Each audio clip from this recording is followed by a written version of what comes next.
Chapter 1. The beginning at maximum level, Amen Daiki. Have I transcended? Sitting on the floor in a secluded corner of a basketball arena, Logan opened his eyes, a cascade of unfamiliar memories flooding his mind. This was not the last day of October 2020, it was July 2016. Having previously endured the rigors of a 996 work culture, Logan found himself transported back to the past. Moreover, he had become a member of the Los Angeles Lakers during the Las Vegas Summer League of 2016, but with no NBA team contract. He held only a brief 10-day Summer League agreement. Buzz. Suddenly, a strange mechanical humming resonated within Logan's mind. Host memory integration detected the Kurico basketball system is now activated. Congratulations, host. You have successfully acquired the novice gift package. The peak Amen Daiki ability is currently being installed. Ding. Congratulations, host. You have successfully adapted to the peak Amen Daiki ability. The system panel is now initiated. Host name Logan. Host age 19 years. Height 1.98 meters. Weight 98 kilograms. Wingspan 2.12 meters. Unlocked abilities.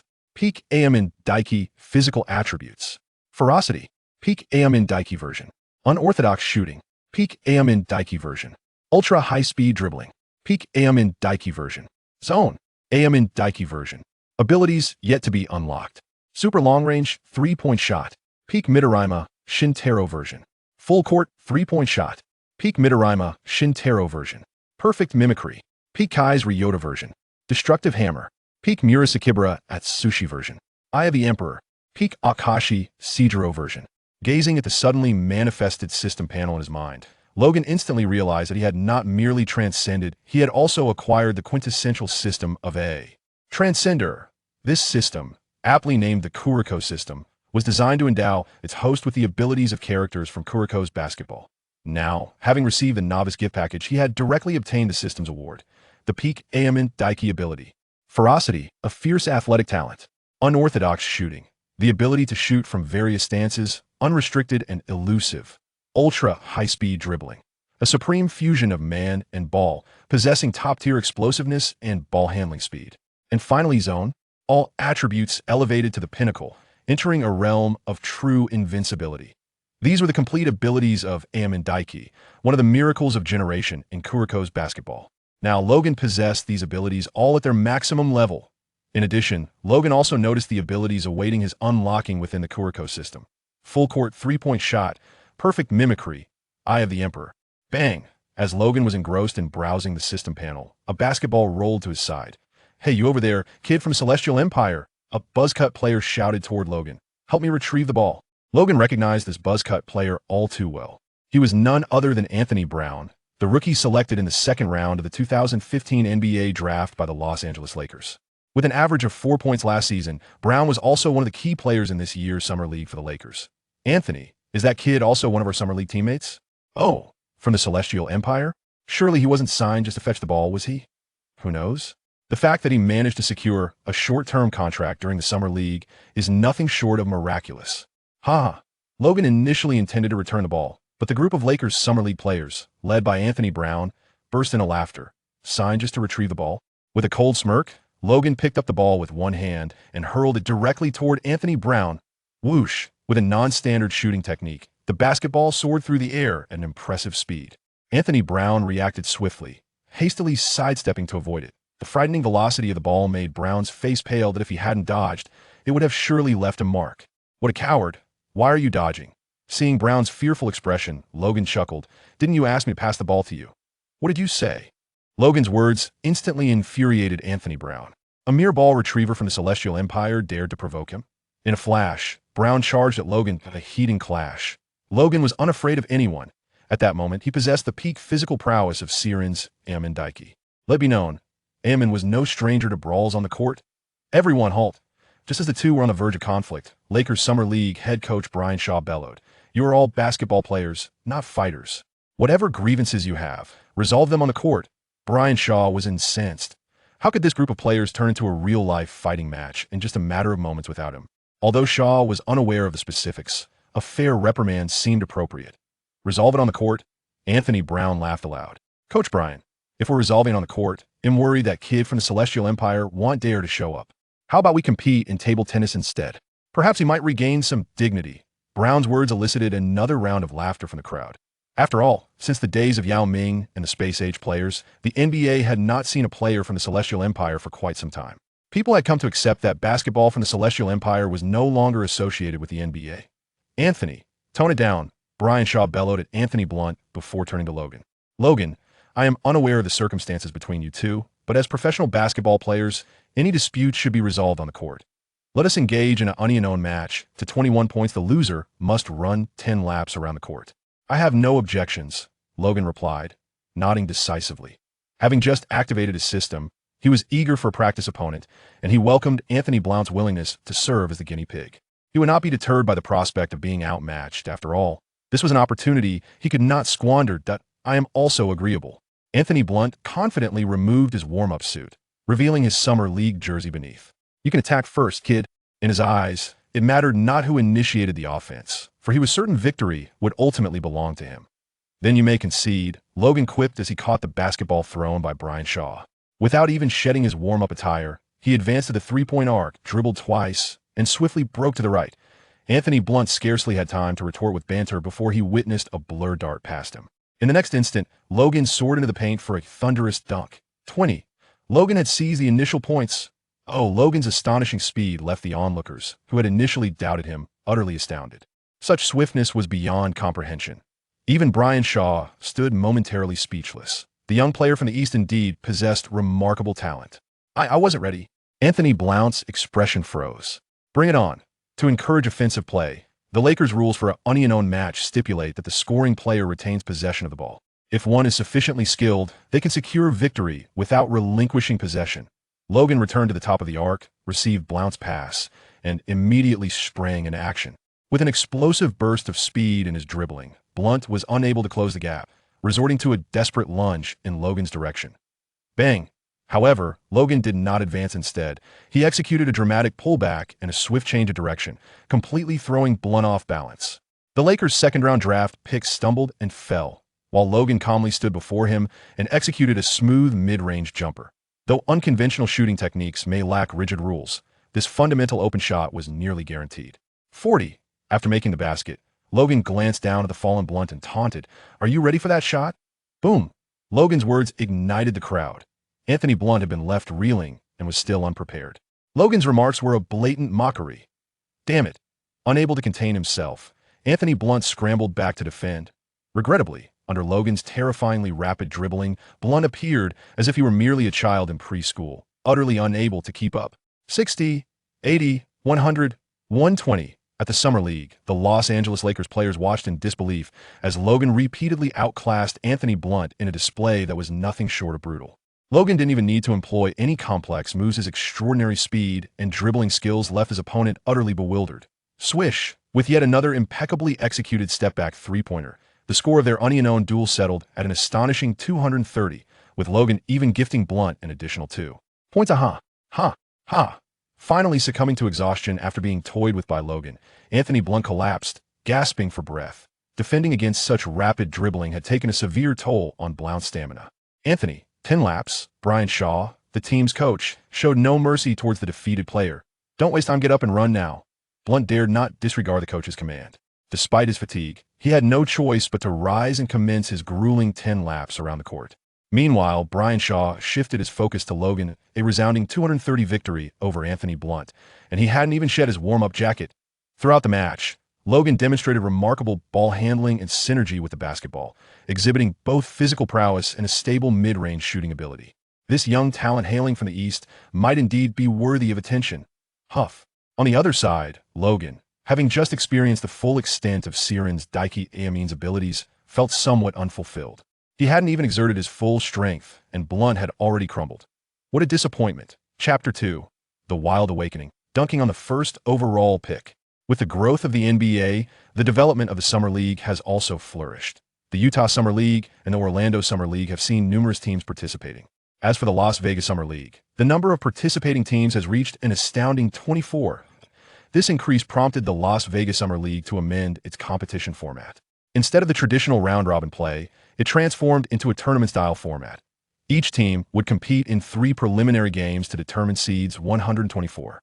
Teams ranked 924 would then face off in a single elimination first round. The victorious teams would advance to the second round, competing against the top 8 in another single elimination match to determine the quarterfinalists. This process would continue through the semifinals and ultimately to the championship game, where the champion would be crowned. To enhance the competitiveness of the tournament, the Las Vegas Summer League also established 2 individual awards, the League MVP and the Finals MVP. On July 9th, the Las Vegas Summer League kicked off at the United Arena, with fans eagerly taking their seats that in this year's draft, the Philadelphia 76ers selected Ben Simmons with the first overall pick. Many view Simmons as the next LeBron James, as both share similar skill sets and physical attributes, though Simmons is less inclined to shoot from beyond the arc bearing the title. Of the next LeBron James, Simmons was naturally assigned to the inaugural game of the Summer League. Opposing him were the Los Angeles Lakers, in April 2016, the legendary Kobe Bryant bid farewell to the NBA with a remarkable 60-point performance. Subsequently, the Lakers selected Brandon Ingram with the second overall pick in the draft. Affectionately dubbed Little Durant, Ingram carried the weight of the Lakers' resurgence on his slender shoulders. Today, the young LeBron faced off against the young Durant in their first encounter of the Summer League. This opening match of the Summer League naturally attracted considerable attention from fans. As the game commenced, Ben Simmons showcased the caliber expected of a first overall pick. With a broad court vision, he surged into the paint like a tank on the offensive. He frequently assisted teammates, igniting their shooting rhythm while also penetrating the interior for thunderous dunks that electrified the arena. Conversely, Ingram's performance was far from impressive. After a series of missed shots at the onset, his struggles with physicality became glaringly evident during the Summer League. In contrast to Simmons' robust physique, Ingram appeared somewhat frail. The Lakers quickly found themselves trailing the 76ers by 14 points at halftime. This exemplifies the disparity between the first and second picks. Ben Simmons is leading his team with vigor, exclaimed the commentators. Meanwhile, Brandon Ingram is grappling with a dismal performance in the Summer League. The stark contrast between the two high-profile rookies became fodder for the commentators' discourse. Despite merely a positional difference, Simmons' display was celestial, while Ingram's was decidedly terrestrial. The halftime intermission concluded swiftly, and both teams returned to the court. Simmons continued to command the game from the perimeter, his dominant physical prowess rendering shooting unnecessary.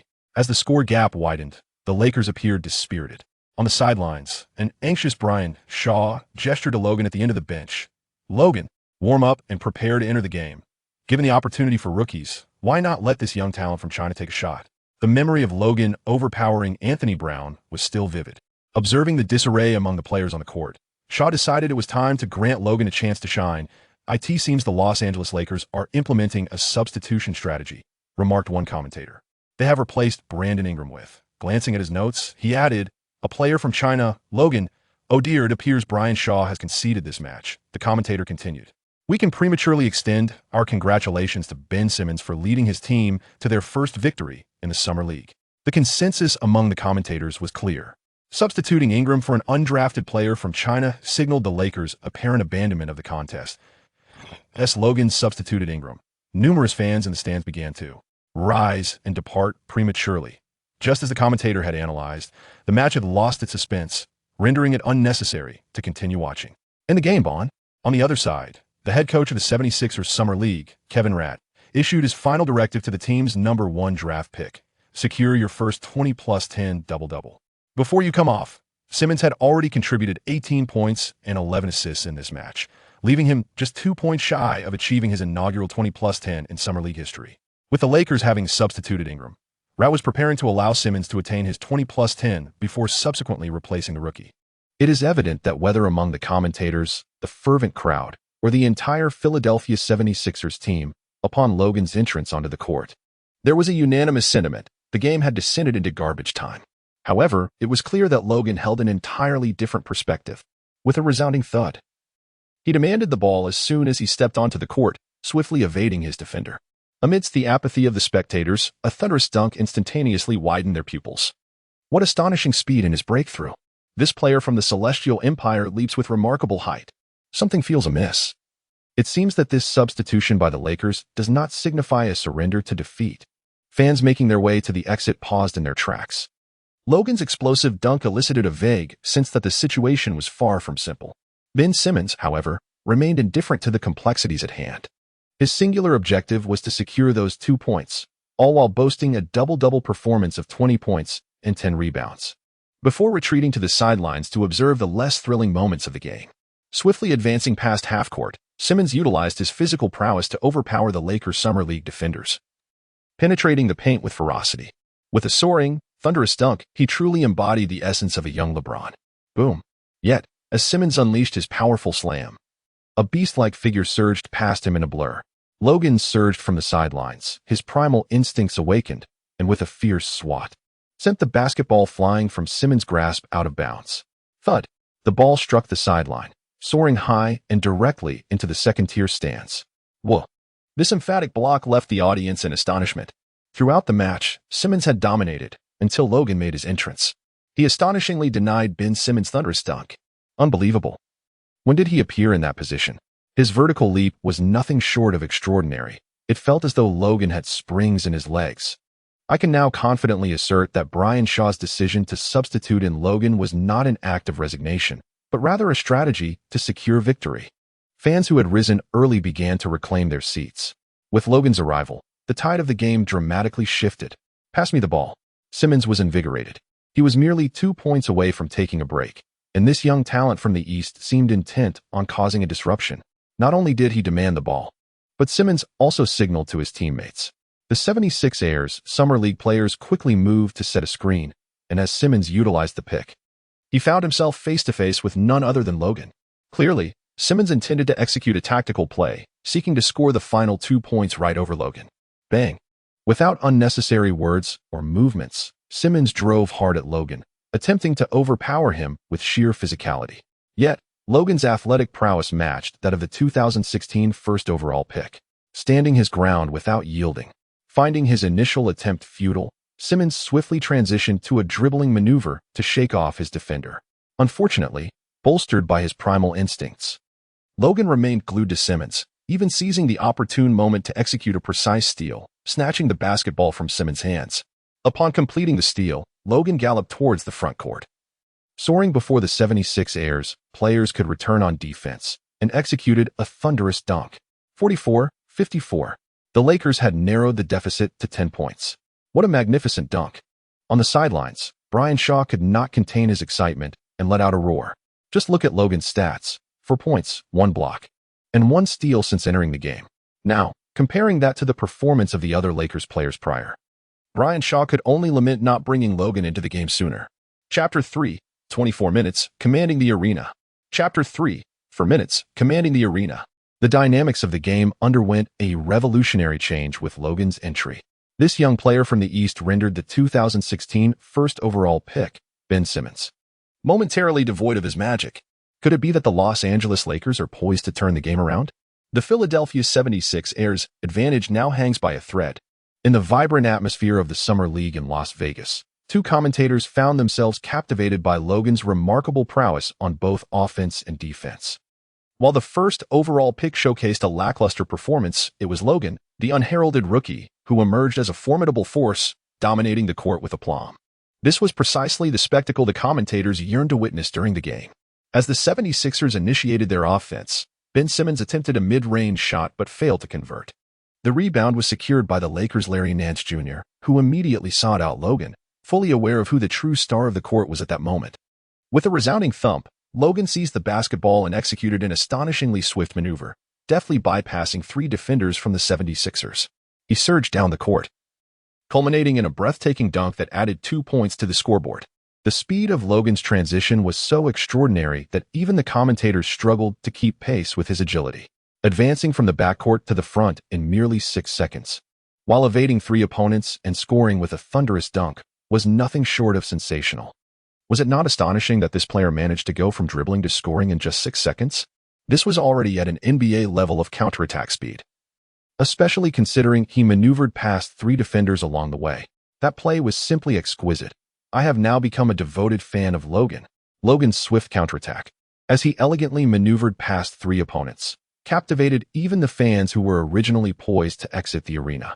Much like the commentators' anticipation of an underdog's resurgence, the spectators have grown weary of the predictable narrative of the powerful dominating their adversaries. The unexpected emergence of Logan is precisely what fans yearn to witness. Ben, guard that kid. commanded 76ers head coach Doc Rivers decisively from the sidelines, urging his players to alter their defensive strategy. Do not allow him to score so effortlessly. Initially, the game appeared to be firmly in the grasp of the 76ers, yet suddenly, Logan burst onto the scene to disrupt their plans. Rivers would not permit a prize so tantalizing to slip away. "Leave it to me." Ben Simmons, without needing his coach's directive, was already intent on shutting down Logan defensively. Eager to reclaim his dignity after being thwarted by the opponent's steals and blocks. On the offensive end, Simmons utilized a pick and roll to penetrate and score, alleviating some pressure off his team's offense. Transitioning to defense, Simmons positioned himself directly in front of Logan, arms outstretched, exuding the aura of a defensive fortress. "Kid, your greatest mistake today was crossing paths with me." While keeping a watchful eye on Logan, Simmons taunted, "Prepare to witness NBA-level defense."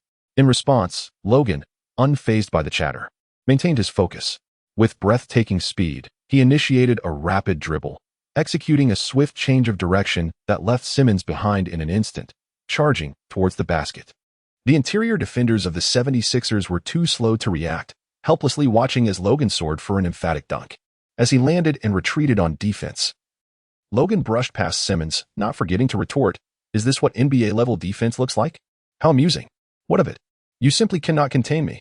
With that, Logan ambled back to his half of the court, leaving Simmons with nothing but a striking silhouette.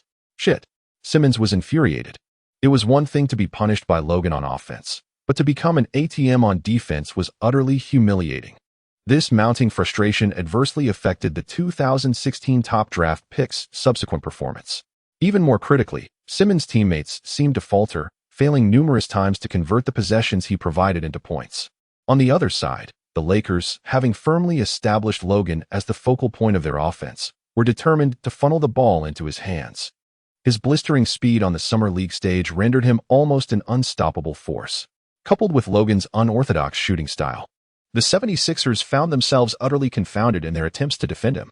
In a mere 4 minutes of play during the third quarter, Logan erupted for 24 points, propelling his team to a 64-59 lead over their opponents. The Los Angeles Lakers Chinese player Logan, having entered the game midway through the third quarter, managed to score 24 points in under 5 minutes. He single-handedly commanded the latter half of the third quarter, monopolizing both the shooting opportunities and scoring for the Lakers. He deserved such treatment, for he was an army unto himself, dismantling the Philadelphia 76ers defensive line. The Philadelphia 76ers find themselves in a considerable predicament as their prized rookie, Ben Simmons, appears to be stifled by Logan. As echoed by the two commentators, ever since Logan took the court, Simmons' scoring has stagnated at a mere 18 points. His long-awaited first 20+10 game in the Summer League remains elusive. Logan's pivotal role is underscored by his 2 blocks and 2 steals against Simmons, which have been instrumental in this outcome.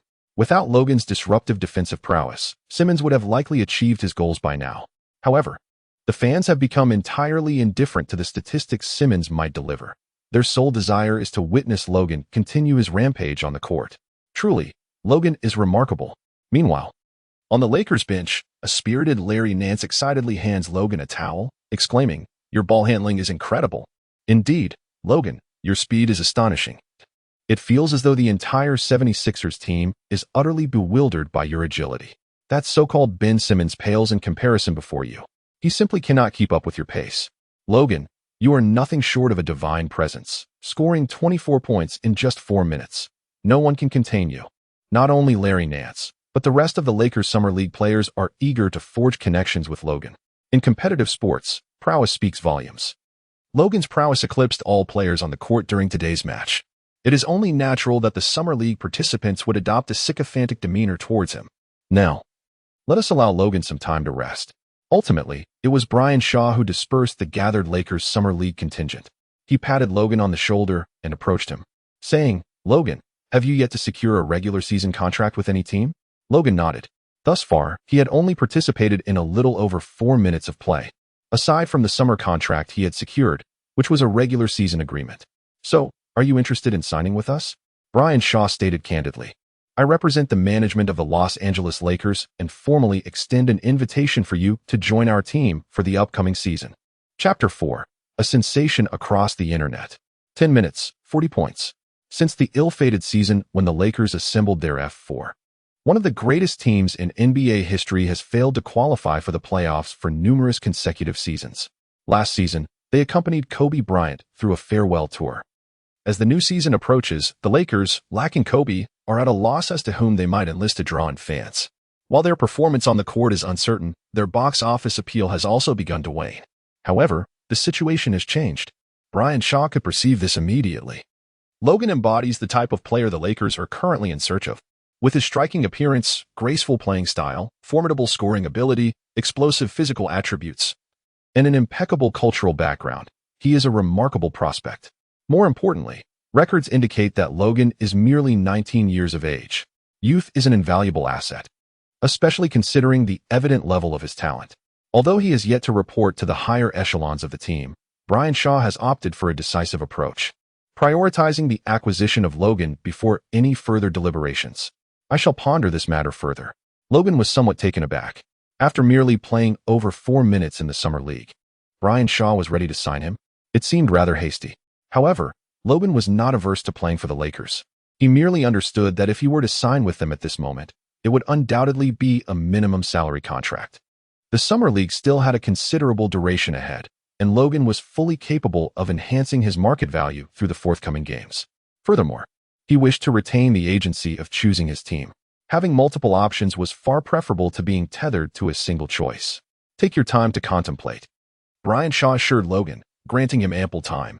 After the conclusion of the Summer League, the team management would reach out to discuss matters further. He hoped that Logan would provide a response at that juncture. Shaw was acutely aware that players like Logan, who emerge in the Summer League, would certainly attract interest from more than just the Lakers. Having options was not an issue at all. However, it was imperative for Brian Shaw to report his discovery of Logan to the team management immediately after the game concluded. The fourth quarter commenced swiftly. Yet the 76ers opted not to field Ben Simmons again. The rationale was simple.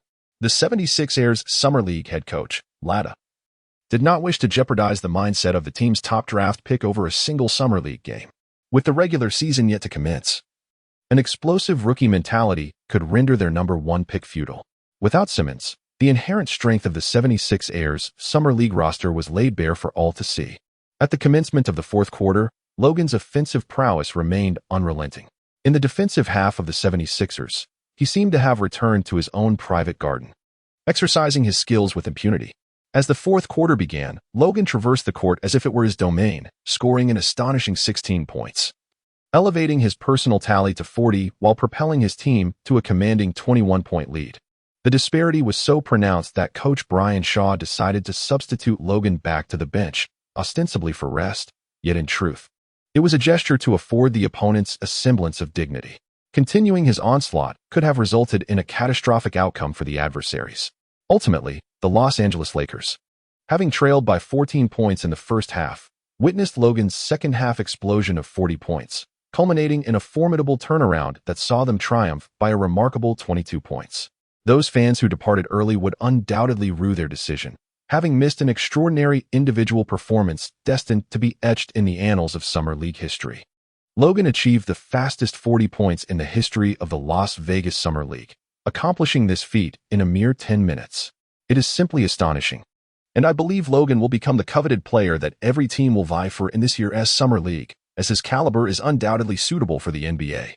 As the game concluded, the two commentators gazed in astonishment at the statistics in their hands. Logan made his entrance in the latter half of the third quarter, and in a stunning display during the first half of the fourth quarter, he scored an astonishing 40 points. Remarkably, he accomplished this feat in just 10 minutes specifically. 9 minutes and 47 seconds. What does this signify?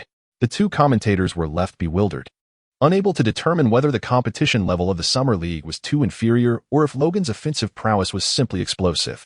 In truth, it is entirely reasonable for Daiki Amin to exhibit such performance in a game of Summer League caliber. Logan remains dissatisfied with his performance. Indeed, I should have played a more efficient game. I missed several shots that I ought not to have missed. During the post-match interview, surrounded by reporters, Logan candidly remarked, "If I were to grade my performance today, I would perhaps assign myself a passing mark." He expressed a desire to deliver a more commendable performance in the next match. After uttering these words, Logan concluded the interview and turned to walk down the players' tunnel, leaving a bewildered group of journalists in his wake. What did he just say? Only a passing grade for himself? Surely, I must have misheard. He is dissatisfied with such a performance? Scoring an astonishing 40 points in just 10 minutes. And yet he deems this merely passable? Having broken the record for the fastest 40 points in Summer League history, Logan still feels unfulfilled. He aspires to present a more satisfactory performance in the upcoming game. What astounding and earth-shattering performance can we anticipate from Logan in his next match? The reporters are in utter disarray. Were these words uttered by any other player, they would likely be dismissed as absurd and nonsensical. Yet, when spoken by Logan, they are deemed credible and worthy of expectation. After all, not everyone can score 40 points in just 10 minutes, nor does everyone bear the name Logan. The opening game of the Las Vegas Summer League has garnered coverage from esteemed American media outlets such as ESPN and TNT.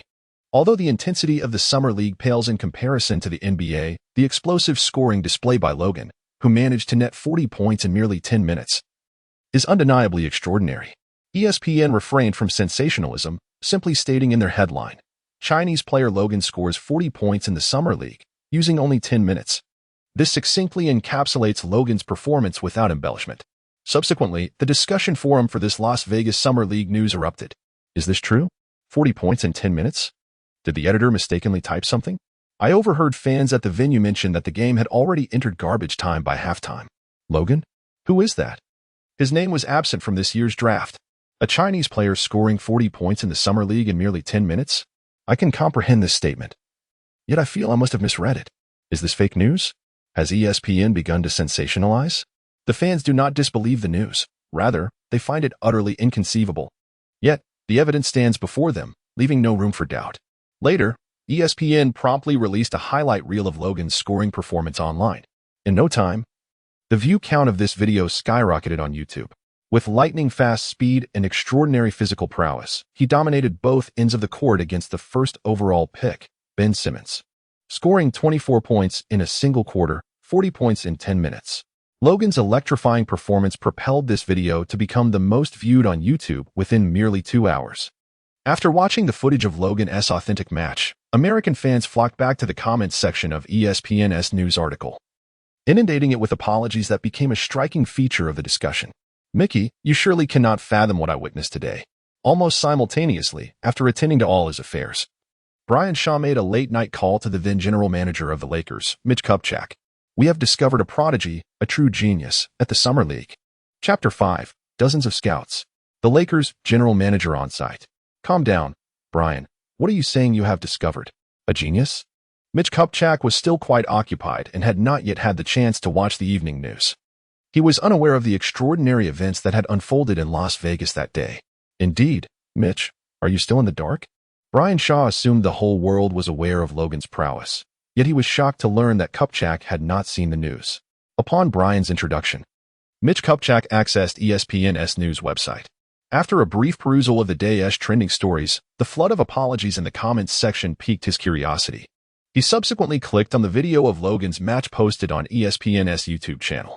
In under 10 minutes, the content transformed Kupchak's expression from one of amusement to a frozen smile, culminating in sheer astonishment. I believe I comprehend your words now, Brian. Kupchak is a seasoned veteran. If Logan had merely delivered such an explosive performance in an ordinary Summer League game, it would hardly constitute groundbreaking news.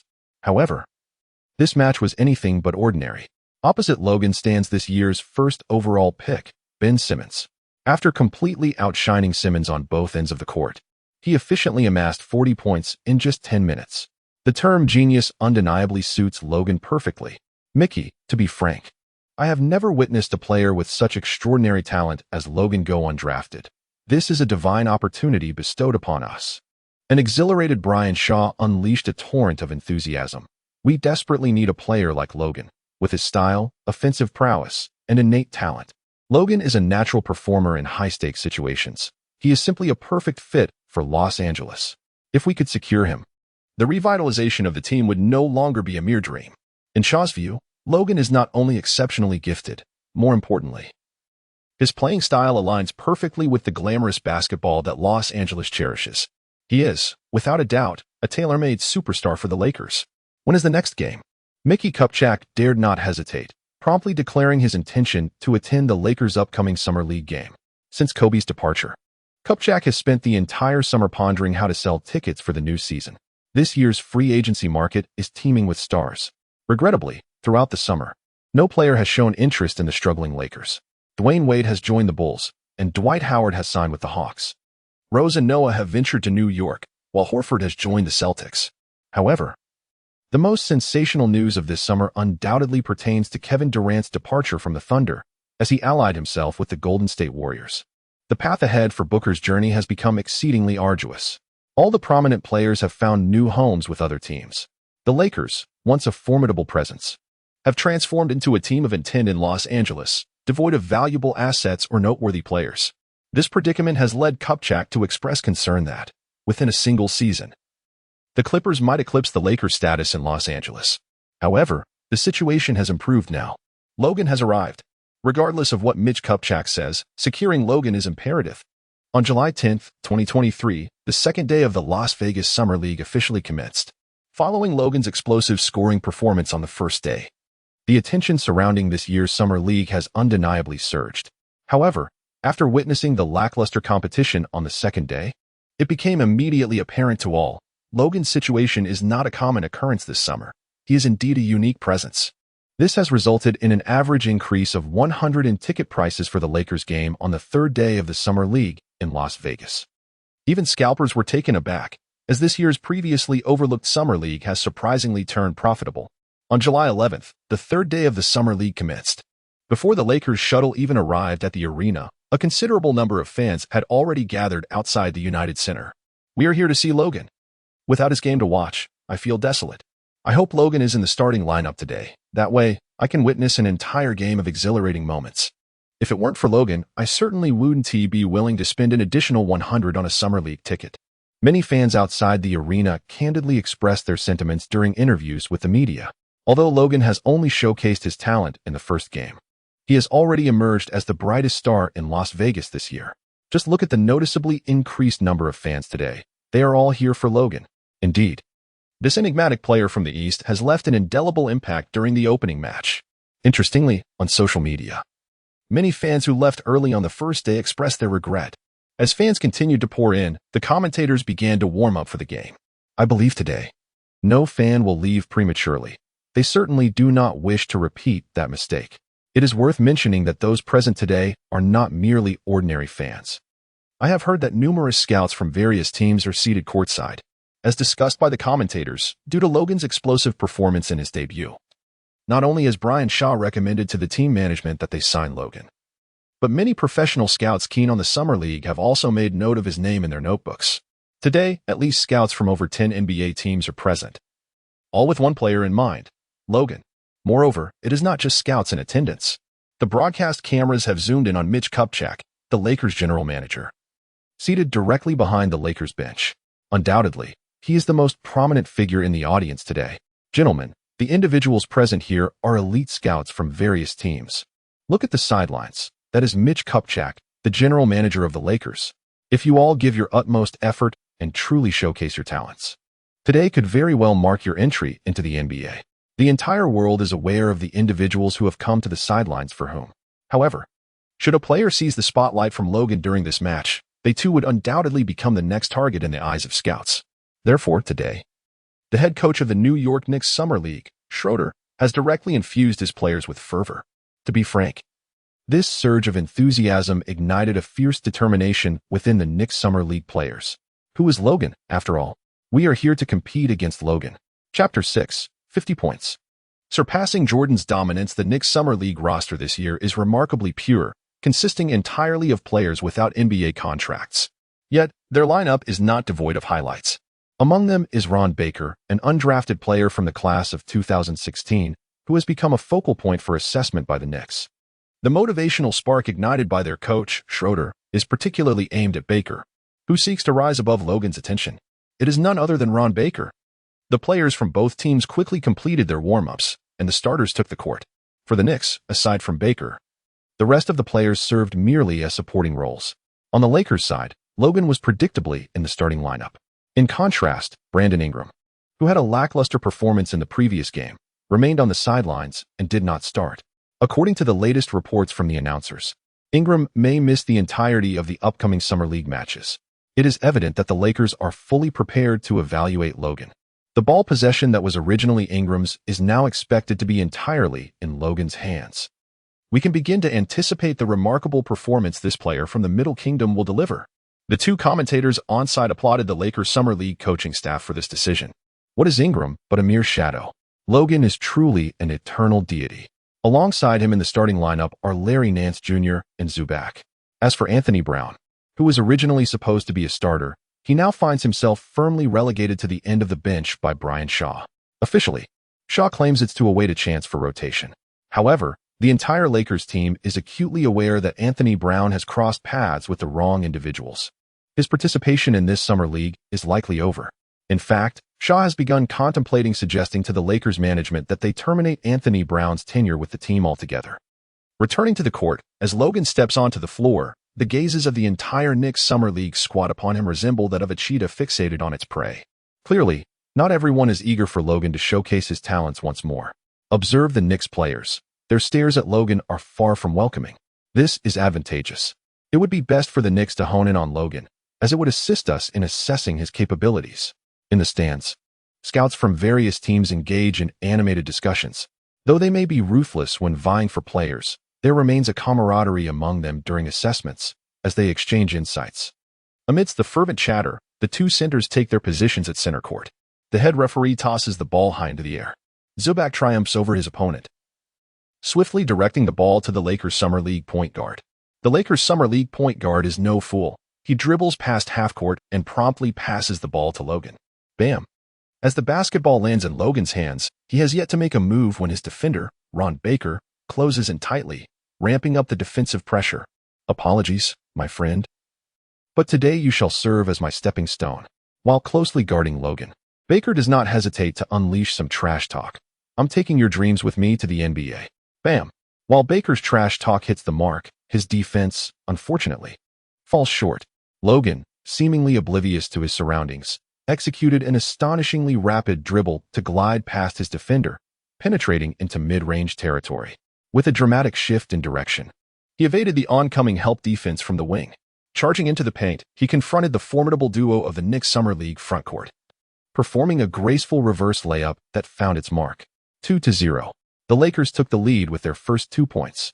Oh, was Logan's play a mere 1v4? He effortlessly maneuvered past two defenders and, facing double coverage in the Knicks interior, executed a layup with finesse. Ron Baker's defense appeared as fragile as paper before Logan. The Knicks players were utterly incapable of halting his advance. The excitement among the two commentators surged as Logan ignited the game with his opening attack. Is this all it takes to aspire for the NBA? Logan scored 2 points and did not forget to offer some words of encouragement to the bewildered Ron Baker. Perhaps you should return home and practice for a few more years. Return home and practice for a few more years? Logan's words struck a nerve with Baker. It is worth noting that Baker had spent a full 3 years in college before resolutely deciding to enter the 2016 draft, only to face disappointment and remain undrafted. Now, Logan audaciously suggested that he return to practice for a few more years? Such a front is simply intolerable. Of course, Logan was oblivious to the fact that Baker had already honed his skills during his 3 years in college, as he merely viewed his opponent as lacking in prowess.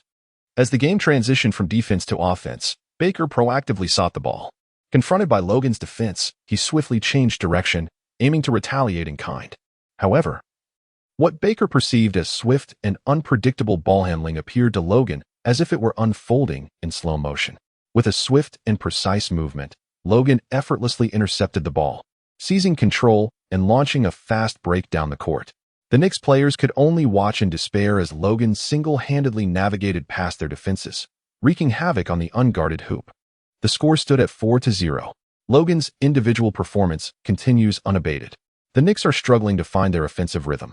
The more Ron Baker sought to reclaim his standing, the more he found himself fiercely reprimanded by Logan. In contrast, the Lakers' offensive strategy was unequivocal. Pass the ball to Logan, possessing the full prowess of an elite player. Logan, against opponents of Summer League caliber, was akin to a deity descending from the heavens. Within the brief span of the first quarter, Logan played for merely 8 minutes, yet astonishingly amassed 25 points alongside 6 steals. Ladies and gentlemen, I assert that merely witnessing the first quarter of this game has already justified the ticket price. As the first quarter concluded, the commentators on the sidelines were left in awe, repeatedly reflecting on Logan's remarkable performance. 25 points, 6 steals, and 3 blocks in a single quarter. His innate talent, offensive prowess, and defensive presence transcended the limits of the Summer League. Another commentator could hardly contain his amazement, exclaiming 3 times in disbelief, "Logan does not belong in Las Vegas. He ought to showcase his talents on the NBA stage." At this juncture, the two commentators exchanged glances, already envisioning Logan competing against the league's elite stars on the NBA court. Of course, before such dreams could materialize, they still had the pleasure of witnessing Logan's exhibition today. As the second quarter commenced, both teams' rotations engaged in a lackluster exchange, leaving the spectators at the sidelines drowsy. Soon, however, Brian Shaw waved his hand, reintroducing Logan to the court. Upon his return, he executed a jump shot from near the free throw line, leaving the Knicks defenders frozen in place. Logan's shot selection is enigmatic. While it may appear casual, it is precisely this unpredictability that renders him virtually indefensible. This is the formidable power of unpredictability. Within the confines of the rules, Logan executed a series of unorthodox shots that left the Knicks defenders in a state of disarray. Once again, he delivered a chilling performance, scoring 25 points in a single quarter, while also showcasing his defensive prowess with 5 steals, effectively locking down the opposing offense. Logan delivered a staggering performance in the first half, amassing 50 points and 11 steals, propelling his team to a 35-point lead over their opponents. Remarkably, he did not even have the opportunity to play in the second half.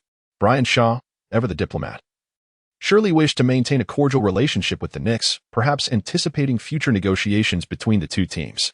Ultimately, under Logan's extraordinary first-half statistics of 50 points and 11 steals, the Lakers triumphed over the Knicks by a resounding 37 points, marking their second consecutive victory in the Summer League. The 50 points stand as the highest individual score in the history of the Las Vegas Summer League, while the 11 steals simultaneously set a record for the most steals in a single game in the event's history. Such a double-double of 50 points and 11 steals is unprecedented not only in the Summer League but, indeed, in the annals of NBA history. What is more remarkable is that Logan accomplished this feat in just 2 quarters of play. I find this performance even more astonishing than his debut. As the game concluded, the commentator reflected on Logan's dominance in the Summer League, asserting that it surpassed even that of Michael Jordan in the NBA. Chapter 7. Dolan is stunned. A frenzied rush. The Lakers totem? On the sunlit shores of Hawaii, Knicks owner James Dolan was enjoying a vacation when he received an urgent call from the Las Vegas venue. "Boss, we are about to strike it rich." Without allowing Dolan a chance to respond, the Knicks scout on the other end hastily exclaimed, "I have discovered a prodigious talent at the Summer League. His performance is nothing short of sensational. This kid is only 19 years old, and, incredibly, he has yet to sign with any team. I assure you, if we can secure him, the dream of returning to the playoffs next season will be within our grasp." The scout's fervent enthusiasm was somewhat anticipated by Dolan. While Ron Baker possesses a modicum of talent, it hardly warranted such fervor. Dolan, leisurely cradling a glass of red wine, mused, however, "Since he has garnered your approval, let us extend a minimum salary offer to him." Though Dolan may be somewhat naïve, he is decisive when it comes to signing players. This summer, the Knicks had focused their attention on Ron Baker. Given the scout's personal call, signing him seemed unproblematic. Yet, the response from the other end left Dolan momentarily speechless as he paused with his wine glass suspended in midair. What a wretched player is Ron Baker. Boss, I am not referring to that worthless player. We have uncovered a genius at the Summer League, and his name is Logan. He scored 50 points and recorded 11 steals in the game against us. Moreover, Logan played only half the game. The scout's account left James Dolan in a state of bewilderment. What did you say? 50 points? Is it truly possible that there were 11 steals? And merely within half a game? 50 points and 11 steals in just one half? Do not dismiss this as merely a summer league with lower competition levels. Even in the most modest of contests, such statistics are not easily achieved by an average player. Indeed, you may verify this with the recent news from ESPN, as well as the most popular basketball highlight videos currently trending on YouTube. James Dolan, during the NBA offseason, is typically preoccupied with vacations, seldom paying attention to news, let alone the Summer League. Upon hearing the scout's recommendations, he immediately rose, retrieved his tablet, accessed the ESPN news site, and then switched to YouTube. Although Logan's debut match took place 2 days prior, his highlight video continues to hold the top position for weekly views on YouTube. In a brief 10-minute clip, James Dolan watched it 4 times. Coupling this with the commentary section of the ESPN News enhanced the experience significantly. Is this the Logan you referred to? Dolan reconnected the call. I am enamored with this player's style. Find a way to reach out to him. I wish to see this young man named Logan in our team's lineup for the upcoming season. What about Ron Baker? Let him go? The abilities showcased in Logan's highlights are something Baker could never attain, even with a decade of effort. Dolan was astonished that such talent could emerge from a mere summer league. After ending the call, he savored a generous sip of red wine. If we could secure Logan, the Knicks would have no concerns regarding ticket sales for the new season. A resurgence would be within reach. This thought lifted Dolan's spirits immensely, prompting him to revel even more. Meanwhile, back in Las Vegas, as the Knicks scout concluded his call, the remaining scouts in attendance rushed down from the stands with fervor, eager to approach Logan. Logan, it's a pleasure to meet you. I'm Pierre, a scout from the Miami Heat. Would you be interested in enjoying the sunshine of South Beach? Logan, the sunlight in South Beach is quite blinding. Come to Sacramento instead, where we will provide you with an exclusive training opportunity. Sacramento is notoriously known as a rookie graveyard. Logan, I'm Levant, a scout from the Phoenix Suns. Phoenix welcomes you. Logan. Scouts from over 10 teams extended their olive branches toward Logan, each offering invitations for individual tryouts, hoping he might join their ranks for the upcoming season. The Knicks scout, delayed by his phone call, missed the chance to convey the Knicks' interest directly to Logan. Step aside. At that moment, Brian Shaw, who had remained silent, along with Lakers general manager Mitch Kupchak, made their formal appearance. The scouting team parted to create a path, and upon reaching Logan, Brian Shaw addressed the scouts. Gentlemen, please take note of Logan's current status. He remains a player in the Los Angeles Lakers Summer League, and his summer contract has yet to expire. Until he officially becomes a free agent, I would appreciate it if you refrain from influencing his performance. Discussions regarding contracts can certainly wait until the conclusion of the Summer League. To be frank, while Logan's designation is that of a free agent, I hope he completes the Summer League before making any signing decisions. After all, the Lakers are among the teams vying for his talents. In the spirit of fairness, we will formally discuss contract matters with Logan post-Summer League. Mitch Kupchak assured, rest assured, we will not engage in any premature agreements with Logan. Everyone will compete on an equal footing, and the right to choose a team lies solely in Logan's hands. This statement rendered the scouts silent. On one hand, the Lakers had openly declared their commitment to fair competition, leaving little room for rebuttal. On the other, this was the Lakers' general manager speaking. The other scouts were merely minor figures, hardly daring to contest Kupchak's authority. Logan, we hope you can grant us a moment after the Summer League concludes, Kupchak said, dismissing the throng of scouts. He turned to Logan and added, Los Angeles is in need of a new hero, and our entire team believes you could become the next Lakers icon. Chapter 8. Los Angeles needs Logan. In addition to assuring Logan, Kupchak declared that he would remain in Las Vegas until the conclusion of Logan's Summer League, discussing contract matters before departing. The Lakers even opted not to send scouts, with the general manager taking the initiative. This decision underscored the Lakers' commitment to Logan. After all, in the wake of losing Kobe, and with D'Angelo Russell struggling to meet expectations, alongside Brandon Ingram's disappointing Summer League performance as the second overall pick in 2016, a young talent like Logan was incredibly appealing. Simultaneously, Logan's astounding performance in the second Summer League game, where he scored over 50 points with 11 rebounds, catapulted him to nationwide fame through ESPN. American fans could no longer criticize ESPN for sensationalism, as most had tuned in to witness Logan's remarkable game.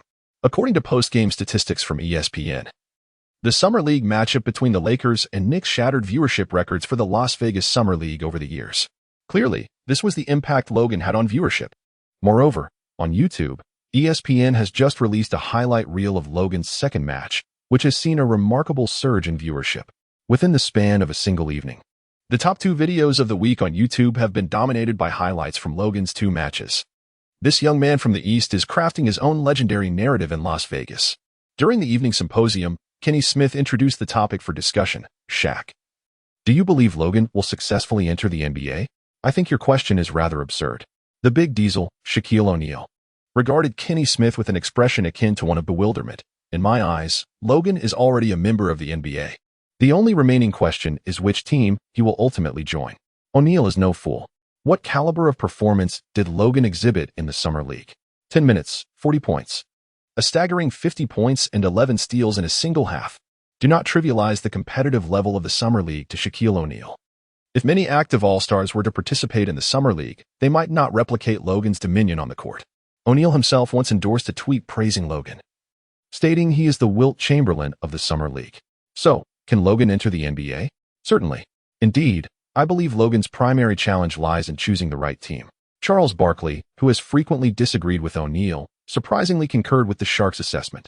Honestly, I watched Logan's highlight reel, and his technical proficiency is extraordinarily high.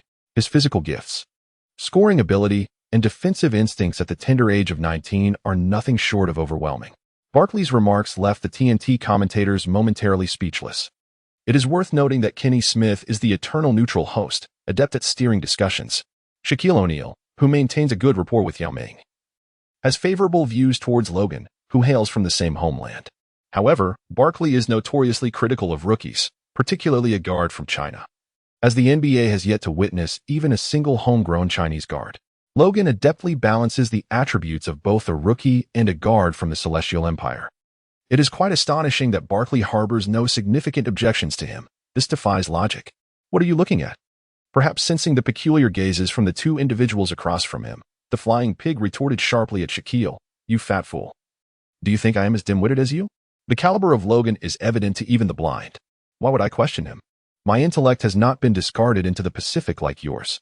After delivering a series of jabs at O'Neal, Barkley cleared his throat twice and redirected the conversation. Thus, I am only curious about which team Logan will join. As far as I know, following today's game, scouts from over 10 teams extended invitations for tryouts to Logan. The general manager of the Los Angeles Lakers, Mitch Kupchak, even attended the game in person to observe Logan's performance. At this juncture, Barkley turned to Shaquille. "Shaq, what do you think of Logan joining the Lakers?" As a Lakers legend, O'Neal is arguably the best person to evaluate this matter. First, I would like to assert that your mind is not in the Pacific, but rather in the Mariana Trench. After playfully chastising Barkley, O'Neal continued with a smile. Secondly, I must say that the most suitable team for Logan is indeed the Los Angeles Lakers. I have watched his games, and his offensive prowess is replete with imagination and creativity. Los Angeles needs players of this style. He is a born star in a major market. I would prefer the Lakers to select Logan with the second pick rather than Brandon Ingram. While praising Logan, Shaquille did not miss the opportunity to disparage the Lakers' second pick from this year, Ingram. Frankly, if the Lakers could eventually sign Logan, I would regard this young talent as the true second pick. O'Neal's perspective resonates with many Lakers fans who share a similar sentiment. During this year's Summer League, it can be said that the Lakers and the 76ers attracted the largest groups of spectators. The 76ers were eager to witness Ben Simmons, while Lakers fans were keen on observing Ingram. However, Ingram faltered in his first game, while Logan emerged as a bright star, alleviating the emotional wounds of Lakers fans.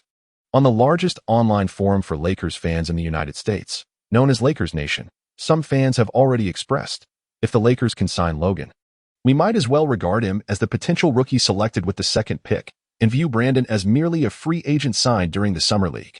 With this role reversal, Lakers fans instantly felt at ease, having secured a super rookie with the second pick and additionally signed an undrafted player with exceptional physical talent.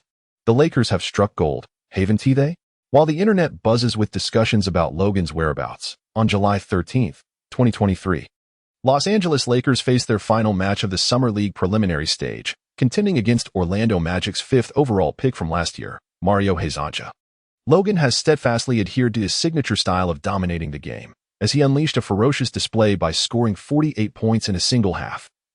Showcasing a brutal exhibition of individual prowess, Logan left the Magic's 5th overall pick utterly astonished. With a resounding victory over the Magic, the Lakers have triumphantly concluded the preliminary stage of the Summer League in Las Vegas, boasting an impeccable record of 3 wins. By virtue of their superior point differential, they have secured the top seed in this year's Summer League. Following the conclusion of the first round of the playoffs, the Lakers are set to face their initial adversary, the Phoenix Suns, on the 15th. The Suns, in their inaugural Summer League match, suffered a defeat in the absence of Devin Booker, which unfortunately cost them a place among the top 8 seeds. However, with Booker's return in the second match, the Suns finished the preliminaries with a record of 2 wins and 1 loss. easily overcoming their opponent in the first round of the playoffs to advance to the second round. Devin Booker, the 13th overall pick from the 2015 draft, averaged an impressive 13 points per game last season, including a remarkable single-game performance of 35 points during the regular season. The clash between Logan and Booker is widely regarded as the focal point of Logan's genuine pursuit of the NBA. Today, Logan is set to face the truly formidable Devin Booker, a player with the caliber of an NBA starter. Will he be able to maintain the fiery performance he displayed in the previous matches when confronted by Devin? Let us eagerly await the outcome. Chapter 9. The return of the lightning-fast counterattack. A wild steal from Booker. It seems that the Phoenix Suns have shown a heightened regard for Logan, even recalling the 2016 rookie Skal Labissière before the game. This athletic big man from Kentucky stands at an impressive height of 2.11 meters, with a wingspan reaching an astonishing 2.18 meters. Not only does he possess an exaggerated wingspan, but Labissière also boasts exceptional athleticism. Guarding the paint, he brings to mind the presence of Gobert from the Summer League. Today, the Suns have deployed Skal Labissière, who had not seen action in the previous 4 games. Clearly, this is a tailored assessment for Logan. To my knowledge, the Phoenix Suns are one of the teams that have expressed interest in Logan.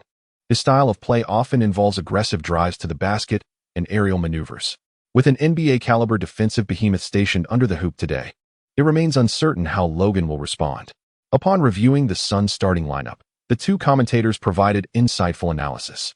In this match, Logan must not only contend defensively with the NBA starter and scoring machine Devin Booker, but also face off against the towering presence of Skal Labissière on the offensive end.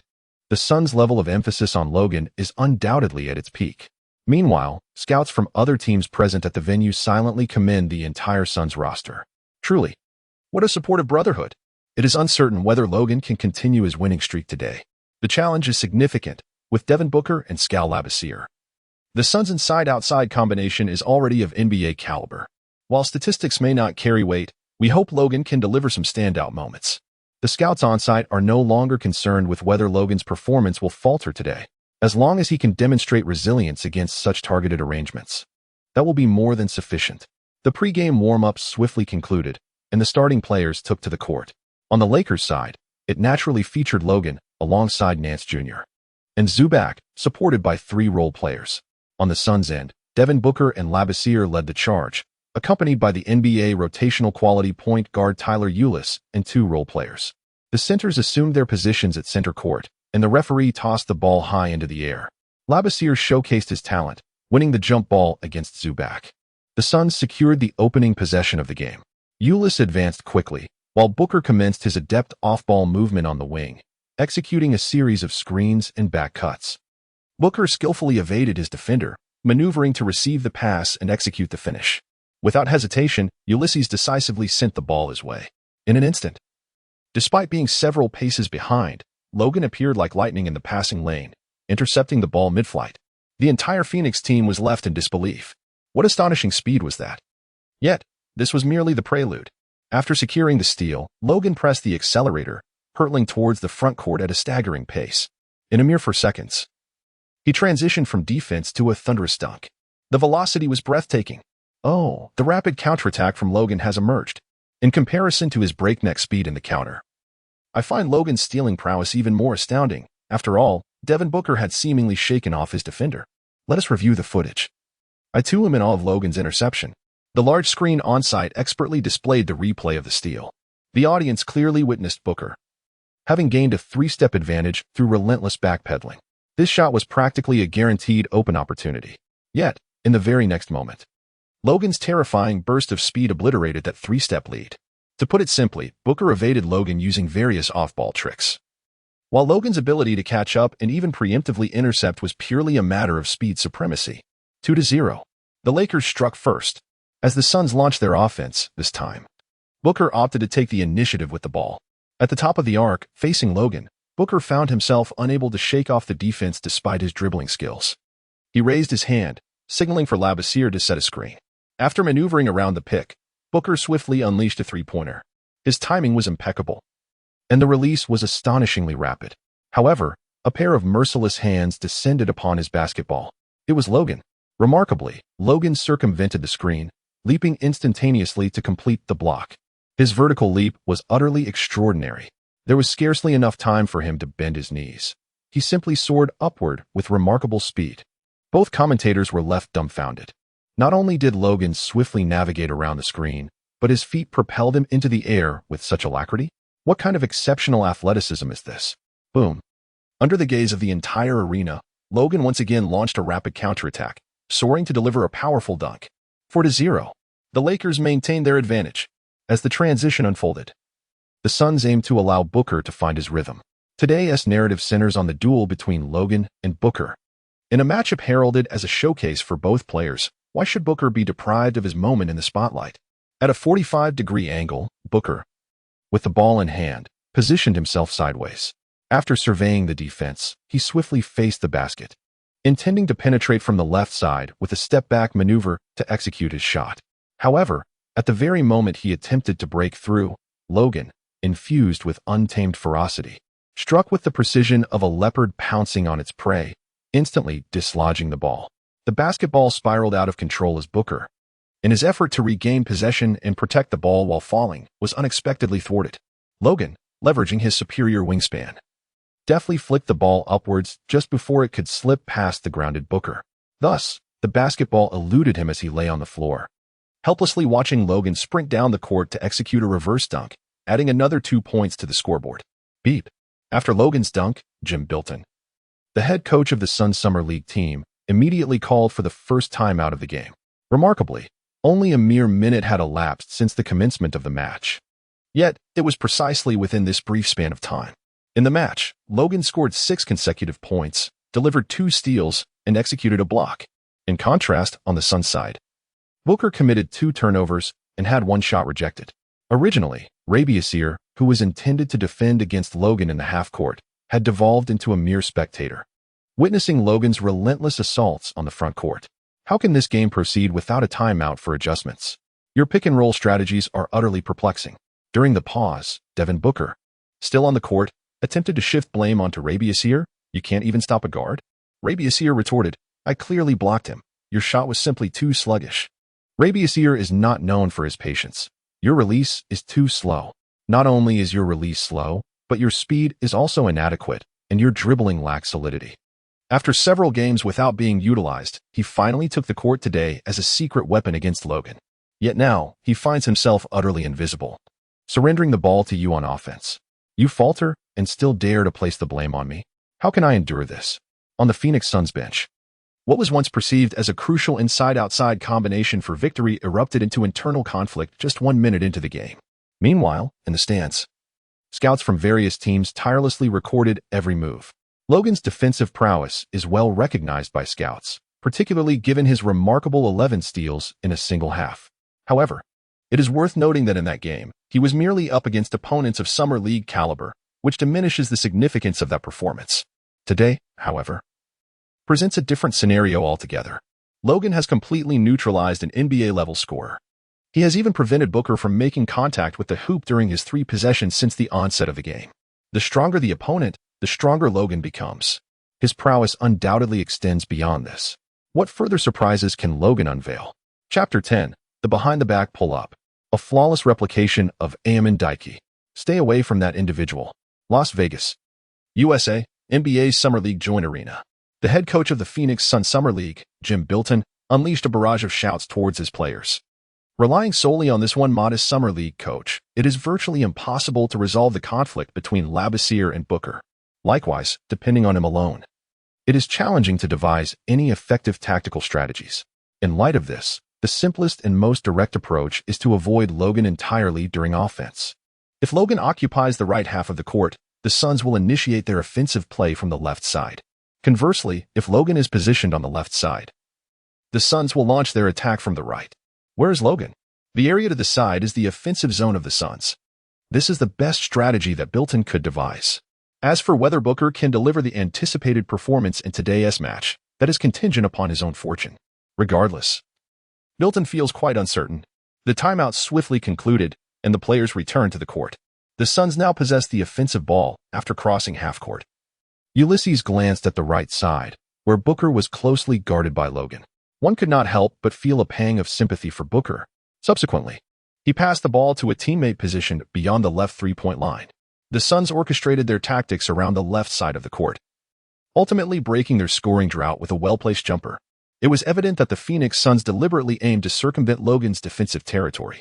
This was an unavoidable circumstance, as Logan's defense was exceedingly fierce, leaving the players on the court unable to acclimate to such intensity. Having resolved their offensive dilemmas, what would they do about their defense? Logan has finally abandoned his reckless offensive strategy. However, in a battle of attrition, can the Suns truly contain him? As the Lakers advance their offense, the team's point guard delivers the ball to Logan at the top of the arc. Upon receiving the basketball, Logan disregards the approaching Booker and, with a swift burst of speed, penetrates the paint. The disparity in explosiveness and acceleration is vividly displayed in this moment. Having already experienced a level up during the summer, Booker can only watch helplessly. Let him in. Yet, the Suns' interior defense is well prepared. Skal Labissiere, witnessing Booker being easily bypassed, feels his competitive spirit surge. If you can't handle him, let me rise to the occasion. After all, the team has rallied him back to participate in this elimination game with the sole purpose of toppling Logan. Whoosh. The court opens up as Logan storms into the restricted area, soaring into the air with one arm raised. Roar. Simultaneously, the well-prepared Skal Labissiere leaps with determination. His imposing 2.18-meter wingspan stretches out, casting a shadow over the rim. Skal is poised to contest Logan as shot head-on. The commentator on the sidelines is struck by Labissiere's terrifying vertical leap. However, before he can finish his sentence, Logan, holding the ball aloft with one arm, suddenly retracts it, concealing it behind his back before launching it upward. A behind-the-back maneuver. Whoa. Logan's unconventional and unexpected maneuver sent the entire audience leaping from their seats in astonishment. Even the seasoned scouts, accustomed to high-stakes games, paused in their actions, utterly dumbfounded. What on earth? Labissiere, with arms raised high in the air, wore a look of bewilderment, his eyes glued to the basketball soaring above his grasp, rendered powerless. In an instant, Logan landed, and the ball swished through the net. 8-2. The Lakers had once again narrowed the deficit to 6 points. Boom. Instantly, the entire arena erupted. Oh my God, what have I just witnessed? What did Logan just do? What sort of move was that? God, was that a reverse layup? Has anyone ever executed such a technique? I have never seen a player attempt a reverse layup from behind. Not even Kobe Bryant managed that, let alone Kobe. Did Michael Jordan ever pull off such a shot in his career? What an imaginative feat Logan has displayed. The perspectives of all the fans present were shattered in that moment. Throughout their fan careers, they had only witnessed conventional layup techniques from the front. When had they ever seen a layup executed from behind, transitioning from front to back? The visual impact was simply overwhelming. Are we not witnessing a Hollywood blockbuster? The commentators at the sideline struggled to articulate the brilliance of that basket. Logan's offensive style appeared as though it had been enhanced with cinematic effects. I believe it's time for us to fall silent and sit aside. One commentator, transitioning from standing to seated, remarked, "Let us leave the game to Logan." His performance speaks for itself.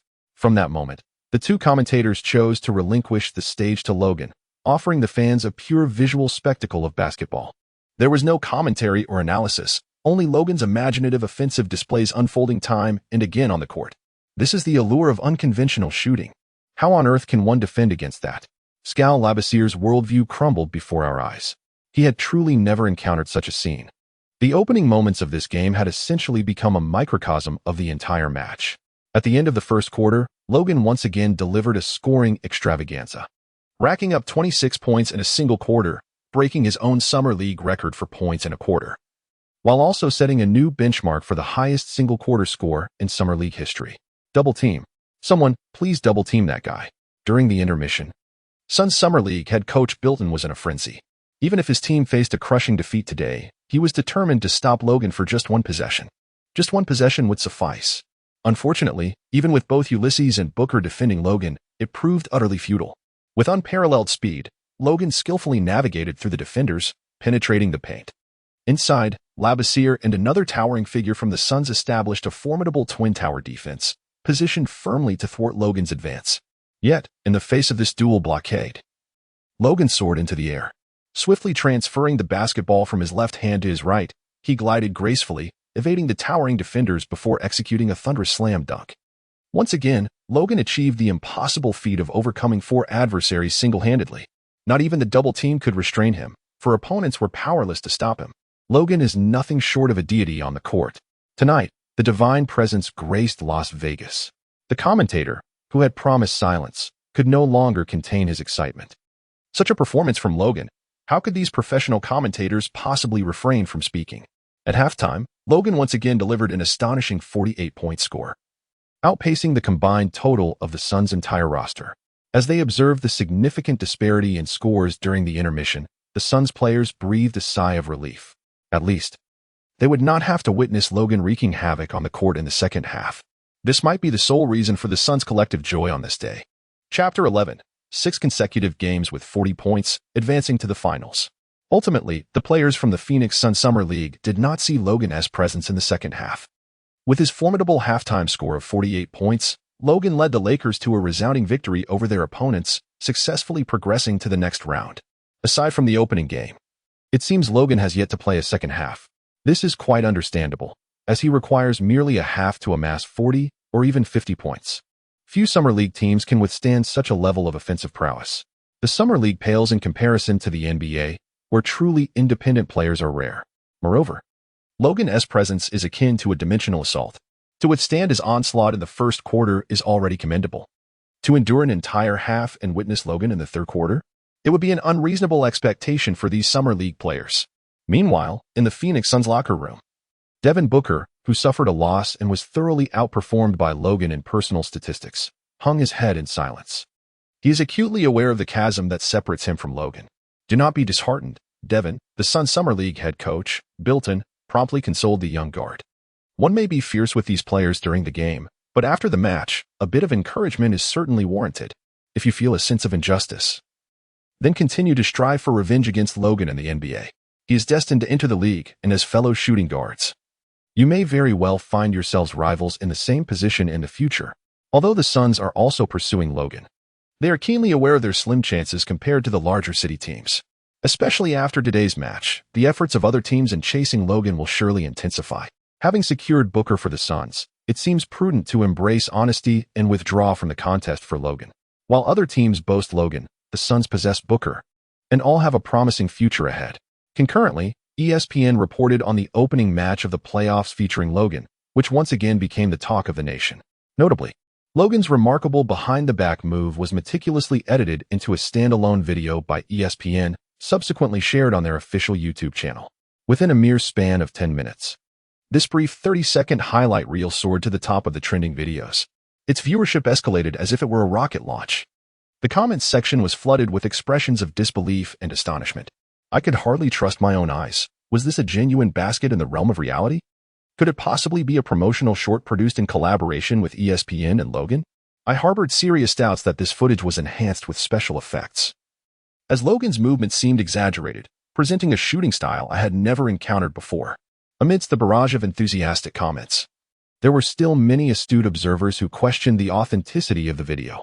After all, such an extraordinary maneuver as a behind-the-back shot is indeed a challenge to conventional wisdom. Regrettably, the official NBA Summer League channel on YouTube featured this moment as the top highlight of the day, instantly dispelling all skepticism. Logan is undeniably a player of immense creativity, capable of transforming the mundane into the extraordinary. Logan's meteoric rise on the American internet has captured the attention of numerous retired legends, including the esteemed Magic Johnson of the Los Angeles Lakers. During his illustrious playing career, Magic was renowned for his spectacular style and unparalleled creativity on the court. Now, he sees a reflection of his former self in Logan. Albeit in different realms, Magic being a maestro of passing imagination, while Logan exhibits boundless creativity in scoring. On his personal Twitter account, Magic has fervently retweeted several media articles covering Logan's exploits, adding his own commentary. I am truly enamored by this extraordinary young talent from the East. If I weren't already dubbed Magic, I would gladly bestow that title upon him. After watching Logan's remarkable behind-the-back shot, Magic tweeted, "Just look at this play. Logan is truly phenomenal.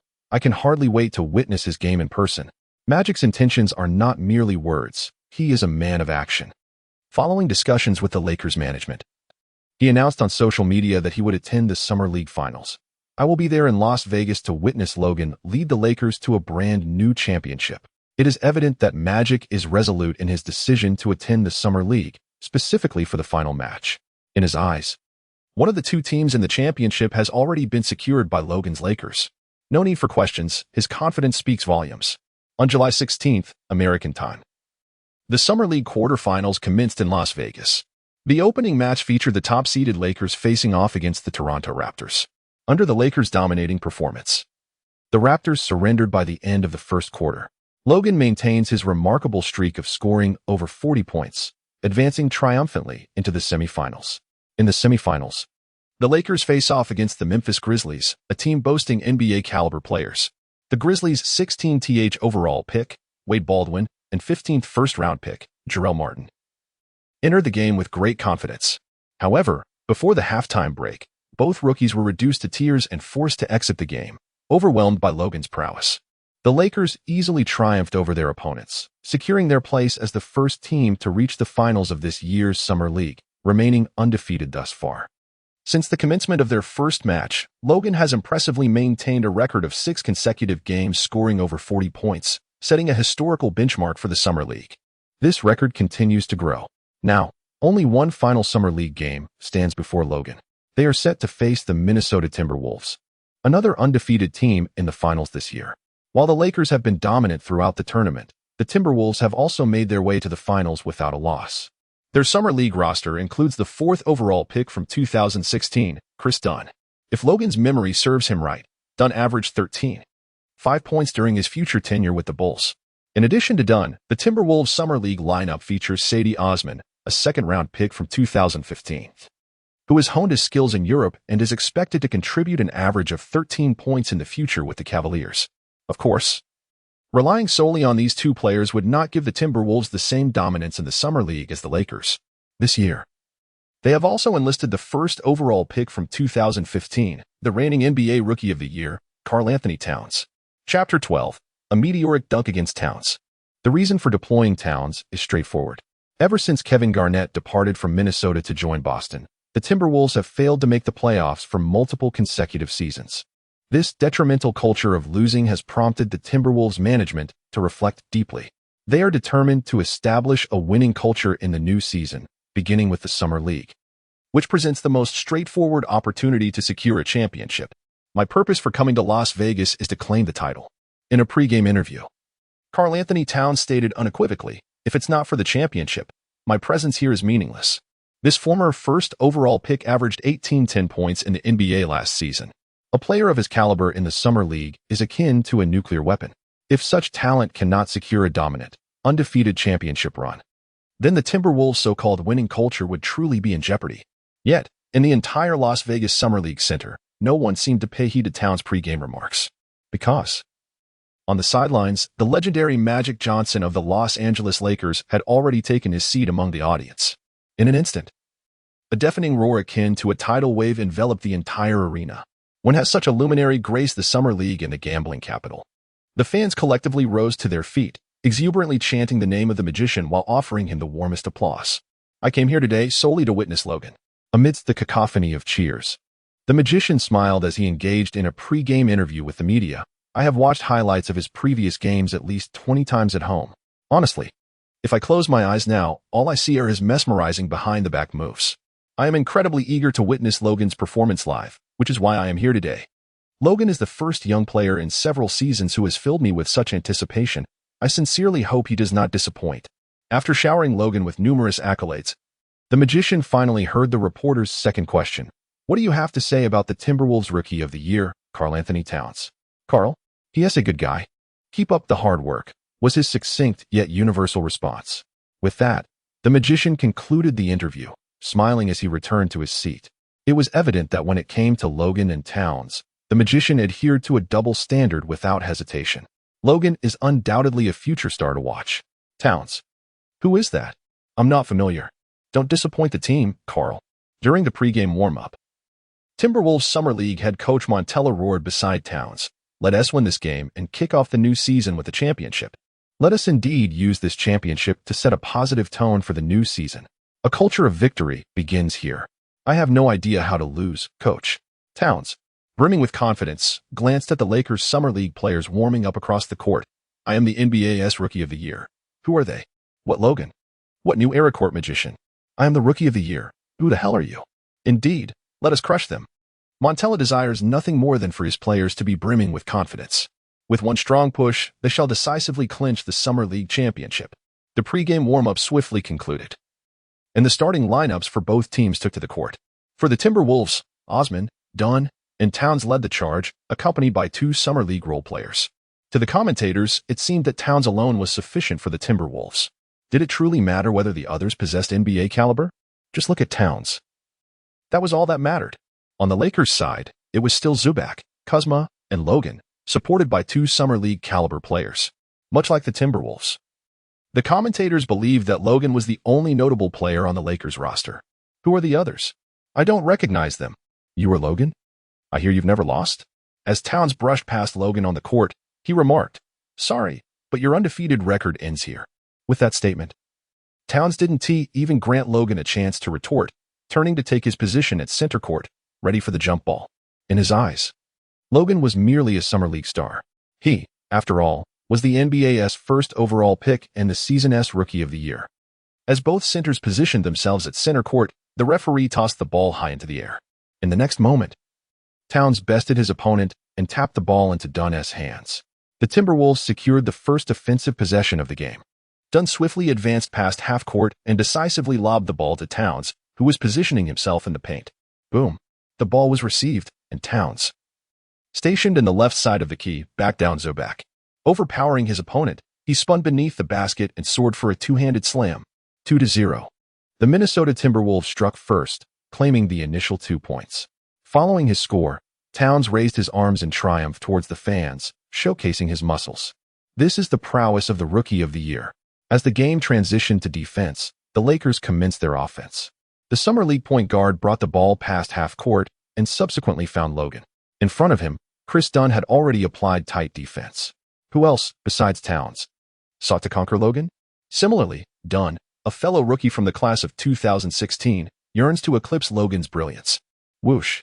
However, at this caliber, players like Dunn merely serve as a backdrop to Logan's prowess. With remarkable agility, Logan evades Dunn, penetrating the paint with finesse. He strides to just before the free throw line, propelling himself into the air. Karl-Anthony Towns has already established his position beyond the restricted area, arms raised high, forming an aerial defense. Should Logan dare to advance, Towns could easily collapse, drawing an offensive foul on his adversary. Conversely, if Logan refrains from contact, the distance from the hoop renders scoring virtually impossible.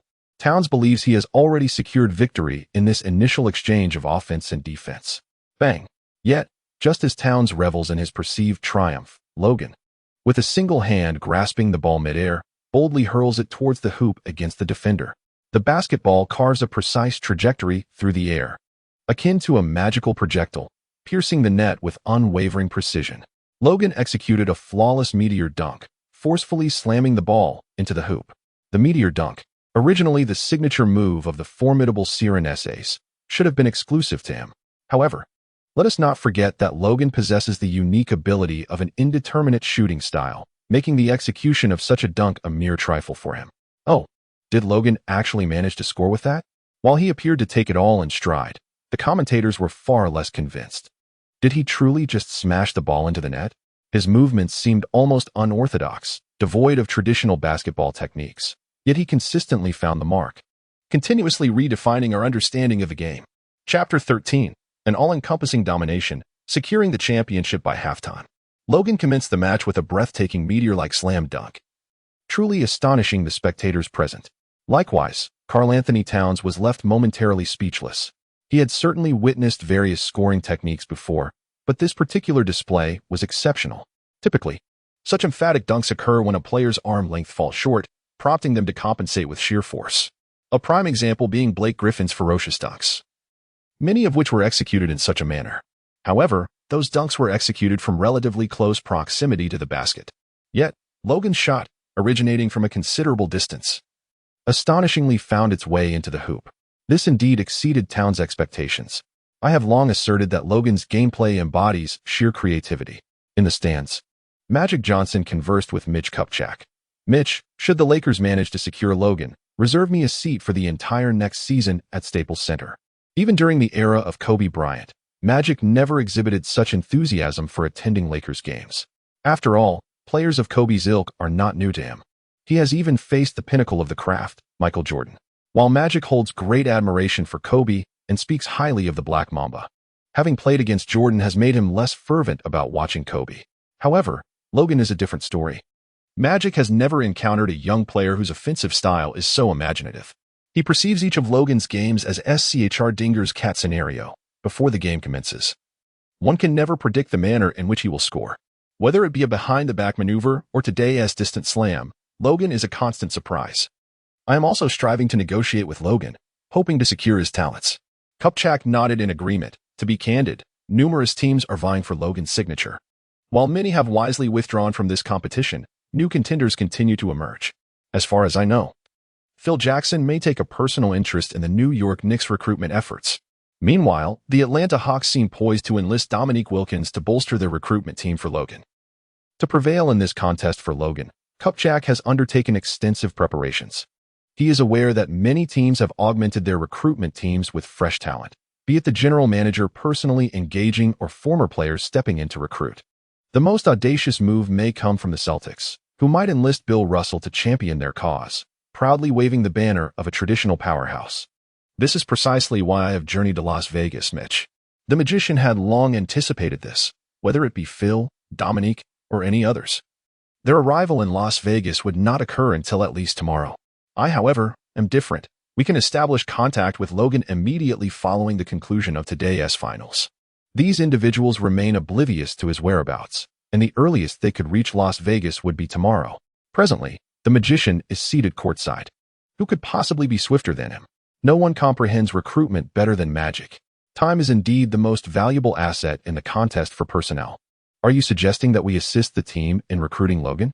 It has been quite some time since anyone has ignited my anticipation for witnessing him play at Staples. The magician expressed no dissent. Mitch, we must secure Logan. I cannot bear to see him don the colors of another team, standing in opposition to the Lakers. Magic Johnson has officially joined the team tasked with recruiting Logan for the Los Angeles Lakers.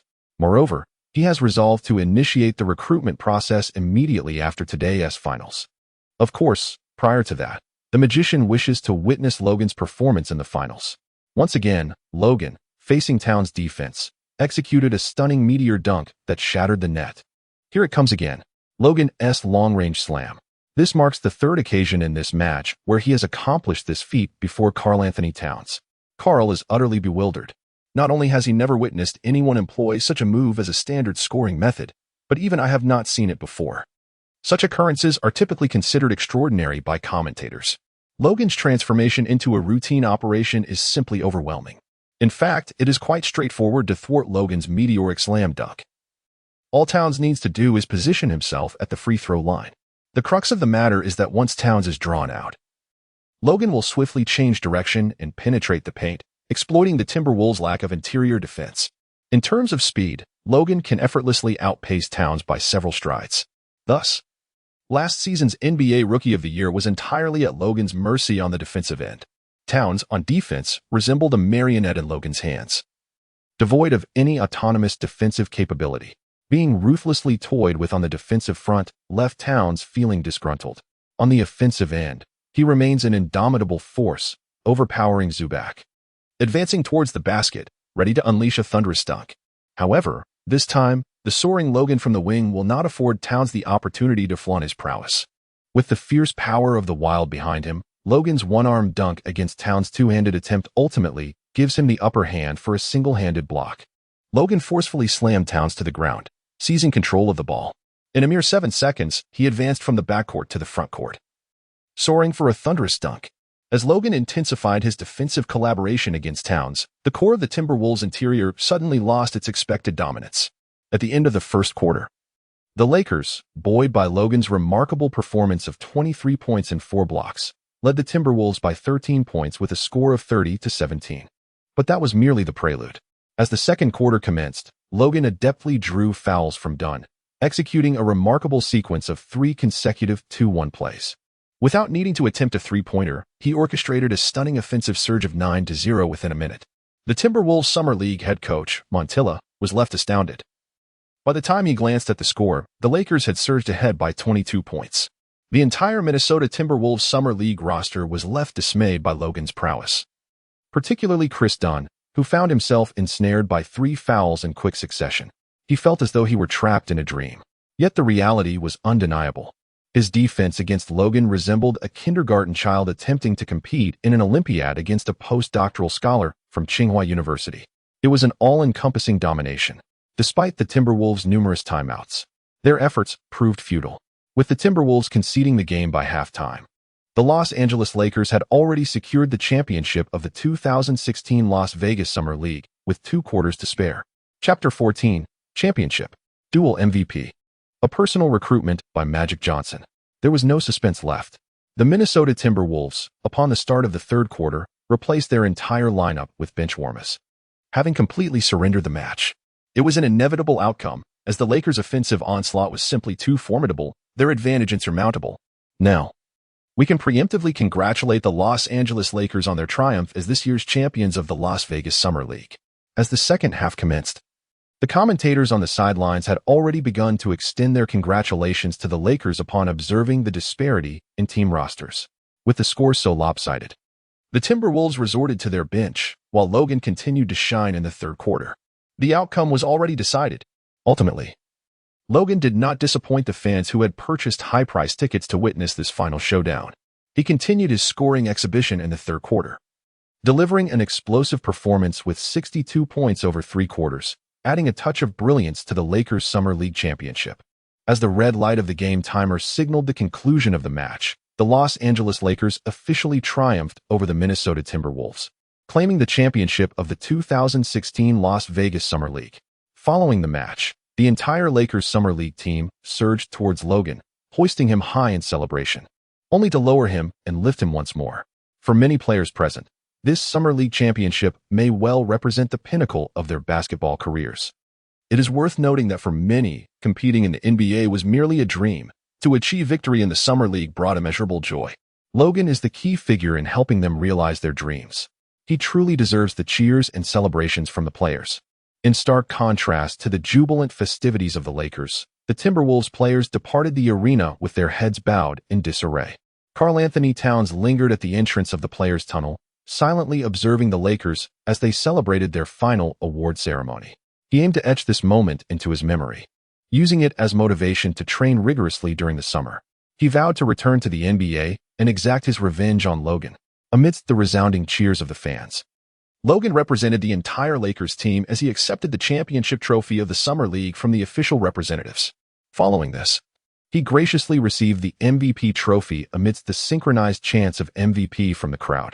Ultimately, Logan once again claimed the FMVP trophy for this year's Summer League, securing both MVP titles.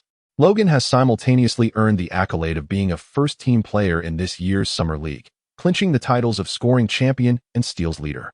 He achieved an astounding 62 points in a single game, setting the record for the most points scored by an individual in the history of the Las Vegas Summer League. Additionally, he recorded 11 steals in one game, establishing a new highest steals record for the league.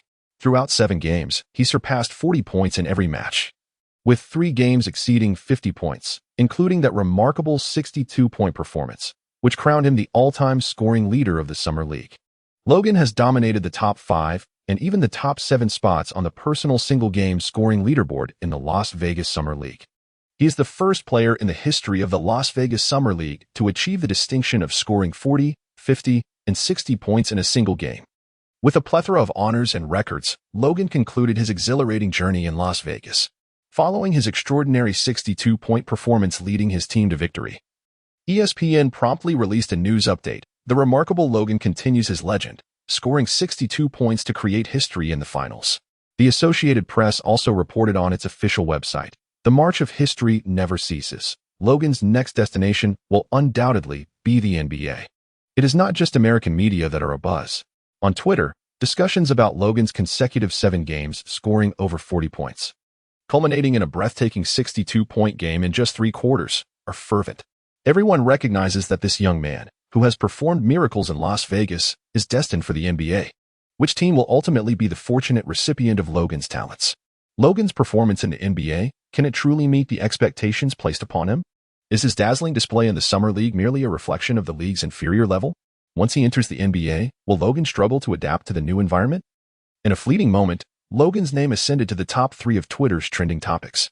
This marks a historical first, a Summer League standout, an undrafted player, capturing a spot among the top 3 trending topics on Twitter. I had not anticipated that, following Kevin Durant's signing with the Warriors, Dwayne Wade and Rajon Rondo's arrival in Chicago, and Derrick Rose alongside Joakim Noah heading to New York. This summer would still unveil a free agent capable of igniting such anticipation within me. On ESPN's Evening News, renowned basketball commentator Stephen A. Smith broached the subject. Logan might be the most compelling free agent to watch this summer. His choice of team could potentially influence the dynamics of the upcoming season. Stephen A. Smith was not jesting. While many believe that Summer League performances should not be taken as a benchmark, it is clear to the discerning observer, Logan's explosive scoring ability ensures that he will not falter upon entering the NBA. With his remarkable scoring consistency, innate physical gifts, and creativity on the offensive end, his potential is undoubtedly secure. Consequently, the league now has an emergent scoring talent, inevitably altering the competitive landscape. However, Logan, as the central figure, remains unconcerned with the dynamics of the league. On the night of securing the championship for his team, following the celebratory banquet, he received an invitation from Mitch Kupchak to the penthouse suite of the largest Hilton Hotel in Las Vegas. At first glance, Logan spotted the familiar figure of Magic Johnson approaching him. "Great to see you, Logan," Magic greeted warmly, extending his hand. "I am your most devoted fan." This was no jest. Prior to this match, Magic merely admired Logan, but after witnessing his performance, he had undeniably transformed into a fervent supporter, eager to purchase tickets to see him play live. The two exchanged pleasantries and took their seats, while Mitch Kupchak wasted no time and got straight to the point. "Logan, you have led the team to victory in the Summer League Championship. We have all been watching your performance closely. It is clear that after today, the management of over a dozen, perhaps even 20 teams, will seek to meet with you and discuss contracts. Therefore, we have come with the same objective today."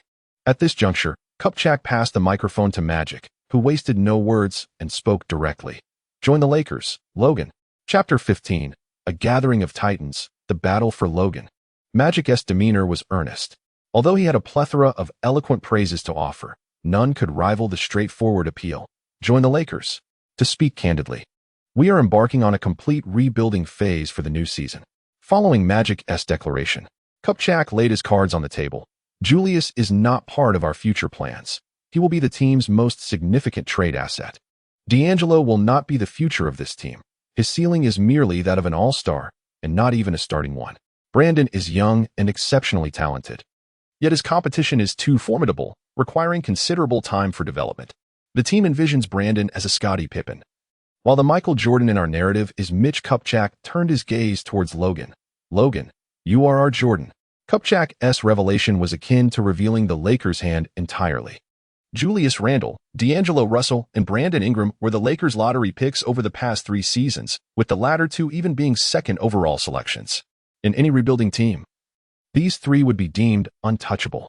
Yet now, Kupchak was unequivocal. If Logan were to join the Lakers, the future of the team would not revolve around these 3 lottery picks, but rather, it would center on Logan. This was a maximal display of sincerity. Mitch Kupchak was gambling, betting on Logan's ultimate decision to join the Lakers. It sounded rather promising. Logan did not provide an immediate affirmative response. However, the sincerity of Magic Johnson and Mitch Kupchak momentarily positioned the Lakers as his primary choice. The Lakers recruitment team understood Logan's reservations, acknowledging that he had only been presented with the recruitment plans of a single team thus far. He now held the reins of decision-making.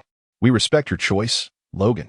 At the conclusion of the dinner, Kupchak assured Logan, "Regardless of which team you ultimately select, we will support your decision. Likewise, we will endeavor to initiate a trade proposal with the team you choose, striving to bring you to Los Angeles. Even if Logan does not ultimately select the Lakers, the team will still seek to acquire him in the trade market." Such is the unwavering spirit of the purple and gold. After bidding farewell to the Lakers recruitment team, Logan enjoyed a restful night's sleep. Following the conclusion of the Summer League, his NBA journey was only just beginning.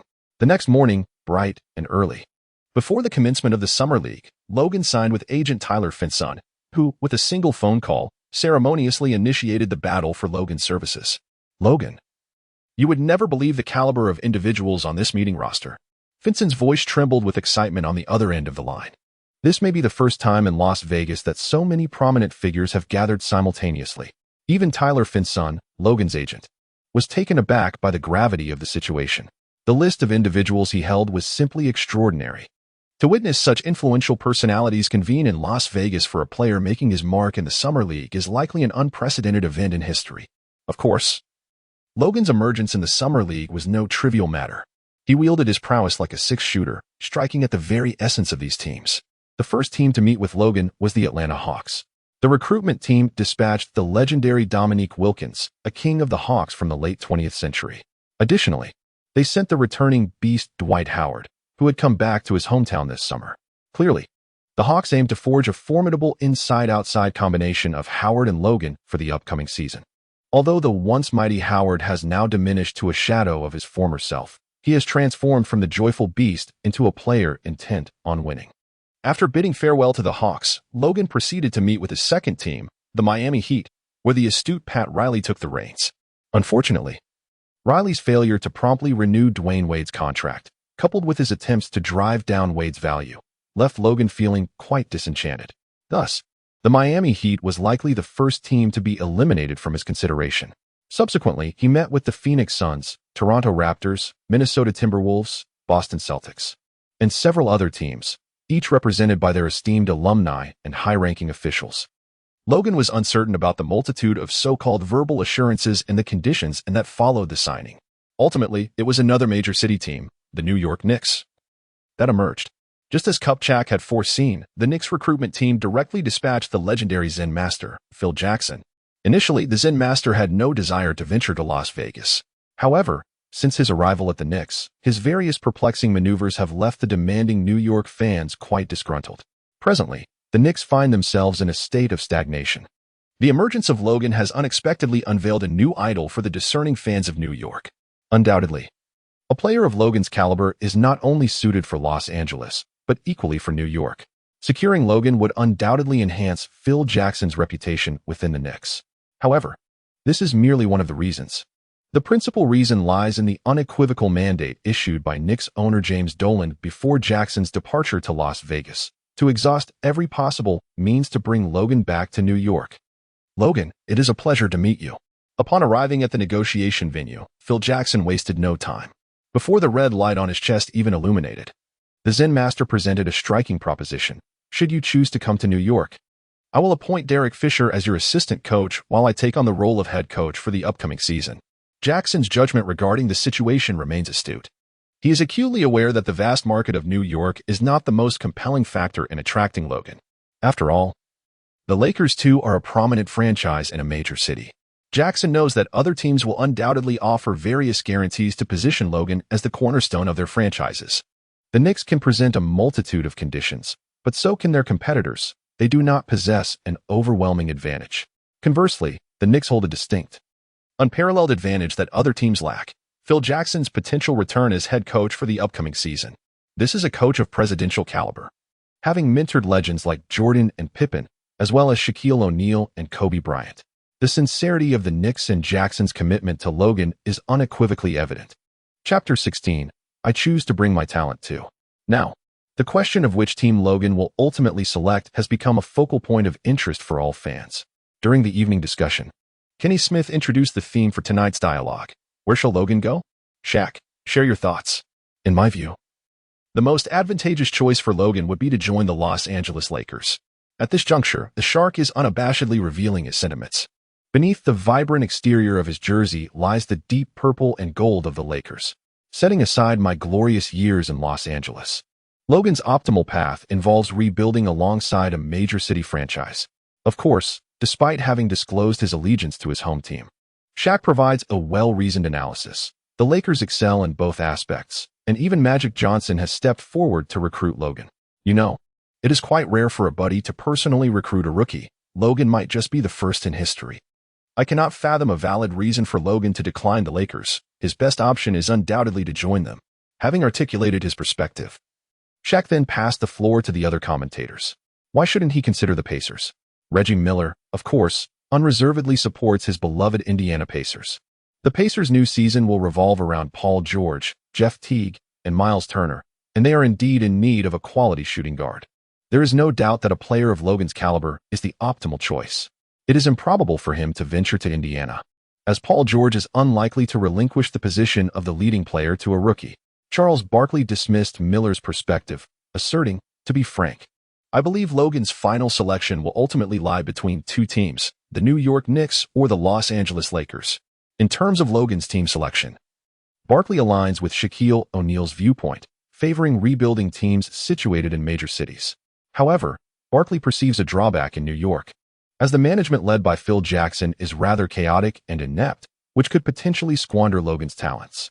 On the positive side, if the Zen Master returns to coaching rather than managing, it could prove to be a fortuitous scenario. Under his guidance, Logan might very well emerge as the next Kobe, or even the next Jordan. I concur with your assessment, Charles. This may be the first time I find myself in agreement with you. Shaquille timely interjected, stating, "It can only be New York or Los Angeles. There are no alternative answers." Not only did several prominent commentators reach a consensus, but many fans on social media also echoed this sentiment. Logan's ultimate choice will inevitably be between the New York Knicks or the Los Angeles Lakers. I am inclined to believe that Logan will opt for the Lakers, especially with Magic Johnson personally stepping in, an unprecedented occurrence. Why not the New York Knicks?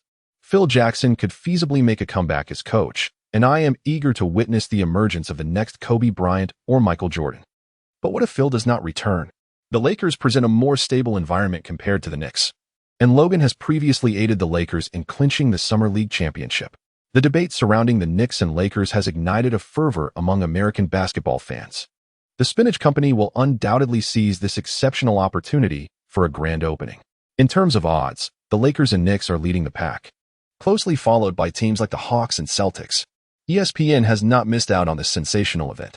Following discussions with Logan's team, ESPN announced on their official website that they will broadcast Logan's final decision live on television on July 20th during prime time in the United States. ESPN's nationwide program is set to commence. The broadcast will not only cover the live event, but will also feature the lively reactions of fans gathered outside Madison Square Garden in New York and the Staples Center in Los Angeles. Even before the show begins, ESPN's backend has reported that the viewership for this episode has surged to a recent peak. The backend servers of ESPN nearly faced a collapse due to the overwhelming response. Amidst this public anticipation, the esteemed E. Smith will personally host the event. Logan emerged shortly thereafter, taking a seat opposite Smith. Upon witnessing Smith take the helm, the New York fans were engulfed in excitement. After all, Smith is renowned as a devoted New York Knicks supporter, with his myriad expressions of disdain for the team's shortcomings nearly forming a lexicon of their own. ESPN's decision to have a Knicks fan host the program undoubtedly held significant meaning. So, Logan, have you made your final choice? Stephen A. Smith lightheartedly alleviated the tension in the air, stating, I'm a New York fan. His remark elicited hearty laughter from the audience, easing the atmosphere considerably. Yes, my friend, I have made my final choice. Then, do tell, reveal to everyone whether you have chosen New York or Los Angeles. The television broadcast transitioned to 3 screens. On the left, the eagerly anticipating New York fans. On the right, the intensely anxious Los Angeles supporters. And in the center, ESPN's live studio. I have decided to bring my talent to Los Angeles. Los Angeles? Smith paused momentarily. Logan, are you certain? Indeed. My final choice is to join the Los Angeles Lakers. The announcement of the Los Angeles Lakers sent shockwaves through both fan bases, with the previously elated Knicks supporters plummeting from euphoria to despair, filling the venue with lamentations.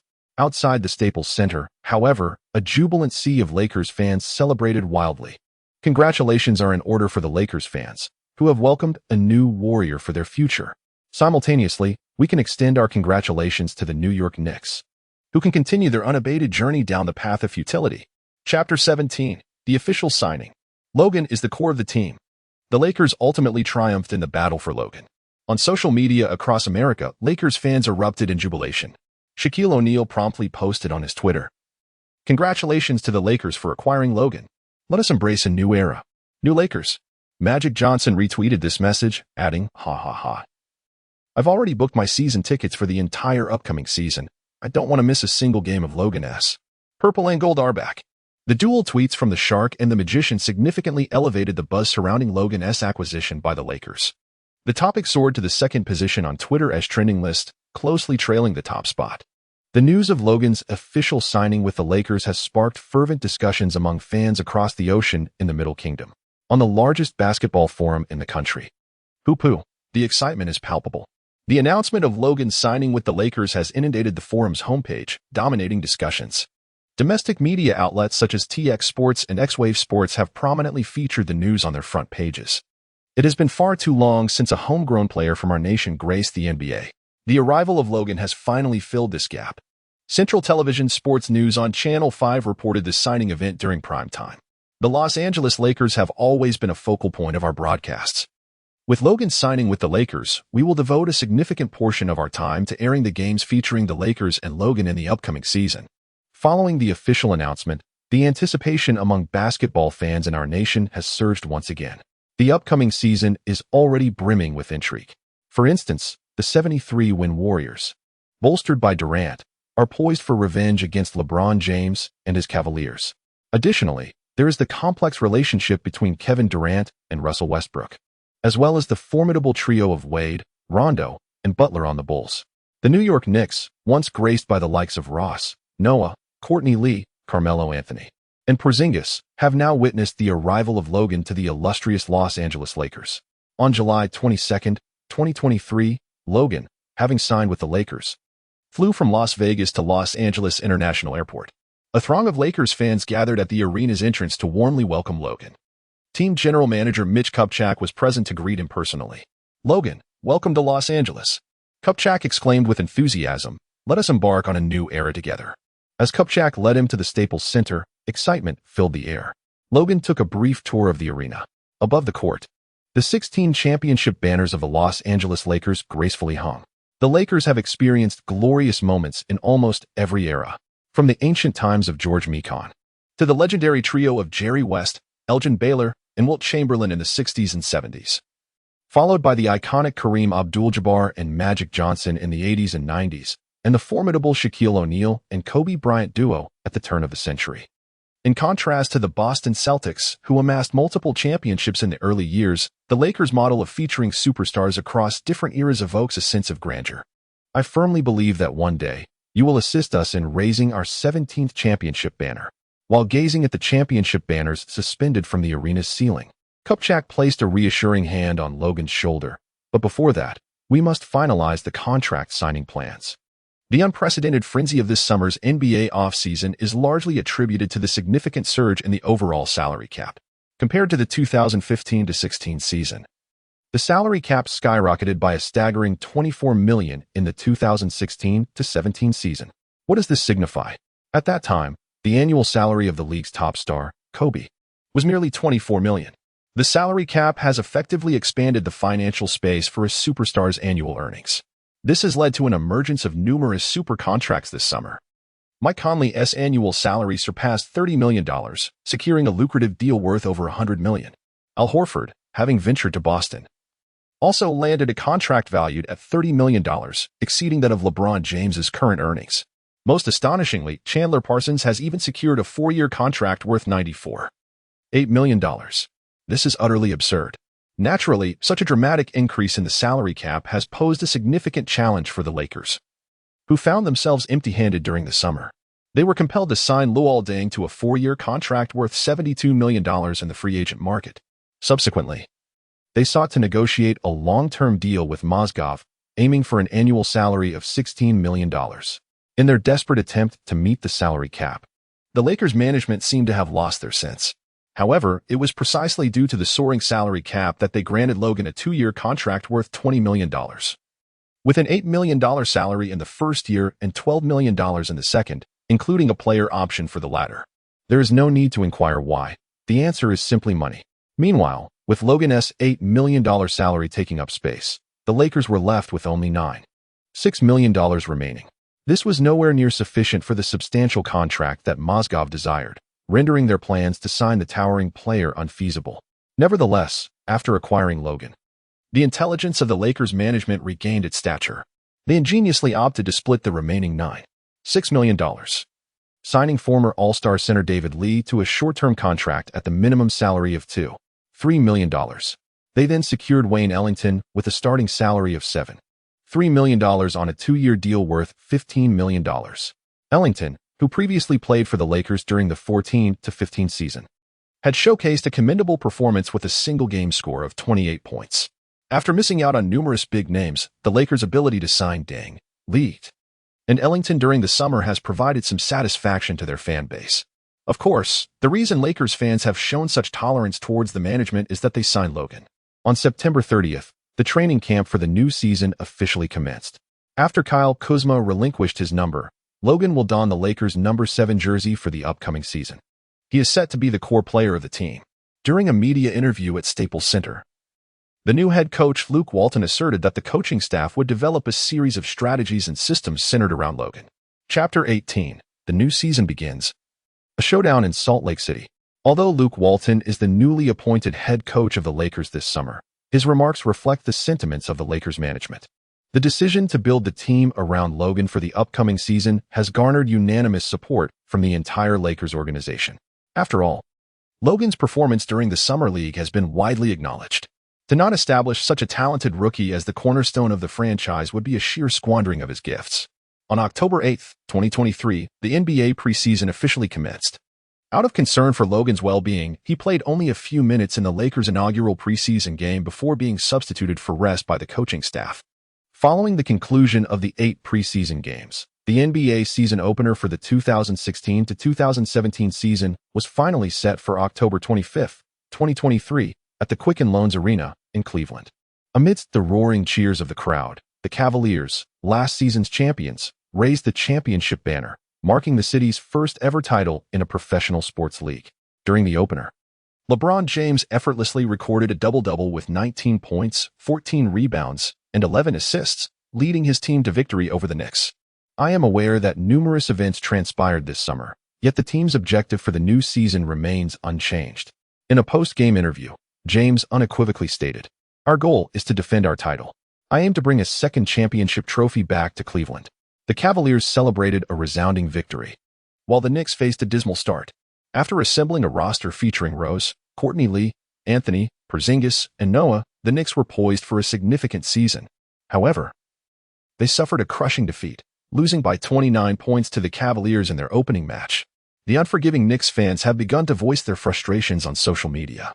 The New York Knicks never fail to disappoint in this regard. Why wouldn't Logan choose us? This game serves as a testament. If we had secured Logan, would we have lost today? We hope Phil Jackson is removed from his position. Not only did he fail to acquire Logan, but he also signed a slew of washed-up stars. I support your viewpoint. Phil Jackson, please resign promptly. The Knicks fans are enraged, even attributing the loss of Logan to the Zen Master's failures. Meanwhile, the other 2 games of the season's opening day unfolded with fervor. Damian Lillard exploded for 39 points in his debut, leading his team to victory over the Jazz. James achieved a triple-double, and Lillard scored 39 points. Yet, the headlines on the NBA's opening day did not belong to them. The San Antonio Spurs faced off against the Warriors in their first game of the season, with Kawhi Leonard stepping up as the team's core, delivering an impressive performance of 35 points, 5 rebounds, and 5 steals. The San Antonio Spurs triumphed over the Golden State Warriors with a commanding score of 129-100, securing a remarkable advantage of 29 points. The Warriors' performance, however, was not altogether lackluster. The dynamic duo of Curry and Durant combined for an impressive 56 points, yet they still faced a significant defeat. The headlines on the opening day of the new season were unexpectedly claimed by the unassuming robot, Leonard. It dawned upon many that although Tim Duncan has retired, the Spurs' prowess may not diminish significantly. Leonard possesses an equally formidable capacity for both offense and defense. On October 26th, the NBA season commenced in full swing. The much-anticipated debut of Joel Embiid, who has been sidelined for 2 entire seasons, saw him playing for 22 minutes, scoring 20 points and grabbing 7 rebounds, showcasing his undeniable talent. Conversely, Russell Westbrook, having lost Durant, experienced a remarkable resurgence, delivering a near triple-double performance with 32 points, 12 rebounds, and 9 assists, while committing only 2 turnovers. Many in the American media speculate that without Durant, Westbrook may embark on an explosive season. The Houston Rockets, now without Howard, faced the Atlanta Hawks in their season opener, the very team Howard had joined. Ultimately, James Harden achieved a near triple-double with 30 points, 11 assists, and 9 rebounds. Yet the Rockets still fell short against their opponents. Howard contributed 20 points and 15 rebounds, demonstrating he remains at a high level of play. The new NBA season promises to be filled with excitement. Indeed, from yesterday to today, we have witnessed an abundance of thrilling games. Similarly, today's match in Salt Lake City attracted considerable attention from fans. In the United States, Utah, Salt Lake City, at the Energy Solutions Arena. Two commentators from ESPN began to warm up the crowd for the game. Today, the home team, the Utah Jazz, is set to face off against the Los Angeles Lakers, who are also commencing their season. This past summer, the Lakers made quite a splash in the Las Vegas Summer League, clinching the championship and signing the league's all-time scoring leader, Logan. Even before the new season officially began, the Lakers have piqued the interest of their fans. Whether the newly signed Logan can adapt to the NBA's competitive environment remains a pertinent question. It is worth noting that Logan may not enjoy the best of luck upon entering the NBA. A glance at the starting lineups of both teams prompted the commentators to analyze the situation. Logan's style during the Summer League was heavily focused on penetrating the paint for scores. His efficient performance was largely predicated on facing defenders of relatively lower caliber. However, today, standing in the paint for the Utah Jazz is the formidable Rudy Gobert, who towers at 2.16 meters with an astonishing wingspan of 2.35 meters. In Logan's recollection, the 2016 to 2017 season can be regarded as the year when Gobert ascended to the pinnacle of his career. He would average an impressive 2.6 blocks per game, earning the title of the league's leading shot blocker. Furthermore, his defensive prowess would earn him a spot on the first-team All-Defense and the second-team All-NBA. In other words, this season, Gobert stood as the foremost bastion in the league's interior defense. One can only hope that the young player from the East does not foolishly attempt to penetrate our defense. During a pre-game interview, Rudy Gobert remarked with a smile, "If he dares to come in, I will admire his courage and then send him crashing to the ground." Chapter 19. A clash with Dio. Is this height sufficient? Gobert's pre-battle declaration ignited the enthusiasm of the fans in Salt Lake City. Logan? Merely a Summer League star. This is the NBA. Indeed, Rudy will impart a valuable lesson to this young player. Surely, no one genuinely hopes Logan avoids challenging the interior, right? I am eager to witness the moment when he is sent sprawling by Rudy's block. Ha ha ha, the Los Angeles Lakers' anticipation from the entire summer is destined to be shattered today. The confidence of the fans in attendance is brimming. After all, the Lakers have but one player to rely on, Logan. Logan's style is thoroughly dominated by Gobert. How can one triumph? It seems impossible. The pre-game warm-up concluded swiftly, and both team starters took to the court. The Jazz's starting lineup featured George Hill, Joe Johnson, Rodney Hood, Derek Favors, and Rudy Gobert. Upon entering the game, Gobert raised his arms toward the fans on the sidelines, signaling for even louder cheers. The Lakers' starting five comprised D'Angelo Russell, Luol Deng, Julius Randle, Larry Nance Jr., and Logan. As the Jazz players took the court, the Energy Solutions Arena resonated with the sound of exuberant applause. Logan ascended onto the court, while the Energy Solutions Arena resonated with a cacophony of boos. The Jazz supporters were eager to witness the so-called summer's most formidable acquisition by the Lakers' flounder in Salt Lake City. After all, no one wished to see the resurgence of the Los Angeles Lakers occur with such rapidity. As the players took the floor, the two centers positioned themselves at midcourt, and the referee lofted the ball into the air. Gobert effortlessly outmaneuvered young Nance, directing the ball into the hands of George Hill. The Utah Jazz seized the opportunity to initiate the first offensive possession. Hill advanced past the half-court line, locating the isolation specialist, Joe. Joe then passed the ball to the interior player, Favors, who executed a mid-range shot off the backboard, thereby marking the team's inaugural score. Offense was not the Jazz's forte. Our focus should be more on their defensive prowess. The Jazz's unadorned offensive strategy prompted the commentator to selectively direct attention towards the defensive end. The Lakers commenced their offensive play. D'Angelo Russell propelled the ball forward, and at the behest of head coach Luke Walton from the sidelines, he delivered the ball into Logan's hands. Although Walton, transitioning from the Warriors to coach the Lakers, espoused a philosophy of egalitarianism and team-oriented basketball, Logan was nonetheless deemed the cornerstone of the franchise by the Lakers management. The offensive possession rightfully belonged to Logan. Bang! Logan, holding the ball at a 45-degree angle on the right side, was met with a chorus of boos from the crowd. Undeterred by the cacophony, He deftly shook off his single defender Joe, and made his way into the paint. As he approached the imposing George Hill, he launched into a thunderous dunk. George Hill, merely a bystander in that moment, was left utterly bewildered. How could he, merely passing through, be so decisively dunked on by Logan? Not only was Hill in disbelief, the Jazz fans were momentarily stunned as well. The swift sequence from Logan evading his defender to penetrating the restricted area, culminating in that emphatic dunk, transpired in the blink of an eye. Just as the crowd was still voicing their disapproval, Hill found himself on the receiving end of a spectacular dunk. What kind of otherworldly speed was this? Oh, behold, Logan's electrifying breakthrough. His velocity was reminiscent of his summer league days, perhaps even surpassing that. The sheer rapidity of the dunk left George Hill with little time to react or make a defensive judgment. Clearly, the crowd's jeers had no bearing on Logan's performance. The two commentators were in a frenzy, having anticipated that the highly anticipated Logan would falter against the rookie wall.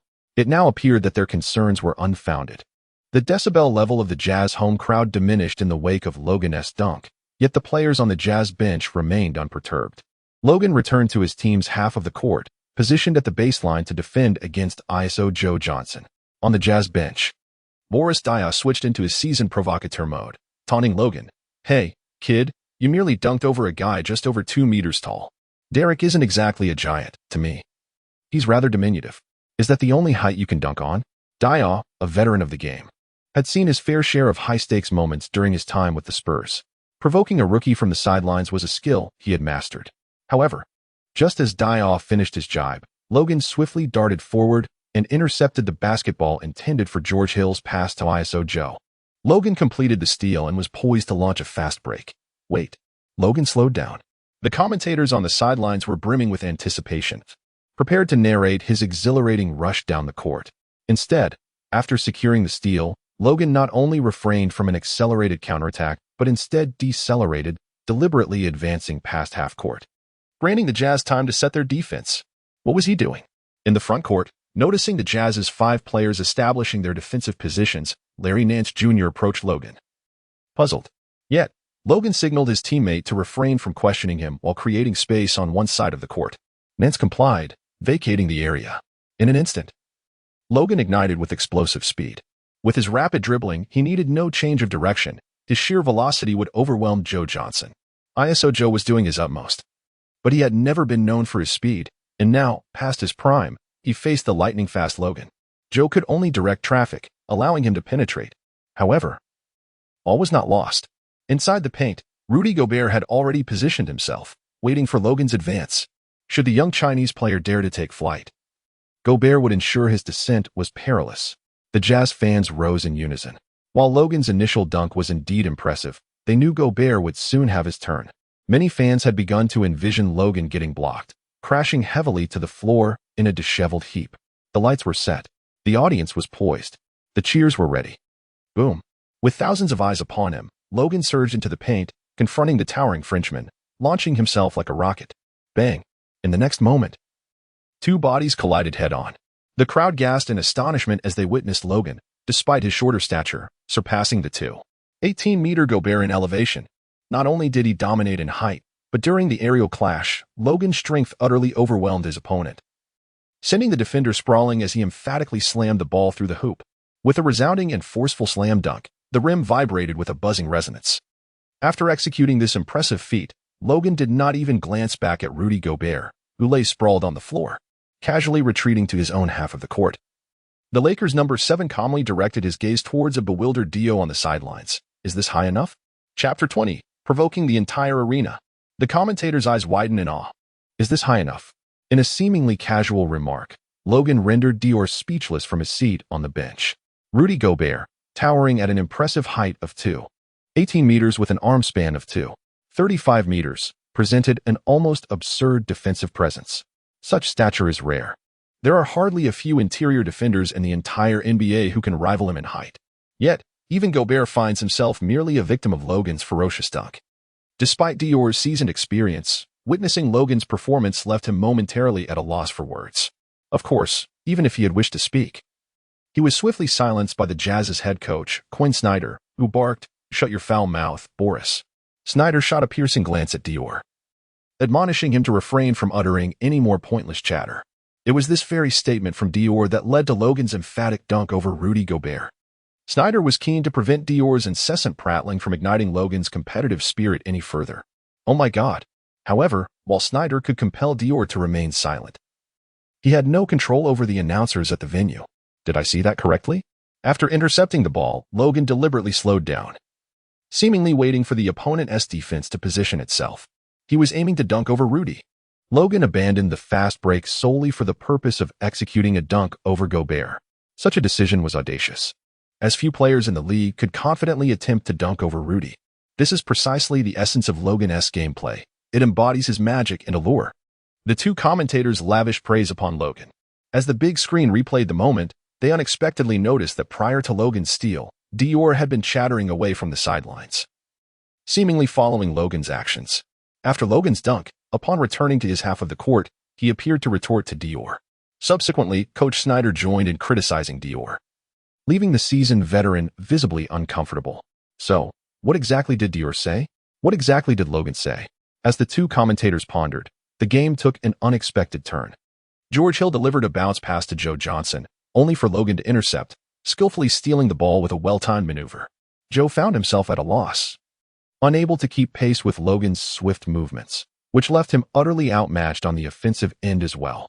In the next play, Logan mirrored his previous choice. Rather than accelerating into a fast break, he leisurely advanced past half-court, waiting for the Jazz players to position themselves defensively. Could it be? Was that young man daring to challenge Rudy once more?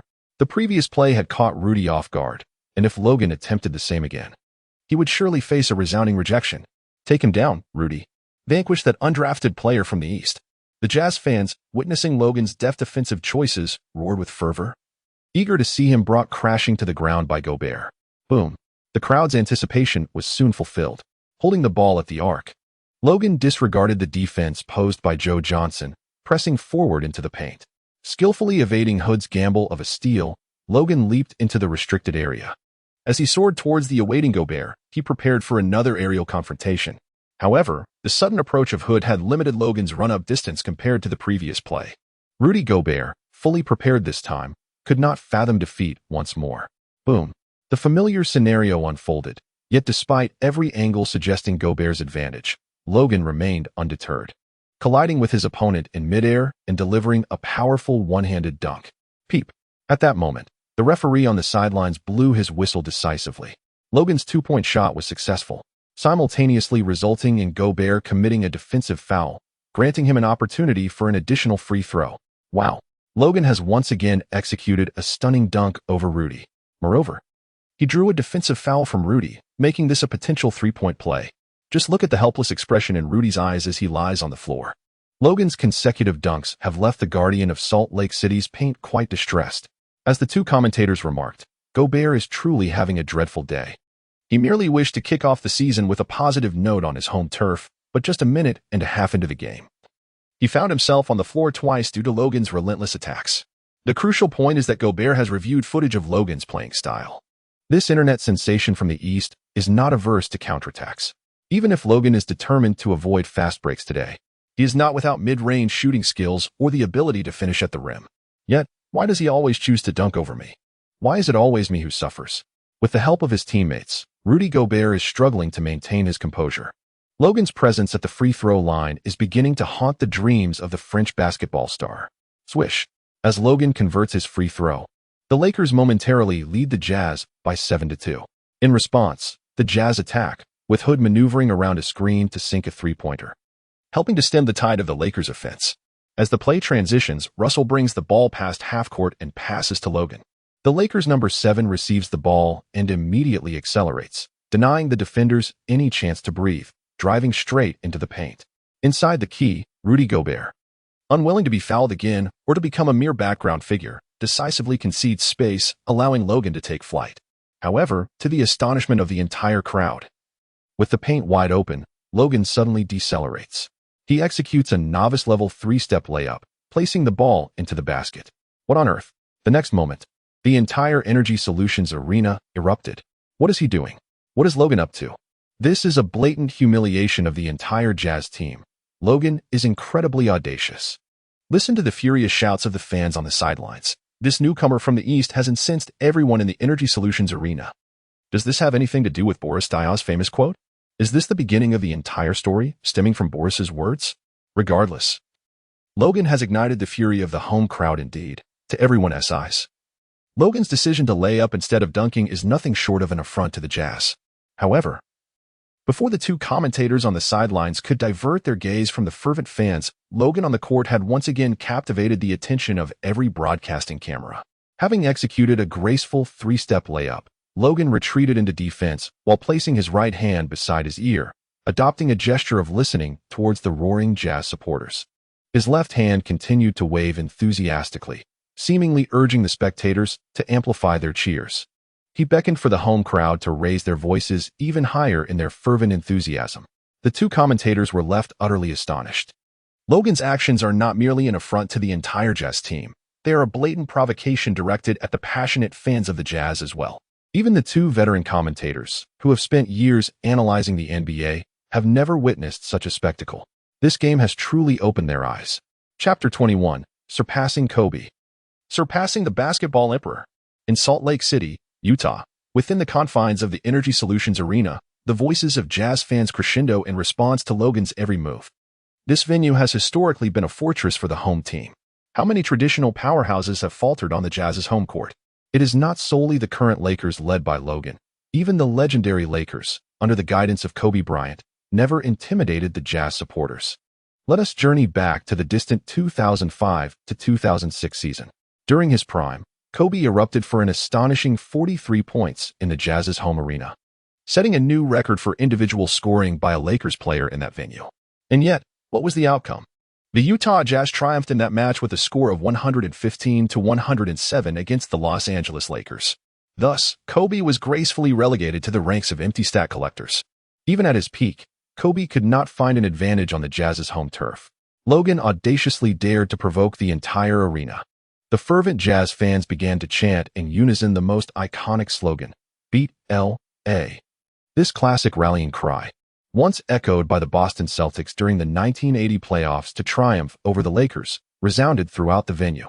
The fans in Salt Lake City are not to be underestimated. They would not allow the visiting Lakers to play in comfort. Logan has incited a group of individuals who should never be provoked, and they are poised to unleash their fury for the full 48 minutes of the game. The two commentators were not only enlightened by Logan's actions, but were also astounded by the fervor of the Jazz fans. Nearly 20,000 voices united in a powerful chorus of "Beat L.A." This spectacle was truly magnificent. The camera returns to the game. The execution of Logan's three-step layup undeniably provoked the entire Jazz team.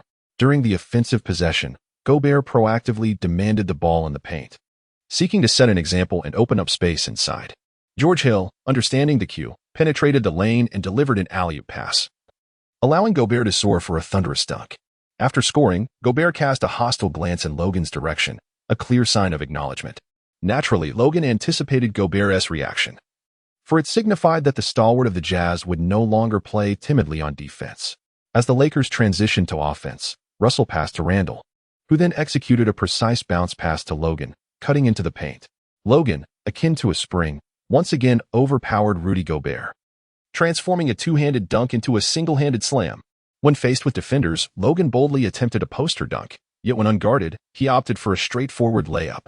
Logan's approach was truly amusing. He never indulged in dunks devoid of challenge. Setting aside previous games, in this particular match, Logan adhered to the commentator's analysis. He refrained from dunking unless confronted. As he showcased his aerial prowess on offense, Logan returned to the defensive end, confronting the ball-receiving ISO Joe without hesitation. He delivered a volleyball-style block on Joe Johnson's pull-up jumper, momentarily silencing the crowd. Under the fierce enhancement of Surpassing Kobe's maximum potential, Joe's offensive maneuvers appeared to Logan as if they were unfolding in slow motion. "If I can't stop you, consider it my defeat." In the first quarter, Logan exhibited dominion on both ends of the court. Even Luke Walton, who typically championed egalitarian basketball, found himself captivated by Logan's all-encompassing style of play. To hell with egalitarianism. Give the ball to Logan and let him handle it. What could be better? Throughout the first quarter, Logan played for 9 minutes and 23 seconds, amassing an impressive 24 points, aiding the Lakers to a 31-20 lead. thus energizing the Jazz by 11 points. His 24 points in a single quarter marked the highest ever for a rookie in NBA history, falling just 2 points shy of the record for the most points scored in the first quarter. Logan was merely 2 points away from equaling the historic mark. Woj and Leonard trembled in fear, as their record nearly fell to a rookie. It was such a pity. Logan's performance today was explosively outstanding. One wonders how long it will be until he finds such form again. During the intermission, gazing at the technical statistics in hand, the two commentators by the sidelines expressed profound regret for Logan. The record for the highest first-quarter points in NBA history, held by Kawhi Leonard, stands at 26 points. This All-Star three-point contest champion from 2003, aside from his explosive first-quarter performance, managed to score only 12 points in the remaining 3 quarters, failing to maintain his fiery momentum. It was evident to the commentators that Logan's explosive start in the first quarter would be difficult to sustain, as the Jazz would not allow a rookie to continue shining on their home turf. Regrettably, the Utah Jazz's defense was utterly incapable of restraining the rampaging Logan. Joe's defensive footwork was painfully slow, rendering him virtually non-existent against Logan. Rudy Gobert was thoroughly outmatched in physical confrontations, with Logan dominating in both height and strength. Hood occasionally stepped up to assist, forming a double-team defense. Yet, under Logan's lightning-quick dribbling, Hood's help defense could not keep pace with Logan's penetrating speed. Even a 2v1 situation was rendered futile, leaving Jazz head coach Snyder in a state of helpless rage on the sidelines. If it were feasible, he might have wished to shed his suit and rush onto the court, transforming into an ethereal sixth man to assist in containing Logan. Alas, such a notion was but a fantasy. The entire Energy Solutions arena, under Logan's sustained and stable output in the second quarter, gradually succumbed to a subdued atmosphere. The once fervent Salt Lake City fans were rendered as soft and feeble as a Hello Kitty plush toy by Logan's prowess. In the second quarter, Logan delivered an impressive 15 points alongside 2 steals and 2 blocks. By halftime, he had amassed a comprehensive tally of 39 points, 4 rebounds, 6 steals, and 3 blocks. Aside from the empty assist column, Logan's performance left no room for criticism. With 39 points at halftime, Logan set a new record for the highest points scored by a rookie in their debut game. He surpassed Wilt Chamberlain's debut halftime scoring record from his rookie season. Despite having established a new halftime scoring record, Logan seemed intent on shattering the overall rookie debut scoring record previously held by the legendary coach. Logan has now shattered the half-court debut scoring record previously held by basketball emperor Wilt Chamberlain. Breaking the overall scoring record is merely a matter of time. As the second half commenced, Logan found himself closely monitored by the Jazz players. Yet, the persistent issue remained. The Jazz lacked a definitive defensive specialist on the perimeter. No one could match Logan's blazing ball-handling skills. As the point gap widened, silence enveloped the arena. On the sidelines, Jazz head coach Quinn Snyder decisively substituted all his starters, conceding defeat before the end of the third quarter. Luke Walton, too, refrained from allowing Logan to dominate completely. With a smooth free throw line floater, the Lakers' number 7 secured his 47th point of the game, prompting Walton to replace Logan with Wayne Ellington. Ultimately, with Logan's explosive performance of 47 points in just 3 quarters, the Los Angeles Lakers triumphed over the Jazz with a score of 118-98, clinching their first victory of the season by a 20-point margin. Logan not only surpassed Kobe Bryant's record for the highest single-game score by a Lakers player at the Jazz's home court, but also broke Wilt Chamberlain's record for rookies scoring in a debut. As the game concluded, an ESPN commentator glanced at the information in hand. He had also surpassed Yao Ming, establishing the highest single-game score by a Chinese player in NBA history. Tonight will undoubtedly be Logan's record-breaking night. Chapter 22, Records Broken with Ease. The Utah Jazz have a storied background. In the last game of the previous regular season, they were the final opponents in Kobe's retirement tour, where the Black Mamba scored a career-ending 60 points, setting the record for the highest score in an NBA farewell game. In his final match, Kobe created history atop the Jazz. Now, once again, it is the Lakers facing the Jazz. The young Logan, in his professional debut, has once again etched a new record against the Utah Jazz. He has set the highest single-game score by a Lakers player at the Jazz's home court, surpassing Kobe. He has also eclipsed Wilt Chamberlain's record for the highest debut scoring by a rookie, and outdone Yao Ming for the highest single-game score by a Chinese player in NBA history. This is merely Logan's first game. He has only needed 3 quarters to craft his own legacy. My apologies to Kobe, Wilt, And now, your records now belong to Logan. I declare that I am now a fan of Logan. What a coincidence. So am I. The two ESPN commentators excitedly exchanged their thoughts. Viewing Logan as the emblematic figure of a new era for the Lakers, we were overwhelmed by a rookie. Meanwhile, during the post-match interview, Utah Jazz head coach Quinn Snyder candidly expressed his admiration for Logan's performance. His speed, his explosiveness, and his formidable scoring ability left a lasting impression. It is hard to fathom that he is an undrafted player. Prior to today, the team had no detailed information about him. Had we been aware of Logan's existence sooner, we would undoubtedly have selected him with the first overall pick. Snyder was not concerned about the team's loss in today's game. What troubled him was why, before today, or even before the Summer League, no one had informed him about the existence of such a remarkable rookie. It is utterly bewildering that a player of this caliber went undrafted. All teams in the league must be lacking in discernment, if not for the constraints on team management. Snyder would have seriously considered dismissing the Jazz scouting staff. I am firmly convinced that Logan will become a phenomenal player. Similarly, Joe Johnson, who also participated in the post-game interview, was quite candid. He is the strongest rookie I have ever encountered, without exception. Although ISO Joe has surpassed his peak, he still possesses a few tricks up his sleeve. However, today, not only was Logan able to completely neutralize Joe's offensive repertoire, but defensively, Joe was rendered almost invisible in Logan's presence. A rookie of this caliber is indeed a first in Joe Johnson's extensive basketball career. Logan is the sole reason for the team's victory. On the other hand, Lakers head coach Luke Walton expressed his exasperation. I had no opportunity to implement any strategies today. I entrusted the ball to Logan, and he single-handedly managed everything.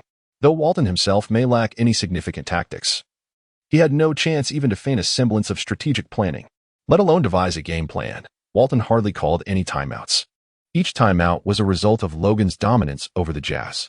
Even after coaching the historically successful 73-win Warriors last season, Walton had never experienced such an effortless game. After concluding interviews with the Jazz coaches and the Lakers head coach, the media swarmed towards Logan's position. The star of the evening, of course, made his appearance last. Logan, congratulations on winning your first professional game. Is there any difference between the NBA and the Summer League? Logan, you shattered numerous records today. How does it feel to set such records? The reporters eagerly hurled questions at him. Surrounded by layers of journalists, Logan appeared remarkably composed. Winning my first game feels great. But I believe there is little difference between the NBA and the Summer League. As for the act of setting records, to be honest, I do not feel particularly moved. I merely engaged in the necessary actions to secure victory in the competition. Breaking records was never my intention. Achieving some records incidentally has not evoked any extraordinary emotions within me. Logan is indeed speaking candidly. Although he was a fervent NBA enthusiast prior to his time travel, he possesses little recollection of such intricate details. Records of rookie debut performances, the highest single-game scores by players from the Middle Kingdom, or the top-scoring Lakers player in a match against the Jazz do not linger in his memory. Today, Logan simply aimed to secure a victory, effortlessly shattering a few records along the way. However, to speak candidly, this achievement genuinely challenged the perspectives of the reporters present. Goodness, is there truly no distinction between the NBA and the Summer League? Breaking records feels trivial? It was merely an incidental feat? Truly, you never cease to amaze. One final inquiry, Logan. An ESPN reporter hurriedly asked, at the onset of the game, we observed that you seemed to have an altercation with Boris Diaw, who was seated courtside. What precisely did Boris say to you? And after you executed that stunning dunk over Rudy Gobert, what words were exchanged between you two? The narrative of the entire match commenced with Diaw's remark. Unfortunately, these journalists lack the ability to read lips, and the live broadcast failed to capture the sounds from the sidelines. What, indeed, did Diaw convey to Logan? What exactly did Logan say to Dio? Not only the media, but even the fans are eager to know. He wagered that I would not be able to score against Rudy's defense, so I simply had to prove him wrong. Logan did not shy away from expressing his sentiments. Here, I can only extend my apologies to Rudy. If there is someone to blame, it should be your teammates. With these words, Logan concluded the interview and turned to stride into the players' tunnel. Later, after taking a shower and reclining in bed while watching ESPN's evening news, Rudy Gobert witnessed Logan's post-game interview. He nearly choked in disbelief. It turned out that his dismal performance today was entirely the fault of Dio. Gobert's mental state had completely unraveled. It is not the formidable opponents that instill fear, but but rather the unreliable teammates. Chapter 23, A Surge of Statistics. A feast of scoring approaches. Logan's record-breaking debut performance swiftly dominated the headlines of major media outlets across the United States. It is noteworthy that Wilt Chamberlain's record stood unchallenged for an astounding 61 years.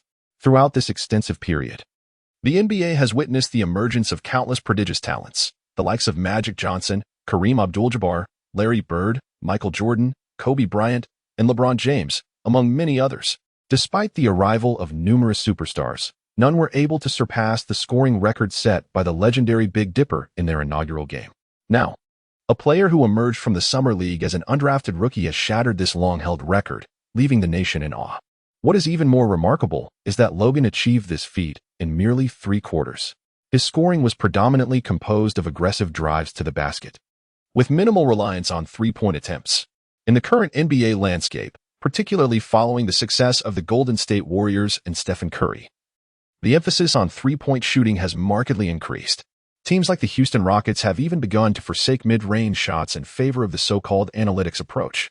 In an era where high-scoring games have become commonplace due to the rise in three-point attempts, Logan's performance stands out.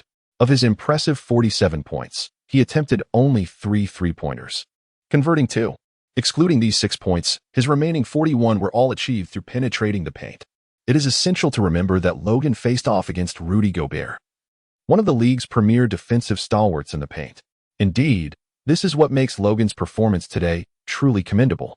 He set a new record while confronting the very best of the league's interior defenders. The fervor surrounding Logan is also reflected in the trending topics on Twitter. However, this excitement was short-lived, overshadowed by another game that evening.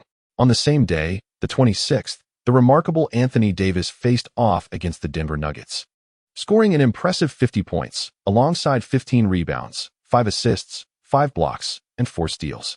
His performance was nothing short of extraordinary, filling the statistical columns with his versatility and efficiency.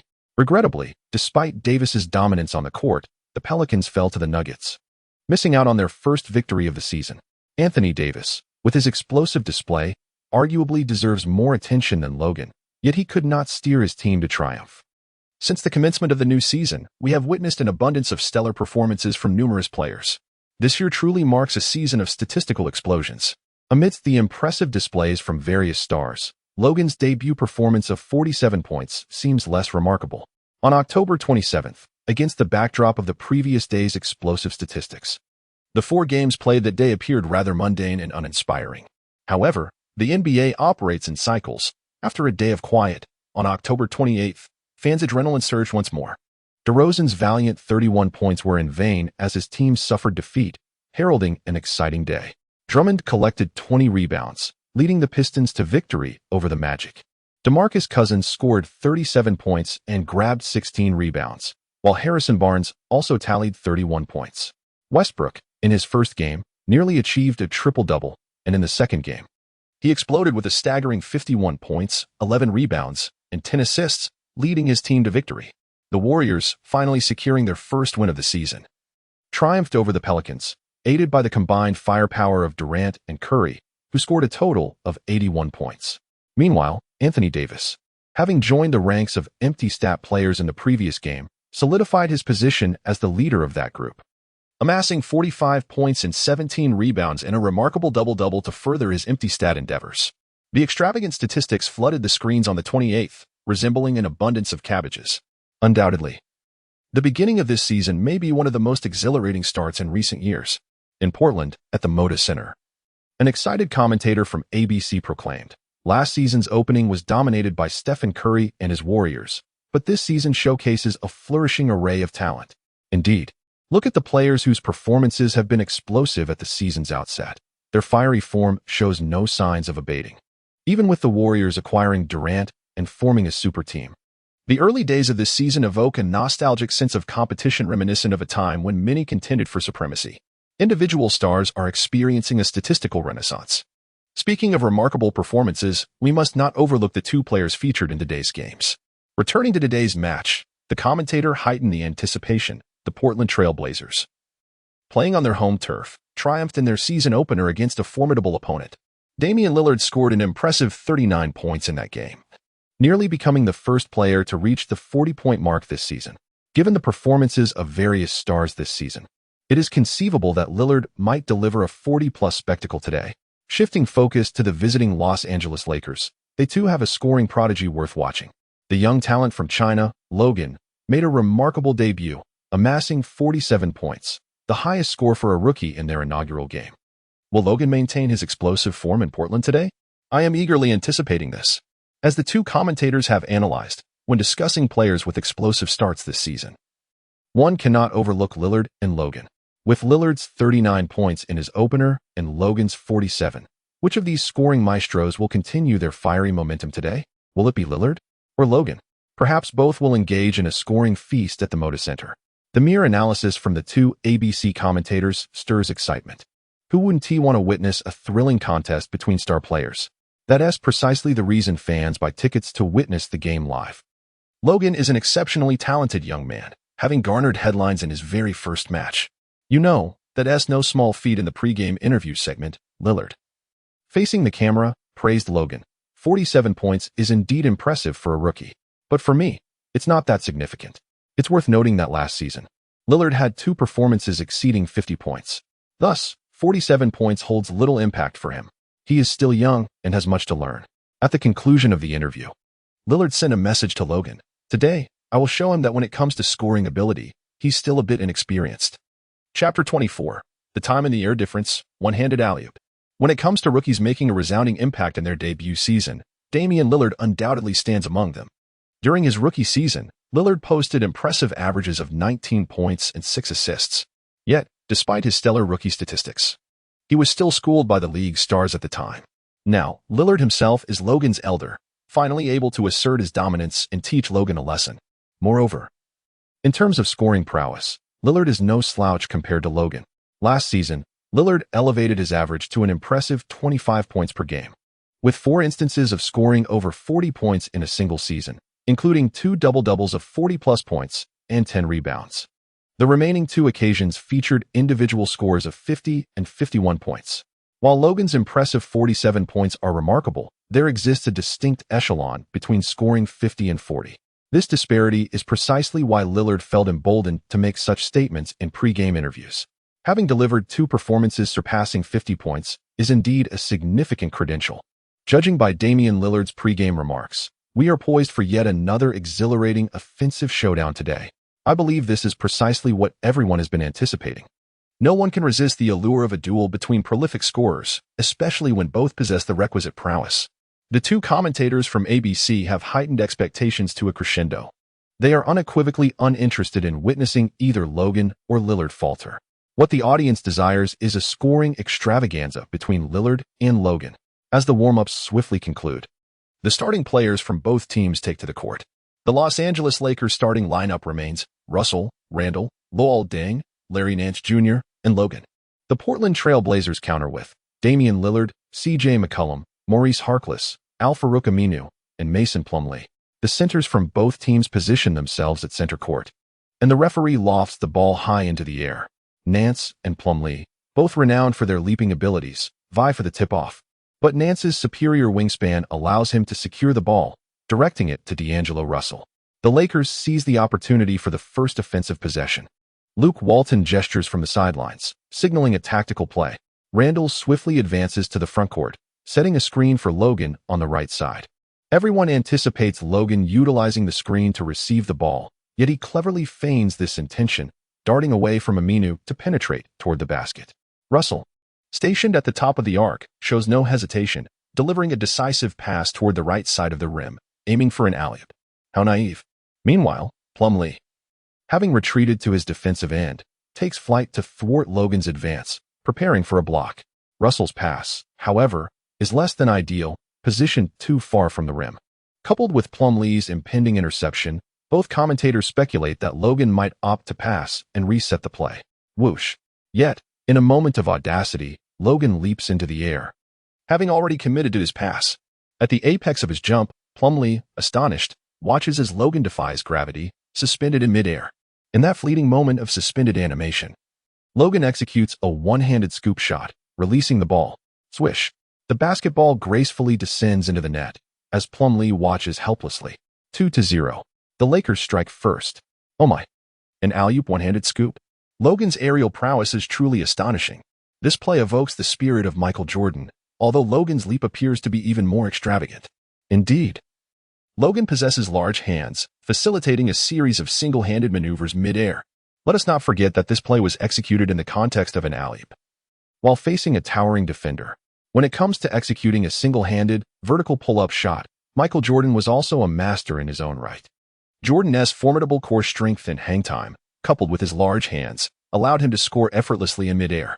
However, Logan's play was an alley-oop single-handed pull-up, utilizing hang time to create a momentary advantage over his defender. From any perspective, the difficulty of Logan's shot far surpasses that of Jordan's accomplishments. Don't just stand there. Inbound the ball. Although Plumlee was momentarily stunned by Logan's play, Lillard remained unfazed. After urging his teammates to inbound, Lillard swiftly advanced past half-court, using a screen to create an open shot opportunity and unleashed a long two-pointer that swished through the net.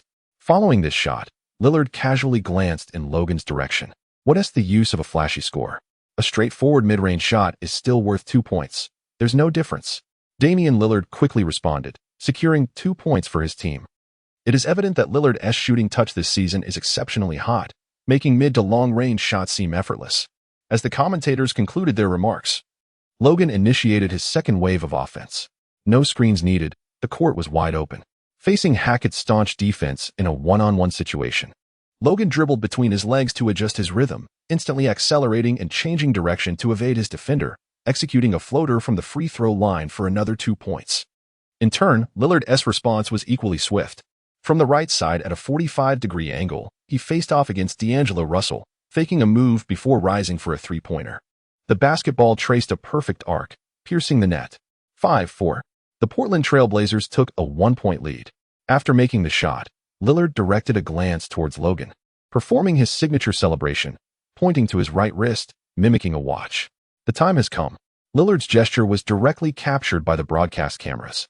Undoubtedly, this was the Blazers guard officially issuing a challenge to Logan. This is precisely what we came to witness. Damian is a deity on this court. He can conquer all. Charge forth, Damian. Advance, Trail Blazers. Lillard's classic pose ignited the entire Moda Center arena. Who among us has not experienced the fervor of a true home court? All Blazers fans rose to their feet, chanting the names of Lillard and the team.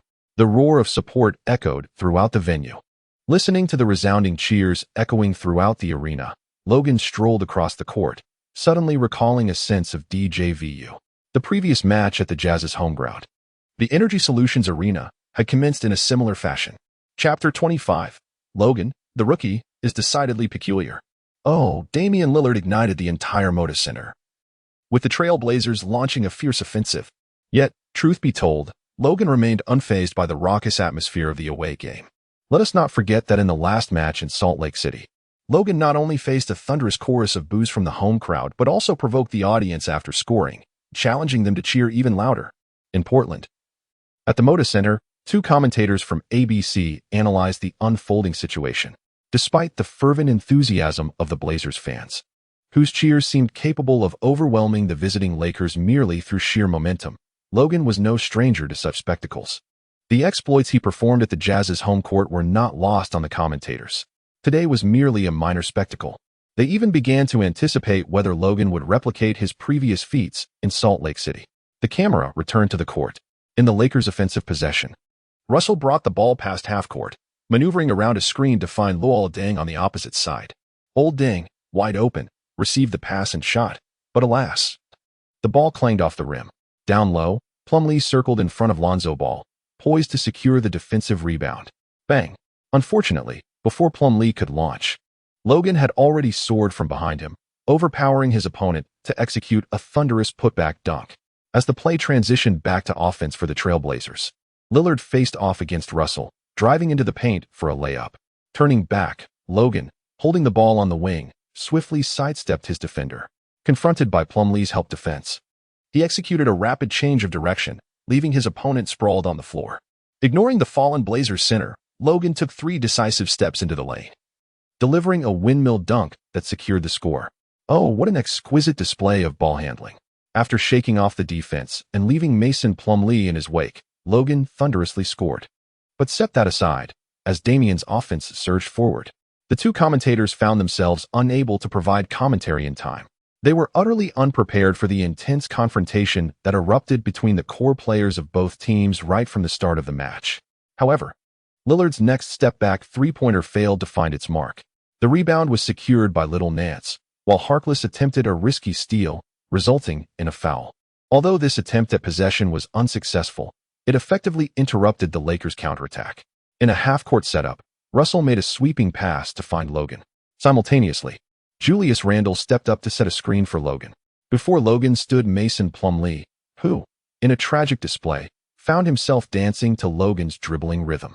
Bam! Logan completely threw Plumlee off balance, penetrating the paint with ease, while Plumlee, overwhelmed, fell once more. Down he went again. Mason had been deceived by Logan yet again. Only those players who earnestly defend can be so skillfully outmaneuvered, and for this reason, we must extend our respect to Mason. In light of this thrilling offensive showdown, let us sacrifice Mason for the spectacle. The two commentators, stifling their laughter, paid the highest tribute to Mason Plumlee, who had fallen for the second time.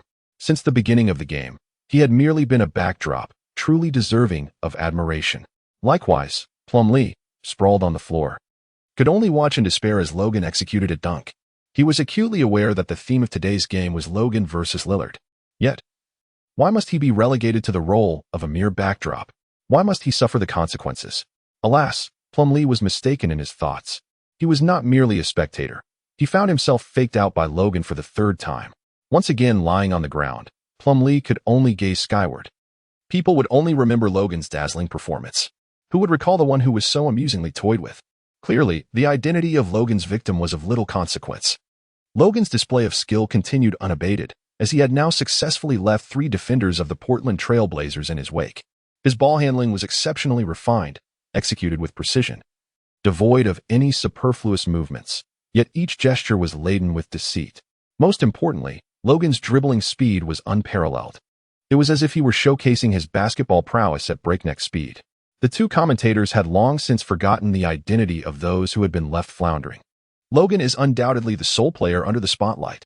Indeed, it is not merely the commentator's gaze that is fixated on Logan. The Trail Blazers head coach, Terry Stotts, is equally tormented by Logan's dazzling ability to outmaneuver the defensive line. Following Logan's successful shot, Stotts promptly called the first timeout of the game. Morris, Alabama. You must apply appropriate pressure on Logan defensively. Do not allow him to penetrate the paint effortlessly. Mason, refrain from stepping out to provide help. Trust me. Your presence under the basket is far more beneficial than your assistance outside. Damian, be mindful of your teammates' positioning. Basketball is not a solitary endeavor, and you should distribute the ball more. After addressing the remaining four players, Stotts' focus shifted to C.J. McCollum. Since the game commenced, the other four Trail Blazers players had at least made their presence felt, whereas C.J. had completely vanished on both ends of the court. Coach, I can't shake off Logan. His pursuit speed is too swift. Seemingly sensing the coach's scrutiny, C.J. McCollum helplessly shook his head. His height completely overwhelms me. Defensively, it is inconceivable for C.J. to contain Logan. However, on the offensive end, C.J. must confront Logan's defense. Yet, be it in physical prowess or skill, Logan effortlessly suppresses C.J. McCollum. C.J. struggles to even receive the ball properly, let alone alleviate the offensive burden on Lillard. I will devise offensive strategies for you, C.J. Stotts remarked, though his thoughts diverged. The key to our victory lies in the dual efforts of you and Damian. C.J., Logan is merely a rookie. You can certainly handle him. Although Lillard has been aggressively scoring since the beginning, his efficiency is markedly inferior to that of Logan. If the game devolves into a one-on-one showdown between Lillard and Logan, the Trail Blazers are destined for defeat. To secure a victory, the team must activate their second scoring option, namely C.J. McCollum. Logan's defensive prowess is indeed formidable. However, Stokes is confident that McCollum can undoubtedly handle this rookie.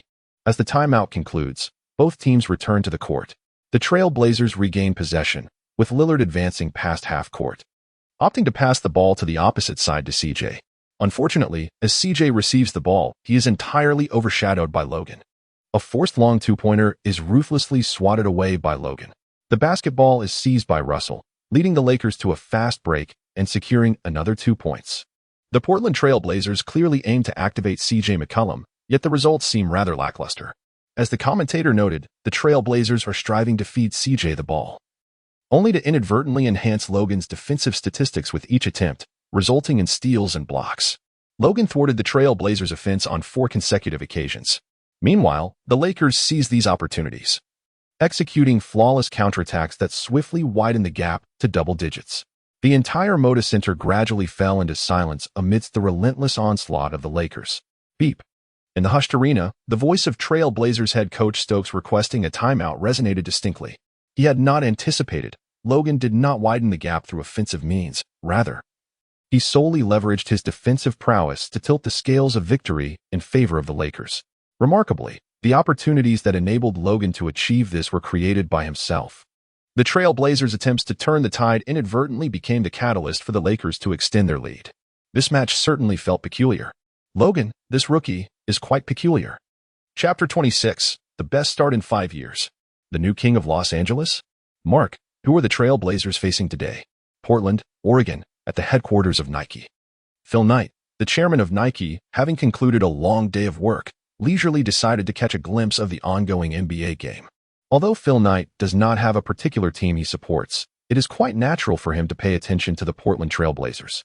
Given that Nike's headquarters is located in Portland and he is an honorary alumnus of the University of Oregon. Boss, their opponent today is the Los Angeles Lakers. Mark Parker, Phil Knight's assistant, had prepared thoroughly with all the relevant information. The Lakers feature the much-discussed young player Logan. Nike has consistently not only signed numerous active NBA stars on a grand scale and launched signature shoes for superstars, but has also been attentive to the emerging superstars entering the league. For instance, even though this year's first overall pick, Ben Simmons, was sidelined during his rookie season, he was still signed by Nike. When Logan rose to prominence during the Summer League, Nike's gaze had already fallen upon this rising star from the East. However, whether Logan is truly worth the investment remains a point of hesitation among Nike's management. Logan? Is he the young player from the East who has recently gained significant attention?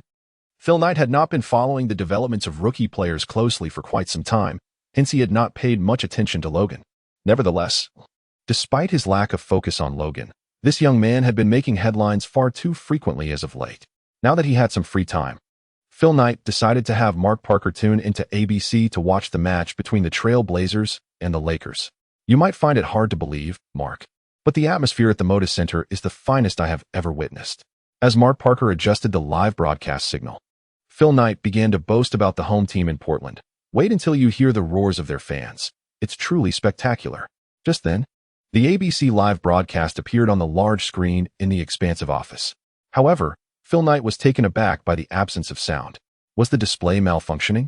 Yet, the voices of the two commentators were clearly audible, indicating that both the broadcasting source and the display were functioning properly. It soon dawned on Knight that the issue might not lie with his hardware, but rather with the game itself. Both business magnates fell silent, their attention entirely captivated by the live match. At this moment, they were in the latter half of the second quarter. Logan was once again substituted onto the court, taking charge of the offensive play.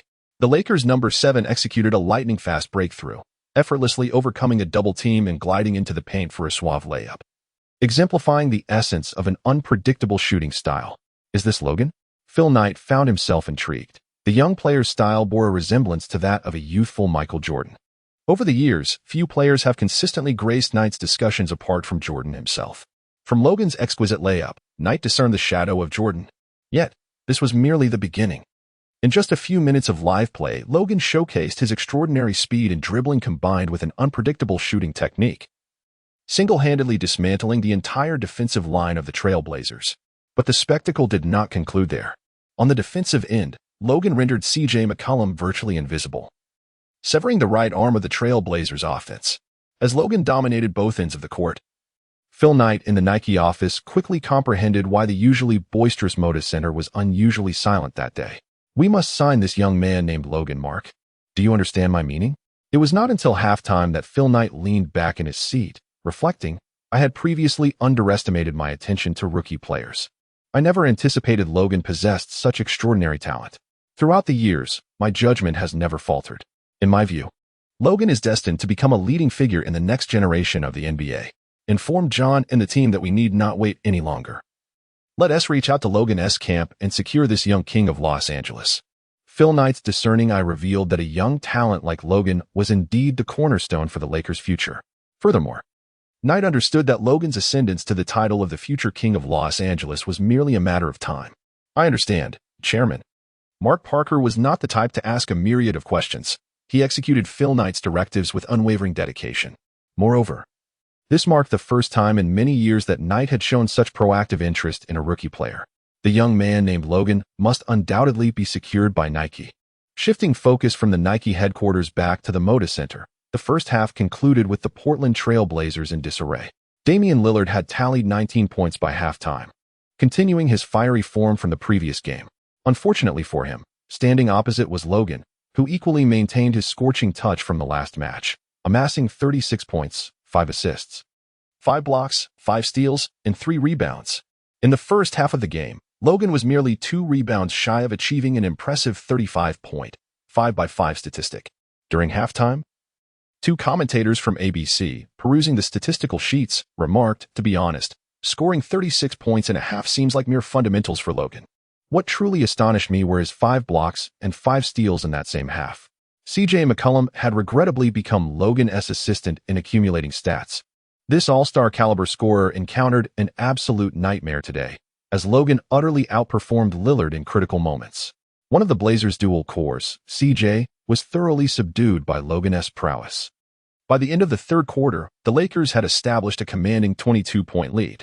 Ultimately, as the Blazers conceded at the start of the fourth quarter, substituting in their entire bench, the game officially descended into garbage time.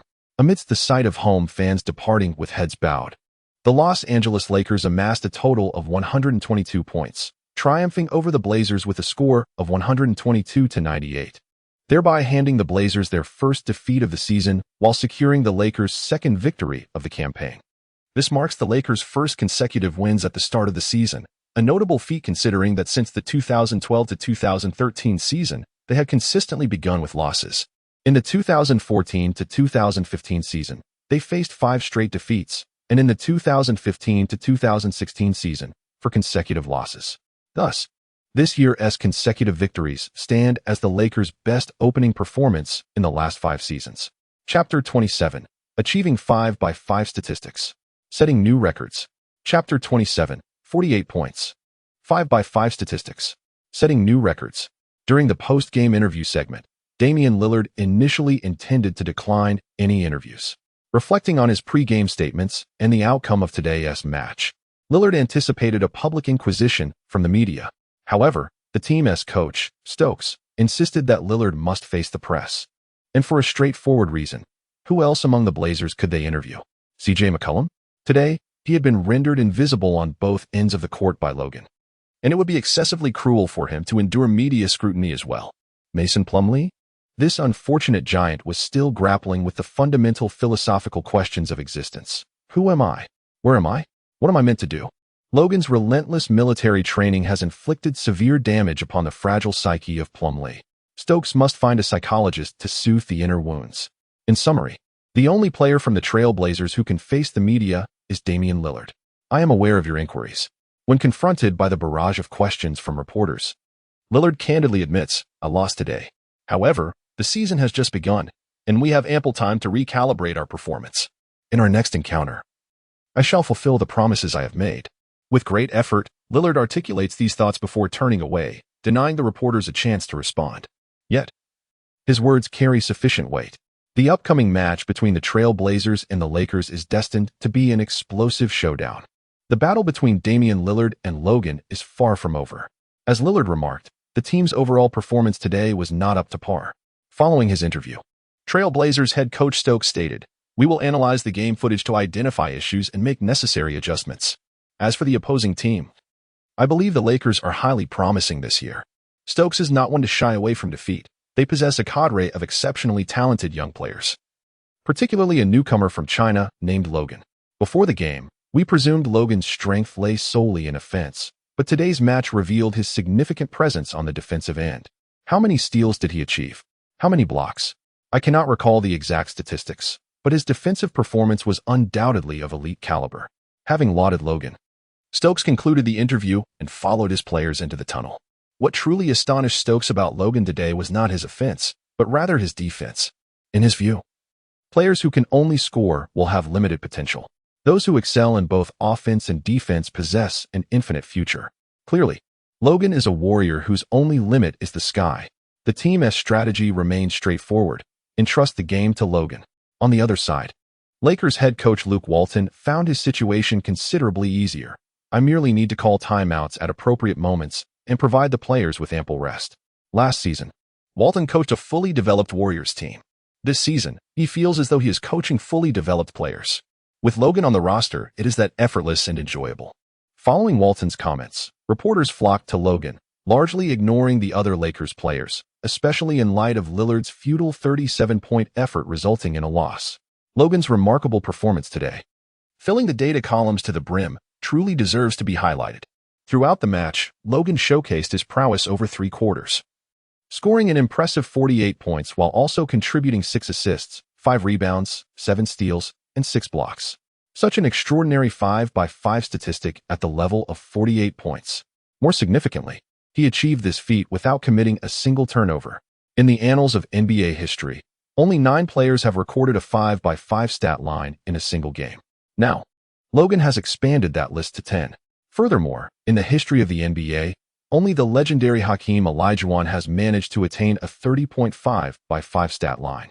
The versatile Olajuwon has delivered 30-plus 5-by-5 performances on 3 occasions, etching his all-around excellence into the record books. Yet, even the formidable Olajuwon, in his highest-scoring 5-by-5 game, reached merely 38 points. Logan has elevated his single-game high score under the 5-by-5 statistics by a remarkable 10 points. He is the first player in NBA history to achieve a 40 level within the 5-by-5 framework. Logan, today you have continued the fiery momentum from your last game. How does it feel to set yet another record? Did you know that, with this victory, the Lakers' 2 consecutive wins at the start of this season mark their best opening in 5 years? Will the team strive for an even longer winning streak this season? The journalists from the United States are still clamoring to pose their questions. Logan's response remains measured and unhurried. Regarding breaking records, I have addressed this before. The feeling of setting a record is quite pleasant, but that is not my primary intention. I simply aim to win the game and do what I must. Breaking records is merely a byproduct. As for whether the team will pursue a longer winning streak this season, I can only say we will continue to win. How long we can sustain this, only time will tell. Logan genuinely does not place much importance on breaking records. Throughout the game, his sole intention was to quiet the raucous atmosphere of the Moda Center.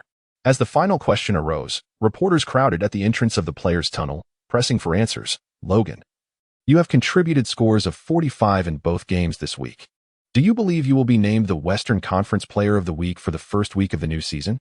Given the explosive statistics from star players during this week, Anthony Davis also delivered impressive performances, while Westbrook recorded a triple-double with a score exceeding 50. The emergence of Logan has captivated numerous spectators, with 2 remarkable performances exceeding 45 points. The competition for the Western Conference Player of the Week during the first week is particularly fierce. The question of who will earn this accolade has become a hot topic among countless basketball enthusiasts in the United States.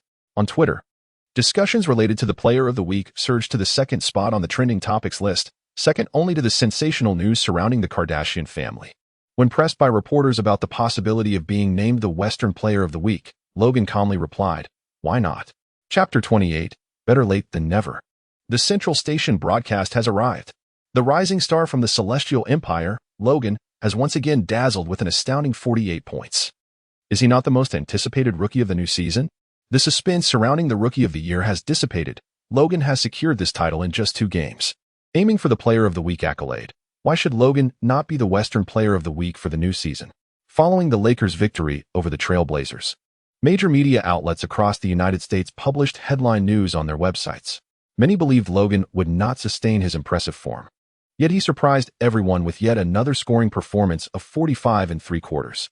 He also shattered the record for the highest single-game score under the 5-by-5 statistic. This is the talent we overlooked, Phil. We have missed a burgeoning superstar. In New York, at Madison Square Garden, the Knicks executive office, owner James Dolan, returning from vacation, was seething with rage. Had it not been for Phil Jackson's illustrious reputation, Dolan might have poured his wine over the Zen master. "I did my best," Jackson lamented, his expression equally grim. "It was Logan who turned us down, not our lack of effort." Phil Jackson found himself in a state of helplessness. Despite his promise to return as head coach, Logan had still declined the Knicks' generous invitation. What could he do? He felt utterly powerless. "No, failure has no excuses, Phil." Dolan could no longer contain himself. "If we hadn't signed Derek and the others, and instead offered a lucrative contract to Logan, wouldn't we have secured him? Missing out on Logan is one thing, but this summer, the Zen Master acquired Rose, Noah, and Courtney Lee, and yet the team remains winless, suffering 2 consecutive defeats. The failure of these acquisitions is evident. If we canceled the contracts of Rose, Noah, and Courtney Lee altogether to sign Logan, Dolan could hardly believe that such a plan could fail. With Logan in place of those 3, wouldn't the Knicks have started with 2 consecutive victories? Dolan, who feels himself perched upon the heights of intellect, finds himself increasingly irked by the presence of the Zen Master. It is fortunate that the season has only just commenced. Otherwise, Dolan would have swiftly dismissed Phil Jackson. Despite Jackson's esteemed position as a revered figure in the NBA coaching hierarchy, his maneuvers within the management realm have indeed become somewhat distorted. "I will endeavor to secure a trade for Logan. LeBron, grant me a little time." With this final assurance, the Zen Master departed Dolan's office, preparing to initiate the pursuit for Logan. Logan, as anticipated, is truly exceptional. Meanwhile, in Cleveland, at the Rocket Mortgage Fieldhouse, a concluding training session sees LeBron James observing an ESPN news segment, pointing towards the screen featuring the Lakers' number 7, Tyronn. "If we could acquire Logan." "I comprehend your intent," LeBron nodded Cavaliers head coach Tyronn Lue. "Securing Logan would undoubtedly enhance our chances to vanquish the Golden State Warriors." Last season, the Cavaliers had managed an arduous comeback against the Warriors, achieving a remarkable 1-3 turnaround. With the new season, the Warriors have seamlessly integrated Kevin Durant into their roster, rendering the Cavaliers' quest for a championship title exceedingly challenging. Relying solely on their current lineup to overcome the formidable Warriors appears nearly impossible. Fortifying their team is of paramount importance for the Cavaliers this season. With the trio of James, Irving, and Love, acquiring Logan would bolster their offensive capabilities significantly. Defeating the Warriors and reclaiming the championship title may not be beyond their reach.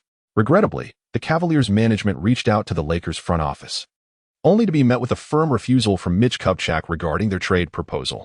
"If you seek Nick Young, we might entertain discussions," he stated. "Logan? Don't hold your breath, my friend. I have just declined 15 trade inquiries regarding him. Trading Kevin Love? Unless you include Kyrie and LeBron. That conversation is off the table." In the Lakers management office, Mitch Kupchak hung up after fielding calls from the management of the 17th team in recent days. All 17 teams are vying to obtain Logan through trade. Kupchak's stance remains resolute. Logan stands as the sole untouchable asset within the Los Angeles Lakers. Even in the eyes of Kupchak, he would willingly resign rather than place Logan on the trading block. In the United States, Logan's popularity has surged dramatically. Across the vast ocean in the Middle Kingdom, news regarding Logan has proliferated like mushrooms after rain, emerging with fervor. TX Sports, a record-breaking 48 points in 3 quarters. Logan's second career game since shockwaves across America. X-Wave Sports, the Lakers' new king silences Portland with 48 points in 3 quarters, leading his team to victory. Certain Fox Sports, no one can stop Logan. The new sensation from the Middle Kingdom is dominating at the Moda Center. Hoopoo Forum, what level is this? Logan's impressive stat line of 48 points and 5x5 fills the data sheet. Logan's record-breaking performance in his inaugural match has already sparked fervent discussions within the realm of basketball in our nation. Today, in his second game, he once again shattered records, etching a new chapter in history. The media outlets in our country have decisively featured Logan on the most prominent section of their official homepages, making him the face of the news. In an instant, the entire basketball community in our nation has erupted once more. Logan's debut was explosive, but his second game proved to be even more astonishing. From this moment forth, I shall declare myself a fan of the Lakers. Before any of you embraced the Lakers, I was already a loyal supporter. The revival of basketball in our nation is upon us. Across the ocean, they regard Logan as the new king of Los Angeles. I hope Logan continues this fervent momentum. I wonder when the national broadcaster will air the Lakers games? While fans here laud Logan's explosive performance, they are also concerned with a pressing question. The national broadcaster announced during the Summer League that they would enhance their coverage of Lakers games in the new season. Yet, Why, after 2 games, has there been no broadcast of Logan's matches? Of course, while the broadcasts may be delayed, they will certainly not be absent. On the evening of October 30th in the United States, which corresponds to 8:30 a.m. on October 31st Beijing time, the national broadcaster will air its first live coverage of the Lakers' inaugural home game of the new season. Chapter 29, Preemptively Securing the Best Rookie. Hello, dear viewers. I am your host, Yoga. The familiar basketball host from our nation, Yoga, opens the broadcast with his customary greeting. The camera shifts to reveal the well-known basketball commentator, Zhang Heli, who greets the audience warmly. Greetings, everyone. I am Zhang Heli. After Zhang Heli finishes his salutation, Yoga initiates the pregame build-up. Director Zhang. Today's game is one that domestic fans have eagerly anticipated for quite some time. It marks the Lakers' first home game of the new season and our national broadcaster's inaugural live coverage of a Lakers game this season. Yoga continues. Especially since the Lakers signed our own player, Logan, this summer. Today marks our first live broadcast of Logan's NBA game. The broadcasting plan of our national broadcaster had been meticulously crafted well in advance. Although the decision to air Logan's games was made during the summer, adjustments to the schedule had not been made in time, resulting in today's official broadcast of Logan's first regular season game with the Lakers. Indeed, I am unconcerned about the Lakers' opponents. I merely wish to witness Logan's performance today. Old Master Zhang has wholeheartedly embraced the role of Logan's fervent admirer. To be candid, Logan's performances in the initial 2 matches have created quite a sensation in the United States. Numerous colleagues from the American sports community have reached out to me via email, eager to engage in discussions about Logan. Particularly from ESPN, you might find it hard to believe. But they have already begun to deliberate whether Logan might have secured the title of Rookie of the Year ahead of schedule. When the subject of Logan arises, Master Zhang has an inexhaustible stream of praises. Once upon a time, the notion of a Chinese guard in the NBA was virtually non-existent. Many within the NBA's management exclusively acknowledged towering Chinese players, scarcely casting a glance at guards under 2 meters tall. Now, with Logan's emergence, the perspectives of NBA executives have shifted dramatically. A Chinese guard can indeed make waves in the NBA, dazzling the world by outplaying all-star guards. The more I reflect on the exuberant words of my American colleagues regarding Logan, the more my admiration for him deepens. Certainly, I am not exaggerating. ESPN has indeed commenced discussions on whether Logan has already clinched the Rookie of the Year title. Master Zhang, as you mentioned, American media has started to address the topic of the best rookie. Yoga continues to steer the conversation. From your perspective, do you believe Logan has already secured this accolade? From my vantage point, Old Master Zhang gathers his thoughts. If we consider it from my perspective, Logan is undoubtedly the best rookie. And there is no room for contention. Just look at the statistics he amassed in the first 2 games. The collective achievements of other rookies this year pale in comparison. From the viewpoint of those American media outlets, Logan claiming the Rookie of the Year title is merely a matter of time. Hence, I firmly believe he has indeed preemptively secured the title for this season. This assertion is indisputable. Logan has secured the title of Rookie of the Year ahead of schedule. And this is not merely a boast from Coach Zhang. Setting aside Logan's prior performances, let us consider the perspective of his competitors this season. The first overall pick, Ben Simmons, has been sidelined due to injury, effectively ending his season. The second pick, Brandon Ingram, is currently relegated to a backup role behind Logan. The third pick, Jason Tatum, is still rotating within the Celtics, delivering merely average statistics. The performances of the remaining rookie players in subsequent slots are hardly noteworthy. Were it not for Logan's exceptional display and Simmons' unfortunate injury, fans would have little to ponder regarding the 2016 rookie class, which has almost been overlooked by both fans and media alike. In such circumstances, if Logan does not claim the Rookie of the Year title, then who else is deserving? Who else is fit for this honor? As the venerable Coach Zhang continues to extol Logan, the live broadcast shifts to Los Angeles, specifically the Staples Center. The pregame player entrance ceremony is currently underway. As a traditional powerhouse of the NBA, the Los Angeles Lakers entrance ceremony has always been a captivating highlight, not to be missed by Lakers fans. Following the entrance of the bench players, the starting lineup, led by D'Angelo Russell, steps onto the court, one by one, under the spotlight. As Kyle Kuzma takes the floor, the arena's lights dim dramatically. The entire crowd of Lakers fans rises, poised to erupt in cheers. Next to step onto the court, amidst the anticipation, is the Staples Center DJ.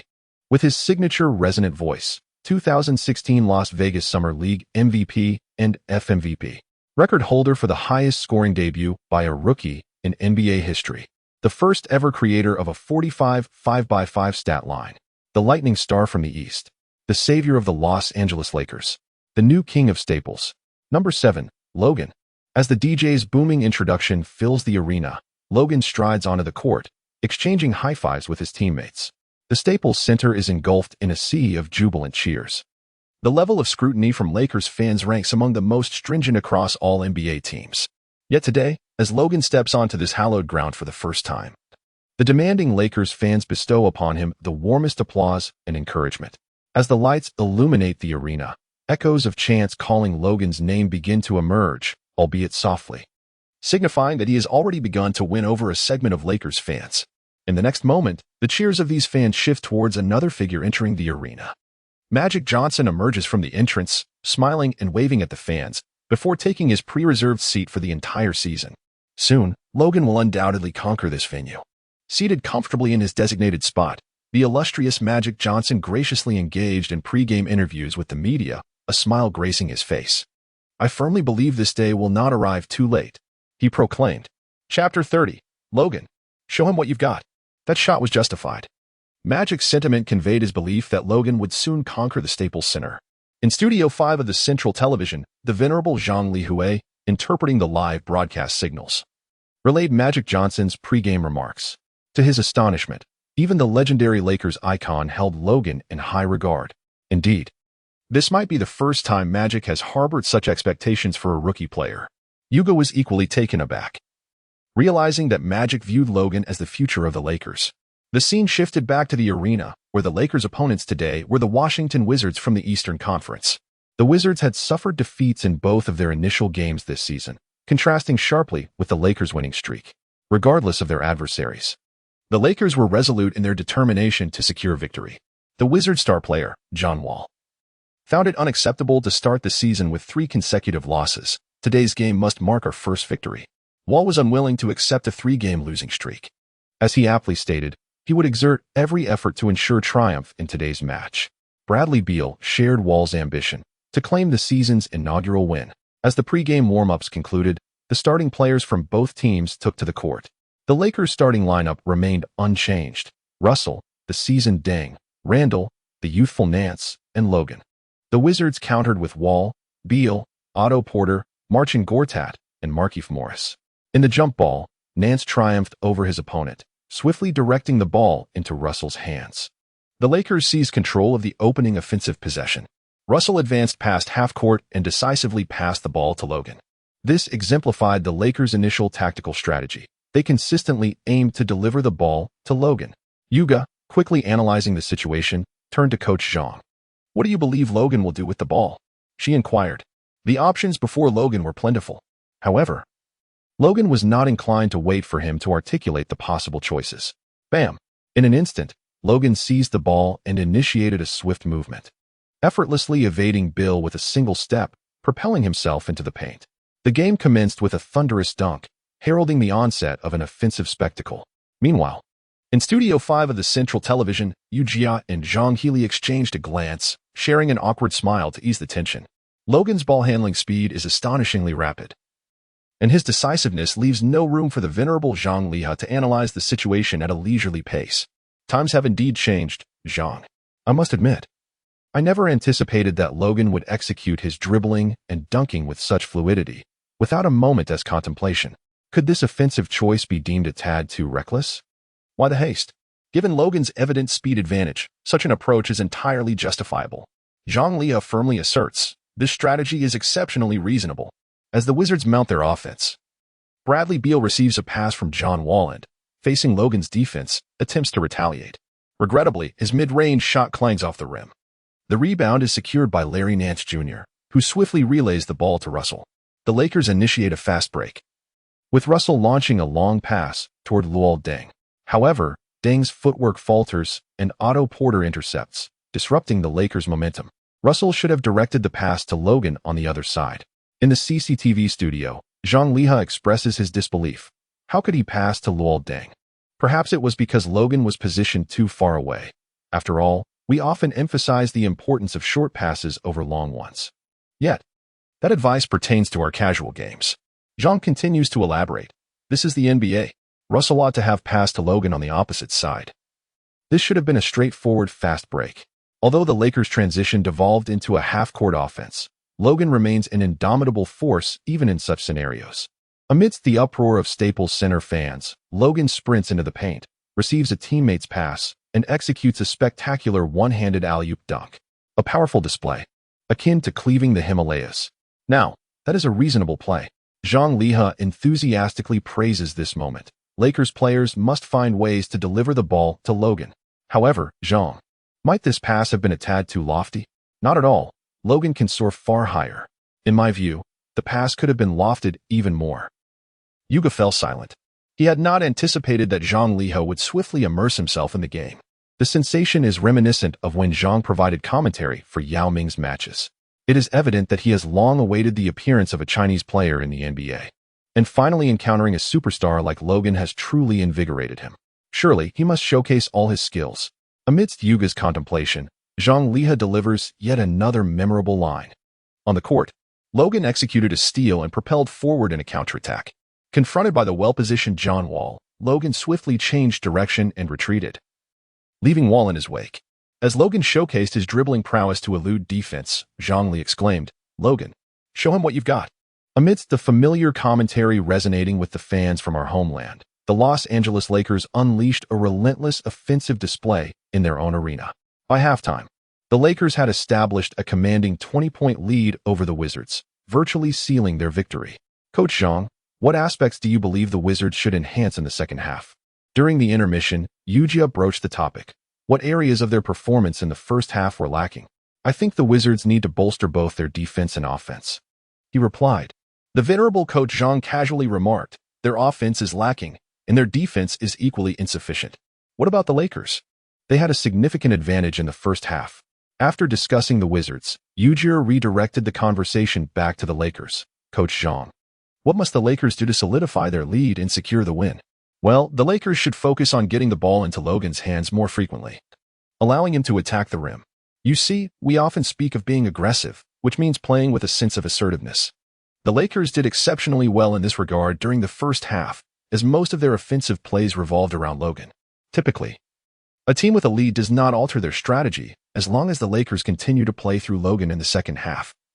Victory is merely a matter of time. When the topic shifted to the Wizards, the old coach had little to say.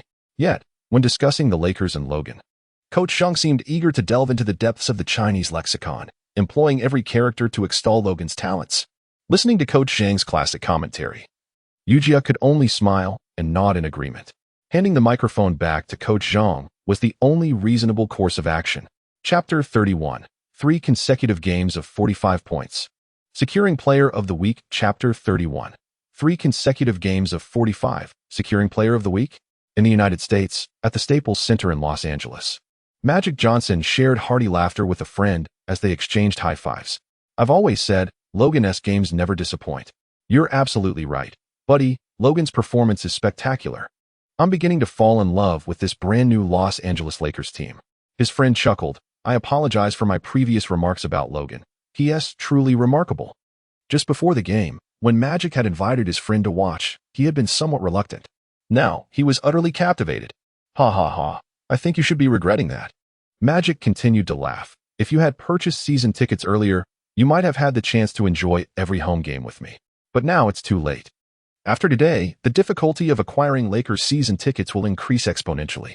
One's close friend begins to express fervent enthusiasm, much to the magician's anticipation.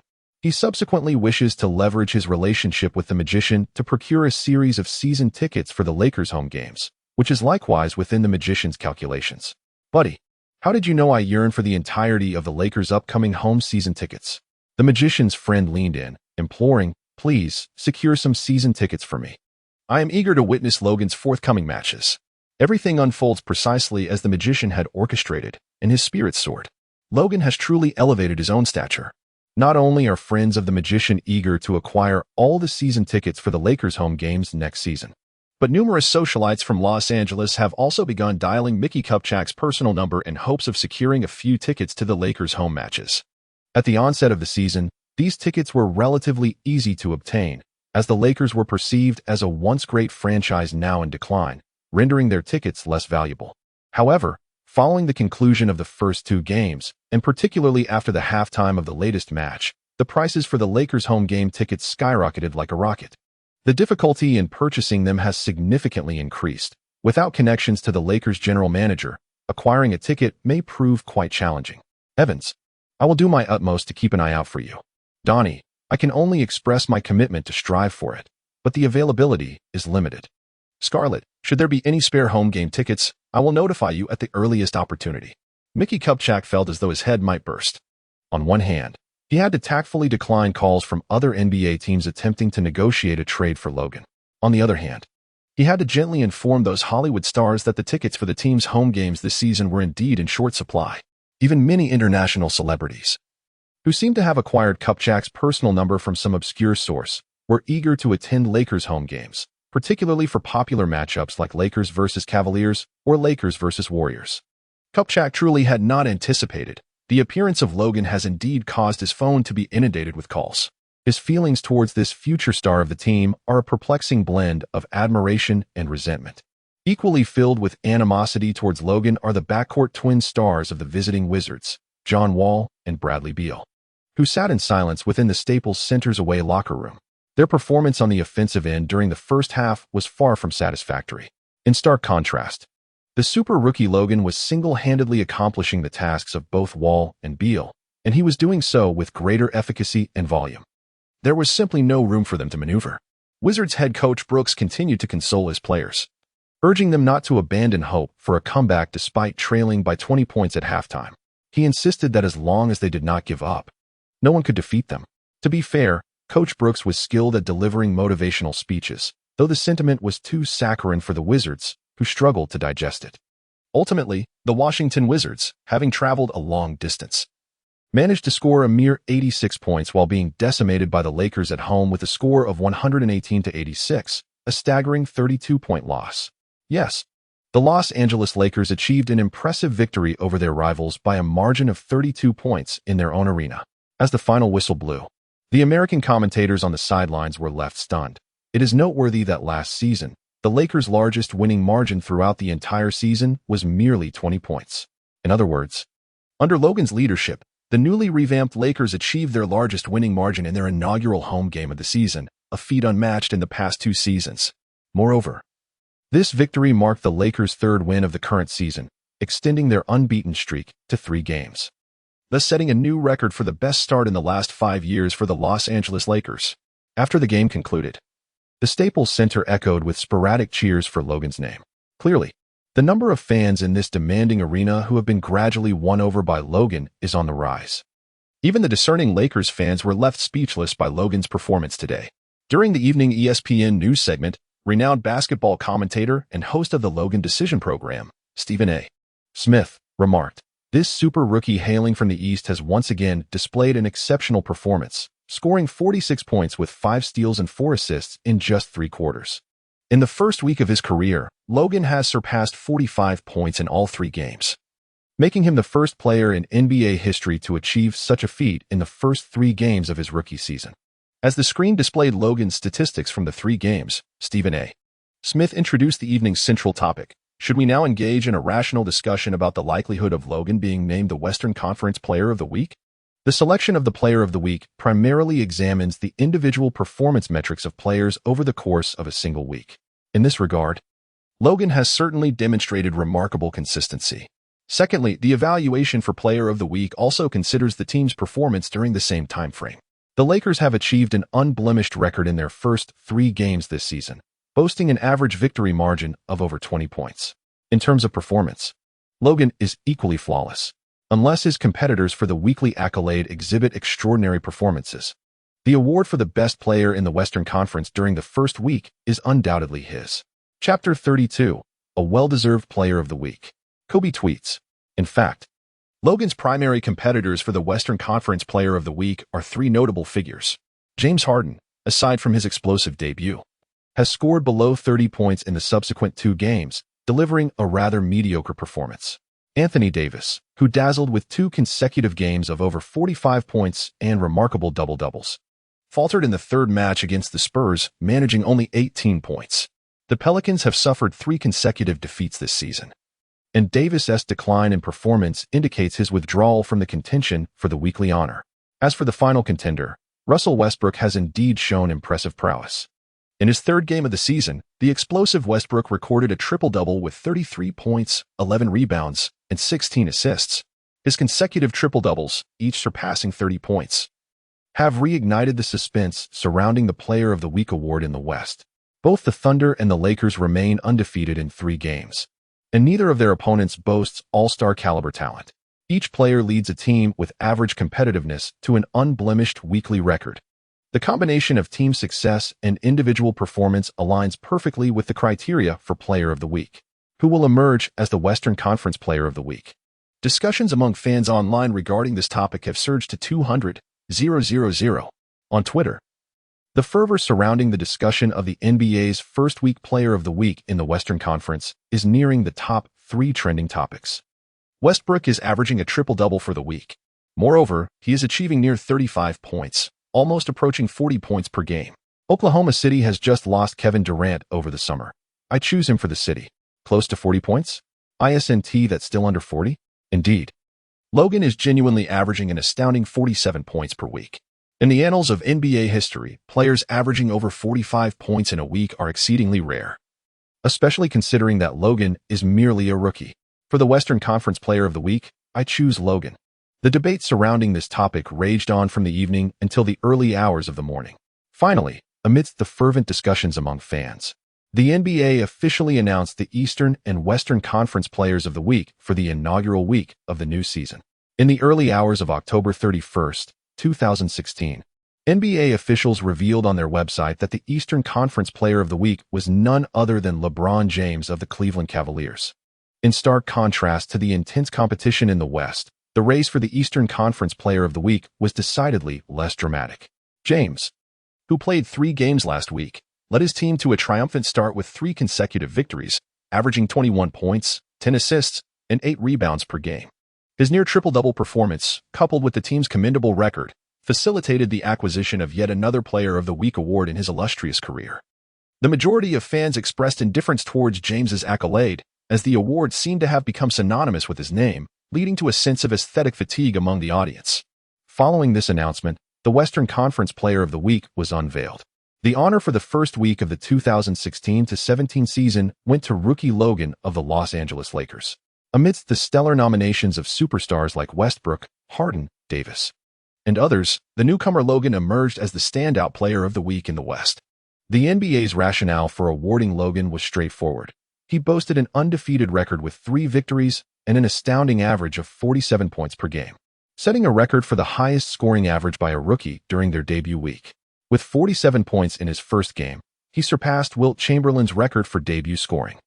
In his second game, he achieved an impressive 48 points along with 5x5 statistics, becoming the 10th player in history to accomplish such a feat and setting a new record for the highest score in 5x5 data. His third game, while comparatively modest with 46 points, made him the first player in NBA history to score over 45 points in each of their first 3 games. Over the course of his initial 3 matches, he amassed a total of 141 points, eclipsing Wilt Chamberlain's record and establishing a new high for points scored in the first 3 games of a career. This was not merely an explosion of offensive firepower. Logan's defensive statistics are equally astonishing, averaging 5 steals and 4 blocks per game over a single week, setting a remarkable record for a rookie in terms of combined steals and blocks.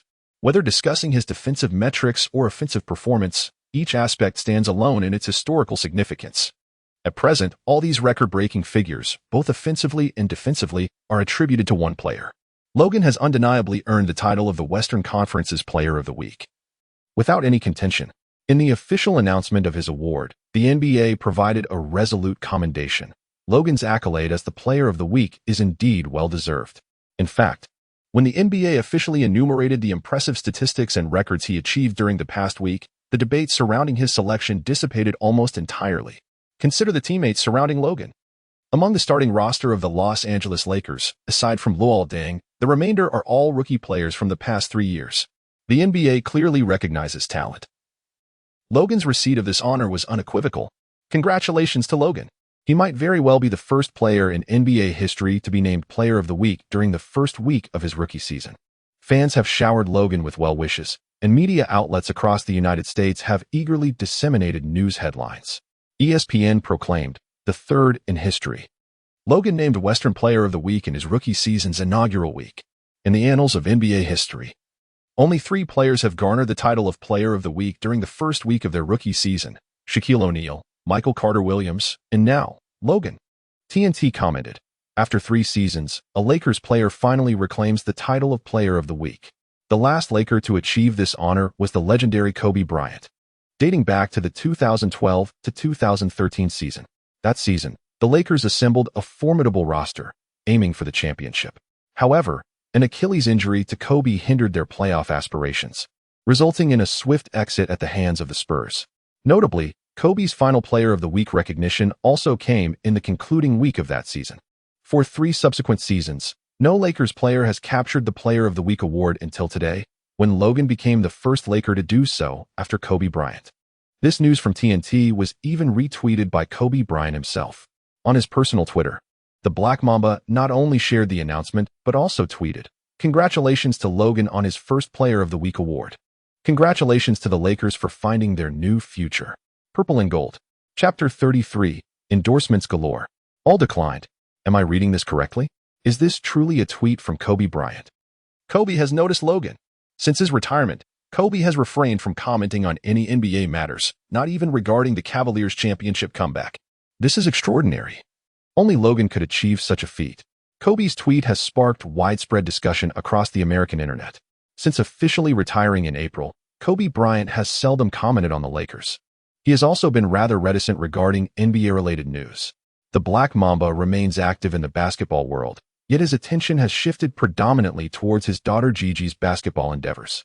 Recently, Logan became the first Lakers player to be named Western Conference Player of the Week after Kobe, and notably the first in 3 seasons. This achievement has finally captured the attention of the legendary player. This tweet signifies Kobe's renewed interest in the new Lakers. "Daddy, I absolutely adore Logan." Meanwhile, in Los Angeles, within Kobe's opulent mansion, he had just posted the tweet when his youngest daughter, Gianna, burst into the room, holding an iPad aloft. The screen displayed the NBA's compilation of Logan's remarkable performances as the Western Conference Player of the Week. "Have you seen this, Daddy? Logan's offensive skills are incredible," Gianna exclaimed, her eyes sparkling with excitement. "If only I could watch Logan play live." However, she lamented, "I heard tickets for Staples this season are incredibly hard to come by." At this point, Gianna stole a glance at her father. "Is that all?" Kobe quietly observed his daughter's enthusiasm. "Of course, I've seen Logan's highlights, but none compare to the brilliance of your old man's past performances." Intentionally allowing a trace of disappointment to cross Gianna's face, Kobe chuckled with pride. "All right, Gianna. When I find the time, I'll take you to Staples to watch a game. But first, you must triumph over your next opponent." Compared to watching Logan play, Kobe is more eager for Gianna to excel in her weekend games. Since retiring, he has prioritized family above all else. "Thank you, Daddy." Yet for young Gianna, nothing brings greater joy than the thrill of celebrity admiration. Winning a game is nothing. I'd go through an entire season just to watch Logan play live. Meanwhile, in another residence in Los Angeles, Logan was abruptly awakened from his slumber by a barrage of phone calls. Groggy, he answered the phone, only to discover it was none other than his agent, Tyler Finson. "Logan, are you still asleep? My phone has been ringing off the hook." As soon as the call connected, Finson unleashed a torrent of excitement. "You won't believe the companies that have been calling me all night." "Companies?" Logan inquired, intrigued. "Indeed. My friend, you have now achieved remarkable fame, as I have received numerous business calls from over a dozen companies eager to collaborate with you. They all wish to sign you as their brand ambassador." Taylor Finson swallowed hard. "But that is not all.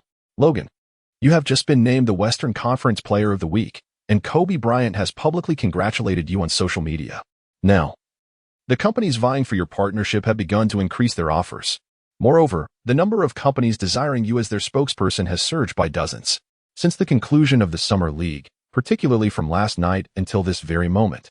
It is likely that Taylor Finson has received the highest volume of calls in his professional agency career, An overwhelming array of businesses, both large and small, are eager to discuss commercial collaborations with Logan. Endorsement contracts are proliferating, and the financial terms of these agreements are rising dramatically.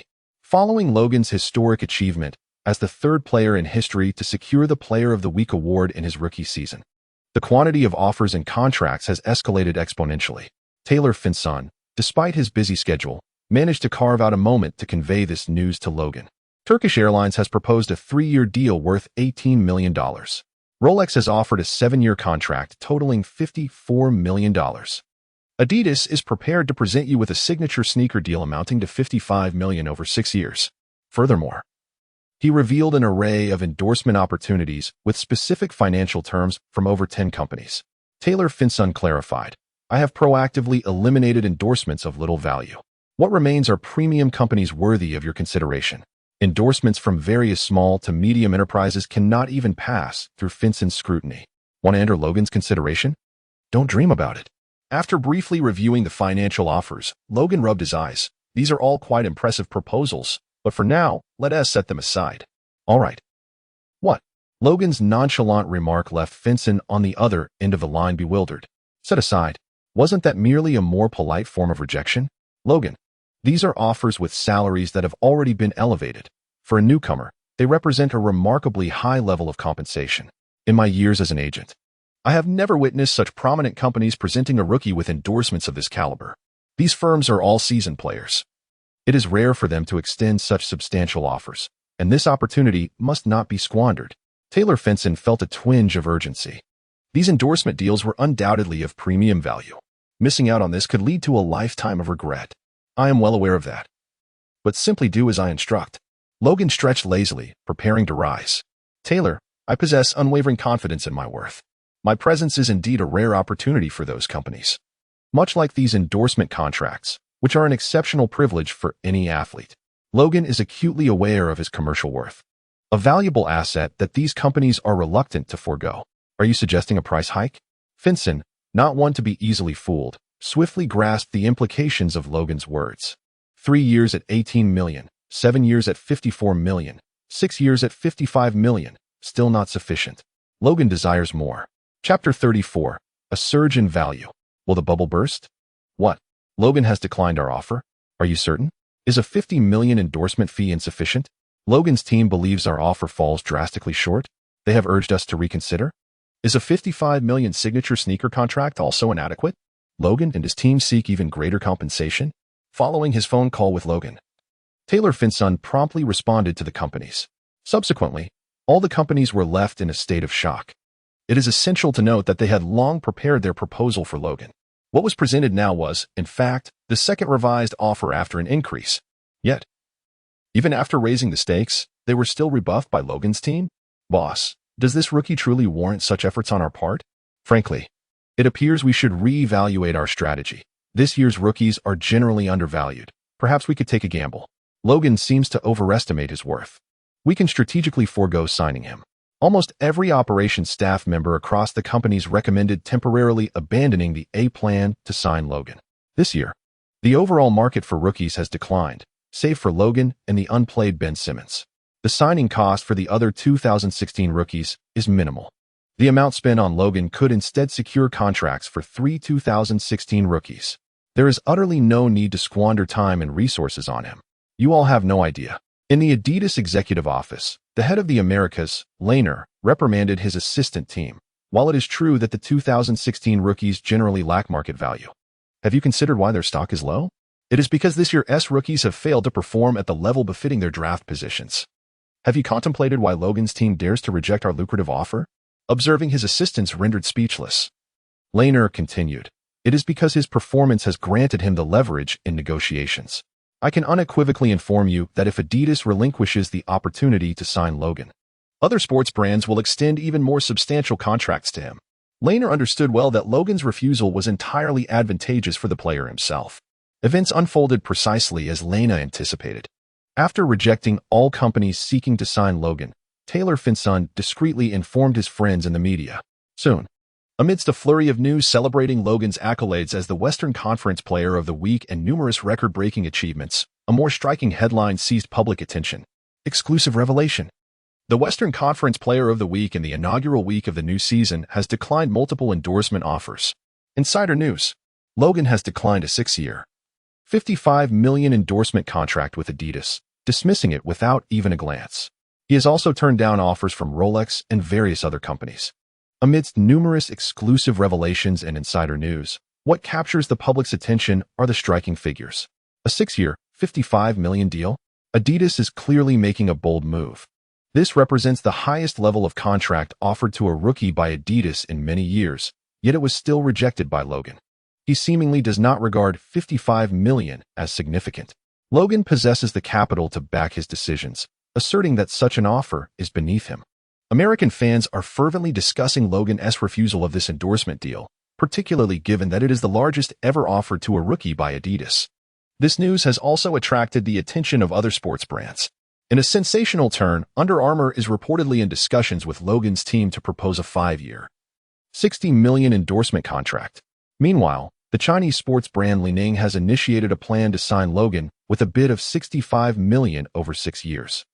Almost every prominent sports brand in America, aside from Nike, has been rumored to be courting Logan, with each endorsement offer exceeding the last.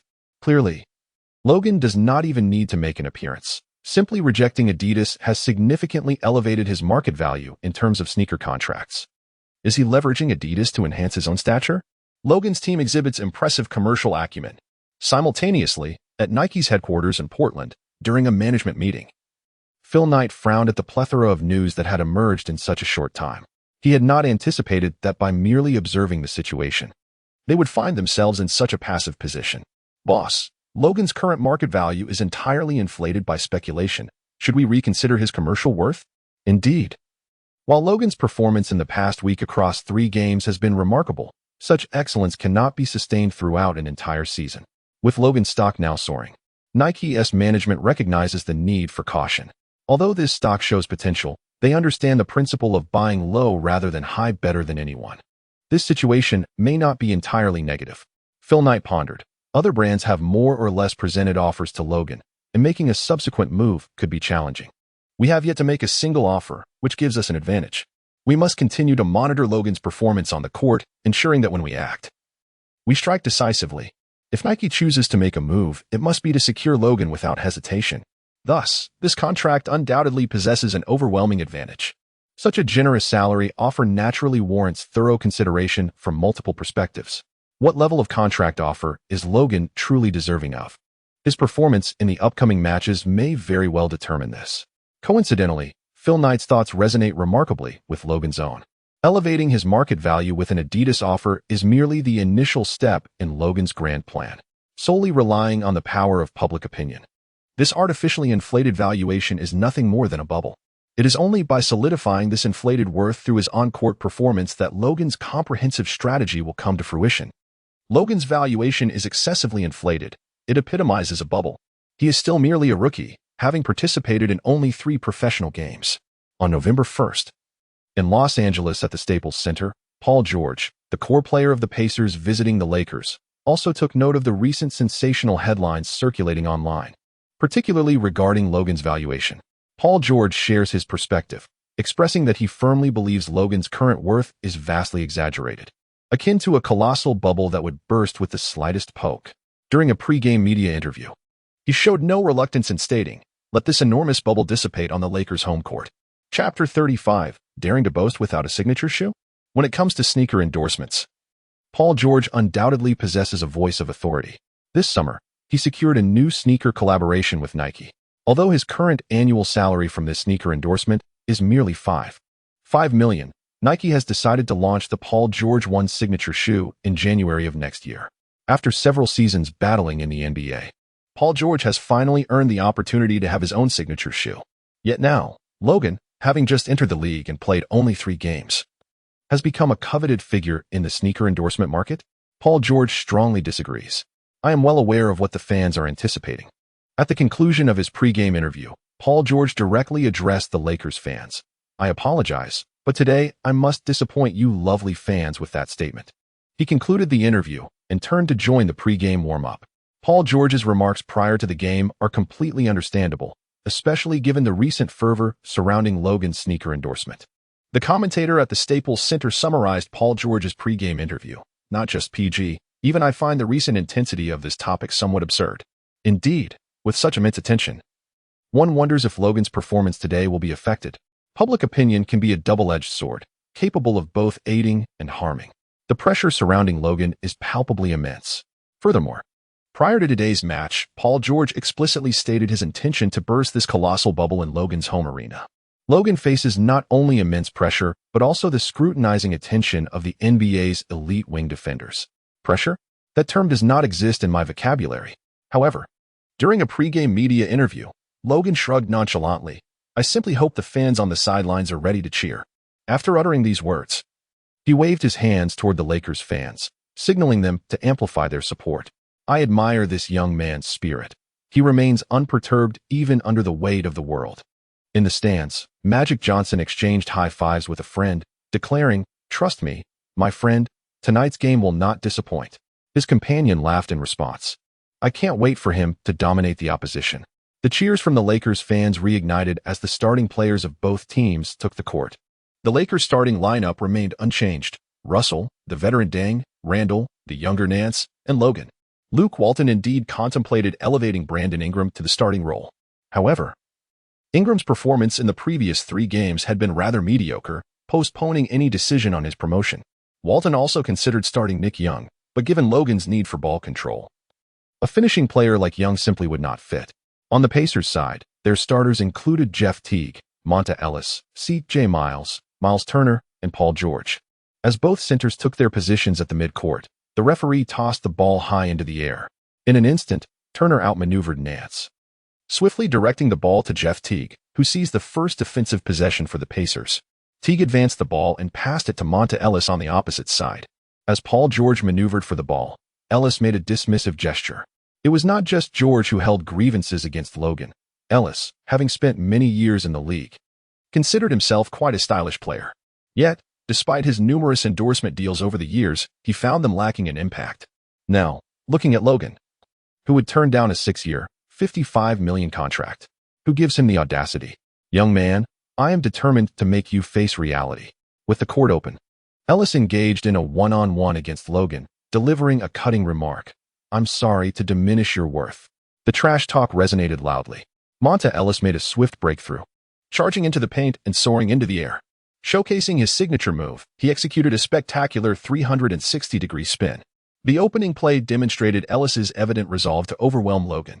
However, airborne and defending against Ellis, Logan remained unperturbed by the maneuver.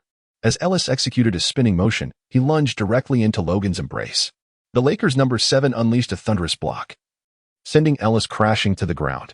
The basketball soared into Russell's hands as the Lakers swiftly transitioned into offensive mode, surging forward.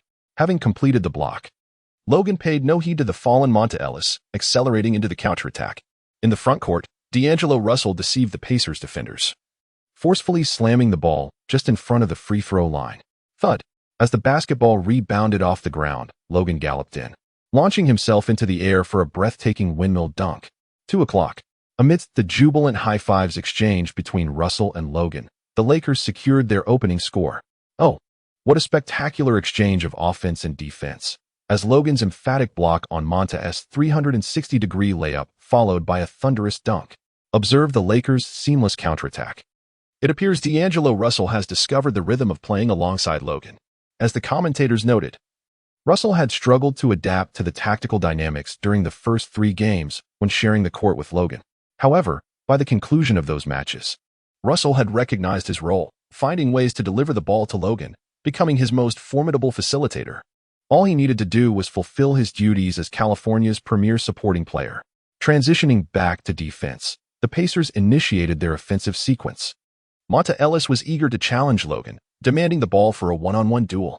With a flurry of dribbling and banter, Ellis attempted to break through Logan's left side, swiftly changing direction to evade the defender. Alas, to Logan, Ellis's elaborate maneuvers appeared as if executed in slow motion. With a swift and decisive motion, Logan extended his right hand and effortlessly intercepted the ball. Who would dare boast without even a signature shoe? Lightly dismissing this thought, Logan seized the opportunity and galloped forward. Shit. Monta Ellis was seething, turning to chase down Logan. Yet, As the Pacers' shooting guard crossed half-court, Logan was already positioned beyond the three-point line. Gathering the ball with 2 long strides, just a half-step inside the free-throw line, taking flight. In the presence of Magic Johnson, Logan soared from just inside the free-throw line, executing a left-to-right hand switch before unleashing a powerful tomahawk dunk. Chapter 36. Is this truly your team's best defender? Logan's steal from Monta Ellis culminated in a dunk from just inside the free-throw line, though he launched from slightly within the line. The height of Logan's leap suggested he could undoubtedly achieve a dunk from the free-throw line in a real game. In the United States, at the Staples Center in Los Angeles, 2 commentators by the sidelines were enthusiastically analyzing Logan's breathtaking mid-air reverse dunk. The height of his leap and the distance he glided through the air left the commentators in awe. It had been quite some time since they had witnessed such a spectacular gliding dunk in a live game. Logan never fails to impress. That dunk was undeniably stunning and is destined to secure a spot in today's top 5 plays. Not just today's top 5, but it will undoubtedly be among the top 10 plays of the week as well, although the new week has only just begun. In the eyes of the Lakers fans present, not long after the opening, Logan delivered a thunderous dunk, securing the top spot on this week's highlight reel. He remarked, "If I don't have signature shoes, then don't complain." Meanwhile, on the court, Monta Ellis, who was repeatedly thwarted by Logan's blocks and steals, vented his frustration to Paul George, exclaiming, "PG, this guy is too arrogant." Paul George, placing a reassuring hand on his teammate's shoulder, replied, "Leave him to me." With a resolute gaze, George demanded the ball on offense, decisively taking on the veteran Duncan for a mid-range jumper that swished through the net. As the play transitioned, the Lakers initiated their attack. Russell brought the ball past half-court, immediately seeking out Logan. With a swift motion, Logan received the ball, elevating his hand to evade a sudden steal attempt from the defender. He then pivoted, clutching the ball with one hand, pulling it back behind him. Oh, has the Indiana Pacers altered their defensive strategy? In this set play, it was not Monta Ellis assigned to guard Logan, but rather Paul George. As the announcers noted, within just a minute of the game, both team star players faced off directly. A rarity indeed. Not only did the commentators find this unusual, but Pacers head coach Nate McMillan was equally perplexed. While he had prepared for George to guard Logan, that was intended for critical moments, not right from the start. Clearly, George's decision to defend Logan was driven by his own initiative. "Your performance ends here, young man," he declared, closely shadowing Logan. George continued, "The world has been deceived by your recent performances. You have never faced the league's elite defense. From now on, I will make you understand your place in this league." George aimed not only to stifle Logan's play, but also to deliver a message, "Welcome to the NBA." Hopefully, his defense would prove as formidable as his words. With the ball in hand, Logan's eyes lit up as he shifted from a stationary position into a full sprint, his explosive speed reminiscent of a wild beast unleashed. In an instant, he accelerated from rest to maximum velocity. Whoosh! Paul George barely had time to react before witnessing the Lakers' number 7 dart past him. By the time he regained his composure, the court before him was empty. What the? George's reflexes kicked in, and after a brief moment of astonishment, he swiftly turned to transition back on defense. Smack! However, at the very moment he spread his arms and turned around, a crisp sound echoed as his arm was struck. Logan deftly maneuvered past the defender, positioning himself beside Paul George, awaiting the impact of the opposing player's palm against his own arm. With a sharp whistle from the sideline referee, Logan, despite the significant disruption to his right hand, launched the ball with a single hand.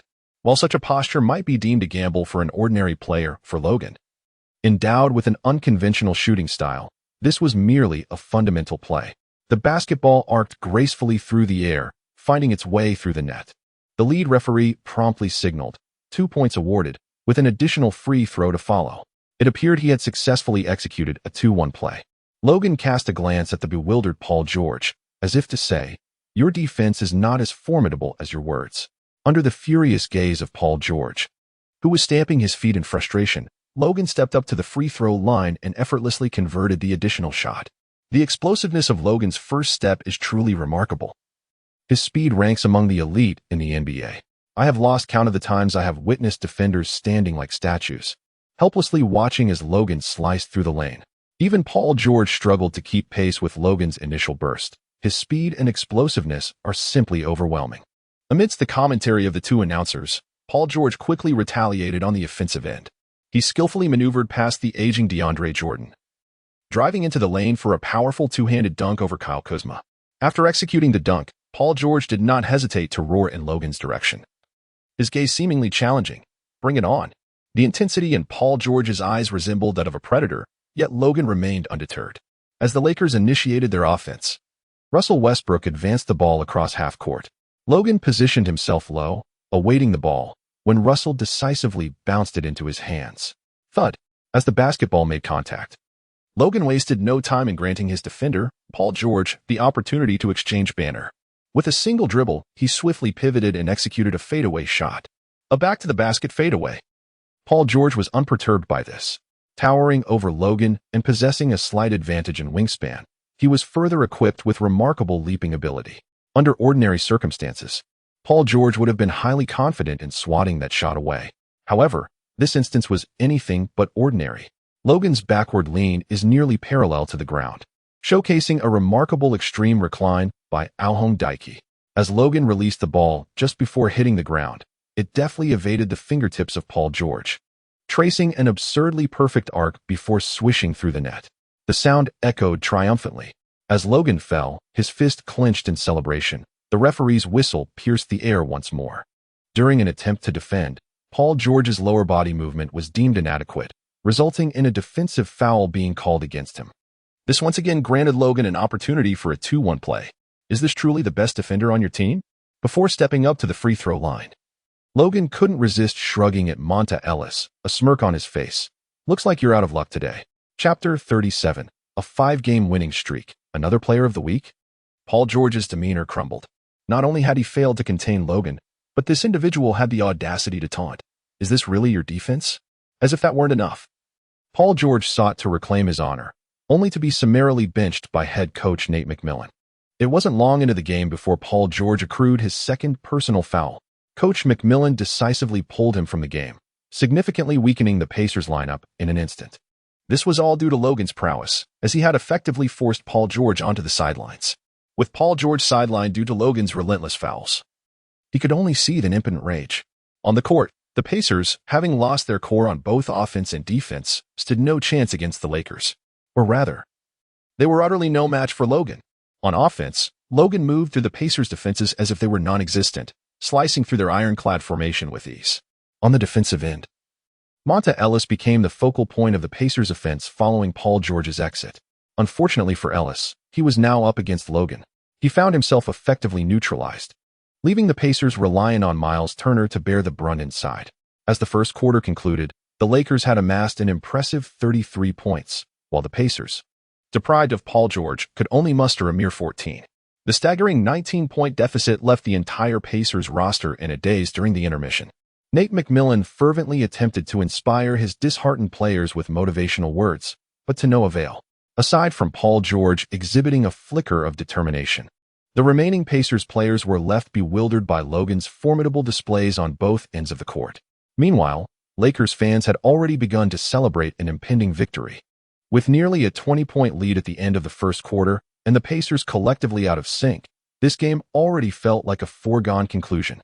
As anticipated by the fans, the events unfolded as follows. At the onset of the second quarter, Paul George entered the fray alongside the bench players in an attempt to secure points. However, they were met by the formidable scoring brigade of the Lakers. Once the duo of Reeves and Young found their rhythm, they became an unstoppable force in terms of scoring. Paul George was nearly brought to tears. Logan's performance today was exceptional, but what is even more surprising is the remarkable form of the Lakers bench duo. The offensive prowess of Paul George alone was astonishingly counterbalanced by the Lakers' rotational lineup. This is certainly not a favorable development. As the commentator on the sidelines glanced at the Lakers player preparing to enter the game, "Logan is making his return," just as the commentator remarked. Logan donned his armor once more, seizing the moment to unleash an impressive 8-0 run, thereby extending the lead. As the first half came to a close, the Lakers found themselves ahead by a remarkable 25 points. Ultimately, the Indiana Pacers conceded defeat after the conclusion of the third quarter. Led by Logan, the Lakers' starting lineup enjoyed the luxury of a 3-quarter respite, comfortably watching the final period of the game unfold. Our preparation for the match was insufficient, and the players were overly complacent. As the game concluded, a somewhat resigned Nate McMillan reflected on the loss. Paul George's lackadaisical defense in the opening phase, resulting in 2 early fouls, dictated the course of the encounter. Logan excelled in this regard. He understood that neutralizing PG meant we lost our crucial player capable of keeping the score close. Undoubtedly, the player who altered the trajectory of this game was Logan. He rendered Monta Ellis ineffective on the offensive end and forced Paul George into early foul trouble, leaving him to watch helplessly from the sidelines as the team fell behind by a significant margin. This young talent from the East, with his solitary prowess, effectively clipped the wings of the Pacers, leaving them with no hope of resurgence. Logan, quite remarkable indeed. The air conditioning at Staples Center is rather uncomfortable, and I find myself somewhat unaccustomed to it. Following the interview, Paul George wore an expression that clearly conveyed his defiance. Everything will be different in Indiana. When Logan arrives on my turf, I shall extend him a proper welcome. With that bold declaration, Paul George turned and left, leaving the reporters with a silhouette of unwavering resolve. Despite today's data loss and defeat, he truly embodies the spirit of resilience. After attributing the discomfort to the Lakers' home air conditioning, Paul George has effectively issued a challenge to Logan. A duel in Indiana awaits. This is precisely why Logan has declined those offers. Meanwhile, on the other side, Lakers player Kyle Kuzma, now a devoted ally of Logan, showcased impressive statistics today. My friends, this is his leverage. Throughout the game, Logan played for 33 minutes, marking his 4th consecutive match with over 45 points. He recorded 47 points, 5 assists, 4 rebounds, 4 steals, and 3 blocks in 3 quarters. Dominating on both ends of the court, he has continued his explosive performance from the previous week. Under such circumstances, it is entirely reasonable for him to refuse endorsement deals from those companies. In his inaugural match of the second week, Logan sustained the remarkable performance he had exhibited in the previous week, significantly diminishing the voices of skepticism regarding his refusal of offers. As the young Lonzo aptly stated, if one can achieve statistics of Logan's caliber, the power to negotiate one's contract resides firmly in one's own hands. Thus, turning down offers in the multi-million-dollar range becomes entirely justifiable. Logan's explosive form continues unabated. On November 3rd, in the United States, the Los Angeles Lakers faced off against the Orlando Magic. The Magic, having lost Victor Oladipo over the summer, managed to secure only a single victory in their first 4 games of the new season, that when coming against the league's bottom team, the Philadelphia 76ers. Confronted with a Lakers team that had already achieved 4 consecutive wins, the Magic offered little resistance and quickly succumbed. The final score was 117-97, with the Lakers dominating in Orlando, triumphing by a 20-point margin. This victory marked the Magic's 3rd consecutive defeat, while the Lakers extended their winning streak to 5 games. Due to the swift pace of the match, Logan only played for 2 quarters today, yet in just 18 minutes, he amassed an impressive 35 points, 5 rebounds, 2 steals, and 2 blocks, showcasing remarkable efficiency. With the Lakers securing 2 victories in a week and Logan's statistics remaining scorching, many fans have begun to speculate, will Logan be crowned the Western Conference Player of the Week for the 2nd consecutive week? Everyone seems to believe that Logan has already secured this honor for the 2nd week, yet I hold a differing opinion. In a game that concluded later, Devin Booker led his team to a thrilling overtime victory against the New Orleans Pelicans and boldly declared in a post-game interview, "This week's Western Conference Player of the Week belongs to me, and not even the heavens can take it away." Chapter 38, Only 9 in History. Logan is challenging history. Chapter 38, Only 9 in History. Logan is challenging history. Booker's assertion is not made lightly. In the first week of the new season, the Phoenix Suns struggled, suffering 3 consecutive defeats, placing them at the bottom of the Western Conference. However, as the second week commenced, Devin Booker experienced a remarkable resurgence. Against the Portland Trail Blazers, he delivered an impressive performance, scoring 39 points and providing 7 assists to secure victory. In a home game against the New Orleans Pelicans, despite accumulating 6 fouls and leaving the game, he recorded an outstanding 38 points, 4 rebounds, and 3 assists, leading his team to a narrow triumph. In the Suns' 2 consecutive victories this season, Booker has averaged 38, 5 points, 5 assists, and 5 rebounds. When considering both team performance and individual statistics, he certainly possesses the credentials to be among the contenders for the Western Conference Player of the Week for the 2nd week. Moreover, in the upcoming match, the Phoenix Suns will host the Los Angeles Lakers. Undoubtedly, the future of the league will belong to this talented and capable cohort of young players. That evening, Smith excitedly proclaimed, "Logan is at the forefront, representing the new generation of stars. Devin Booker, not to be outdone, has averaged nearly 40 points and 5 assists over the last 2 games, challenging Logan. After all, Logan's performance this week, due to limited playing time, has averaged 41 points, showing a minimal gap in scoring compared to Booker. It is anticipated that the Western Conference Player of the Week will emerge from this duel between 2 young athletes. The current NBA season is proving to be quite fascinating. Traditional powerhouses like the Cleveland Cavaliers and Golden State Warriors have so many scoring options that no single player stands out prominently. Even though Durant scored 39 points in his last game, the caliber of his teammates detracts from his standing in the Player of the Week competition. Kawhi Leonard of the San Antonio Spurs has performed admirably on the court, yet his statistics lack explosive impact. The data of the trio, Westbrook, Anthony Davis, and James Harden, fluctuates like a roller coaster, lacking the necessary stability. As Logan's statistics continue to soar, Booker has astonishingly recorded an average of nearly 40 points and 5 assists per game, showcasing his remarkable prowess. This is a testament to the prevailing disparity between the Western and Eastern conferences. Even the race for the Player of the Week title is significantly more intense in the West compared to the East, given the current circumstances. The outcome of the upcoming match between the Lakers and the Suns may well determine the recipient of this week's Western Player of the Week accolade. Stephen A., Smith's companion, Garrett Becken, chimed in, "If the Suns emerge victorious, Booker will surpass Logan in standings, thereby securing the title. Conversely, should the Lakers continue their triumphant streak, Logan's consecutive reign as Player of the Week would be unequivocally justified. Should Logan clinch the title once more, he would become the first rookie in NBA history to achieve the Player of the Week honor for the first 2 weeks of the season, a feat that even Shaquille O'Neal aspired to but could not accomplish. I sincerely hope Logan accomplishes what I could not." During the evening symposium, Shaquille O'Neal unveiled his Lakers jersey number 7 beneath his suit, exclaiming, "Look at this, folks. I am now a devoted fan of Logan. Come on, Shaq, do you really believe that consistently winning the Player of the Week title is an easy feat?" Charles Barkley promptly doused Shaq's enthusiasm. "I hold Logan in high regard, but you must acknowledge that historically, very few players have managed to secure consecutive Player of the Week titles. In fact, even the renowned Flying Pig supports Logan. However, when we examine the extensive history of the NBA, the number of players who have achieved back-to-back Player of the Week honors is exceedingly limited. The first player in NBA history to accomplish this was the peak Michael Jordan during the 1988-89 season.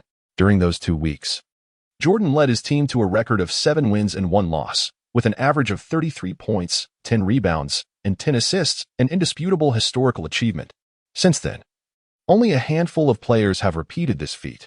Admiral David Robinson, Allen Iverson, the big fundamental Tim Duncan, the big ticket Kevin Garnett, the point guard Steve Nash, the beast Dwight Howard, the king LeBron James, and the Black Mamba Kobe Bryant. Including Michael Jordan, this list comprises a mere 9 players. Even last season's phenomenal Luka Doncic was unable to achieve the remarkable consecutive Player of the Week title. It is evident how challenging this accomplishment truly is. However, if Logan can triumph over the Suns tomorrow and maintain his stellar performance, I believe there may be contenders who could challenge his dominance in the Player of the Week honors. O'Neal expressed unwavering confidence in Logan. "Charles, would you dare to make a wager with me?" "I certainly would not dare." Charles Barkley decisively rejected the idea of a bet. "Shaq, I too am a fan of Logan. Though it may be challenging, I too yearn for Logan to achieve what you have yet to accomplish." As one praises Logan while disparaging Shaquille, the antics of the Flying Pig have rendered O'Neal speechless. This moment undeniably highlights the suppression of Shaquille's intellect. Ultimately, everything hinges upon tomorrow's game. Seated between 2 legendary figures of considerable stature, Kenny Smith sought to mediate. Fortunately, tomorrow's match between the Suns and the Lakers at the Suns' home court will be broadcast nationwide on TNT.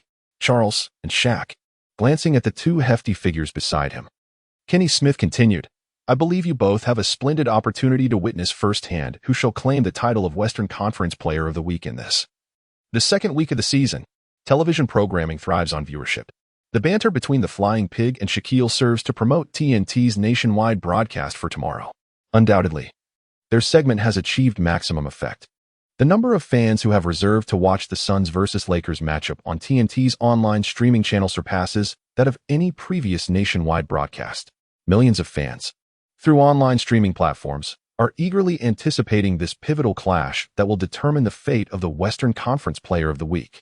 Chapter 39, Taking the Initiative. The Suns' home court becomes an away game. On November 5th, in Phoenix, at the Western Conference Arena.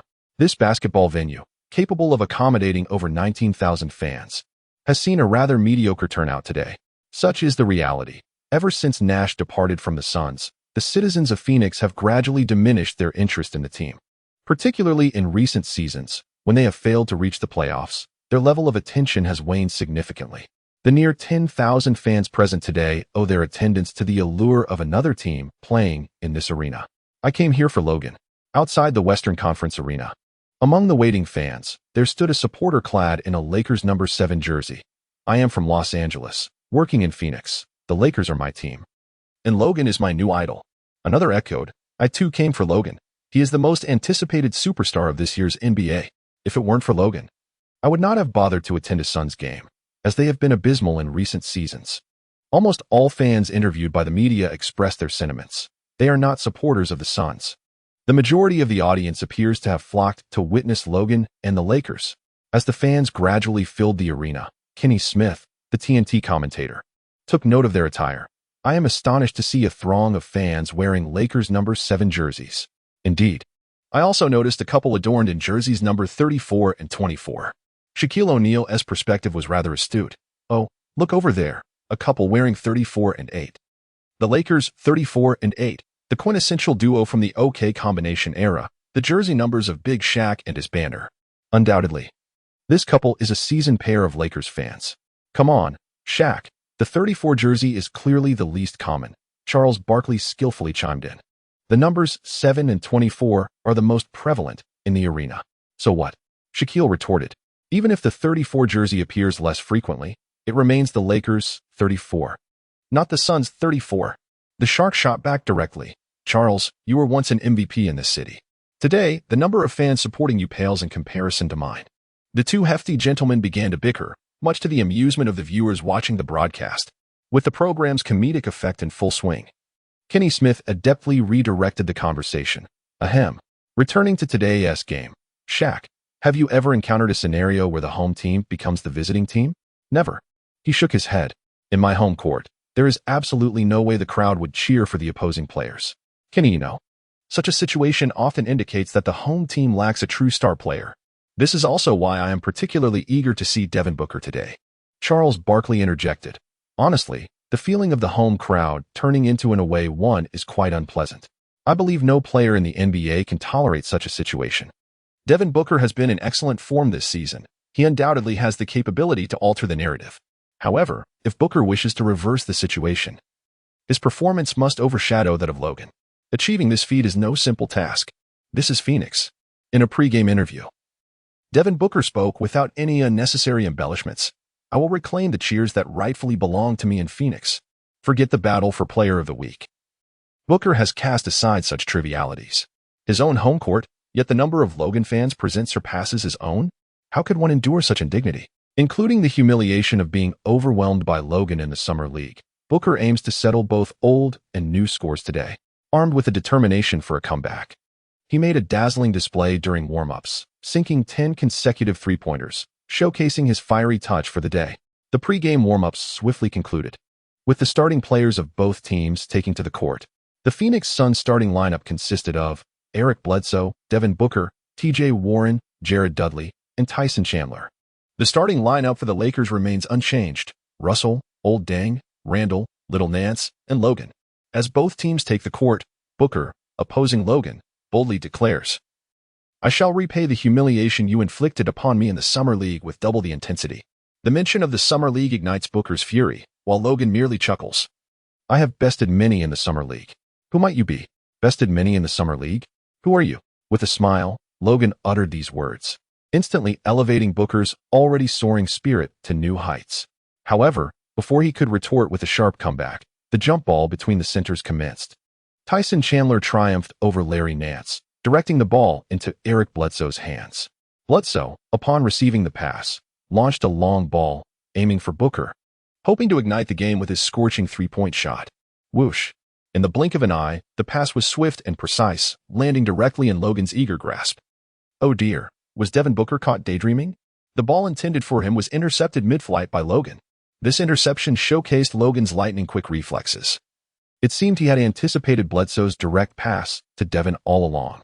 But let's set that aside. Logan's rapid counterattack was underway. In the commentary booth, Barkley and O'Neal competed to narrate Logan's spectacular display.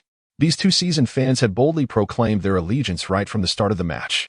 On the court, having executed a flawless steal, Logan transitioned from defense to offense, charging towards the frontcourt while skillfully evading Bledsoe's interception attempt. Facing an unguarded frontcourt, he approached the classic free throw line, spreading his wings like a great eagle, soaring with a powerful slam. 2-0. The Los Angeles Lakers struck first. Chapter 40. Igniting the Arena. With 26 points in a single quarter, Logan's speed was overwhelming. The Phoenix Suns had no time to regroup. Charles, Logan could undoubtedly execute a free throw line dunk. This shot was essentially a free throw line dunk. Shaq, I am eagerly anticipating this kid's participation in this year's dunk contest. It will undoubtedly be a historic showdown.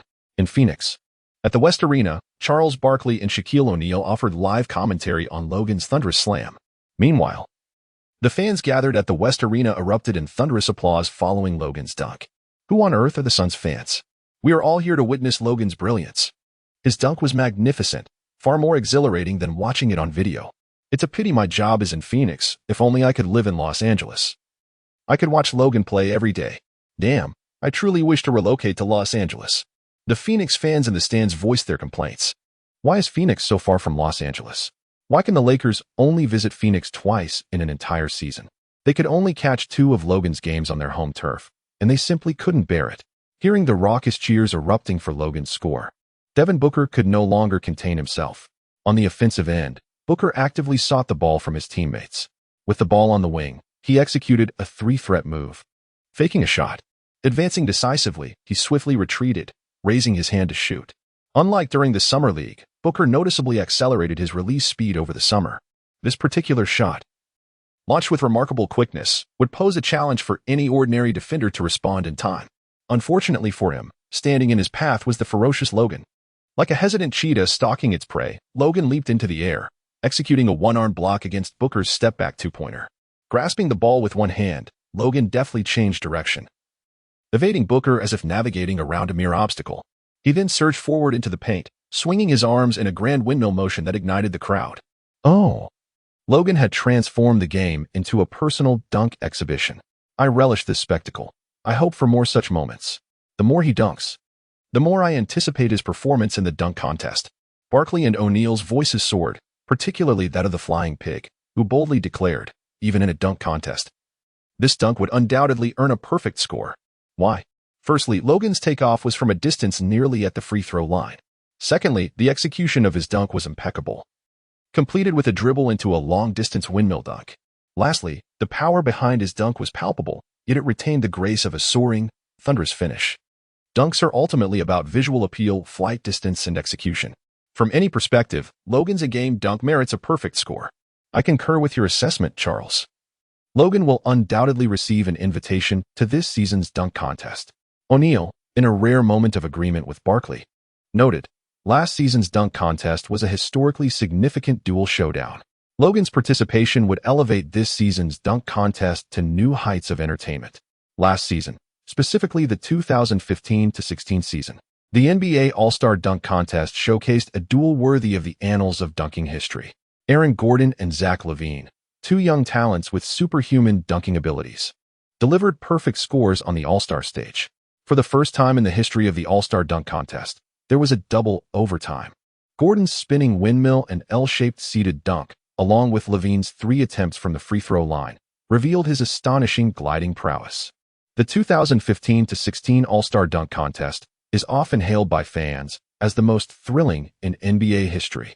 After missing the title of Dunk King last season, Aaron Gordon has already secured his spot in the upcoming dunk contest.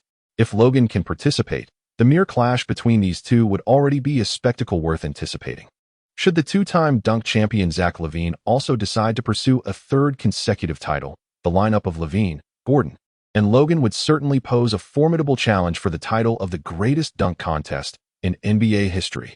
Shaquille O'Neal and Charles Barkley, even while commentating on the Suns vs. Lakers game, cannot help but indulge in daydreams at the thought of this season's potential dunk contest participants. It is no wonder. Any fan witnessing such a lineup would undoubtedly think the imagery is too beautiful to behold.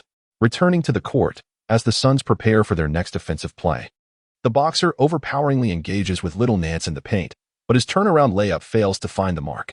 The rebound is collected by Randall, prompting the Lakers to initiate a counterattack. However, Randall's pass nearly results in a turnover as Old Deng lunges out of bounds to retrieve the ball, passing it back into Russell's hands. The Suns, meanwhile, have already retreated and established their defensive positions. In a familiar half-court offense, Logan emerges from the right side, receiving the ball as Russell deftly bounces it to him. Bam! As Logan grips the basketball, he exerts force through his legs, his instantaneous explosive acceleration leaving Devin Booker in his wake. In the Suns' interior, Tyson Chandler has already positioned himself. Although the boxer's offensive prowess has diminished to an unprecedented low, his defensive skills remain competent. Boom. Of course, his defense can only be regarded as competent at best. Logan soared towards the position champion, propelling himself with remarkable force, and emphatically slammed the ball into the hoop.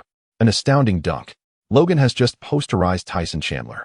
Oh, it seems there is little more to say about this match.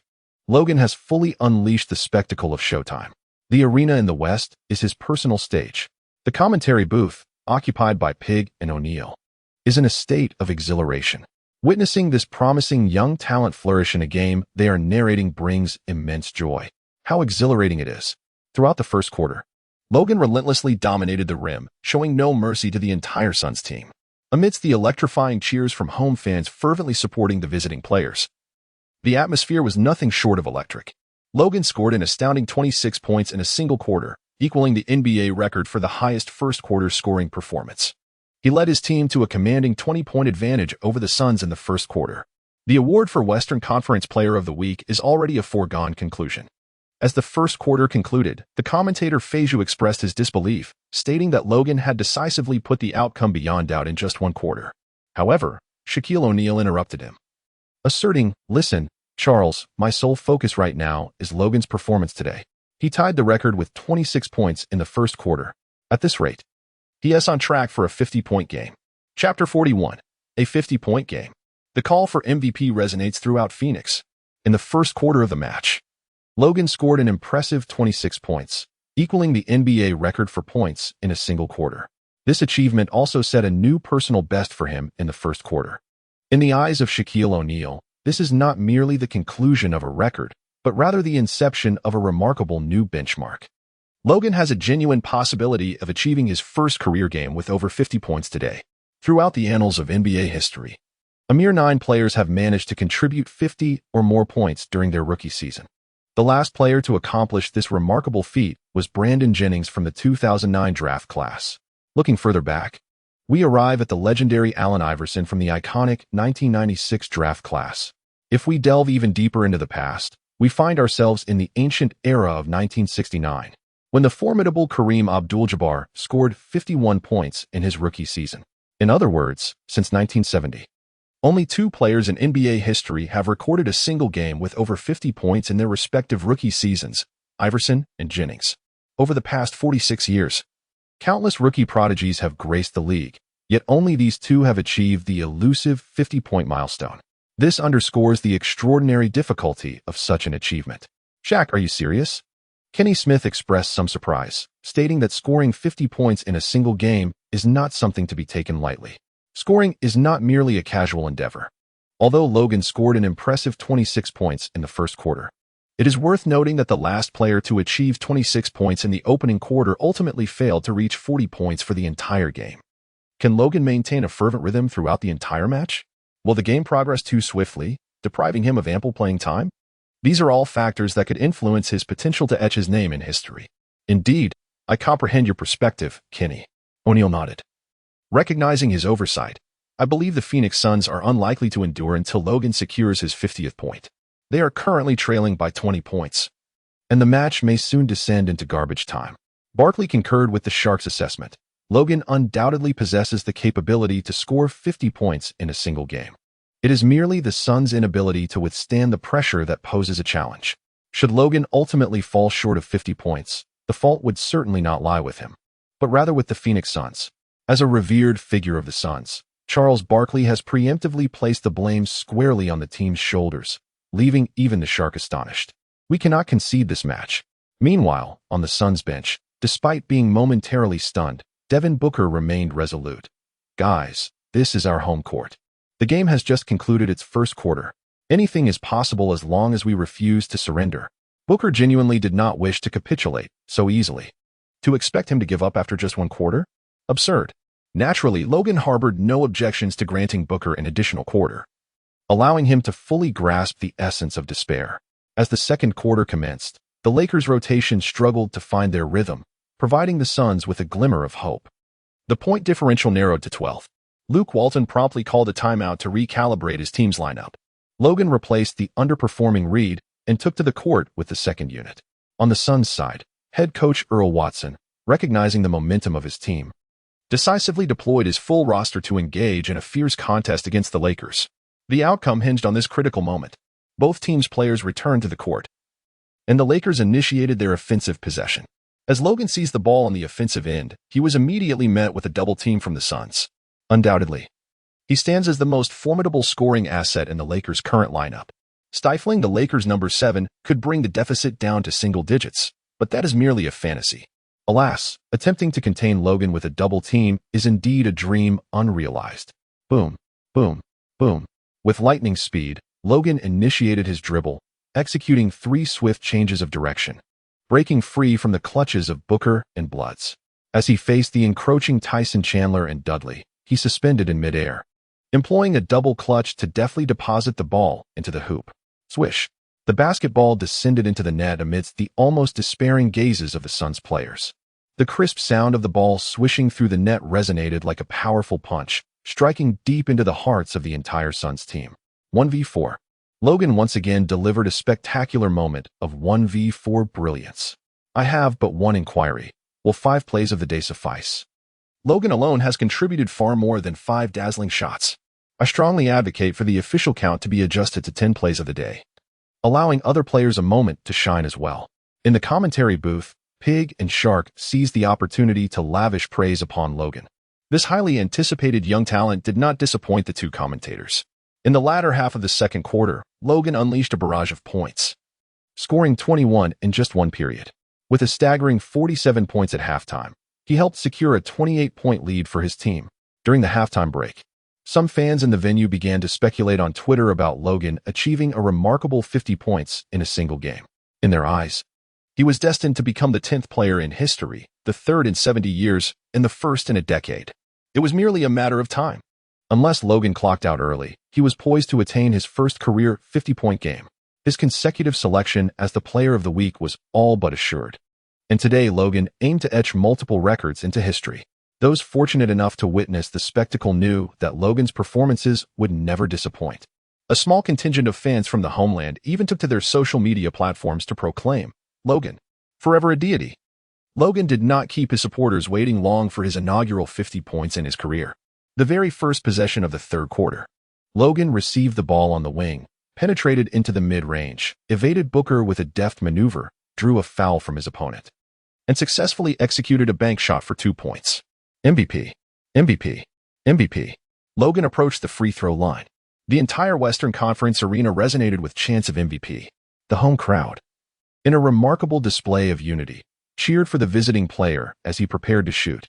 In the commentary booth, Kenny Smith, Charles Barkley, and Shaquille O'Neal were rendered speechless. This was an unprecedented honor bestowed upon a rookie, something they had never witnessed before. Swish. Amidst the resounding MVP chants, Logan confidently sank the free throw, securing his 50th point of the game. Chapter 42, a one-handed reverse from the baseline. A spectacular 60 points. 50 points. Logan has achieved his personal milestone of 50 points in this game. What did I tell you, Charles? Logan came into this game with the intent of scoring 50 points. The title of Player of the Week is already a foregone conclusion. Logan is set to become the first player in history to be named Player of the Week for 2 consecutive weeks in his rookie season. This is an accomplishment that even you, Shaq, have not achieved. In Phoenix, at the Western Conference Arena, the commentary team of Charles Barkley and Shaquille O'Neal passionately analyzed the game. The MVP chants echoed through the venue, which is the home ground of the Phoenix Suns. Kenny Smith interjected at the opportune moment. The Western Conference Arena has been conquered. Logan has won over this venue. He has transformed the away game into his own home ground. The explosive performance of Logan today speaks for itself, requiring no further elaboration. As the exuberant cheers of the crowd crescendoed, Logan showed no signs of restraint. The atmosphere was electric. Was 50 points the conclusion? Certainly not. During the Suns' offensive possession, the team appeared disheartened. Booker attempted a forced three-pointer, but it clanked off the rim. The rebound was secured by Little Nance, and Russell slowed the pace as they crossed half-court. In a set offensive play, Logan received the ball in the corner. Booker stood in front of him, while Blood was stationed to his left. The baseline, a boundary he could not cross, became the third defender against Logan. His position to receive the ball was far from advantageous. The corner is notoriously the least favorable starting point for an offensive play. One could only hope that Logan would opt to pass the ball out, for both his front and side were heavily guarded, leaving him with scant room to maneuver. Indeed, he could easily distribute the ball and reposition himself at the top of the arc to initiate a new offensive strategy. Barkley and O'Neal offered their insights to Logan. Having navigated the NBA for many years, they understood that a double team at the baseline spells doom for any offensive player. Logan's optimal choice can only be to pass. However, passing, it is non-existent. Logan deftly disengaged from the passing key, forcefully penetrating along the baseline. Booker and Bledsoe closely trailed him, offering no opportunity for a change of direction towards the basket. However, Logan required no such maneuver. He relentlessly drove along the baseline, surging towards the hoop, and soared into the air. Amidst the surrounding Phoenix Suns players, Logan ascended towards the basket, undeterred. Logan glided from one side of the hoop to the other, single-handedly grasping the ball for a magnificent reverse layup. With a glance towards the moon, he released the ball. Swish. As the basketball descended into the net amidst the presence of three defenders and Logan himself, the crowd erupted. Oh my. In the commentary booth, Barkley leaped with excitement. Am I seeing this correctly? Logan has replicated Dr. J's iconic baseline reverse layup. Moreover, the challenge was amplified as he was encircled by three defenders. Yet, he executed it with remarkable ease. Just observe his relaxed demeanor, as if their presence posed no threat at all. Even the seasoned Sharks and Flying Pigs were left astounded. The instant replay on the large screen showcased Logan's reverse layup from a bird's-eye view, capturing the brilliance of his performance. Logan's right hand grasped the ball at an extreme position, even behind the rim. He seized the ball with one hand from behind the basket, glanced back at the moon, and sent the ball soaring into the net. The cheers from the crowd grew increasingly fervent. They were not merely celebrating the score. The fans could sense that Logan's 50 points today were unstoppable. In the next possession, the Suns managed to claw back 2 points through free throws. The Lakers swiftly executed a baseline play, with Logan performing a series of between-the-legs dribbles, instantly accelerating past two defenders. He faced the reigning champion and delivered a graceful floater. 54 points. Someone stop him. Stop that kid. Suns head coach Earl Watson was beside himself. Even if it meant committing a foul, he had to halt Logan's scoring spree. Despite the impending loss, Watson didn't want his team to become mere spectators in this spectacle. As the Lakers attacked, Logan skillfully evaded his defenders. Booker, sensing the urgency, pivoted and lunged towards Logan. He was willing to risk a foul, determined to prevent Logan from continuing his scoring onslaught. The referee's whistle blew sharply as Logan, having been fouled, effortlessly tossed the ball towards the hoop. In what appeared to be a casual one-handed fling, the basketball miraculously swished through the net. Another 2-1. What the? Devin Booker was left dumbfounded. Having already committed a foul, he couldn't believe Logan still managed to score, now with a chance for a three-point play. Watching the fans on the sidelines erupt in fervent cheers for Logan, Booker could only gaze skyward. The chasm between him and Logan was simply insurmountable. Completing the free throw, Logan effortlessly secured his 57th point of the match. It seemed we had underestimated Logan's prowess. Indeed, today he was not merely aiming for 50 points. He was pursuing 60. Ha ha ha. In comparison to Logan, we had been overly cautious. 60 points were within his grasp. Shaquille O'Neal and Charles Barkley exchanged astonished glances. They never anticipated that Logan would achieve his first 50-point game so early in his career. The prospect of his first 60 points was looming. We are utterly powerless against Logan, He is terrifying. It feels so hopeless, so despairing. I can only wish for the game to conclude swiftly. I can no longer bear to watch. On the Suns bench, players like Tyler Ulis, John Jenkins, and Jarrell Eddy, the so-called water boys, had already begun wrapping towels around their heads. The massacre at Logan was exceedingly brutal. Their fragile souls simply could not withstand the gruesome tableau. Ultimately, amidst the players of the Sun drinking from the fountain of despair, we witnessed their heart-wrenching sobs. In the midst of the jubilant cheers from the exuberant fans, and amid the animated discourse of Barkley, O'Neal, and Kenny Smith, we found ourselves enveloped by the fervor of millions of fans reveling before the broadcast signal. Logan scored an astonishing 61 points in 3 quarters, leading his team to a resounding 38-point victory over the Phoenix Suns, thereby achieving an impressive 6-game winning streak to commence the season. Logan has etched his name in NBA history as the first rookie to score 60 points in a single game, surpassing Wilt Chamberlain's previous record of 58 points, thus establishing a new benchmark for rookie single-game scoring. 50 points are not his limit, and I firmly believe that 60 points will not be his ceiling either. Chapter 43. Creating history. I have become numb to it all. Barkley and O'Neal were exhilarated. At the onset of the game, they sensed that Logan's shooting was exceptionally potent, leading them to speculate that he might well achieve another 40-point game. Logan scored 26 points in the first quarter, equaling the NBA record for the highest individual score in a single quarter. At that moment, O'Neal conjectured that Logan might secure his first career 50-point game. However, Logan delivered an extraordinary performance with 61 points by the end of 3 quarters. Notably, by the conclusion of the third quarter, Logan's individual score surpassed that of the entire Suns team. The last player to accomplish such a feat was Kobe Bryant. Upon mentioning Kobe's name, O'Neal felt compelled to express his opinion. But honestly, I believe Logan's overall performance today was even more astonishing than Kobe's that day. After all, in that game, the Mavericks put up some resistance. However, today, the Phoenix Suns surrendered by halftime. Moreover, Logan's dominance was exceedingly apparent. The Suns suffered a far graver defeat than the Mavericks did on that occasion. From a sensory perspective, this was indeed a more brutal display of superiority. We were utterly overwhelmed, completely annihilated. During the post-game interview, Suns head coach Earl Watson expressed his frustration. I even instructed my players to commit fouls to halt Logan's scoring momentum. The reality is, not even fouls could impede this young man from the Celestial Empire. He is simply extraordinary. His performance has transcended my expectations of a rookie player. The times have undoubtedly changed. Earl Watson's words were a candid reflection of the truth. Logan's performance is so extraordinary that one might forget he is merely a rookie, and a rookie who went undrafted, emerging from the Summer League in Las Vegas. If one were to obscure Logan's name, they might easily mistake this scoring display for the resurgence of a peak Kobe Bryant. This entirely reshapes Earl Watson's perception of rookie players throughout his coaching career. Is it possible that the times have truly changed? Are rookies now this astonishing? I find myself at a loss for words. In a subsequent interview, Devin Booker appeared impassive. Logan has scored 60 points. What more is there for me to say? Given the magnitude of his defeat, it is remarkable that Booker could even muster the composure to address the media, let alone elaborate further. Logan is, without a doubt, the linchpin of the team. Meanwhile, Luke Walton, during his own interview, enthusiastically praised. His performance is destined to yield unprecedented achievements. Walton's praise, however, is merely surface level.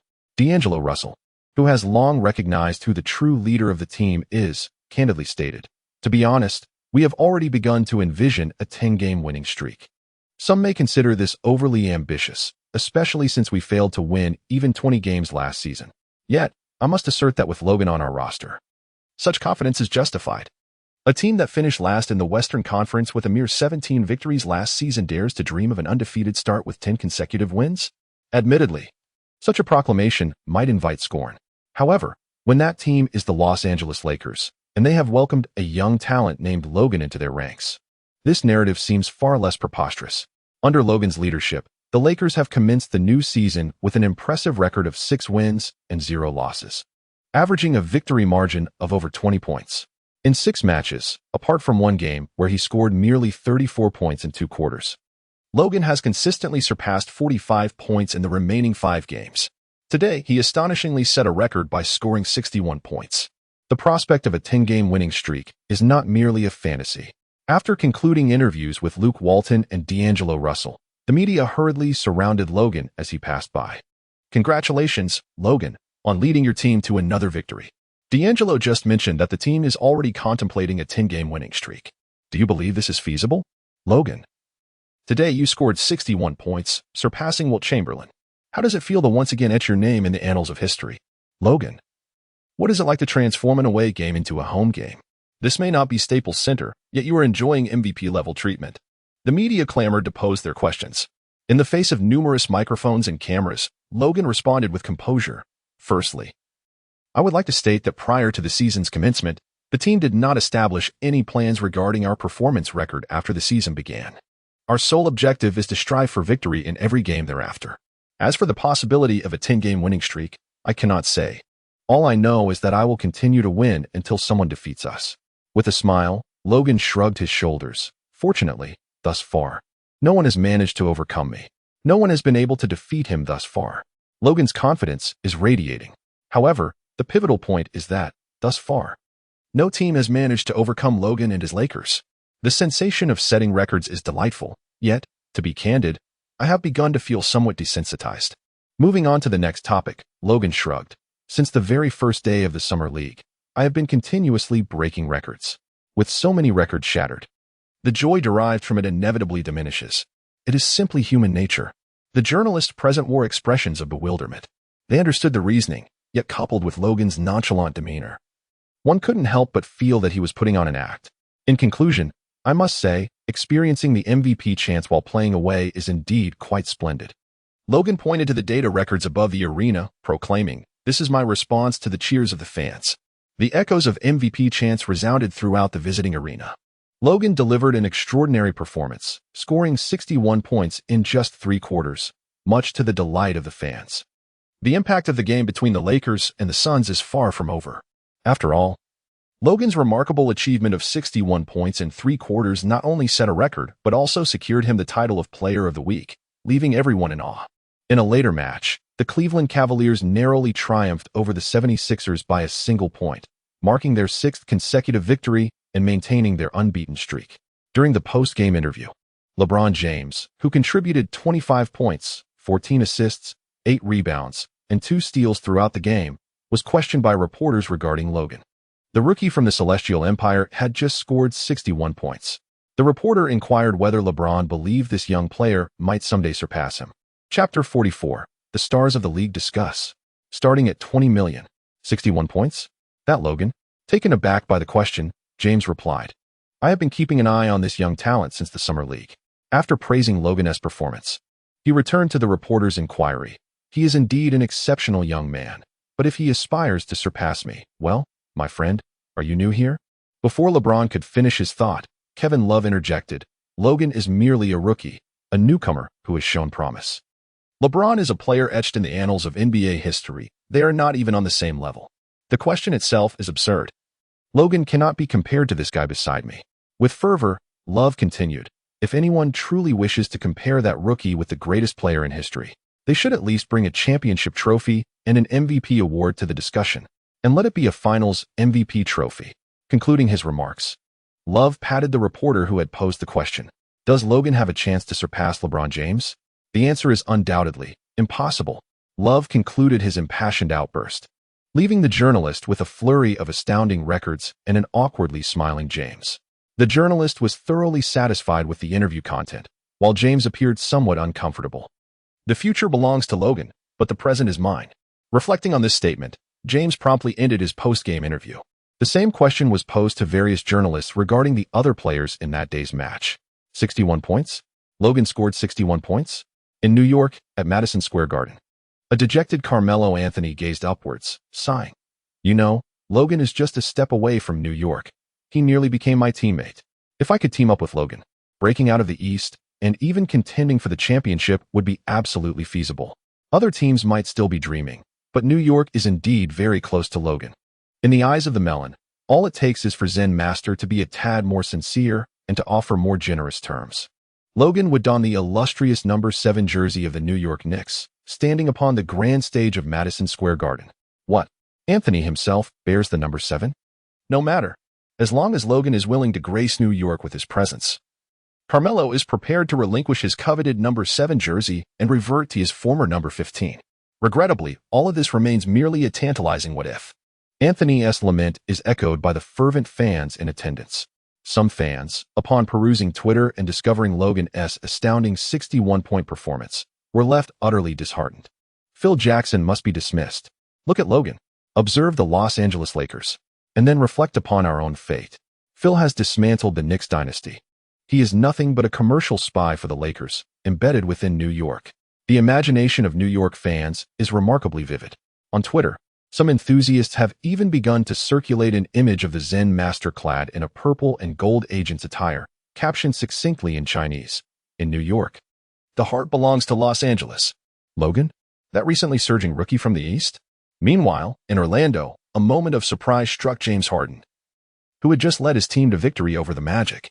With a near triple-double performance of 35 points, 8 rebounds, and 8 assists on the road, the bearded athlete expected inquiries to revolve around himself, or at the very least the game at hand. Instead, he was met with news of Logan setting yet another record. What? He scored 61 points? And in just 3 quarters? However, upon hearing the reporters elaborate on the details, Harden understood. Such a performance, regardless of the player, is undeniably front-page news. It is only natural for reporters to inquire about it. His performance is indeed extraordinary, and I look forward to facing him. In contrast to Harden's surprise, Russell Westbrook faced the same inquiries with an unwavering confidence etched upon his face. If his numbers are remarkable, mine will simply be even more so. This season, as the sole leader of his team, Westbrook's statistics are exhibiting exponential growth. His confidence, too, is surging exponentially. Logan is exceptional. He merely has to outperform his own brilliance.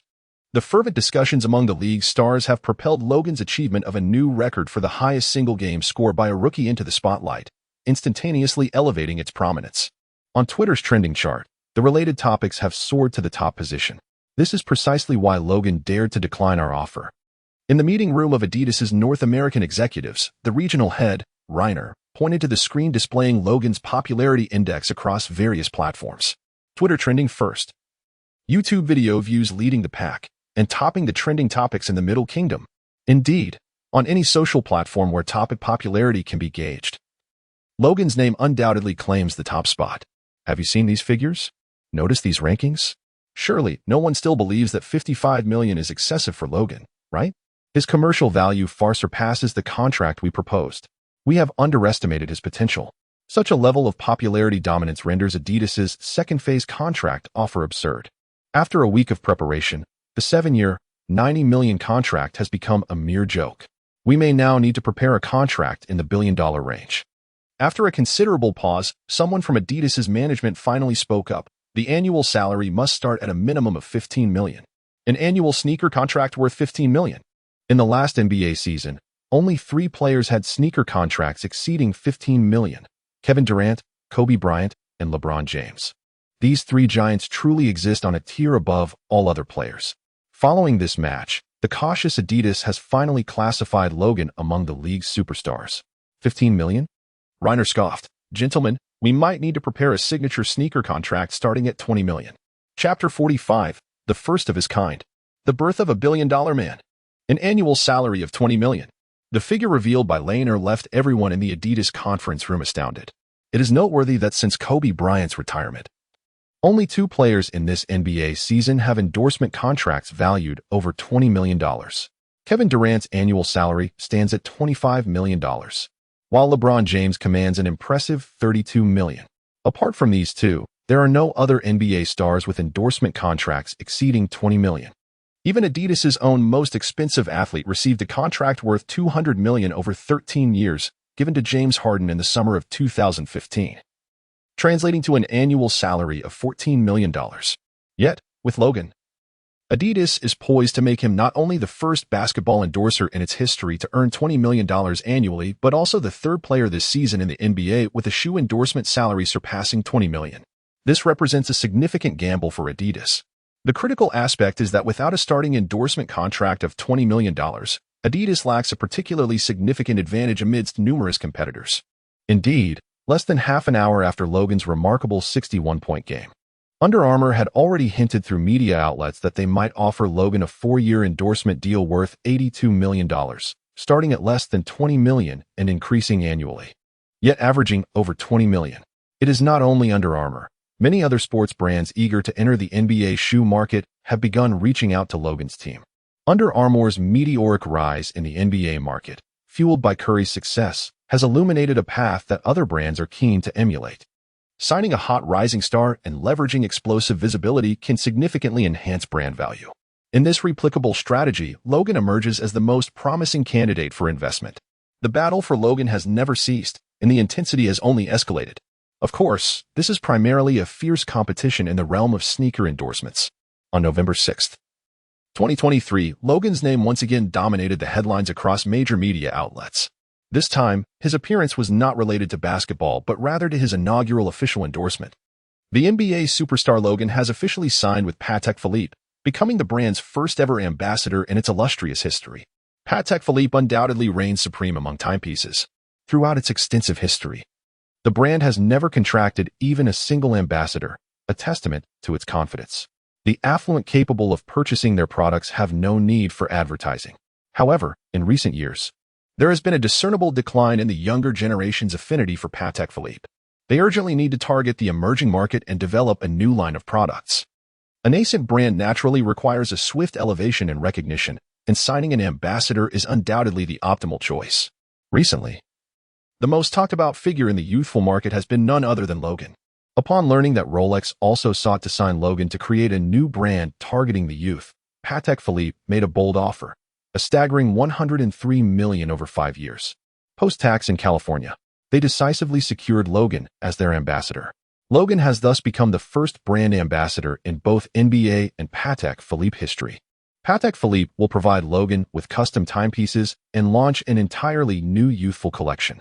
Following early media leaks, Patek Philippe announced on its official website, a new era belonging to Logan is about to commence, and Patek Philippe's new chapter is officially underway. After formalizing the contract with Patek Philippe, Logan's valuation soared into the millions. His endorsement earnings even surpassed his annual NBA salary. Patek Philippe's audacious move has set a precedent for other major companies. Turkish Airlines swiftly followed suit, presenting Logan with a 3-year contract worth $61.54 million. Unlike Patek Philippe's lavish post-tax offer, Turkish Airlines proposed a pre-tax contract. Nonetheless, this is already the largest endorsement deal in Turkish Airlines history, surpassing those of Lionel Messi and Kobe Bryant. These two endorsement contracts, each exceeding $20 million annually, have propelled Logan's name to the top of Twitter's trending topics. Eclipsing discussions beyond basketball, people seem to revel more in the narrative of this dream-chasing prodigy achieving overnight success. Logan's story teaches us that as long as you possess formidable strength, financial concerns become trivial. Indeed, if you are capable, lucrative contracts will inevitably seek you out.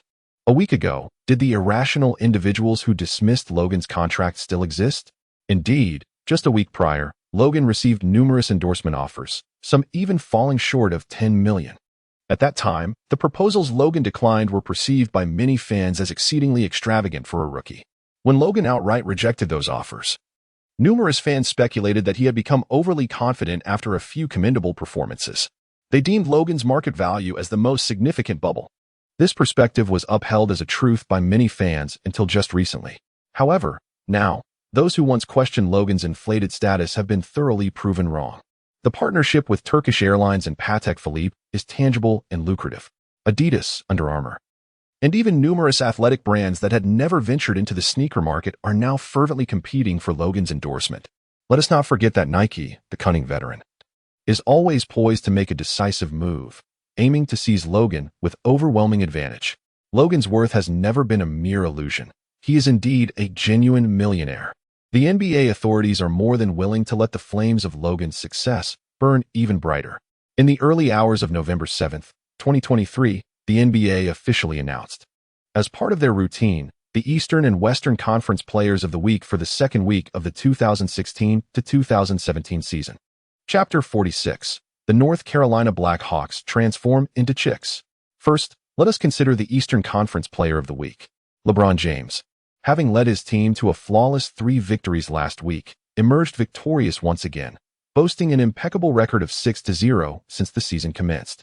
During this period, James averaged an impressive 24, 7 points, 11, 3 assists, and 9, 3 rebounds per game, falling just 2 rebounds short of a triple-double average for the week. Some may claim that James is merely coasting, conserving his energy for the playoffs. Yet, even in this mode, he continued to dominate the Eastern Conference Player of the Week award, highlighting his supremacy in this accolade. The renaming of the Player of the Week award to the LeBron James Award is certainly not a trivial matter. Having reviewed the Eastern Conference, fans turned their attention to the Western Conference Player of the Week. For the second week of the 2016 to 2017 season, the title went to Logan of the Los Angeles Lakers. Last week, Logan led the Lakers to another perfect record of 3 wins, maintaining a 6-0 record that places them at the top of the Western Conference. Alongside the only other undefeated team in the league, the Cleveland Cavaliers led by James, Irving, and Love. Simultaneously, Logan averaged an astounding 47.7 points per game. Had the Orlando Magic not been so underwhelming, his streak of scoring 45 points could have extended to 6 consecutive games. More impressively, Logan scored 61 points in a single game last week. He is not only the first player of the 2016 draft class to reach 30 points, but also the first to achieve 40, 50, and 60 points. Moreover, he holds the distinction of being the youngest player in NBA history to score 60 points at the tender age of 19. His consecutive streak of 4 games scoring 45 points is also the longest record for a player under the age of 20. Whether in terms of wins, on-court performance, or final statistics, Logan's achievements are remarkable. Logan undoubtedly deserves the title of Western Conference Player of the Week. Having been honored consecutively for 2 weeks, he has etched a new chapter in history. With a valuation exceeding $100 million and records continually being shattered, this is the legendary saga of the promising rookie, Logan. Is he the most formidable rookie in history? The miraculous performances of Logan persist. Following the official announcement of the Western and Eastern Conference Players of the Week by the NBA, major media outlets across the United States, including ESPN and TNT, hastened to release headlines. While in the East, LeBron James also claimed the title for the week, the media's focus was predominantly on Logan. After all, the Cleveland Cavaliers, with their overwhelming performance and roster, made James's achievement rather effortless.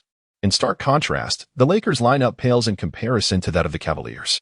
The Western Conference is teeming with stars.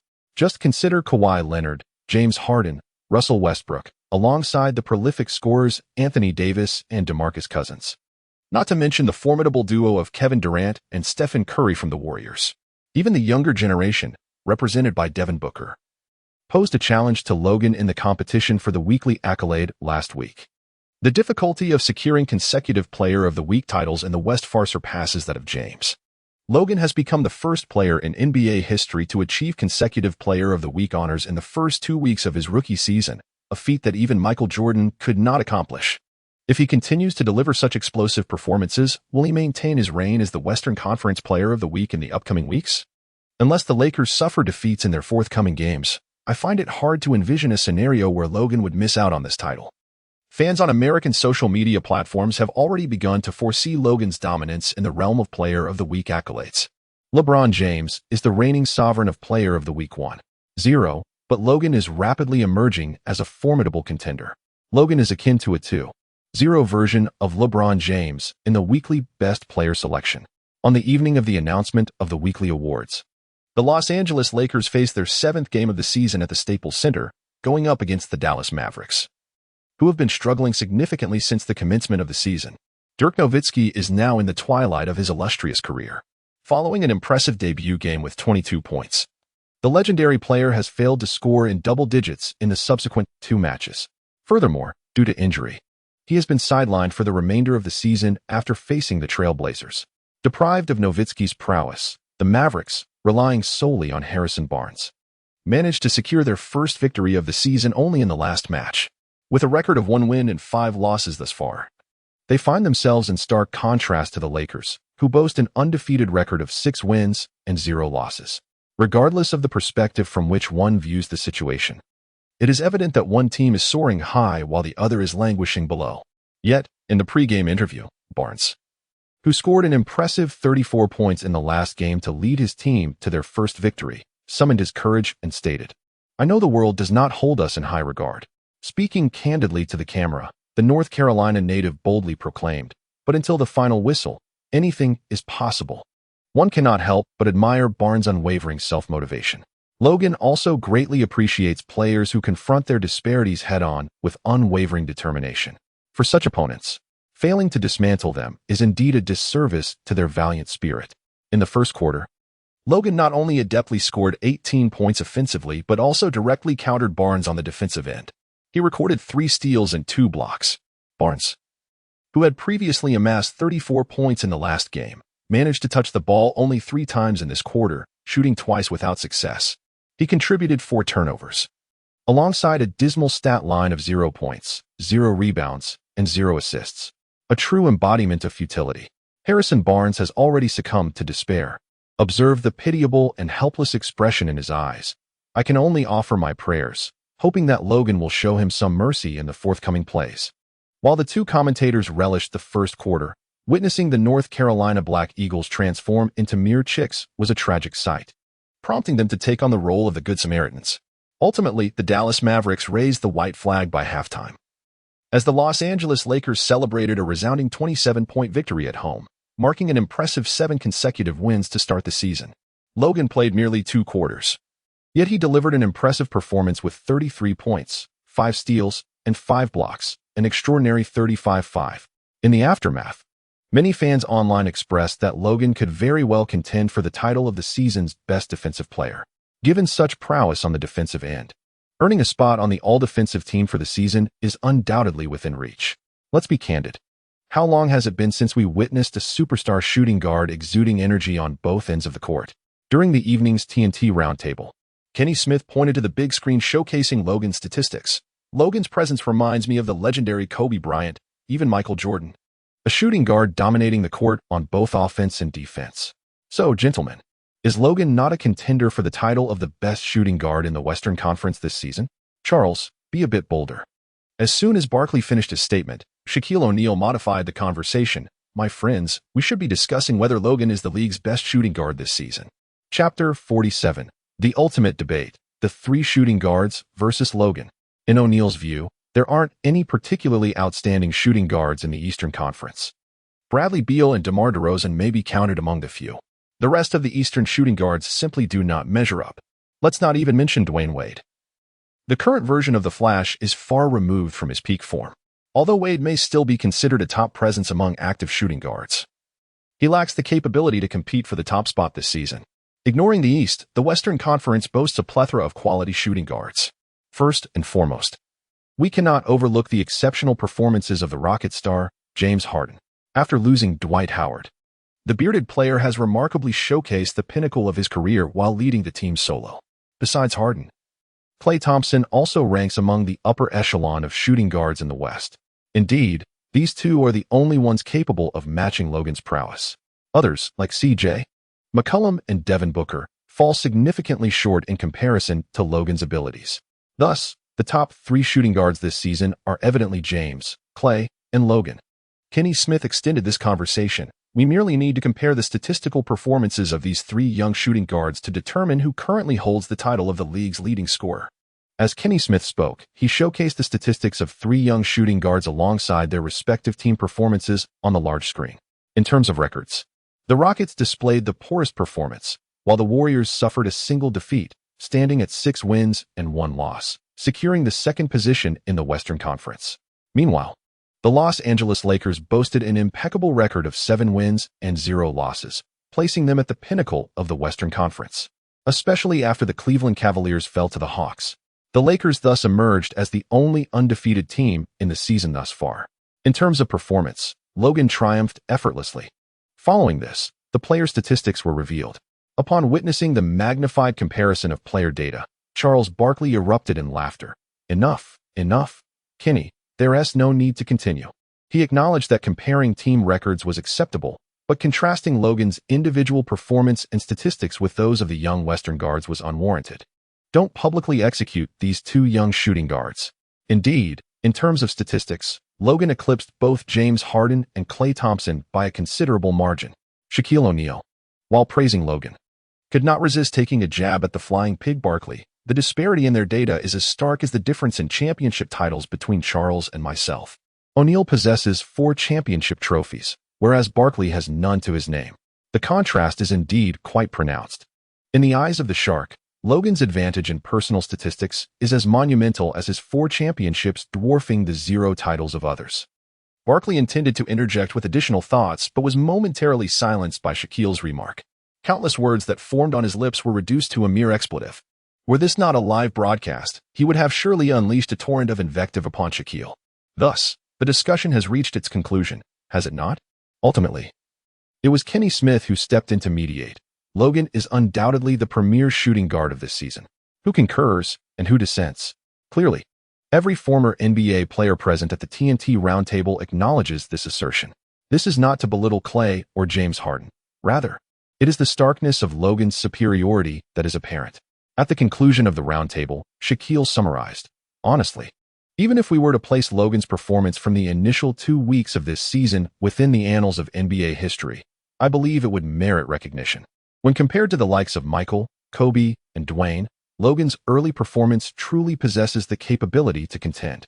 Shaquille, having faced Jordan in his prime and shared the court with Kobe and Wade, speaks from a place of historical experience regarding the zenith of the top 3 shooting guards.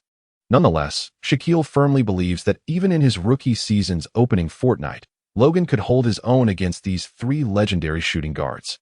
Then came the pivotal moment, as Kenny Smith, prompted by the producer to extend the show's duration, posed an entirely new query. If Logan were to face Michael, Kobe, and Dwayne in their prime eras, who would prevail in a one-on-one matchup? This question arose purely from Shaquille's earlier mention of these titans, leaving Barkley momentarily astonished. After all, the topics of discussion and their answers had been predetermined before the broadcast commenced. This question hinged entirely on Shaquille's spontaneous response. Let us not forget, this is a live broadcast across the United States, with no possibility for editing. The nature of live programming even caused the usually unrestrained Shaquille to hesitate. After a moment of contemplation, Shaquille finally spoke. "I believe Michael would best Logan, for he is the strongest player I have ever witnessed. You see, Charles, once Michael finds his rhythm, he becomes an unstoppable force." Charles Barkley nodded in agreement with this assessment. Recalling the iconic proclamation by The Fly, "I am the strongest player on earth. Michael? He is an alien." Having discussed Jordan, Shaquille then shifted his comparative gaze towards Kobe, saying, "I know him all too well. The confrontation between them may be evenly matched, perhaps even leaning slightly in favor of Logan, yet ultimately, the victor in any one-on-one duel will invariably be the Black Mamba." The encounter between Kobe Bryant and Logan has left Shaquille O'Neal feeling that the competition is closely contested. After all, Logan possesses remarkable athletic prowess and showcases aerial skills reminiscent of Michael Jordan. However, Kobe is the type of player who thrives under pressure, becoming even stronger when faced with formidable opponents. Shaquille believes that what enables his dear friend to triumph over Logan is an unwavering and almost obsessive willpower.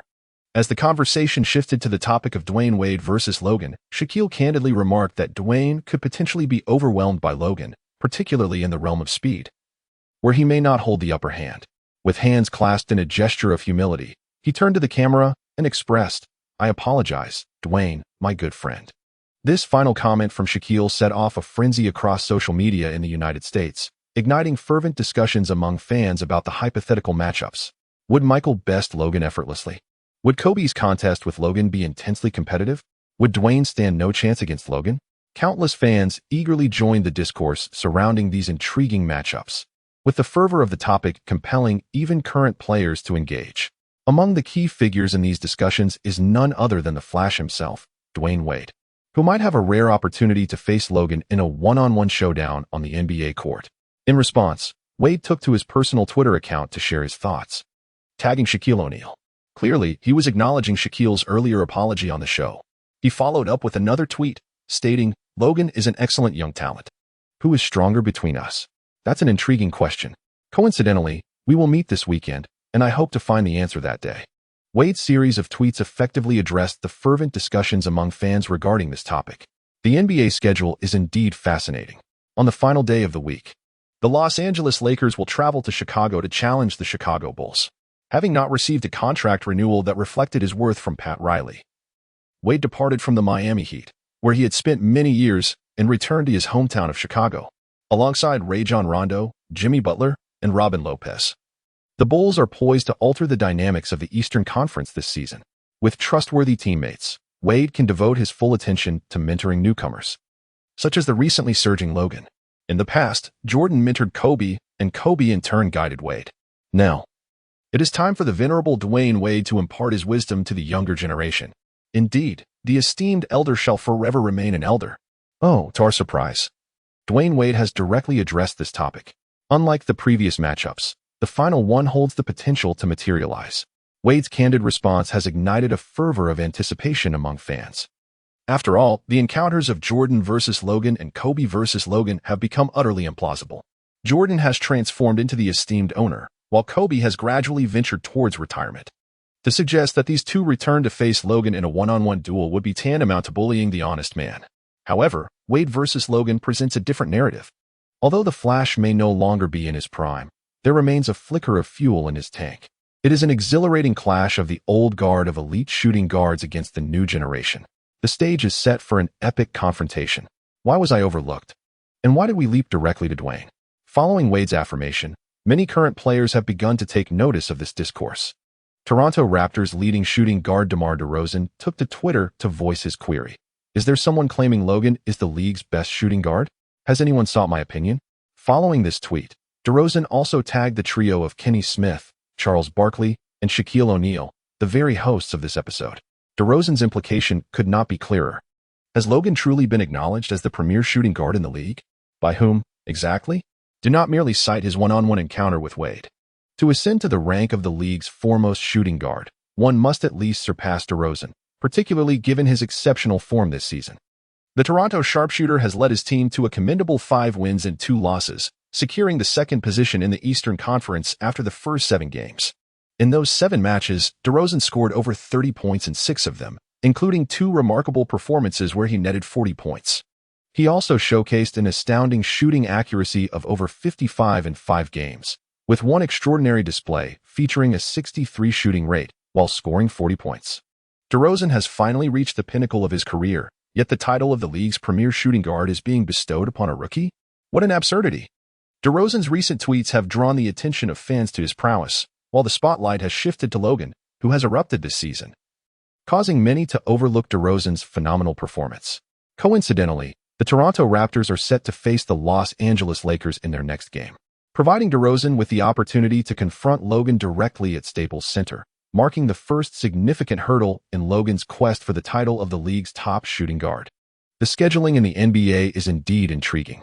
DeRozan has proactively addressed this topic on Twitter, and the Raptors are Logan's forthcoming opponents. Before Logan faces Wade, a representative from the mid-generation shooting guards will first engage with him in a friendly rivalry. Numerous fans have even proclaimed that the Raptors versus Lakers match serves as a first-round elimination bout for the title of the league's premier shooting guard. The following morning, a groggy Logan instinctively checked the ESPN website, only to be astounded by a plethora of news articles featuring his name. Michael Jordan, Kobe Bryant, Dwayne Wade. How is DeMar DeRozan also included? After perusing the articles in a daze, Logan chuckled to himself, realizing that while he slept, he had inadvertently overshadowed some of the most illustrious shooting guards in NBA history. Now, both DeRozan and Wade have issued challenges to him. It appears they are treating the title of the league's top shooting guard as if it were a championship trophy. Ding! As Logan chuckled to the heavens. An unfamiliar yet recognizable electronic notification resonated in his mind. Familiar, for it was the alert from his black basketball system. Strange, as this was only the second time the system had emitted a sound since its initial activation. Ding! Congratulations, host. You have triggered the system task, the legacy of the legendary shooting guard. Logan felt both unfamiliar and familiar. The black basketball system was not at all strange to him. Rather, it was exceedingly proficient in its communication. Mission introduction. The glory of shooting guards has dimmed and requires a new arrow point guard to ignite a new torchlight. The host must face and defeat 4 all-star caliber shooting guards. Mission completion conditions. Defeat 4 teams that possess all-star caliber shooting guards. Mission completion reward. Ultra-long three-pointer. Peak version of Midorima Shintaro, the legacy of legendary shooting guards. Defeat 4 all-star caliber shooting guards. An ultra-long three-pointer, and it is the peak version of Midorima's ultra-long three-pointer. Upon hearing the system's mission prompt, Logan instantly awakened. This is an opportunity. Chapter 49. The first round of the playoffs for the league's top shooting guard. Midorima Shintaro's three-point shooting ability in the black basketball realm is almost beyond rational existence. The black basketball system also provided a detailed breakdown of Midorima's three-point shooting capabilities. The current ultra-long three-pointer refers to a fully maximized three-point attribute within the half-court range.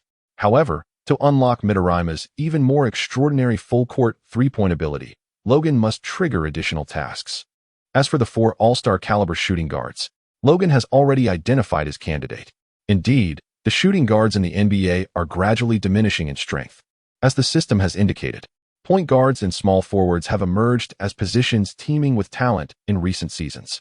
Fortunately, there are still 4 all-star caliber shooting guards to consider: James Harden, Klay Thompson, Dwayne Wade, and his opponent tomorrow, DeMar DeRozan. Aside from Wade, the other 3 are currently in their prime as all-star shooting guards. Wade, last season, leveraged his remarkable popularity to secure a spot as the Eastern Conference's starting shooting guard in the All-Star game. After a cursory glance at the schedule, Logan has formulated a timeline for completing his tasks. Within this week, he is set to face DeRozan and Wade in succession. He will first travel to Houston to challenge James Harden, with the matchup against the Warriors scheduled for a later date. The system requires him to defeat each of them in just one game to fulfill his mission. Thus, the earliest possible unlocking time would be after overcoming the Warriors. He shall commence by triumphing over the Raptors. Having established his plan, Logan refreshed himself and arrived early at the team training facility, ready to engage in a full day of practice. On November 8th, in U.S. time, Lillard and C.J. McCollum combined for 71 points to secure a victory, while Anthony Davis once again fell short with 34 points. The NBA offers thrilling games daily, but all eyes are set on Los Angeles for the 9th. On November 9th, the excitement continues. In the New York Derby, the 2-4 Knicks finally secured a resounding victory against the Brooklyn Nets at home. At least, they are not the worst team in New York. Westbrook's impressive 34 points, 7 rebounds, and 7 assists were in vain as the Thunder suffered their second loss of the season.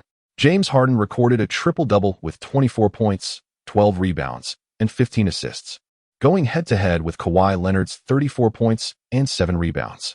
The Houston Rockets narrowly defeated the Spurs in an exciting Texas showdown reminiscent of past years. The Los Angeles Clippers overwhelmed the back-to-back battling Trail Blazers with a commanding 31-point victory. The Warriors crushed the Dallas Mavericks by 21 points, leveling their record with the Thunder. The series of exhilarating games culminated in the final match of the day, which had already garnered immense anticipation. No one wished to miss the game taking place at the Staples Center today. In California, Los Angeles, at the Staples Center, the ESPN commentator elevated his voice. The representative of the mid-generation shooting guards, DeMar DeRozan, is set to face off against Logan. The narratives surrounding these two have proliferated across the internet recently. Indeed, Logan has garnered recognition among many retired players and fans, establishing himself as a contender for the season's best shooting guard. DeMar has exhibited an extraordinary performance this season, and he does not perceive himself as inferior to Logan in the competition for the title of the premier shooting guard. Indeed, before Logan faces off against several other all-star caliber shooting guards, DeMar DeRozan stands as one of the most formidable obstacles in the path of the rising star from the East, firmly establishing himself as the foremost shooting guard in the league. Logan is currently riding a wave of momentum this season. Coincidentally, DeRozan is also in peak form this year. The pregame warm-ups have concluded swiftly, and both team starters take to the court. The much-anticipated matchup, touted as the league's top shooting guard face-off in the first round of the playoffs, is officially underway. The Raptors' starting lineup includes Kyle Lowry, DeMar DeRozan, DeMar Carroll, Pascal Siakam, and Jakob Poeltl. Meanwhile, the Lakers maintain their starting 5: Russell, Old Deng, Randall, Young Nance, and Logan. Oh dear, Logan might be in for quite a challenge today. In the stands, a friend of Magic Johnson brushes his stubble and remarks, "The discussions online have been fervent lately. DeMar DeRozan will certainly not allow Logan to have an easy day. Ha ha, I'm just concerned that today's contest may lack intensity." However, Magic appears unconcerned. "I hope DeMar can provide Logan with some genuine competition." An unrelenting and one-sided match has become rather tedious for Magic. Let us hope DeRozan can make a difference.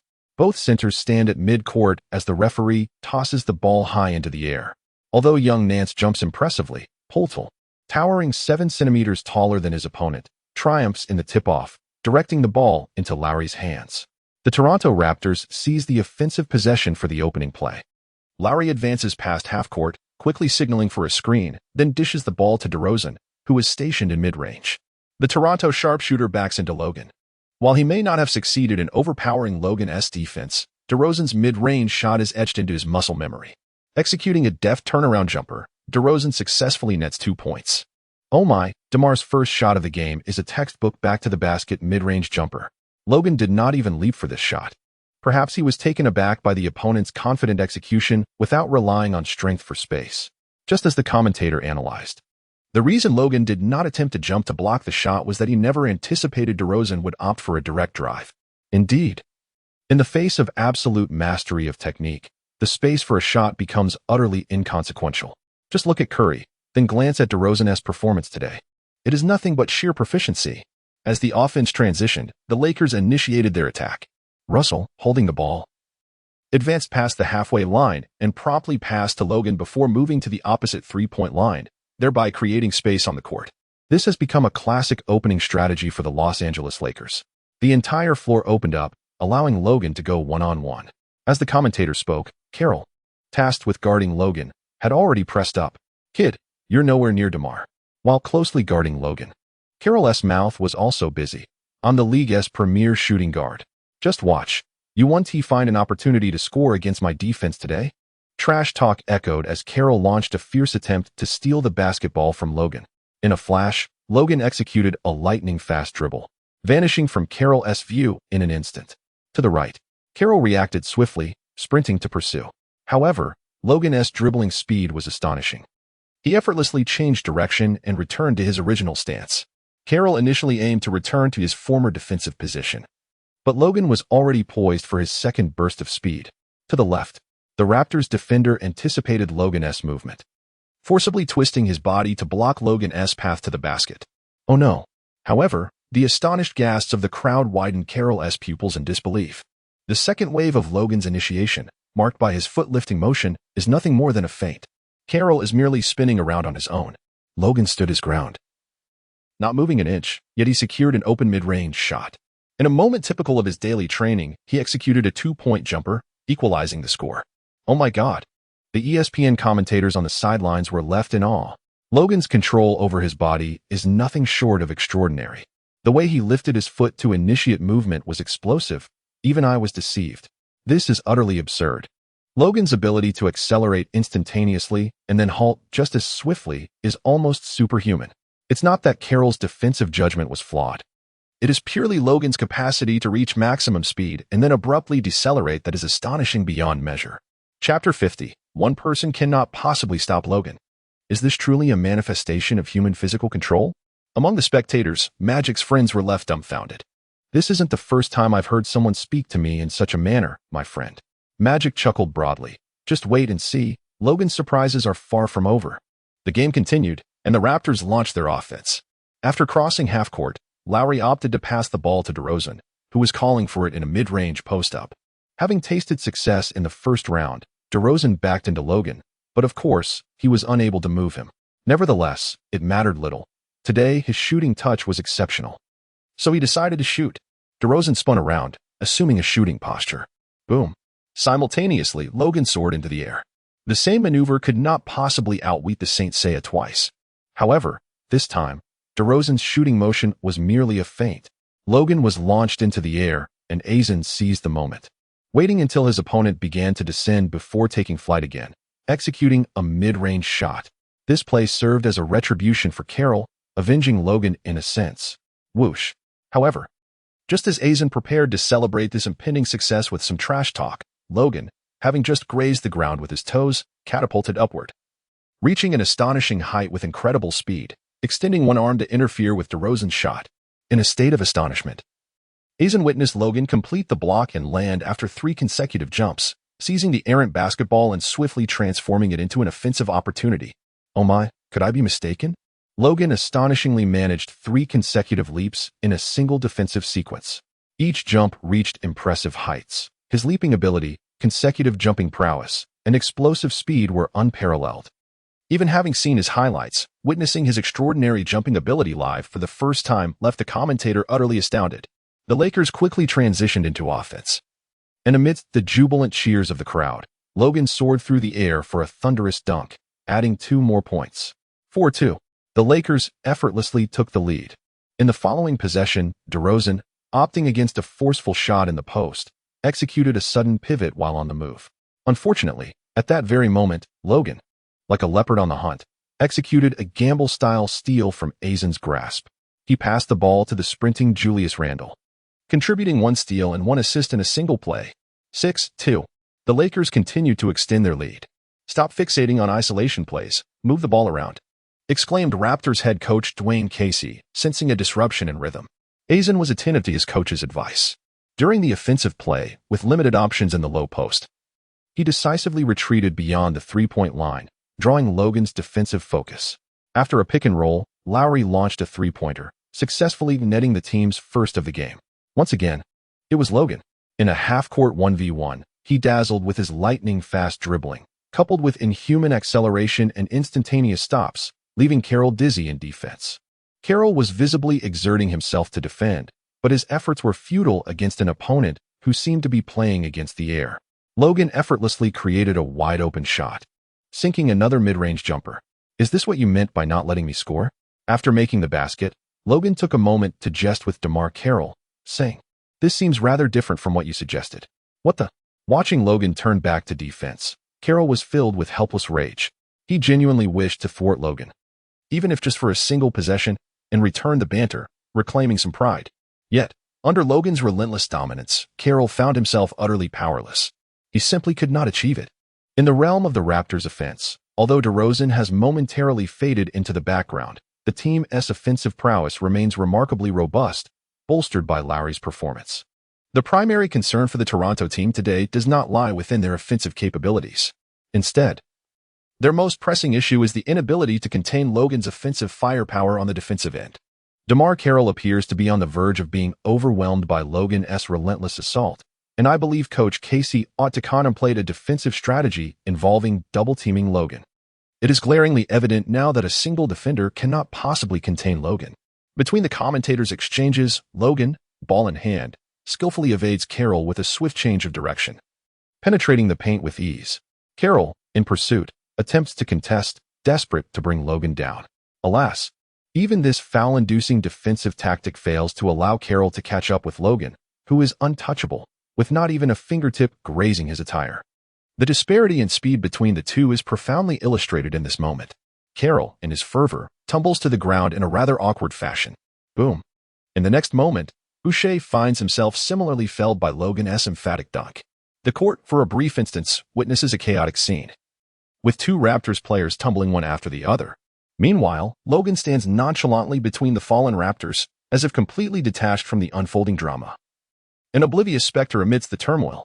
Yet, in truth, he is the very catalyst of this incident. In the first quarter, the Toronto Raptors showcased a commendable offensive display, amassing 24 points. However, defensively, they conceded 32 points to the Lakers. Thus, while suffering an 8-point deficit by the end of the quarter, they allowed Logan to deliver an impressive performance of 18 points, 5 assists, 3 steals, and 2 blocks. It is worth noting that the Raptors' performance in this game has been the most formidable faced by the Lakers thus far. Nevertheless, they remain unable to rein in Logan's offensive prowess. Yet, the Raptors have yet to implement a double-team strategy against Logan. They merely need to stabilize their offensive rhythm and enhance their targeted defensive efforts against him. Bridging the gap in points may not be as daunting as imagined. The commentators, as well as Coach Casey, undoubtedly take note. DeRozan's temporary absence from the offensive front in the first quarter is not due to intimidation by Logan's defense. Coach Casey is simply allowing DeRozan to conserve energy for defensive duties, partnering with Carroll to focus entirely on containing Logan. At this juncture, we do not require your offensive strength, DeMar. During the intermission, Coach Dwayne Casey diligently sketches strategies on the tactical board. Today, your mission is to collaborate with DeMar on the defensive front to effectively neutralize Logan. Chapter 51. I consider the first half merely a warm-up. Chapter 51. The first half? I merely consider it a warm-up. The second quarter of the match is about to commence, and both teams are showcasing their talent through player rotations. The Raptors bench lineup exhibits formidable offensive prowess. Norman Powell, Patrick Patterson, and Corey Joseph are all adept scorers. It is noteworthy that the Raptors' triumph over the explosive Russell Westbrook in the previous game was largely attributed to their remarkable second quarter, where they established a commanding lead with a score of 42-28. The depth of the Toronto Raptors bench is undoubtedly championship caliber.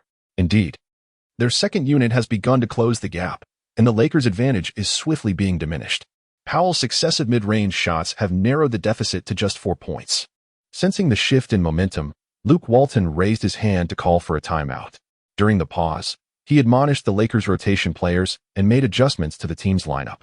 Logan returned to the court, battling alongside the Lakers' second unit. The remaining 4 members of the Lakers included Clarkson, Ingram, Thomas Robinson, and Tarek Black. The underperforming Nance and Young were benched for a respite. The Raptors also made adjustments to their lineup. Powell, Joseph, and Patterson remained on the floor, while DeRozan and Carroll replaced 2 of their teammates to join the fray. The Toronto Raptors retained their well-performing rotation players while introducing their starting forward combination. Conversely, the Lakers substituted their 2 lackluster players for Logan and Jordan Clarkson. From the perspective of the 2 commentators, the Lakers were merely patching up their defenses, while the Raptors sought to capitalize on their momentum. The score stood at 36-40 as the game continued with Lakers possession. Clarkson received the sideline inbound, advancing past half-court and calling for a screen to shed his defender.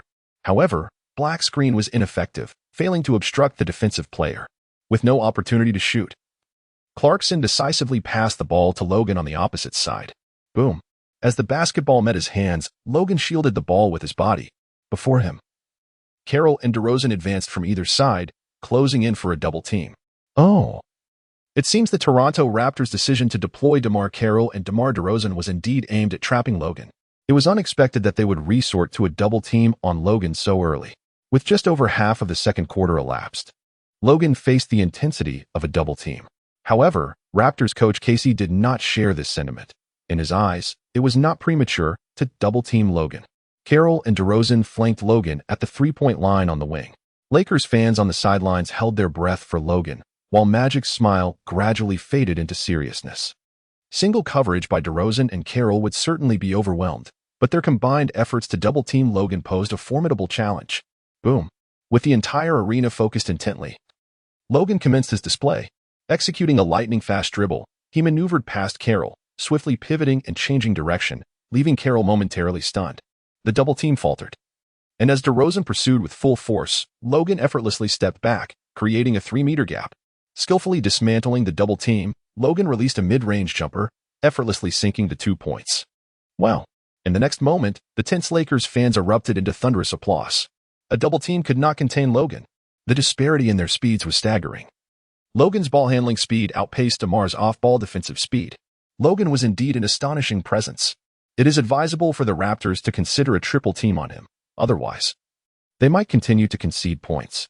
The Lakers fans erupted in jubilant cheers as DeRozan and Carroll exchanged glances. They had not anticipated that the outcome of their double team would result in both players being utterly outmaneuvered by Logan. Continue with that defense. Increase the intensity. Of course, Coach Casey, standing on the sidelines, clapped his hands to signal his players to persist. DeMar, stay close and apply pressure on Logan. Although the double team could not contain Logan, it was evident that he would need to exert considerable effort to shake off the double coverage. This would effectively deplete Logan's stamina. On the offensive front, the Raptors could certainly keep the score tight. If they could maximize the consumption of Logan's energy on the defensive end, the scales of victory would inevitably tilt in favor of the Raptors during the crucial moments of the match. The Raptors' offensive display was indeed aligned with Coach Casey's strategy. DeRozan continued to selectively avoid direct confrontations with Logan. Powell and Joseph transformed into bench marauders, consistently racking up points with their scorching mid-range and long-range shooting. In contrast, the situation for the Lakers was Logan, relying on his adept and rapid dribbling, effortlessly rendered the double team of Carroll and DeRozan ineffective with his sudden stops and explosive movements. As the second quarter concluded, the Lakers held a temporary lead of 57-50 over the Raptors, a 7-point advantage on their home court. Well done, gentlemen. Let us keep it up. During halftime, in the visitors' locker room, Coach Dwayne Casey emphatically addressed his tactical board. DeMar continued to double-team Logan in the second half, observing the 2 perspiring forwards. Casey increasingly believed that his strategy was sound. However, Both defenders assigned to Logan were now gasping for air, and he found it hard to believe that Logan's stamina in a one-on-two situation could possibly exceed that of these two players. Meanwhile, in the Lakers' locker room, Logan accepted the towel that Luke Walton had offered, dabbing at his sweat with a casual ease. "Logan, can you hold on?" Little Walton expressed a hint of concern. The Lakers' chances of victory today hinged entirely on the endurance of Logan. If his stamina faltered, the game would essentially be lost. "I haven't even exerted myself yet, coach." With a mere wipe of his brow, Logan appeared unfazed, declaring, "I treated the first half as a warm-up." While the double team undoubtedly drained the offensive player's energy, Logan had merely been engaging in a playful game with the Raptors' two defenders during the first half. The warm-up was over. It was time to conclude this match. Chapter 52, The Alley-oop Meteor Dunk. A flurry of plays overwhelms the Raptors. The halftime break swiftly concluded, and both teams returned to the court. The Raptors reinstated their full starting lineup, while the Lakers retained Russell, Randall, Nance, and Logan, bringing Brandon Ingram into the fold. As the season progressed, Luke Walton began to gradually adjust the team's roster. The aging Deng was merely a temporary fix to fill the gap of a meager contract, while Ingram was the player the Lakers needed to nurture, destined to become Logan's Scottie Pippen. It was time for Ingram to acclimate to playing alongside Logan. With possession of the ball, Russell brought it past half-court and immediately passed to Logan. Unsurprisingly, he was met with the familiar double team of Carroll and DeRozan. Coach Casey was resolute today, determined to expend the energy of two players to neutralize Logan's stamina. Boom.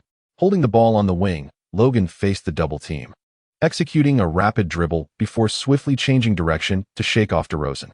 Simultaneously, Carroll attempted to catch up, only to be obstructed by his teammate, Azen, who had been faked out. Oh, Logan had turned DeMar DeRozan into his own screen partner. With an impressive maneuver, Logan's handling of the double team was becoming increasingly adept. The two commentators were astounded by Logan's offensive choices. He not only maximized his own abilities, but also exploited the defensive positioning of his opponents. It was indeed a display of imaginative offense. Easily escaping the double team, Logan surged into the paint, where he executed a one-handed dunk amidst the encirclement of Boucher and Siakam. For the Raptors' offensive possession, Lowry brought the ball past half-court, delivering a precise pass to Carroll.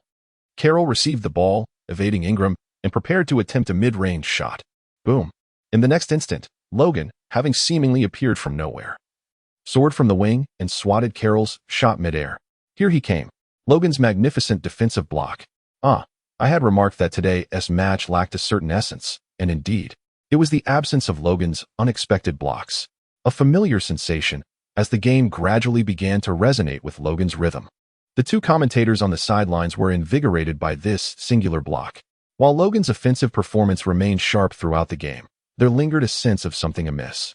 Now, as Logan intensifies his efforts on the defensive end, the authenticity of the game truly emerges. The blocked basketball fell into Russell's hands, prompting the Lakers to swiftly counterattack in the front court. Logan executed a breathtaking maneuver, overtaking defenders and receiving a high pass from his teammate. With a swift change of hands, he executed an alley-oop that ravaged the rim. In the subsequent play, Lowry passed to Siakam, who attempted to penetrate the lane against Landale but was unsuccessful. Instead, he shifted the ball to DeRozan. Suddenly, Logan, who had stealthily positioned himself to the side, pounced like a cheetah, executing a lightning-fast steal of the basketball. Seizing control, Logan launched a rapid counterattack, and despite the Raptors' desperate attempts to recover, they were unable to catch up to Logan, who soared through the air for a thunderous dunk, adding another 2 points to the scoreboard. The Raptors, arriving tardily, displayed signs of frustration. Kyle Lowry even slammed the ball heavily onto the court, bewildered by the turn of events. The first half had seen both teams exchanging blows, yet the second half had devolved into chaos from the outset. Before Lowry could comprehend the situation, the Raptors struggled offensively and missed their shot. The Lakers capitalized with a fast break, setting up for a half-court offense. Russell attempted a three-pointer after a screen, but it clanked off the rim. In the ensuing battle for the rebound, Boucher secured his position and prepared to grab the ball. Boom. Just as he was poised to jump, Logan soared in from behind Boucher, elevating above the towering Raptor, and emphatically slammed the ball into the hoop. Whistle. The referee on the sidelines immediately blew the whistle. As Logan successfully executed a two-point shot, he simultaneously drew a defensive foul from Bortel, earning himself a chance for a three-point play. The referee's decision was unequivocal, causing an eruption of excitement throughout the Staples Center. The audience was left in awe by Logan's explosive performance on both offense and defense following halftime. An astonishing putback dunk. I initially believed Logan's first-half display was remarkable. Yet the second half proved to be even more electrifying. Does this imply that Logan, who scored 30 points in the first half, was not fully engaged? Surely. No one could score 30 points in a half without being in serious mode. The two commentators were rendered speechless. Observing Logan's performance at the start of the second half in comparison to his first-half statistics was truly chilling. Equally astonished was Raptors head coach Casey on the sidelines. With Logan's additional free throw, he single-handedly tallied 9 points in the second half, leading to a 9-0 run against the Raptors. Coach Casey promptly called for a timeout. In the second half, a sudden surge from Logan caused the point difference between the two teams to expand to 16 in an instant. What was once a tense contest inexplicably shifted towards a situation resembling garbage time. What on earth is happening? Coach Casey's mind was in a whirl. During this timeout, he found himself at a loss regarding which aspects he should direct his players' attention towards. DeMar DeRozan and DeMar Carroll were equally bewildered. Logan's outburst arrived with the swiftness of a tempest. Before they could even react, the team found themselves trailing by nearly 20 points. Of course, a 20-point deficit was hardly a concern for Logan, who had just shaken off the warm-up phase. Following the timeout, the mindset of the Raptors players was evidently amiss, leading to a chaotic execution of their offensive strategies. DeRozan and Carroll's movements overlapped, resulting in the ball carelessly landing in the hands of the passing Nance.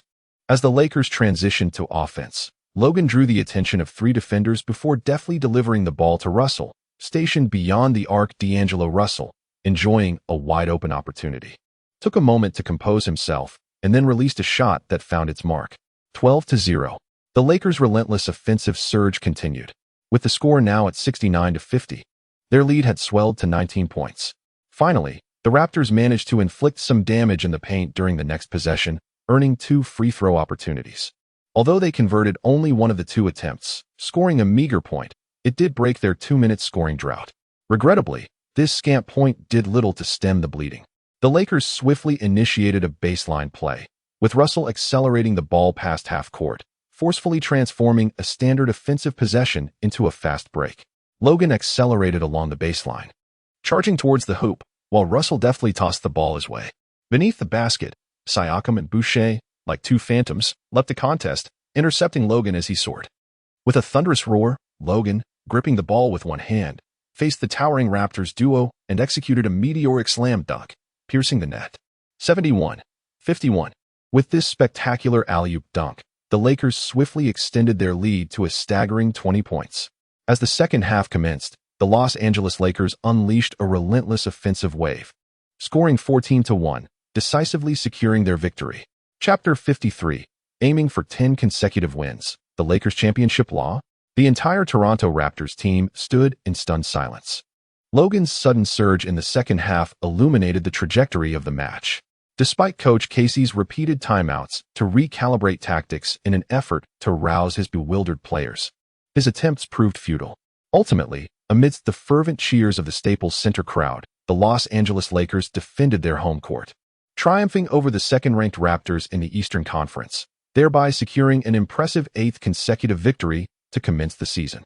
This achievement equaled the team's record for the best start since the 2010 to 2011 season. Furthermore, they remain the only undefeated team this season. Logan's performance belied his status as a rookie. In the post-game interview, Coach Dwayne Casey could only chuckle in resignation, acknowledging that he had mistakenly perceived Logan as merely a novice during the game. This misjudgment regarding Logan was a pivotal factor in the team's defeat. Casey clearly shouldered the blame, attributing the oversight to the coaching staff for treating Logan as a rookie and implementing a series of defensive strategies designed for newcomers. The evidence suggested that to contain Logan, one must employ defensive tactics suitable for a league superstar. Regrettably, the Raptors would not have the opportunity to test this hypothesis today. In the previous 7 games, DeRozan had scored over 30 points in 6 of them, and after the match, he declined media interviews. Reflecting on his prior comments on Twitter before the teams faced each other, and considering Logan's comprehensive defense against DeRozan's statistics in today's game, his refusal to speak post-match seemed entirely reasonable. Meanwhile, Logan reveled in reviewing the system's task completion page. Task name: The legacy of the legendary shooting guard. Task progress. Defeat 4 all-star caliber shooting guards. 1-4. Clearly, DeRozan met the system's criteria for an all-star caliber shooting guard. Logan must conquer 3 teams led by all-star caliber shooting guards to attain the coveted semi-court high-arcing three-point ability. Meanwhile, following the conclusion of the game between the Lakers and the Raptors, major networks across the United States broadcasted headlines. ESPN proclaimed, "Is the first-round elimination of the league's top shooting guard complete?" Logan's victory over DeMar DeRozan brings him one step closer to the title. TNT remarked. Logan lets his performance speak for itself, decisively defeating the Eastern Conference's 2nd seed and leading his team to an impressive 8-game winning streak. ABC captured attention with the headline, "Logan single-handedly overwhelms the Toronto Raptors. Is this the proud tradition of the Lakers shooting guards?" Among various media outlets, it was ABC's title that particularly intrigued fans. After all, prior to Logan, the Lakers star shooting guard had once annihilated the Raptors with an astounding 81 points. In retrospect, it seemed inevitable that Logan would sweep aside the Raptors with such fervor. After their home victory over the Raptors, the Los Angeles Lakers embarked on a 3-game road trip. On November 11th, known as Singles Day in the United States, the Lakers traveled to Sacramento to challenge the Kings. The Kings, having a record of 2 wins and 5 losses over their first 7 games, had recently achieved 2 consecutive victories as they entered the 3rd week of the season.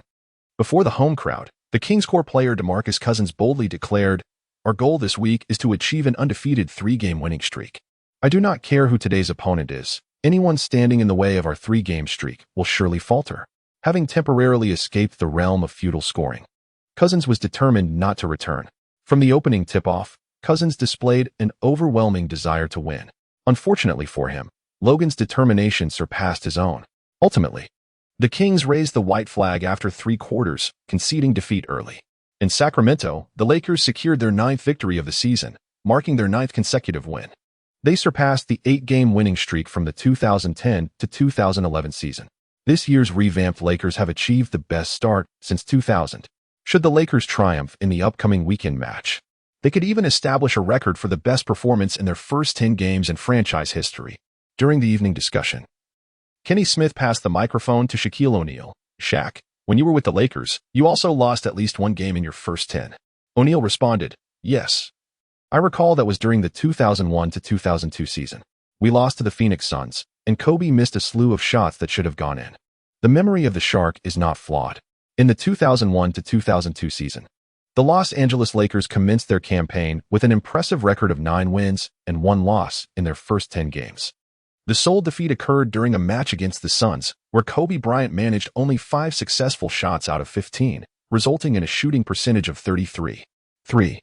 Had it not been for Kobe's performance, we could have commenced the season with a perfect 10-game winning streak, or perhaps even more. Shaquille O'Neal, ever the provocateur, continued his tradition of verbal sparring by placing blame on Kobe. Throughout the annals of Lakers history, the franchise has never achieved a 10-game winning streak at the start of the season.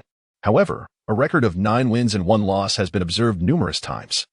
The most recent occurrence was during the championship season of 2008 to 2009, wherein the Lakers finished their first 10 games with a record of 9 wins and 1 loss, and continued to dominate with 14 wins and 1 loss in their first 15 games. Ultimately, they concluded the season with an impressive record of 65 wins and 17 losses, securing the top position in the Western Conference.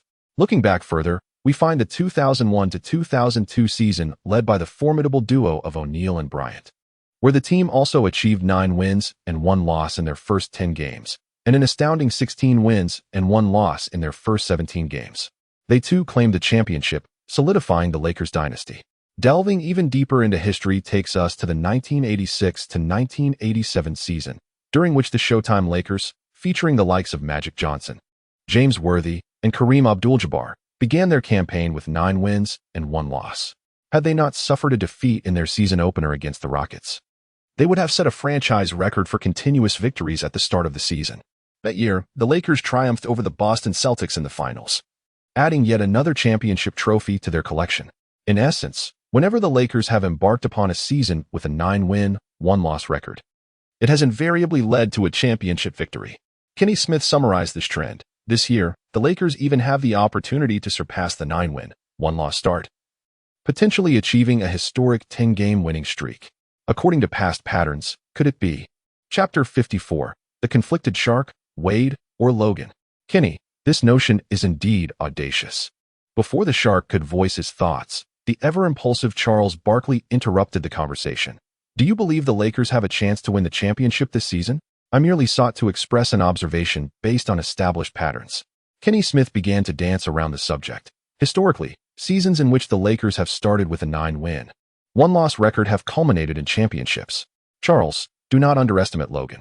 After careful consideration, O'Neal shared his perspective. Although the Lakers roster this season appears rather ordinary, they possess Logan. Prior to the season, who could have predicted that this year's Lakers would become the record holders for the longest winning streak at the start of the season? They even have the chance to establish the best opening record in franchise history this weekend. Logan has accomplished feats that even I have yet to achieve. The Shark deliberately employed the term feat to underscore the astonishing accomplishments of Logan this season. To be candid, while I share the sentiment that the Lakers are unlikely to emerge as the ultimate champions this year, should they indeed clinch the title, I would not be taken aback. For Logan is precisely the kind of extraordinary individual who achieves the impossible. As one of Logan's most ardent admirers, O'Neal chooses to place his faith in him, believing there exists a slim 1% chance of aiding the Lakers in reclaiming their pinnacle status. This minuscule probability is, in part, attributed to Logan's charm and the historical patterns of the Lakers' championship victories. My perspective aligns with yours. However, I concede that the challenge is formidable. Barkley, too, harbors admiration for Logan. Should Logan guide the Lakers to championship glory? I believe his performance this season could even contend for the title of the greatest single-season achievement in NBA history. Consider the Lakers' roster configuration this season. The starting lineup features the underwhelming contract of Old Deng, alongside Russell, Randall, and young Nance, all of whom are rookies. Logan is merely a rookie himself. On the bench, Reed and Nick Young serve as sixth-man caliber scorers, their performance this season lacking stability. The second overall pick of the 2016 draft, Ingram, is still grappling with his capabilities, leaving much to be desired. This constitutes the primary 8-man rotation for the Lakers. Now, let us examine the roster configurations of their opponents on the path to championship glory. The San Antonio Spurs, though devoid of Duncan, still possess a flicker of vitality in Ginobili and Tony Parker, with Leonard and Aldridge in their prime. And the late addition of Gasol bolstering the team's depth, they remain formidable. Not to mention, their coaching staff is graced by the venerable figure of Popovich. Then we have the Cleveland Cavaliers, featuring the triumvirate of LeBron James, Kyrie Irving, and Kevin Love. This trio clinched the championship last season and seeks to defend their title this year.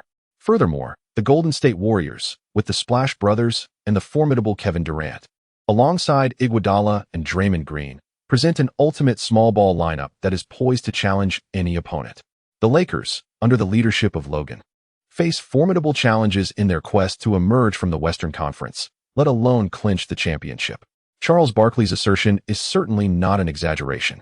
Should Logan guide the Lakers to the pinnacle this season, his performance would warrant candidacy for, if not outright selection as, the greatest individual season in NBA history. Setting this somewhat hyperbolic notion aside, Shaquille O'Neal and Kenny Smith redirected the conversation, emphasizing the importance of exploring the narrative between Dwayne Wade and Logan. Just a few days prior, the trio of Kenny Smith, the Flying Pig, and Shaquille had engaged in a spirited discussion regarding the hypothetical outcome of a one-on-one matchup between Logan and the top 3 shooting guards in history, which subsequently ignited fervent debate across the internet. DeMar DeRozan even weighed in on the matter. Logan aspires to claim the title of the season's best shooting guard, but first, he must conquer his own challenges. Recently, DeMar DeRozan has fallen to Logan, marking his defeat. This weekend, the Los Angeles Lakers will journey to Chicago to face off against the Chicago Bulls. Dwayne Wade is set to confront Logan head-on at last. Many fans have likened this season's competition for the best shooting guard to a challenging video game for Logan. Shaquille O'Neal chimed in, stating that Logan has triumphed over DeRozan in the first round and now faces his next opponent, his good friend Dwayne Wade. Frankly, I hope Logan emerges victorious in this weekend's match, as it would advance him to the next stage of the shooting guard playoffs and establish a new record for consecutive wins at the start of the season for the Lakers. Simultaneously, I wish for Dwayne to claim victory in this upcoming duel, as he is also a close friend of mine. Regarding the Lakers versus Bulls game, Shaq may very well be the most conflicted individual in the TNT broadcast studio. Thankfully, this matchup is featured on ESPN's national broadcast. Otherwise, if it were on TNT, Shaq might experience a split in his persona on the sidelines. In what seems to be a prelude to this weekend's shooting guard showdown, the Chicago Bulls have achieved 2 consecutive victories on the road, winning both games back-to-back on the 10th and 11th. They return to Chicago with momentum, ready to face the weekend's formidable challenge. The basketball community in America is keenly focused on this matchup. Likewise, fans and media from our homeland have begun to rally around this event. CCTV-5 has also announced that on November 13th, U.S. time, or November 14th at 8:30 a.m. Chinese time, it will broadcast the Lakers vs. Bulls game live. Not only are American fans fervently discussing Logan's potential to compete for the title of season's best shooting guard, but fans from our country are equally invested in this topic. After all, there was a time when Yao Ming was a formidable contender for the title of the league's top center. Now, Logan is displaying a level of court dominance as a shooting guard that surpasses even Yao's. If he is not qualified to contend for the title of the league's premier shooting guard, then who is? Amidst the attention of countless fans both domestically and internationally. On November 13th U.S. time, or November 14th at 8 o'clock a.m. Chinese time, CCTV-5's NBA Live broadcast will commence. CCTV-5, greetings to all our viewers. I am your host for today, Yoga. With a classic opening line in a familiar studio, Yoga appears on the television broadcast signal. Today, we will be live streaming the game between the Chicago Bulls and the Los Angeles Lakers. Chapter 55, a 360-degree alley-oop. A supercar showdown against a classic. Today, we are privileged to welcome the well-known Zhang Li, who will serve as our guest commentator for this thrilling encounter. In the 5th studio of the Central Television, the host Yoga introduces her partner, Director Zhang, stating, "Today's match is indeed a focal point of public attention. Indeed, this game has garnered significant interest." The camera shifts to Zhang, who appears invigorated.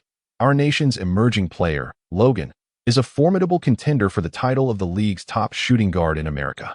It is not an exaggeration to say that Logan's performance this year can be encapsulated in one word: formidable. After summarizing Logan's recent performances, Director Zhang returns to the present match. Although Logan's display thus far has been exceptional, many fans believe that to claim the title of the number 1 shooting guard, he must decisively defeat several other outstanding players in his position. Thus, for Logan to truly earn the distinction of being the league's top shooting guard, he must overcome Wade. Even though Wade is now past his prime, his skills can still provide invaluable lessons to many younger players. Yoga, echoing similar sentiments, poses a question to Zhang. What do you think, if Logan were to compete against the Wade of his prime, who would prevail? This is a question I have contemplated as well, Zhang muses. Objectively, either could win. Subjectively, I firmly believe Logan would triumph. Whenever the conversation turns to comparisons involving Logan, Zhang invariably concludes that he is the eternal deity of basketball. It is undeniable, Logan is indeed the pride of our nation's basketball scene. The scene transitions to the United Center in Chicago, where Logan, during his pregame warm-up, is captivated by the 6 championship banners that grace the arena ceiling. Undoubtedly, the greatest teams in NBA history are the Celtics and the Lakers. Following these two, the 6-time champion Bulls certainly hold a prestigious position. Nearby, the retired jersey number 23 pays homage to the architect of the Bulls dynasty, the basketball legend Michael Jordan. Once, Michael passed the torch of the shooting guard position to Kobe Bryant.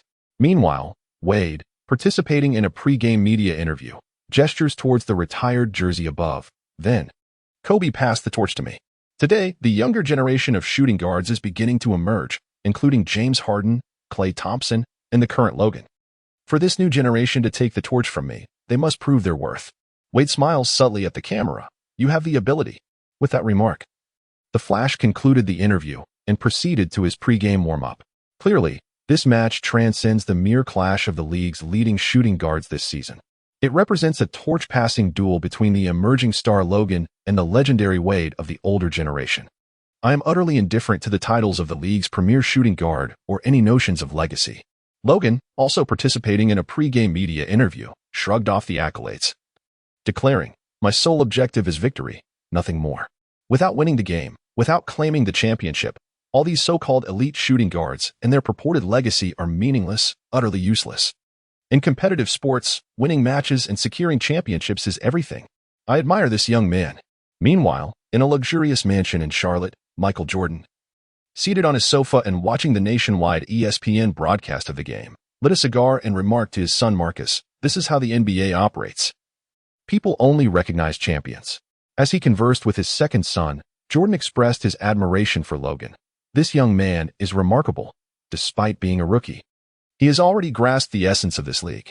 Then, "Dad, since you hold him in such high regard, if Logan faced you at your peak in a one-on-one, who would prevail? Is that even a question?" "I could easily dominate him with one hand," Jordan replied without hesitation. "Listen, Marcus, I appreciate Logan, but that doesn't conflict with my competitive spirit. It's all in good fun. Don't joke about the greatness of his airness. Is the game underway yet, Kyrie?" It was not only Michael Jordan who was watching this match. In Cleveland, at the Quicken Loans Arena, after finishing a team practice, LeBron James, freshly showered, sat beside Kyrie Irving. Fortunately, the pregame warm-up has just concluded. "LeBron, who do you think will emerge victorious?" Standing behind James and Irving, Kevin Love inquired. "Wade or Logan?" "I believe Logan will excel statistically," James pondered, "but the victory will likely belong to the Bulls. In terms of individual prowess, Wade is indeed outmatched by Logan at present. However, the Bulls possess a significantly stronger team overall. This is evident from the starting lineups. The Los Angeles Lakers starting five today: Russell, the veteran Deng, Randall, young Nance, and Logan. The Chicago Bulls lineup features Rajon Rondo, Dwayne Wade, Jimmy Butler, Taj Gibson, and Robin Lopez. As both team starters took their positions, the centers stood at midcourt. The referee elevated the ball high into the air. Robin Lopez triumphed over Larry Nance, deftly directing the ball into Rajon Rondo's hands. The Chicago Bulls seized the offensive possession at the onset of the game.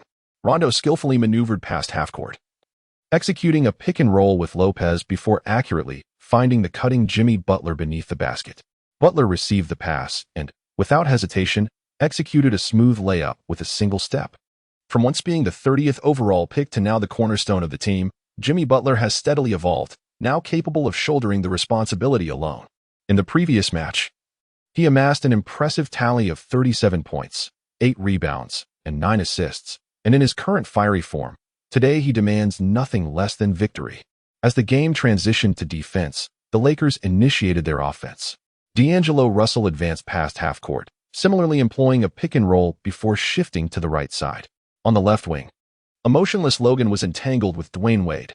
Suddenly, the Lakers' number 7 feigned an outward move, only to pivot abruptly and dash towards the basket. The Flash, though quick to react, found his body uncooperative, merely managing to turn and take a step back while watching Logan ascend. Whoosh! Almost simultaneously, Russell's alley-oop pass soared through the air. Logan leaps into the air to seize the ball, executing a swift pivot. He glides seamlessly past the diving Lopez, deftly placing the ball into the hoop. Oh my! A breathtaking 360-degree layup in midair. This is nothing short of extraordinary. Is Logan dancing in the sky? His aerial prowess is astonishing, and this play evokes memories of that man who has clinched 6 championships in this very arena. Logan's spectacular 360-degree alley-oop left the ESPN commentators on the sidelines utterly exhilarated. This was nothing short of a resurrection of Jordan himself. My goodness. Logan's performance was reminiscent of Jordan's spirit. In the Central Television Studio 5, Zhang Lihui boldly remarked, "Observe this play. Logan initiated the spin only after receiving the ball midair. This is a genuine 360-degree turn, without any hesitation." Remarkably, there was not a moment of hesitation at all. Yoga decided to hand over the microphone entirely to Zhang Lihui, allowing him to deliver a solo performance. The game continued with the Bulls in possession. Once again, it was a collaboration between Rondo and Butler. Rondo, with a behind-the-back bounce pass, delivered the ball to the basket. Butler, arriving in perfect time, executed a delicate floater that gracefully glided past Nance's fingertips and into the net. 4-2. The Bulls maintained their offensive momentum. However, on the defensive end, Wade found himself completely outpaced by Logan. Russell proactively passed the ball to Logan. The shooting guard from the Celestial Empire, upon receiving the ball, launched into an explosive first step, leaving the Flash in his wake. With ample space, Logan effortlessly took a mid-range shot, starting the game with 2 successful attempts, showcasing his remarkable touch. Wade's renowned speed seemed to vanish in the presence of Logan. Yoga could no longer contain himself and seized the microphone, exclaiming, "Zhang, based on these first 2 plays, Doesn't it seem to you that Logan is the true Flash? Speed, after all, is relative. The seasoned Zhang Lihui astutely observed, if Wade were to face other younger shooting guards, he would still be considered the Flash. But in comparison to Logan, even 10 Wades would fall short. The first half of the opening quarter had transformed into a duel between Logan and the entire Bulls team. On the Bulls side, Butler and Rondo executed another successful play. Turning back, Logan decisively penetrated Wade's defense in a one-on-one encounter, driving the ball into the net. Taj Gibson assisted Lopez with a handoff for a dunk, while Logan, on the offensive front, executed a breakthrough followed by a layup for 2 more points. The representative of the new generation of shooting guards continued to shine, with highlights aplenty. In contrast, the legendary shooting guard Wade appeared to be fading, gradually becoming less visible. Logan once again broke free from Dwayne Wade's tight defense with an alley-oop dunk, securing his 16th point of the quarter. In Logan's shadow, Dwayne seemed to have aged 20 years. If Dwayne Wade was cruising along a quaint country road, then Logan was speeding down the freeway. The two ESPN commentators aptly likened Wade's comparison to Logan as that of a vintage car against a supercar. The disparity in speed was glaringly evident. The first timeout of the opening quarter came from the Chicago Bulls. Fred Hoiberg could no longer tolerate Logan's audacious performance on the offensive end. "Jimmy, it's your turn to guard Logan," he instructed, outlining a defensive adjustment for the team. He then devised a strategy for Wade. "Dwayne, conserve your energy on defense. Use your offense to teach that cocky young man a lesson." Chapter 56, The Elusive Step-Back Slam. Wade scored 25 points in a single quarter, surpassing the entire Bulls team. Wade's current abilities were insufficient to confront Logan with a relentless defensive approach, especially considering Logan's youth. Hoiberg believed it was prudent to have the Flash expend all his energy on offense to educate Logan. "That's right, Dwayne, unleash your elusive steps against him. That kid aspires to be the top shooting guard. Let us show him what he's up against." The benchwarmers on the Bulls began to roar in excitement. Though they hadn't played much, they had certainly kept up with the news.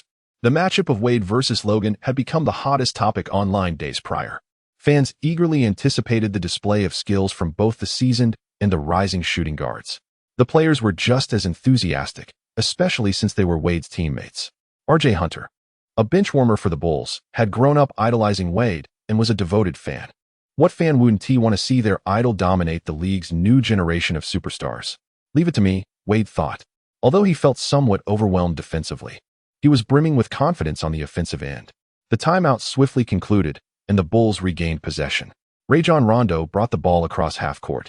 With Wade circling out to the wing, actively calling for the ball at the top of the arc, Dwayne Wade was ready to take control. He was entering offensive mode. Logan had matched up defensively. The moment I had been eagerly anticipating was upon us. Wade versus Logan. Countless fans, players, and media had been waiting for this showdown between the old and new shooting guards. "I admit, I can't stop you," Wade said as he dribbled at the top of the arc, adjusting his rhythm. "Likewise, you can't stop me."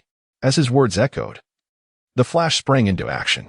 He surged toward the free throw line, taking long strides, initiating his elusive steps. Wade, a testament to the adage that one can age gracefully, may have lost some speed, but the rhythm of his elusive steps had become even more confounding. Thud. However, Logan defied the odds. Wade's expansive strides that created a gap of 2 positions were eclipsed by Logan's impressive leap. Not only that, but as the Lakers' number 7 soared, he extended his long arms, fingertips grazing the ball, directly interfering with Wade's shot, resulting in a complete miss. The nearest player, Londo, skillfully seized control of the ball, pausing momentarily to stabilize the rhythm of the offense. Remarkably, Wade's elusive footwork was thwarted by Logan's impressive block. With the frigid climate enveloping America, it seems Logan intends to treat the Flash to a warm hot pot. Meanwhile, Yu Jia and the venerable Zhang Healy engaged in an animated discussion. Upon hearing this, fans in the Celestial Empire erupted in laughter. Indeed, there are moments when the commentary from the Celestial Empire, especially during a magnificent block, truly captures the essence of the game. The Lakers advanced into the half-court, setting up for a strategic offensive play. Logan eagerly demanded the ball, but this time, the defender approaching from the wing was not Dwayne Wade, but rather Jimmy Butler. "Kid, your scoring ends here." Butler remained steadfast, closely shadowing Logan while delivering some trash talk. "I want to allow you to score even a single point. Is that all you've got?" Logan was unequivocal in his warning. "I suggest you retire early to rest. lest you find yourself featured in my top 5 plays. The implication of Logan's words was clear. Butler would become the backdrop for Logan's highlight reel. Well, feel free to try, he retorted, a challenge hanging in the air. With that, Logan accelerated to another gear, leaving Butler a step behind, yet he quickly recovered and pursued closely. As Logan approached the free throw line, JB decisively launched an attempt at a steal from behind. In a moment of sheer tension, Logan suddenly took a wide stride to the left and right. Amidst the uproar of the crowd, Lakers number 7 executed a deceptive sidestep, evading Butler's attempt to intercept from behind, and soared into the air for a thunderous dunk. Wade, too, employed a similarly elusive maneuver for his layup. Logan executed a mesmerizing dunk with an impressive stride. It undoubtedly ranks among the top 5 highlights of the day. In the Central Television Studio number 5, the excitement was palpable as Yoga nearly leaped from his seat. Coach Zhang, Logan's steps were remarkably expansive, and he concluded with a powerful dunk. Indeed, Logan's performance has firmly secured the top spot on the highlight reel. The venerable Coach Zhang couldn't contain his delight. To be honest, I've never witnessed a player from the Celestial Empire who plays with such flair as Logan. He truly defies gravity on the court. When it comes to his passion for basketball in the Celestial Empire, Coach Zhang is undeniably one of the most esteemed figures in the realm of Chinese basketball. After years of observing players, he acknowledges that Logan is a rare gem, showcasing extraordinary physical talent, athletic prowess, and a unique scoring ability. A once-in-a-century prodigy. The camera shifts back to the United Center in Chicago, where Jimmy Butler's expression reveals his discontent. Logan's remarkable shot nearly secured a place among the top 5 plays. Indeed, as Logan himself stated, he has made his mark in the highlight reel. In the realm of the NBA, banter holds little weight. Anyone who cannot engage in a bit of playful trash talk may find themselves at a disadvantage. The key point is that when trash talk manifests into reality, its impact is exponentially amplified. Now, Logan's taunts are not only fierce but have also come to fruition. Who can withstand such a force?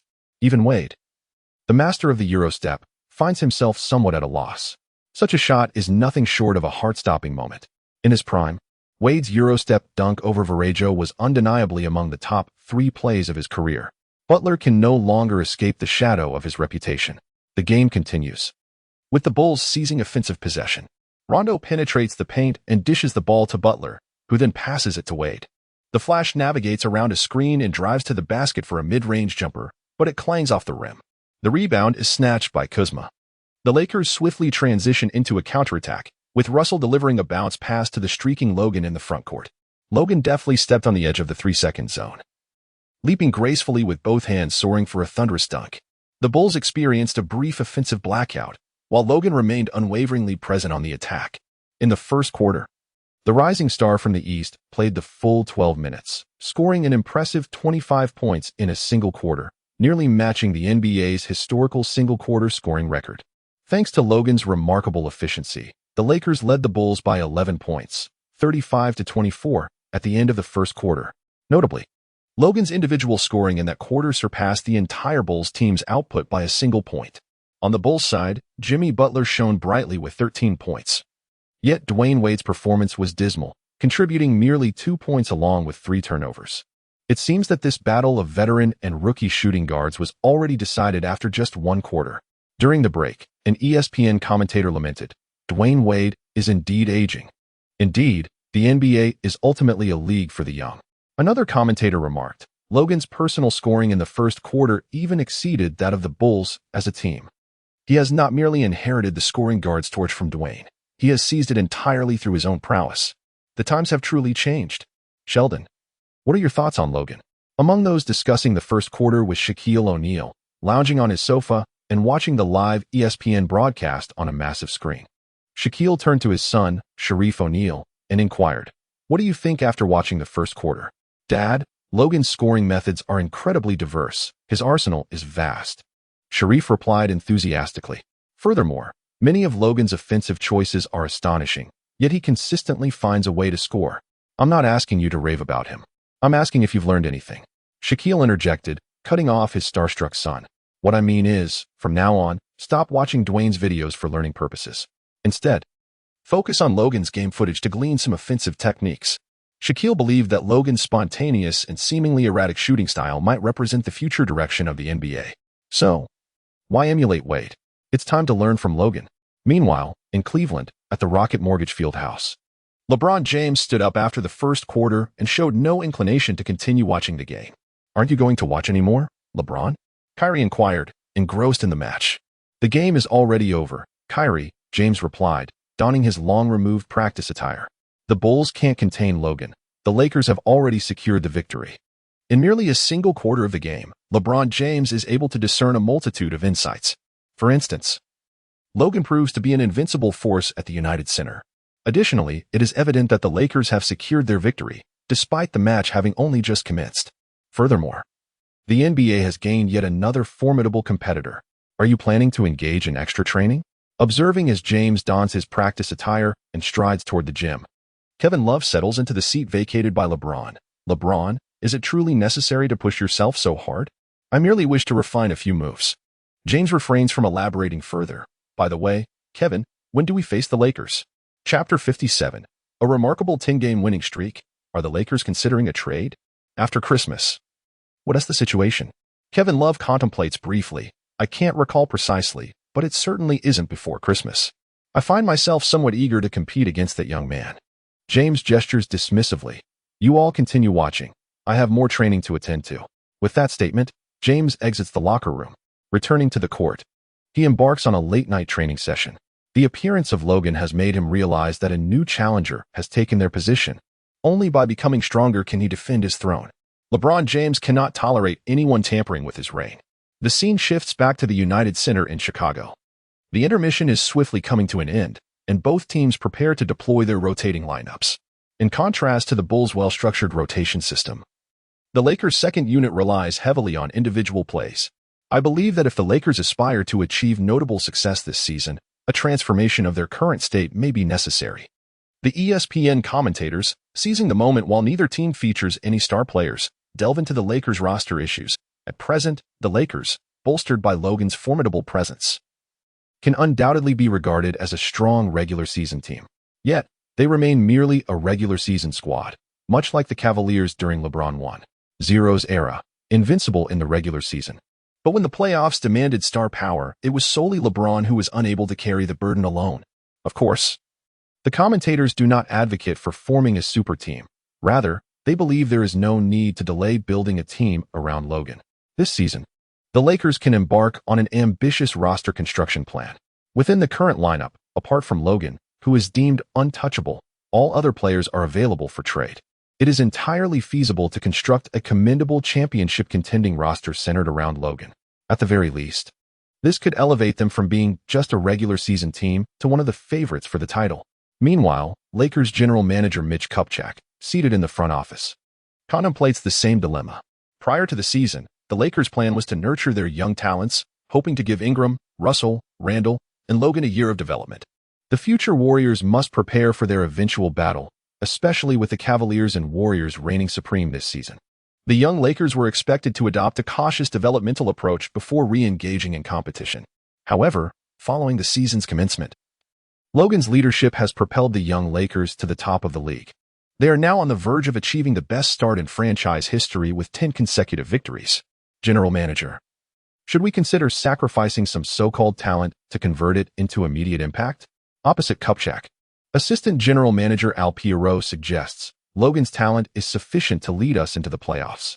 Why not find him some support and aim for a successful outcome in his inaugural year? The Los Angeles Lakers have been absent from the playoffs for far too long. For this traditional powerhouse, years of mediocrity have undeniably tarnished the glory of purple and gold. This season may present the most opportune moment for the team to reclaim its place in the postseason, with the potential to make a significant impact. However, if the depth of the roster leads to a mere first-round exit upon their return to the playoffs, it would undoubtedly leave the Lakers management filled with regret. I understand your sentiment. It is time to disseminate some news. Kupchak, gazing at the live broadcast of the game on his computer screen, stomped his foot. Aside from Logan, the rest of the players are all on the trading block. Perhaps even Kupchak himself did not foresee this turn of events. In the past, every NBA team clamored to contact him, hoping to trade for Logan. Now, it is his turn to actively reach out to other teams, seeking to acquire capable allies for Logan. Truly, the wheel of fortune turns. As the Lakers management begins to release information, The outcome of the game against the Bulls gradually becomes clearer. In the first quarter, Logan's individual scoring surpassed that of the entire Bulls team. Upon entering the game midway through the second quarter, his offensive prowess showed no signs of waning.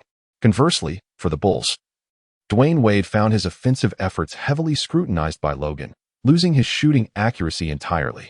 Jimmy Butler, as always, remained the most resilient player on the Bulls roster. Unfortunately, Logan's fortitude eclipsed his own. Ultimately, the game concluded with the Lakers asserting a definitive advantage, amassing 118 points at the United Center. With a commanding 19-point victory of 118-99, they halted their opponent's two-game winning streak while securing their 10th win of the season, achieving an impressive 10 consecutive victories. The Los Angeles Lakers have established the best start in franchise history, creating a new legacy.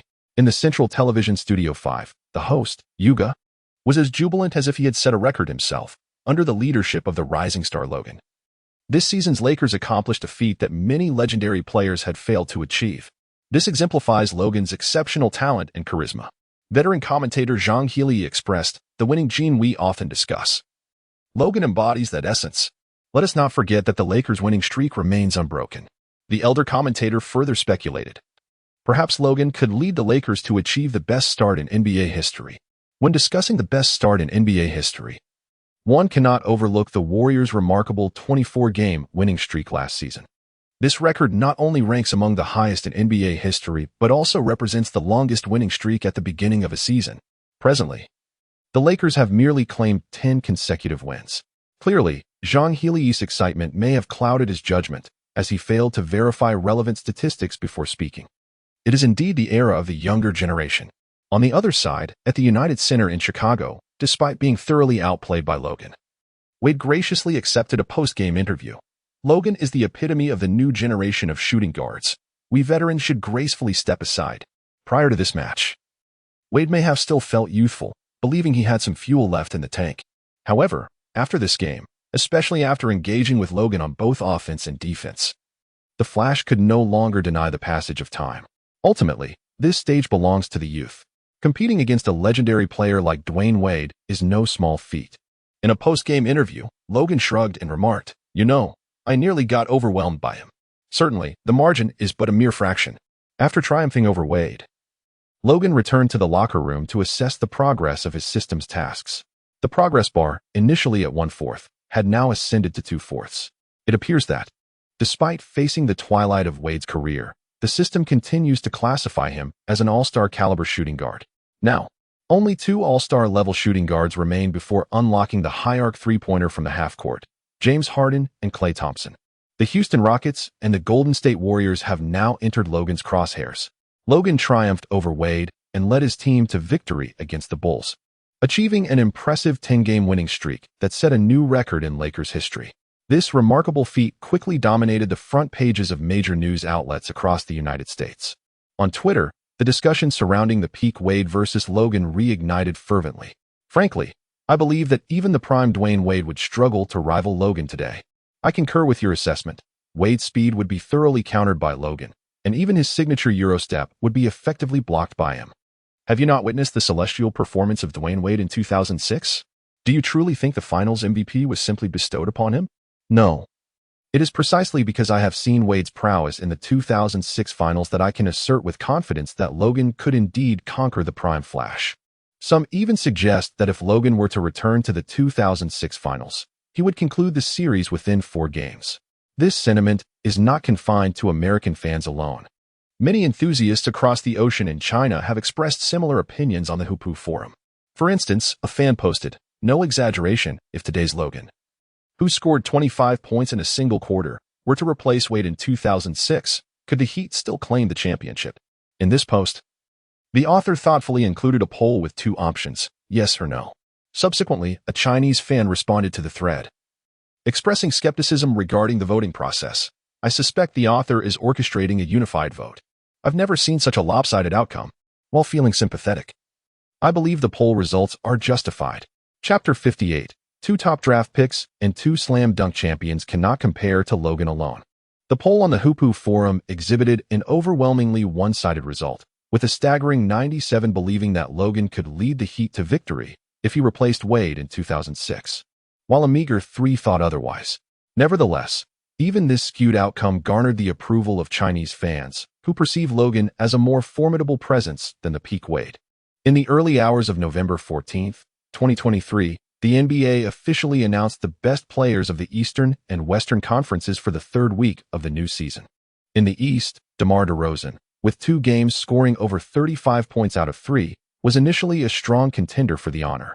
However, during the game against Logan, DeRozan suffered an injury, which ultimately resulted in the accolade being awarded to Isaiah Thomas of the Boston Celtics instead. Over 4 games last week, Thomas averaged 33 points and 7 assists, leading his team to a commendable 3-1 record, closely trailing the first-place Cleveland Cavaliers in the Eastern standings. This marked the 3rd time in Thomas's career that he has been named Player of the Week. The official Twitter account of the Celtics promptly congratulated their star player on this achievement. Meanwhile, in the Western Conference, there was no doubt that the Player of the Week title went to Logan. Last week, the Los Angeles Lakers played 4 games, with the last 3 being a grueling road trip. Despite this challenging schedule, Logan led his team to an impressive undefeated week, achieving a flawless 4-0 record and helping the Lakers maintain their perfect season. Under the leadership of Logan, the newly formed Los Angeles Lakers have achieved an unprecedented start to their season with a remarkable 10 consecutive victories. The Lakers are undoubtedly one of the most illustrious franchises in the annals of NBA history, boasting an array of elite players in every era.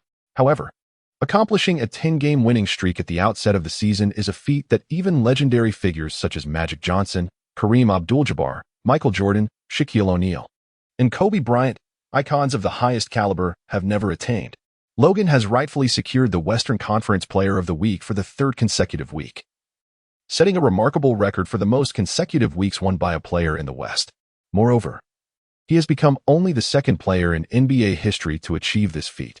The first player to be honored as Player of the Week for 3 consecutive weeks was LeBron James during the 2005-2006 season. In March 2006, James was recognized for his outstanding performances, averaging 37 points, 9 rebounds, and 5 assists, followed by 34 points, 9 rebounds, and 9 assists, and culminating in 43 points, 8 rebounds, and 6 assists. This extraordinary display of consistent excellence marked him as the first in history to achieve such a remarkable streak. A decade later, the promising rookie Logan has equaled the record set by James for consecutive Player of the Week honors. The morning news headlines on ESPN boldly proclaimed, standing alongside LeBron James, as Logan was named Player of the Week for the 3rd time. In the main article, ESPN even overlooked the achievements of Isaiah Thomas, who had just earned his 3rd Player of the Week honor, focusing solely on Logan's exceptional weekly performance. This is quite understandable, considering that Thomas has only recently reached this milestone in his career. In just 3 weeks since the commencement of his career, Logan has already equaled the career record set by Isaiah Thomas. Furthermore, he has matched the remarkable record of consecutive Player of the Week awards established by LeBron James. Frankly, I believe there exists a strong possibility that Logan will be crowned Player of the Week for the 4th consecutive time. Smith, with a serious demeanor, remarked that he noticed one of the opponents the Lakers will face next week is a team known as the New York Knicks. When Logan encounters the Knicks, it is bound to be a massacre. Speaking of the Knicks, Smith has been a loyal fan for many years. As the saying goes, deep love often breeds profound resentment. After the Knicks failed to acquire Logan during the summer, Stephen A. Smith eagerly anticipates Logan delivering a resounding defeat to the Knicks in the new season, allowing New York fans to witness the extraordinary talent they have overlooked.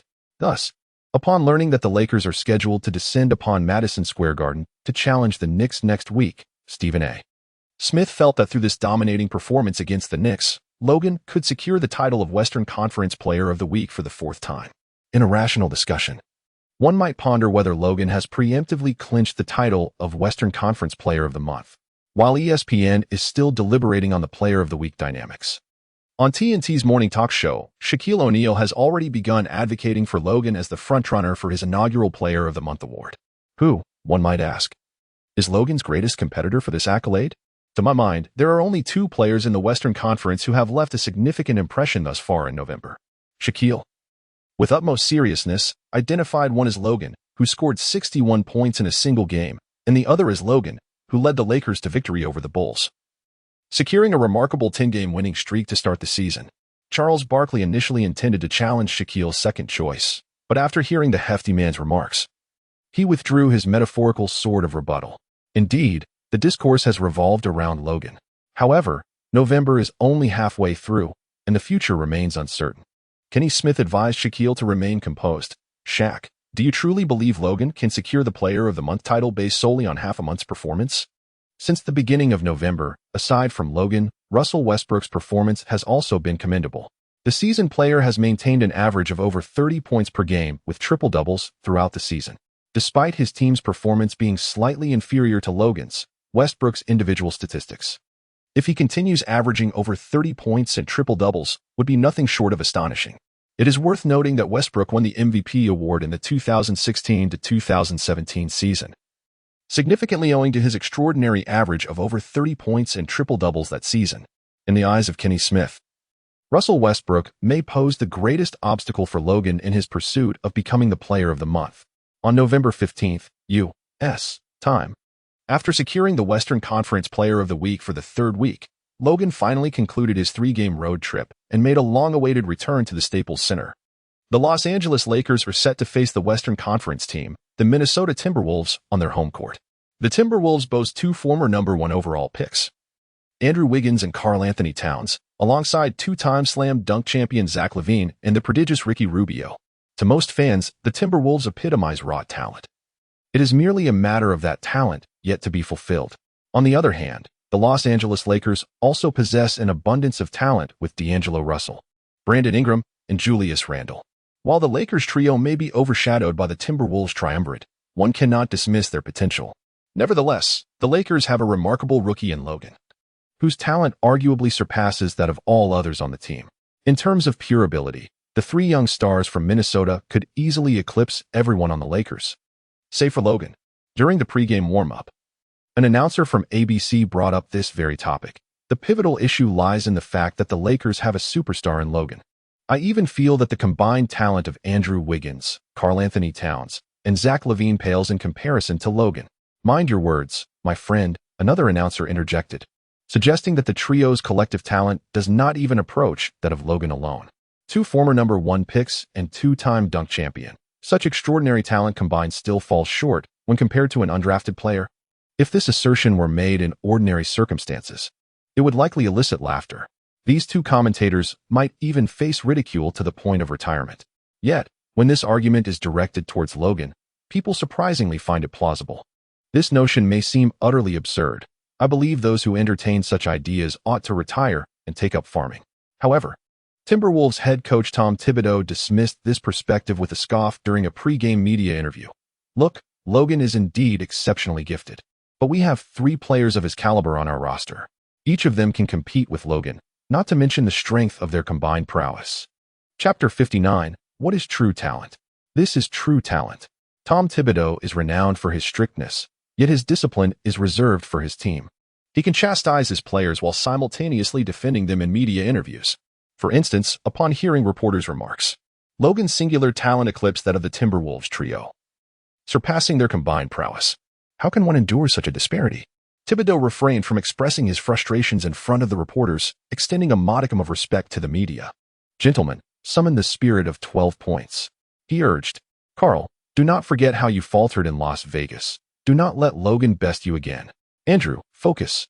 As the first overall pick, can you truly be outshone by an undrafted player?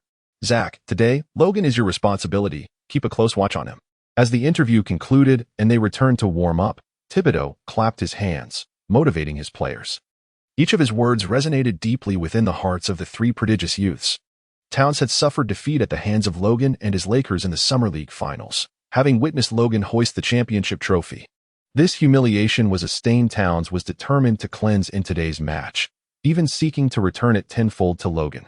Wiggins, typically indifferent, could not tolerate the notion of an undrafted player overpowering a first-round pick. Such an occurrence was unacceptable. As for LaVine, he aspired to carry on the legacy of the esteemed number 13 rookie. As a rising shooting guard destined to inherit the mantle of the number 13 scoring guard tradition, LaVine's pivotal challenge lay in overcoming Logan. Thibodeau had rallied his trio of talented players, and a palpable shift in the team's momentum ensued. This was precisely the effect Thibodeau sought. Towns, Wiggins, and Levine each possessed remarkable talent. If they could deliver their utmost performance, Thibodeau had little faith that Logan could prevail.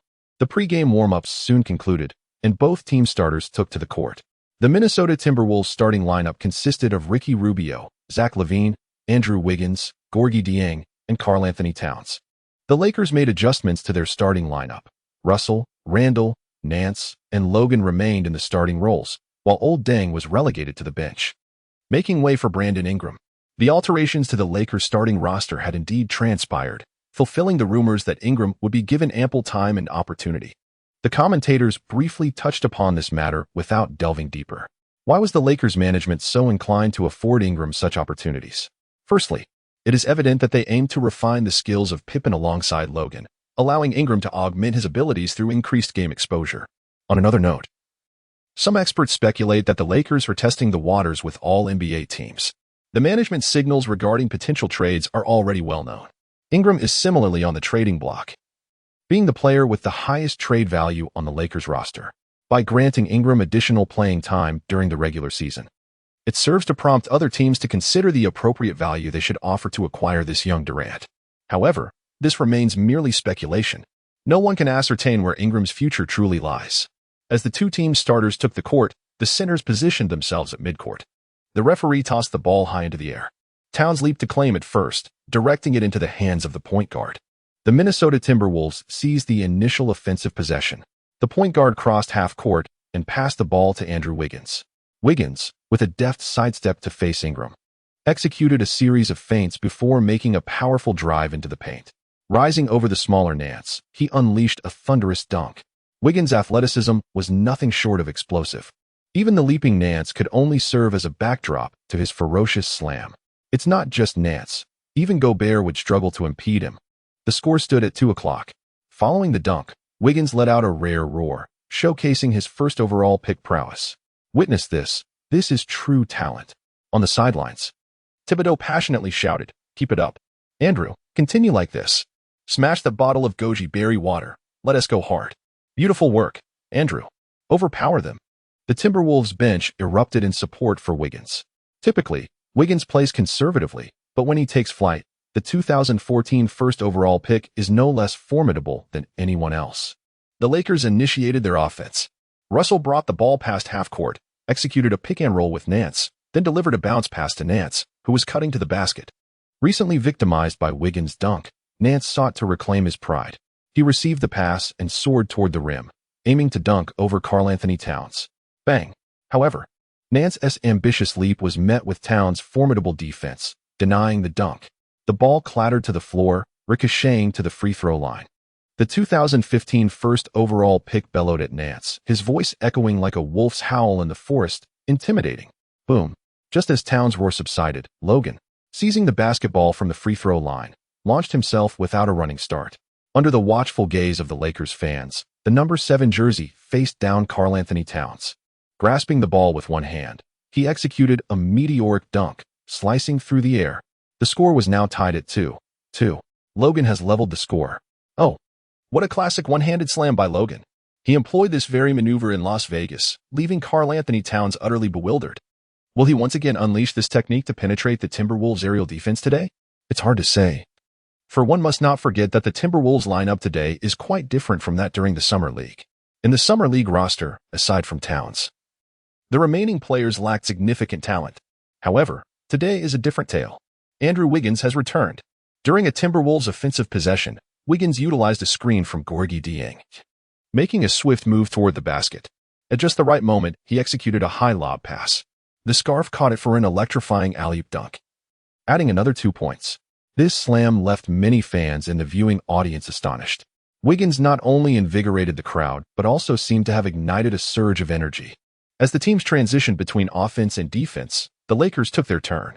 Luke Walton was animated on the sidelines, as the Lakers executed a similar off-ball screenplay akin to what the Timberwolves had just performed. Logan shifted gears and surged toward the basket, while Russell deftly passed the ball. Below the rim, Karl-Anthony Towns had already positioned himself, leaping high in an attempt to intercept the pass midair. However, the basketball eluded his fingertips, gliding just beyond his reach. Even though he failed to disrupt the alley-oop, Towns couldn't help but feel a sense of triumph. The ball was well beyond his grasp and still ascending. Logan, with an air of dominance, single-handedly seized the ball in a breathtaking display. Just as Towns reveled in his fleeting moment of triumph, Logan soared through the air, executing a spectacular alley-oop dunk that left the crowd utterly astonished. Whoa! Logan's dunk ignited the entire Staples Center, much like how Towns perceived the height of the shot as outrageous.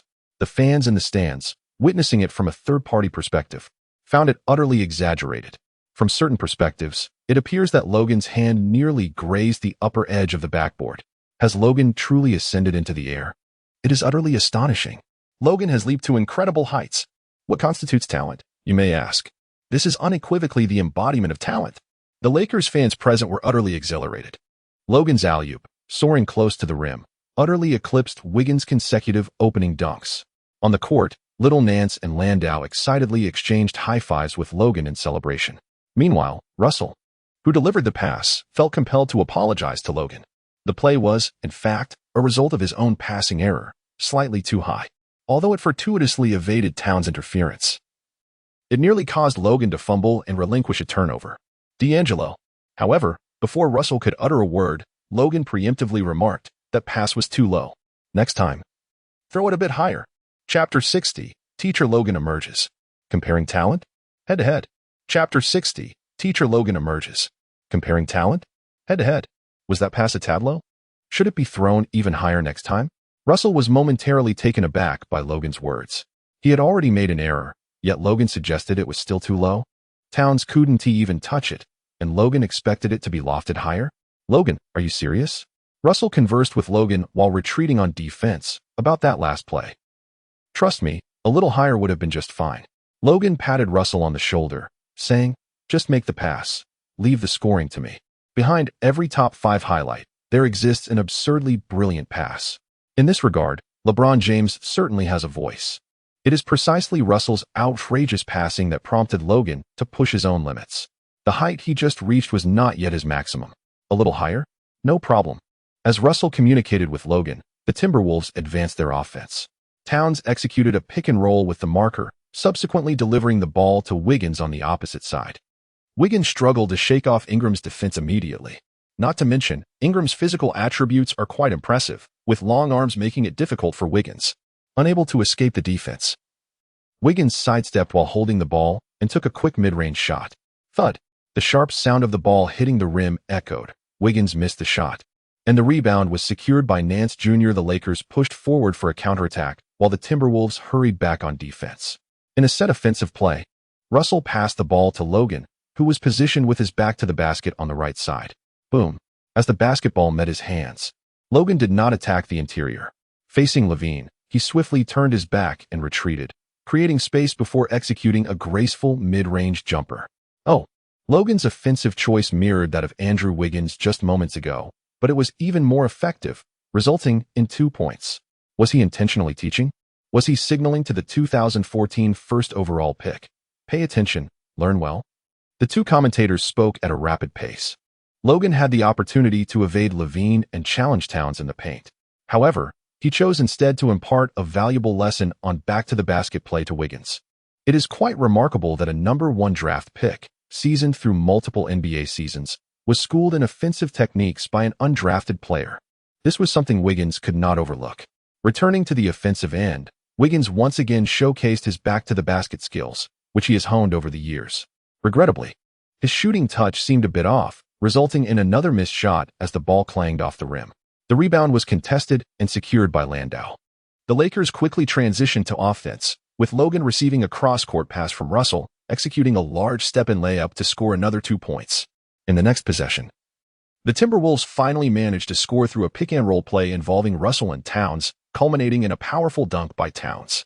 Logan, however, responded with a breathtaking display of speed and creativity, seamlessly combining high-speed dribbling with an unpredictable shooting style. Amidst the Timberwolves' double-team defense, he executed a deft switch from his left to right hand, glancing back at the basket before lofting the ball through the hoop. Throughout the first quarter, the game had almost evolved into a masterclass on offensive strategy presented by Logan. Aside from a few early dunks, Andrew Wiggins found his offensive tactics thoroughly outmatched by Logan. Whether it was layups after penetrating the paint, mid-range jumpers after shaking off defenders, or an array of back-to-the-basket options, Wiggins was left showcasing incorrect answers, while Logan stood as the definitive solution. Today, Logan resembled a veritable encyclopedia on scoring guard offensive techniques. This is the manifestation of raw talent, folks. Logan's prowess utterly eclipsed that of Andrew Wiggins. I have every reason to believe that had Logan entered the 2014 draft, he would undoubtedly have been the first overall pick. The fans at Staples Center buzzed with excitement, fervently discussing the game. In their eyes, at least in terms of innate talent, Logan had indisputably surpassed the 2014 #1 pick. It was a live teaching session from Coach Logan. Meanwhile, Chinese fans watching the live stream on TX were engaging in lively discussions through the barrage of comments. The overwhelming appreciation for Coach Logan's on-court instruction had the TX commentators chuckling uncontrollably. Well, it seems Logan has become the mentor to Guichi brother. Kufan, with a continual smile, remarked, "Teacher Yang, do you think Logan can be considered a teacher?" "I believe, indeed, Logan is not just a teacher to Andrew Wiggins alone." Yang chimed in, equally amused. "He should be a mentor to all young forwards in the league. Just look at his scoring arsenal on the offensive end. It's dazzling. Since Kobe, I have yet to witness a forward with such a diverse skill set." Reflecting on the past NBA, the shooting guard position was a veritable garden of talent. Jordan aside, each of the four great shooting guards possessed an abundance of offensive techniques, did they not? The offensive prowess of McGrady and Kobe can obliterate all in the league. However, as the era of the four prominent shooting guards draws to a close, a new generation of guards has emerged. Klay Thompson epitomizes the archetype of a sharpshooter, possessing formidable scoring ability, yet his offensive repertoire remains somewhat limited. As for James Harden, his left-handed step-back and right-handed finesse have been well documented. The theory of the three-pointer combined with layups indeed enhances offensive efficiency, yet it also contributes to the less favorable perception of Harden. Unlike the former elite scoring guards, he lacks an aesthetically pleasing arsenal of isolation moves. Now, Logan has entered the scene. His offensive capabilities are so diverse that they seem to overflow. This kaleidoscopic forward, with his myriad scoring techniques, is undeniably a transformative presence in the league. True beauty is what basketball ought to embody. Thus, in the eyes of many, Logan is not merely a mentor to Wiggins. He stands as a beacon of offensive wisdom for all forwards in the league. He truly deserves the title of Teacher Logan. As the first quarter draws to a close under the tutelage of Teacher Logan, the Los Angeles Lakers have amassed 35 points, leading with a 12-point advantage at 35-23. In the first quarter, Logan played for over 9 minutes, scoring an impressive 22 points. His individual tally surpassed that of the entire Timberwolves team by a single point. The breathtaking offensive sequences prompted a continuous replay on the massive screen above the Staples Center during the intermission. Is this the measure of disparity? On the Timberwolves bench, Andrew Wiggins dared not glance at the screen showcasing the highlights. At the start of the game, Wiggins had aspired to assert his prowess as the first overall pick by tempering Logan, the undrafted player. However, apart from two emphatic dunks at the outset, he was thoroughly outmatched by Logan in every one-on-one scenario. In stark contrast to Logan's performance, Wiggins resembled an undrafted talent himself. The Lakers' rising star embodied the essence of a #1 pick, basking in the glow of stardom. This marked perhaps the third occasion in Andrew Wiggins' career where he felt his innate talent overshadowed by an opponent. The first was when he faced off against LeBron James. The second, against Kawhi Leonard, and now, against Logan. He need not even compete directly with Logan. Merely observing from the sidelines left him feeling diminished. Sometimes, innate talent transcends mere athleticism. In the stands, Magic Johnson conversed with a friend, remarking that possessing a broader array of scoring techniques constitutes a form of talent in itself. Clearly, Logan excelled in this regard, overshadowing Andrew. Not to mention the scoring methods, his friend interjected, even in terms of vertical leap. Andrew Wiggins could not soar as high as Logan. Comparing talents? Wiggins might as well challenge Logan to a contest of innate abilities, yet they exist on entirely different planes. Don't overthink it. Andrew, we are a team. Karl Anthony Towns reassured his teammate. I haven't even unleashed my full potential yet. The game is far from over. Indeed, Karl was not mistaken. Tom Thibodeau tapped on the tactical board, urging, Andrew, trust me, the game is not done. We still have a strategy to secure our victory. Chapter 61, a ferocious dunk by the dual draft picks. The war god Logan defies the unwritten rules of the game. Though the current situation facing the Timberwolves appears rather bleak, Tom Thibodeau has yet to unveil a secret weapon. It is well known that Thibodeau has a reputation for overextending his players' minutes. A quintessential example of this was Derrick Rose during his time with the Bulls, who was pushed to the brink of injury. Since joining the Timberwolves, Thibodeau has not yet fully utilized his young talents. The team did indeed fall behind in the first quarter, but much of the deficit can be attributed to Logan's presence on the court. As the second quarter commences, Logan will undoubtedly take a breather.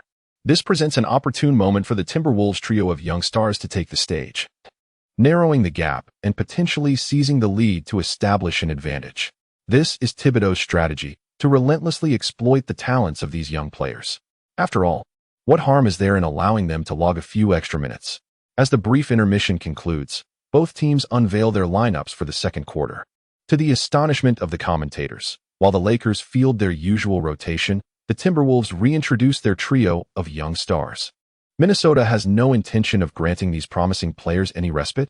They are now facing the Lakers' rotation with their starting lineup, a clear advantage. However, will this not lead to excessive fatigue for the team's core players? Fear not, for Andrew and his peers are youthful athletes. A few more minutes of exertion will hardly be detrimental. The seasoned commentators analyzed the Timberwolves' strategic deployment at the start of the second quarter, observing that the team is capitalizing on the undeniable vitality of their three key young players. In simpler terms, the youth are playing without restraint.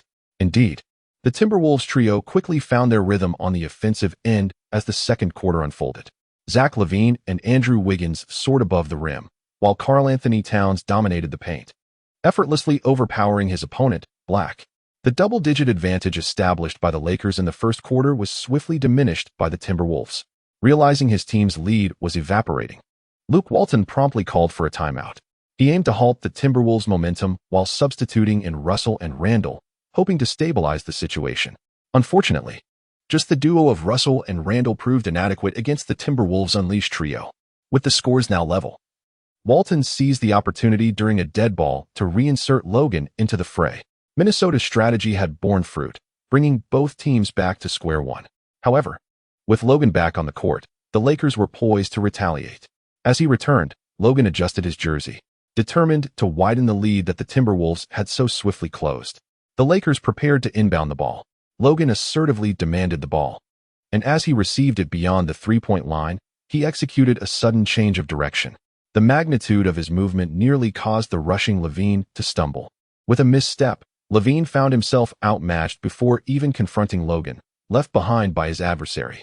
Meanwhile, on the sidelines, Thibodeau bellowed a warning, urging Wiggins to step up for support. In terms of speed, athleticism, and physical prowess, Wiggins was more than a match for Logan. "I will defend this shot." Wiggins decisively abandoned his assigned opponent to position himself in front of Logan. Bam! Logan, undeterred, leaned on the defense provided by his teammate Wiggins and surged towards the interior with great speed. He leaped into the air with a powerful step. "I shall join in." Beneath the basket, the ever-ready Towns soared from the opposite side.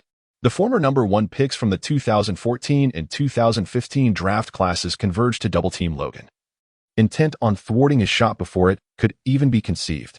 This was a true showcase of talent, a clash of the league's future stars in a high-flying duel. Despite the imposing presence of the two top picks, Logan's robust physique remained unyielded.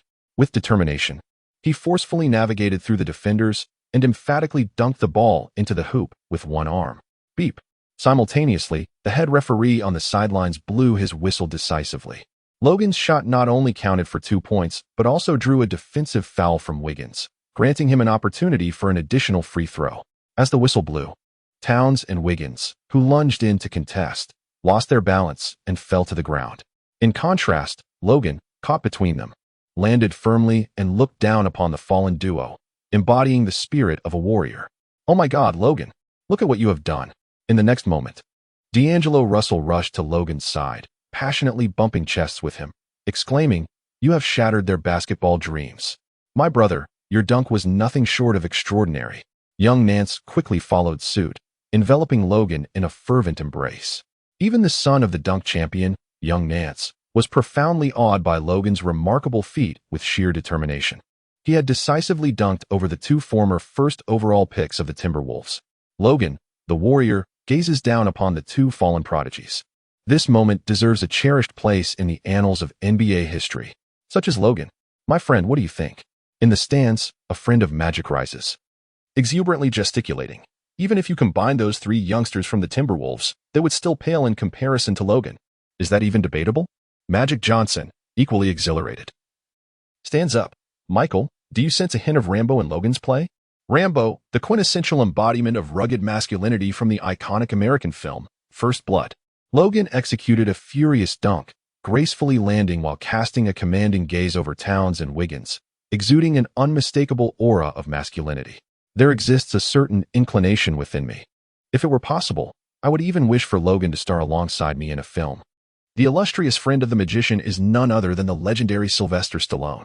Stallone, who has portrayed numerous quintessential masculine roles on screen, was thoroughly captivated by Logan's formidable presence on the court. The Expendables is missing a character, if you catch my drift, my friend. Stallone jested. We're short one character named Logan.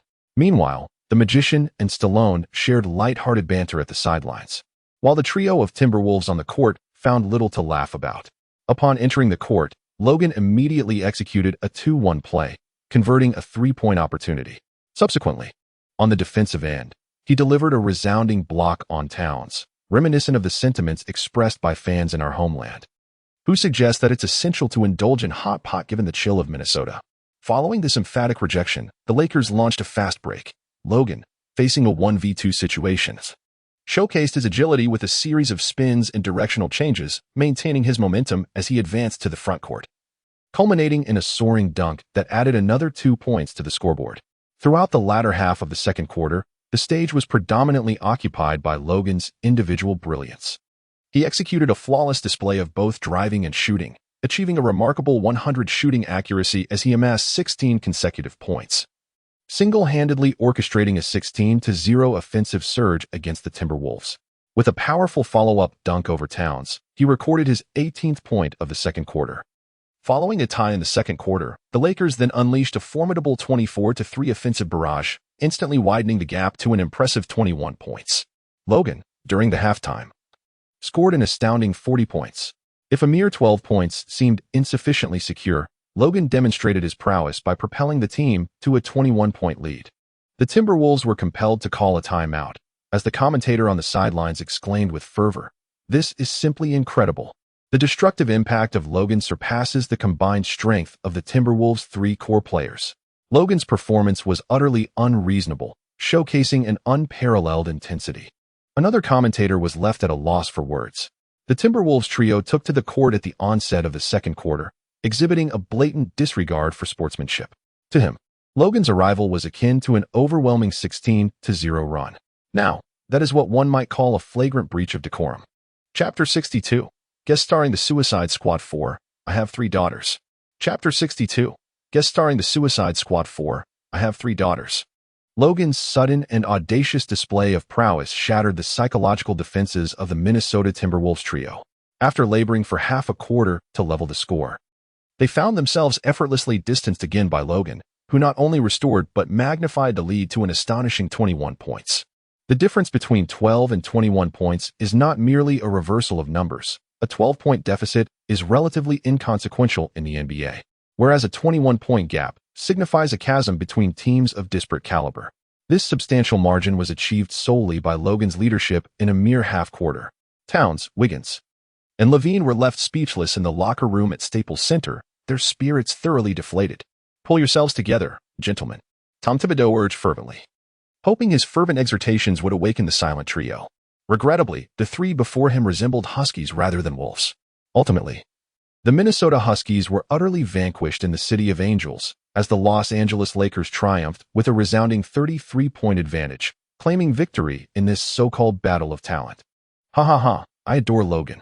My friend, I must find an opportunity to dine with him. As the match concluded, Stallone patted his friend's shoulder in the stands. "You know, I have 3 daughters." The magician had originally intended to connect Stallone with someone, but upon hearing about his 3 daughters, he was momentarily taken aback, suppressing a humorous exclamation. As for his friend's son, best left unmentioned. I am fully convinced that the Lakers and Timberwolves will represent the future of talent in the coming 5 to 10 years. Simultaneously, as the game reached its end, the commentator summarized, this match could very well serve as a prelude to a future Western Conference Finals. The Minnesota Timberwolves boast 3 exceptionally gifted young talents, while the Los Angeles Lakers possess Logan. According to the commentator, although the Timberwolves face defeat today, their future remains immeasurable. Likewise, the Lakers, with Logan in their ranks, not only secure the present, but also the future. Today's loss is not necessarily a misfortune for us. In the post-match interview, Timberwolves head coach Thibodeau offered a different perspective. We possess overflowing talent, and appropriate failures serve to hone these gifted players. Even prodigious young talents require some forging to evolve into superstars of the league. Particularly, losing to equally gifted players can ignite the resolve of these young athletes to strive harder.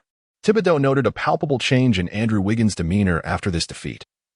The former first overall pick of 2014 may indeed be ready to shatter his limitations. Thus, sometimes, failure can yield unexpected benefits. At the conclusion of the interview, Thibodeau revealed a smile imbued with profound significance. The Lakers have Logan, while we possess Andrew, Carl, and Zach. We all hold a bright future ahead. Today's game, even if Logan emerged victorious, does not dictate that the Timberwolves will invariably succumb in future contests. Of course, what Thibodeau may not have anticipated is that Huskies will forever remain Huskies, best suited for charm rather than ferocity. A battle of talent? I only perceived the brilliance in Logan. During the evening's TNT roundtable, Charles Barkley continued his tradition of stern critique.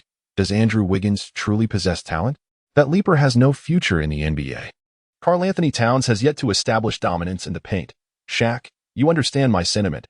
He's not even on your level. Not on my level. The Shark found this statement somewhat peculiar. As for Zach LaVine, I believe he hardly qualifies to be included in this contest of talent. Barkley waved dismissively. Come on. Do you really think being the dunk champion equates to prowess? If Logan wished, he could easily claim the All-Star Dunk Contest title with ease. Tonight, the Flying Pig was undeniably in full throttle. His barrage of commentary was nothing short of explosive. First, he extolled Logan as per usual, then proceeded to diss the Timberwolves trio of Huskies one after another, and even took a jab at the Shark. Fundamental skills, don't mess around. In the end, Barkley also rallied support for Logan's participation in this season's All-Star Dunk Contest. Although LaVine was thoroughly outperformed by Logan today, his dunk contest performance remains undeniably historic. The highly anticipated dunk contest showdown between Logan and Raven is certainly worthy of excitement. I wholeheartedly concur with your perspective, Charles. It suddenly strikes me that Logan serves as a catalyst for mending the rift in our relationship. Shaquille O'Neal interjected, lamenting, if only you had a championship title. Perhaps my opinion of you would change. The two hefty gentlemen then engaged in their customary banter, indulging in a playful exchange of jibes. That evening's TNT roundtable discussion emerged as the most-watched television program of the night. Meanwhile, upon concluding the competition and returning to his abode, Logan, after refreshing himself, received a phone call. On the other end of the line was none other than Lakers legend, Magic Johnson. After expressing his admiration for Logan, Magic swiftly got to the point. Logan, have you seen First Blood or The Expendables? Surely, no one has missed these two films. Of course, I know Michael Stallone. Logan replied, but he does not know me. Ahem. Logan's remark caught Magic off guard. Michael wants to invite you to make a cameo in The Expendables 4. Although taken aback by Stallone's comment, Magic remained generous, facilitating an introduction between Logan and Stallone, and even potentially introducing him to Stallone's 3 daughters. This could indeed be fortuitous. Perhaps Logan will find love through this phone call. If the opportunity arises, I would not mind making a cameo appearance. Logan was also taken aback.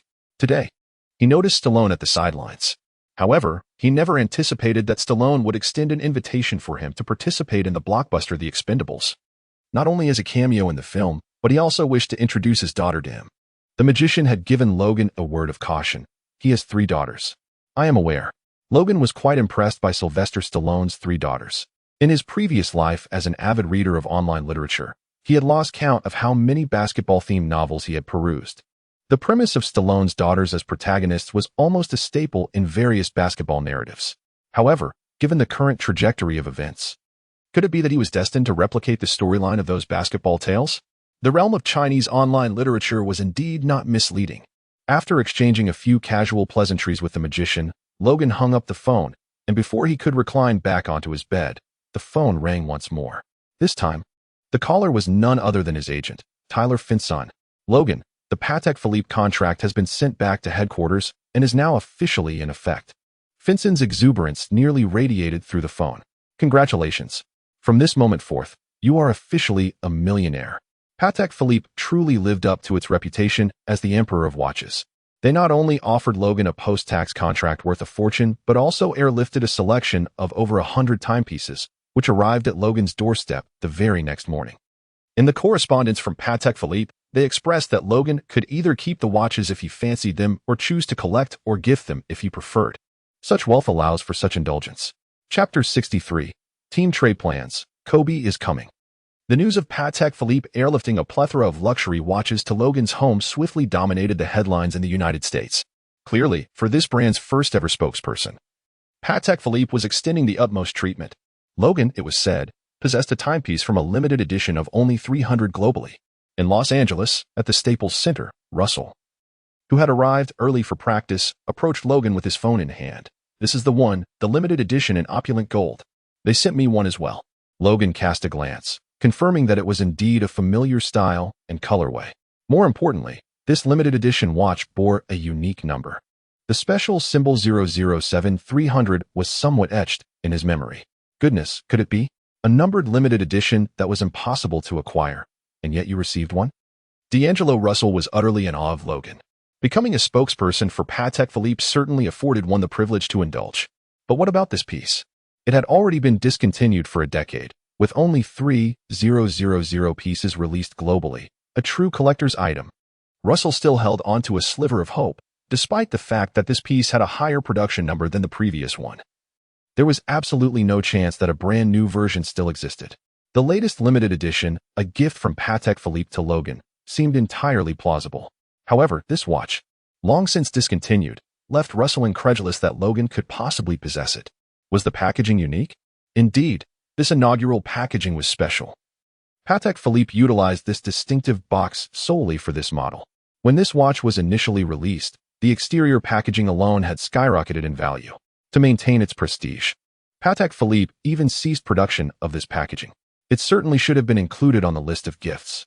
Logan, without a moment's hesitation, remarked, "I saw this exquisite packaging this morning." Wade merely glanced at the packaging? For such an exorbitantly priced luxury watch, how could Logan merely cast a cursory glance at the box? How can you resist the temptation to unveil it? Even the onlooker, the boastful little Nance, could not help but interject, "If this were before me, I would be compelled to unwrap it and share 100 tweets with photos. It's just too much trouble to open. They have gifted me an abundance of watches." As Logan tossed 3-point shots, he remarked, "To be honest, merely tallying the numbers and verifying the list has consumed a considerable amount of time. There are at least a dozen of these special packaging boxes. Am I expected to open each one individually?" Truth be told, Logan initially contemplated the idea of inspecting them. For instance, he noticed the detailed numbering on that globally limited edition of just 300 pieces. The crux of the matter is that Patek Philippe has bestowed upon him an overwhelming number of timepieces. Furthermore, each one retains its original packaging from the year of release. How much time would it take to unpack all of this? Logan casually cast a glance and discarded everything into the storage room, intending to revisit it later. After hearing Logan's explanation, Russell and little Nance were left utterly bewildered. Indeed, one cannot generalize when it comes to human nature. Logan surprisingly regards those luxury watches worth millions of dollars with indifference. However, considering that Logan's assets have now surpassed 100 million, and his endorsement deals exceed the annual salary of an NBA player, Russell and Nance Jr. find solace in this realization. Logan is deemed worthy of the limited edition Patek Philippe, yet he remains unimpressed. All right, gentlemen, do not gaze upon Logan's Patek Philippe. As Russell and Nance continue to marvel at Logan's extravagant watch collection, Lakers head coach Luke Walton claps his hands, signaling the players to commence today's practice session. Shortly thereafter, Walton seeks out Logan privately. "Logan, General Manager Mitch Kupchak wishes to see you in his office." Right now, Logan ceased his training. Yet the team practice had only just commenced. "There is no necessity for your training. This is the consensus recently reached by the team's management." Luke Walton cast a sidelong glance at the team's cornerstone. "Ro, do not tell me that this level of training holds any value for you." For a player of Logan's caliber, ordinary team practices are utterly devoid of benefit. Their private training sessions, along with collaborations with various legendary players, are the most expedient means of enhancement. Thus, during this morning's meeting, the Lakers management made it abundantly clear Logan's participation in team training hinges entirely on his own desires. If he wishes to attend, he shall. If he prefers not to, he is granted a reprieve. Initially, some members of the management expressed concerns, questioning whether it was excessive to afford a rookie player such leniency. However, Mitch Kupchak firmly dismissed their reservations. If you can lead the team to the best start in franchise history, I would gladly grant you paid leave every day. After exchanging a few casual words with Coach Walton, Logan ascended to the management's office. Upon his arrival, Mitch Kupchak rose to greet him, gesturing for Logan to take a seat. Following a brief discussion regarding the team's recent status, Kupchak delved into the main topic. Logan, during this morning's management meeting, we reached two significant decisions. The first is that you may now freely dictate your training schedule, as long as it does not disrupt the team's regular games. You have complete autonomy in this regard. This may very well be the first instance in Lakers history where a player is granted such privileges. With a hint of levity, Kupchak continued, the second matter. Our objective for this season is no longer merely to develop young players. Logan, from this point forward, the weight of expectation rests heavily upon your shoulders. Our aim is to strive for the playoffs and to achieve greater success therein. Thus far, the Lakers remain the only team in the league with an unblemished record. With team morale soaring, it is time to elevate our aspirations. To this end, the management is prepared to explore every possible avenue to strengthen the roster. Kupchak remarked, we are eager to hear your thoughts on potential reinforcements. Aside from you, any resources within the team may be leveraged for trades. The entire Lakers roster is available for negotiation, including the head coach? Certainly. If you have a suitable candidate in mind, I could arrange for Luke to depart immediately. Kupchak is no fool. He recognizes that the team's current winning streak has little to do with Luke Walton. Even Shaquille O'Neal's grandmother could lead the team to victory. What difference does it make to change coaches? Of course, Kupchak is aware that Logan is merely jesting. Logan was also amused by Mr. Koo's decisive demeanor. Perhaps Mr. Koo is unaware that he genuinely harbors intentions of a leadership change. Both of these charming, yet cunning individuals hold their own secrets and ambitions. After a casual chat between Logan and Kupchak, they prepared to depart. By the way, Logan, there's one more thing I forgot to mention, Kupchak suddenly recalled. In the next game, we will be facing the Boston Celtics at home. The storied rivalry. This fateful confrontation certainly warrants significant attention. However, the rivalry itself was not the crux of the matter. Kupchak discerned Logan's thoughts. The real highlight was that Kobe would be attending the game at Staples Center. Chapter 64, The Rivalry. Is Kobe making a comeback? The Boston Celtics and the Los Angeles Lakers are undoubtedly two of the most legendary teams in NBA history. There is no comparison. From ancient times, the Lakers and Celtics have been entwined in countless narratives of rivalry and drama, featuring icons like Bill Russell and Jerry West, along with the unfortunate Elgin Baylor. The 1980s witnessed the epic confrontations between Larry Bird and Magic Johnson, further extending the saga of animosity between the two franchises. In the new millennium, the Celtics' Big Three triumphed over the Lakers in 2008 to claim the championship, only for the Lakers to exact their revenge in 2010, securing back-to-back titles. The enmity and affection between the Lakers and Celtics could fill volumes, even though both teams have faltered in recent seasons, far removed from their former glory. Nevertheless, each season's clash remains a focal point for fans on both sides. On November 17th, in Los Angeles at the Staples Center, even before the game commenced, throngs of Lakers fans had gathered outside the arena. Most donned the new season's number 7 jersey, while others proudly wore the iconic gold number 24 jersey. Logan will become the cornerstone of the Los Angeles Lakers after Kobe. I firmly believe Logan can succeed Kobe. He will emerge as another elite shooting guard in Lakers history. Outside the arena, the excited Lakers fans eagerly participated in pre-game interviews, oblivious to the remarkable figures who would grace this rivalry. Inside the Lakers locker room, Luke Walton was briefing his players on the game strategy. Suddenly, a knock echoed through the room. Walton swiftly approached the door and warmly embraced the man who entered the locker room. Oh my God. The entire Lakers locker room erupted in excitement upon seeing none other than the recently retired Lakers legend, Kobe Bryant, stepping through the door. Since his retirement, this marks Kobe's first return to the Lakers' home locker room after a 7-month hiatus. Except for Logan, none of the Lakers players were aware of Kobe's visit today. The young talents who once shared the court with him, such as Russell, Randall, and Clarkson, eagerly approached him, exchanging high-fives and pleasantries. The veteran Luol Deng, who nearly became Kobe's teammate, also embraced him, sharing a few words. Ultimately, Kobe Bryant sought out Logan. "I'm thrilled you chose the Los Angeles Lakers," he remarked, smiling as he fist-bumped Logan. "You are a true Laker. Continue leading the team to victory. Los Angeles needs a new idol, and the Lakers are awaiting their next championship trophy. Leave it to me." Logan rose to his feet and embraced Kobe, assuring him, "I've got this. I believe in you." Kobe patted the younger man's back, encouragingly saying, "Show me what you can do." The onlookers, including Russell and others, couldn't help but envy Logan's privileged position. Such words from Kobe, entrusting the revival of the Lakers' glory to him, were unheard of last season. Clearly, comparisons between individuals can be quite disheartening. Speaking of which, Gianna wanted to take a picture with you.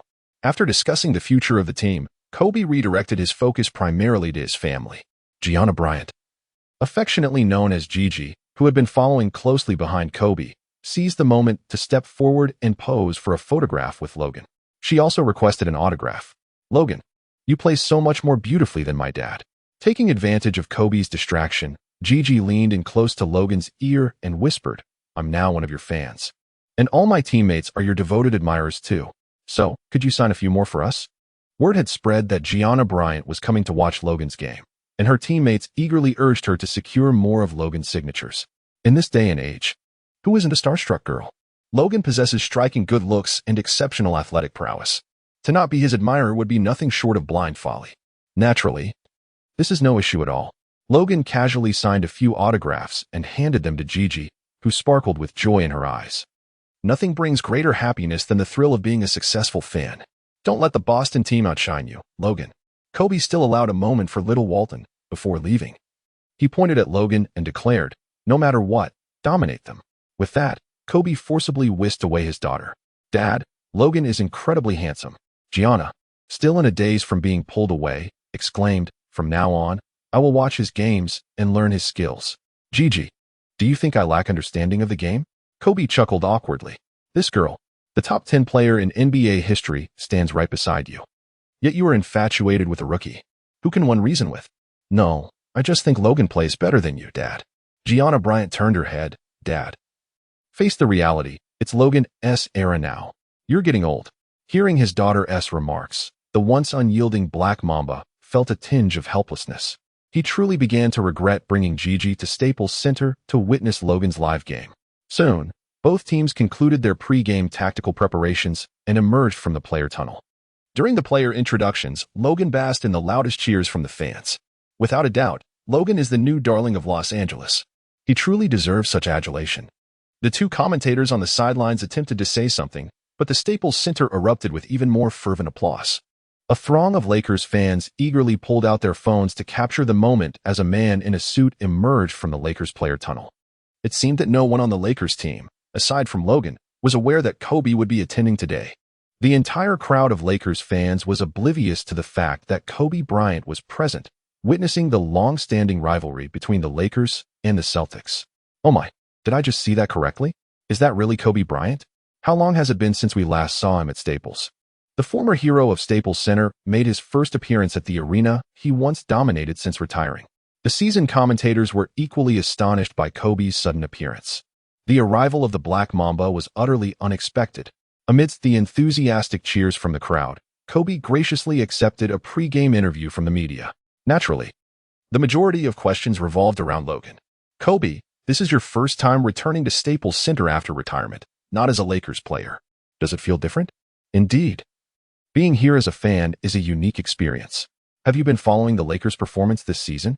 "The team has yet to experience defeat this season, having even surpassed the impressive 9 wins and 1 loss start you once achieved as their coach." Regarding the team's burgeoning superstar, Logan, what are your thoughts on his performance?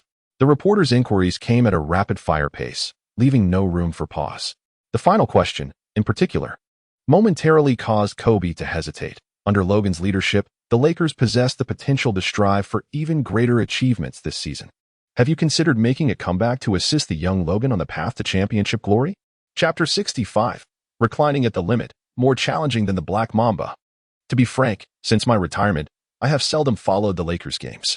In response to the barrage of questions from the reporters, Kobe calmly replied, "However, as Logan has begun to make a name for himself in the league, I have started to pay attention to this young powerhouse. As for Logan's performance this season, I believe no further commentary is necessary. The accolades he has garnered, including 3 selections as Player of the Week, serve as the most fitting testament to his achievements. Kobe's stance is quite straightforward. He feels no need to evaluate Logan's performance. Being named Player of the Week for 3 consecutive weeks is already an official endorsement of his excellence. Regarding the prospect of a comeback, Kobe hesitated momentarily. The fans in attendance erupted in cheers. "Come back, Kobe. We need you. Together we can win the championship. We have Logan. We miss you." The Lakers fans at Staples Center cherished the glorious moments of Kobe's career. Having only retired 7 months ago, a quick training session would surely be manageable. More importantly, Kobe's final game saw him score an astounding 60 points, indicating there is still fuel left in his tank. On the matter of a return, I currently have no plans in that regard. With a smile directed at the exuberant crowd, Kobe waved his hand. "I have retired. Let me enjoy a normal life for a while." Kobe has gradually transformed into a figure of nostalgia. The idea of a comeback will likely remain a fantasy for the fans. As the saying goes, wolves retreat and snakes hide, while the Buddha turns westward. The world of martial arts is left with seasoned veterans. With the interview concluded, the attention of the fans shifted back to the teams competing today. While the fans yearned for Kobe's return, the true focus should be on the matchup at hand. It seems that a comeback for Kobe Bryant is unlikely. Fans should look ahead, especially considering the Lakers' promising future this season. The 2 commentators present returned the discussion to the game itself. This marks Logan's first encounter in the iconic rivalry of yellow and green. Let us witness how he performs in this match under the watchful eyes of Kobe Bryant and Magic Johnson. What an impressive display of talent.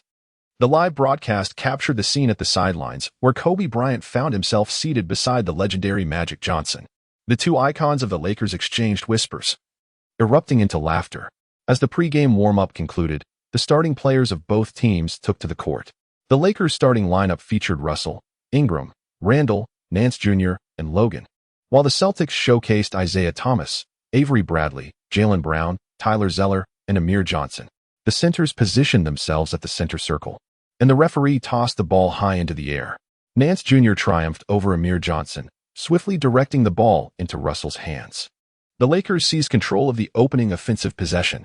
Russell advanced the ball over half-court, spotting Logan in the mid-range, and decisively delivered a bounce pass. With a resounding thump, the basketball found Logan's hands, who momentarily braced against the defensive Avery Bradley. In an instant, he pivoted and, facing the oncoming Bradley, executed an extraordinary leaning back shot that arched gracefully through the net. 2-0. The Lakers struck first. What a spectacular fadeaway jumper. The angle of Logan's shot was nothing short of remarkable. Indeed, he fell to the floor after releasing the ball, showcasing his audacity. This fadeaway was undoubtedly a tribute to the iconic Kobe Bryant, yet its complexity surpassed that of many of Kobe's own shots. The commentary duo at the sidelines spoke with remarkable speed. The fadeaway jumper, particularly one executed with the back to the basket, is undeniably Kobe Bryant's signature move. Moreover, Kobe had a penchant for adding difficulty even to seemingly effortless shots. As Logan initiates the play, one can already sense the essence of Kobe, perhaps even transcending it. "Dad, I've told you, Logan is far cooler than you." On the sidelines, Gianna Bryant claps excitedly, exclaiming, "Did you see that fadeaway? Youth is all about audacity." All right. Enough said, Kobe chuckles, affectionately ruffling his daughter's hair. "Have you truly never watched your father play? Even if I did, Logan is still more handsome." Gigi murmurs persistently. Kobe can't help but laugh. Witnessing the Lakers' promising future, the Black Mamba is filled with joy. As the game transitions from offense to defense, the Celtics advance.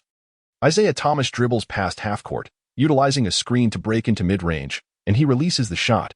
It's good. Upon making that basket, a fierce glint ignites in Thomas's eyes. The world believes that today's showdown between the Lakers and Celtics revolves around Logan, but Thomas vehemently disagrees. Today, he aims to overshadow Logan in front of Kobe and Magic. On to the next play. Logan continues to dominate Avery Bradley from a low post position. With a swift pivot and sudden stop, he leaves his defender stumbling 3 steps away. Bradley's reaction to the play was indeed swift, yet Logan's abrupt halt was too unexpected. Bradley could not manage to halt his momentum and could only watch helplessly as Logan sank a mid-range jumper in solitude. Turning back, Isaiah Thomas attempted to shake off his defender with a screen, but before he could even raise his eyes to target the basket, Logan's imposing figure had already enveloped him completely. Logan's help defense arrived with remarkable swiftness, causing Isaiah Thomas to miss the optimal shooting opportunity. Furthermore, Logan's wingspan and height utterly suppressed Isaiah Thomas, rendering the Celtics' perimeter ace incapable of taking a shot.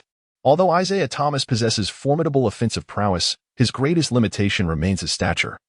The strongest player at 175 centimeters is indeed just 175 centimeters tall.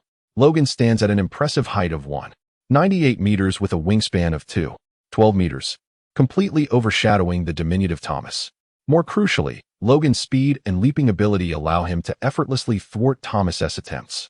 The Celtics' core player can barely execute a pass without leaping into the air. However, would Logan allow Thomas to escape his grasp so easily? Clearly not.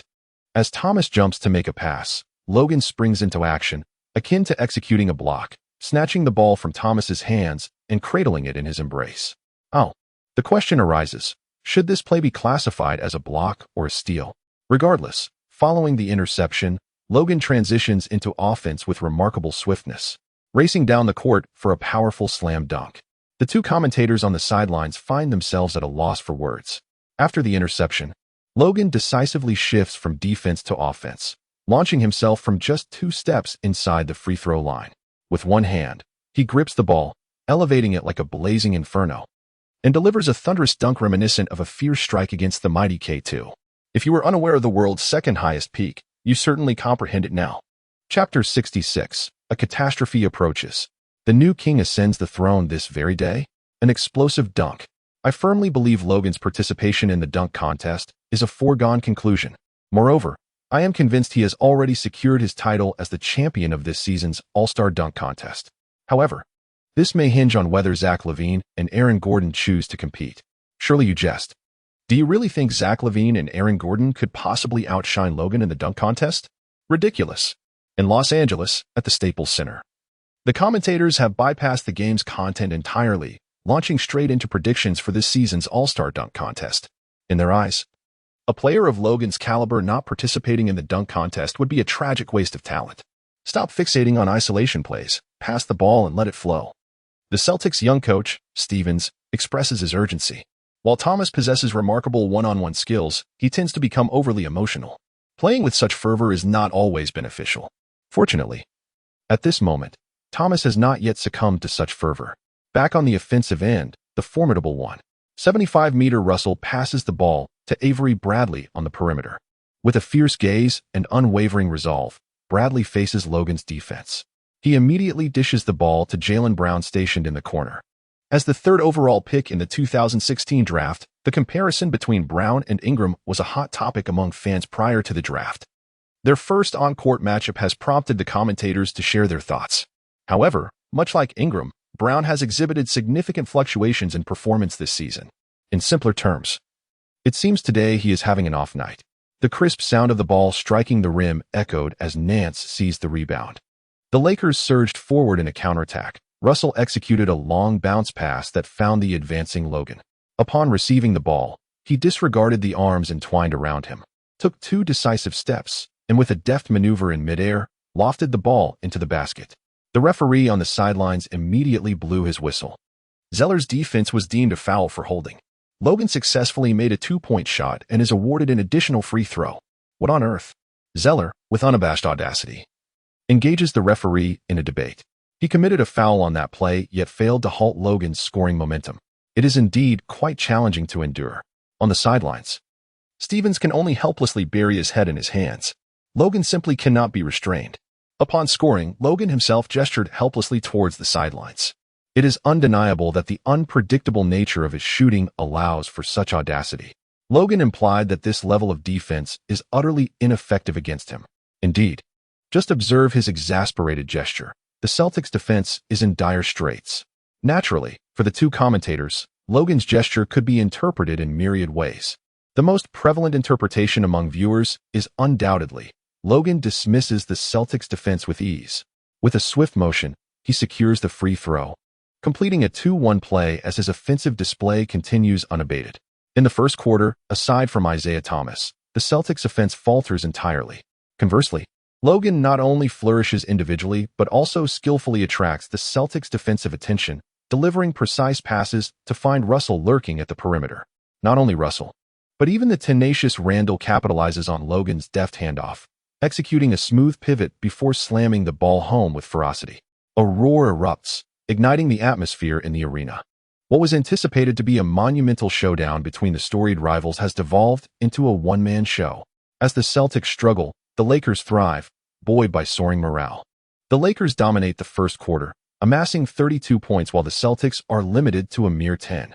This staggering 22-point differential marks the largest margin recorded in any quarter of the historic Lakers-Celtics rivalry. Furthermore, Logan has amassed 20 points in the first quarter alone, doubling the collective score of the entire Celtics team. He has etched his name in the annals of this rivalry, setting a new record for individual scoring in a single quarter. A premonition stirs within me. During the break, the commentator boldly asserts, "Today, a massacre may unfold." This age-old rivalry could witness the most lopsided and overwhelming contest in its storied history. Recall the 2008 Finals, where the Celtics decisively triumphed over the Los Angeles Lakers. Perhaps today, the purple and gold shall return the humiliation to the green and white. Let us rewind to the 2007 to 2008 season. In that year's finals, the Boston Celtics trio relentlessly pursued Kobe Bryant. In Game 6, the Celtics obliterated the Lakers on their home court, winning 131-92. A staggering 39-point margin that secured the championship for that season. This final game's differential remains the largest in the history of both the Lakers-Celtics rivalry and the NBA Finals. That day, the Lakers were forever inscribed in the annals of disgrace. Even though the Lakers avenged this loss a decade later by reclaiming the championship, the shame of that 39-point defeat lingers. In today's match, the Lakers not only seek victory, but also aim to etch the Celtics' name on the wall of humiliation. Is this not a touch too cruel? Must we triumph over the Celtics by 30 points? If this is deemed harsh, I would not mind Logan being a bit more ruthless. Ideally, they should win by 40 points, surpassing that 39-point margin. Even a smidge more would be acceptable.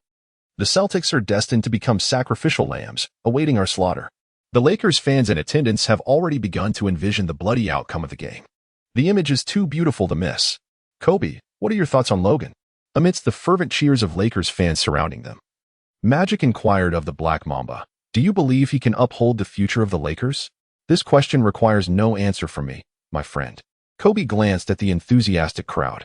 The number of fans donning the Lakers' number 7 jersey had gradually surpassed those wearing the numbers 24, 8, 34, and 32.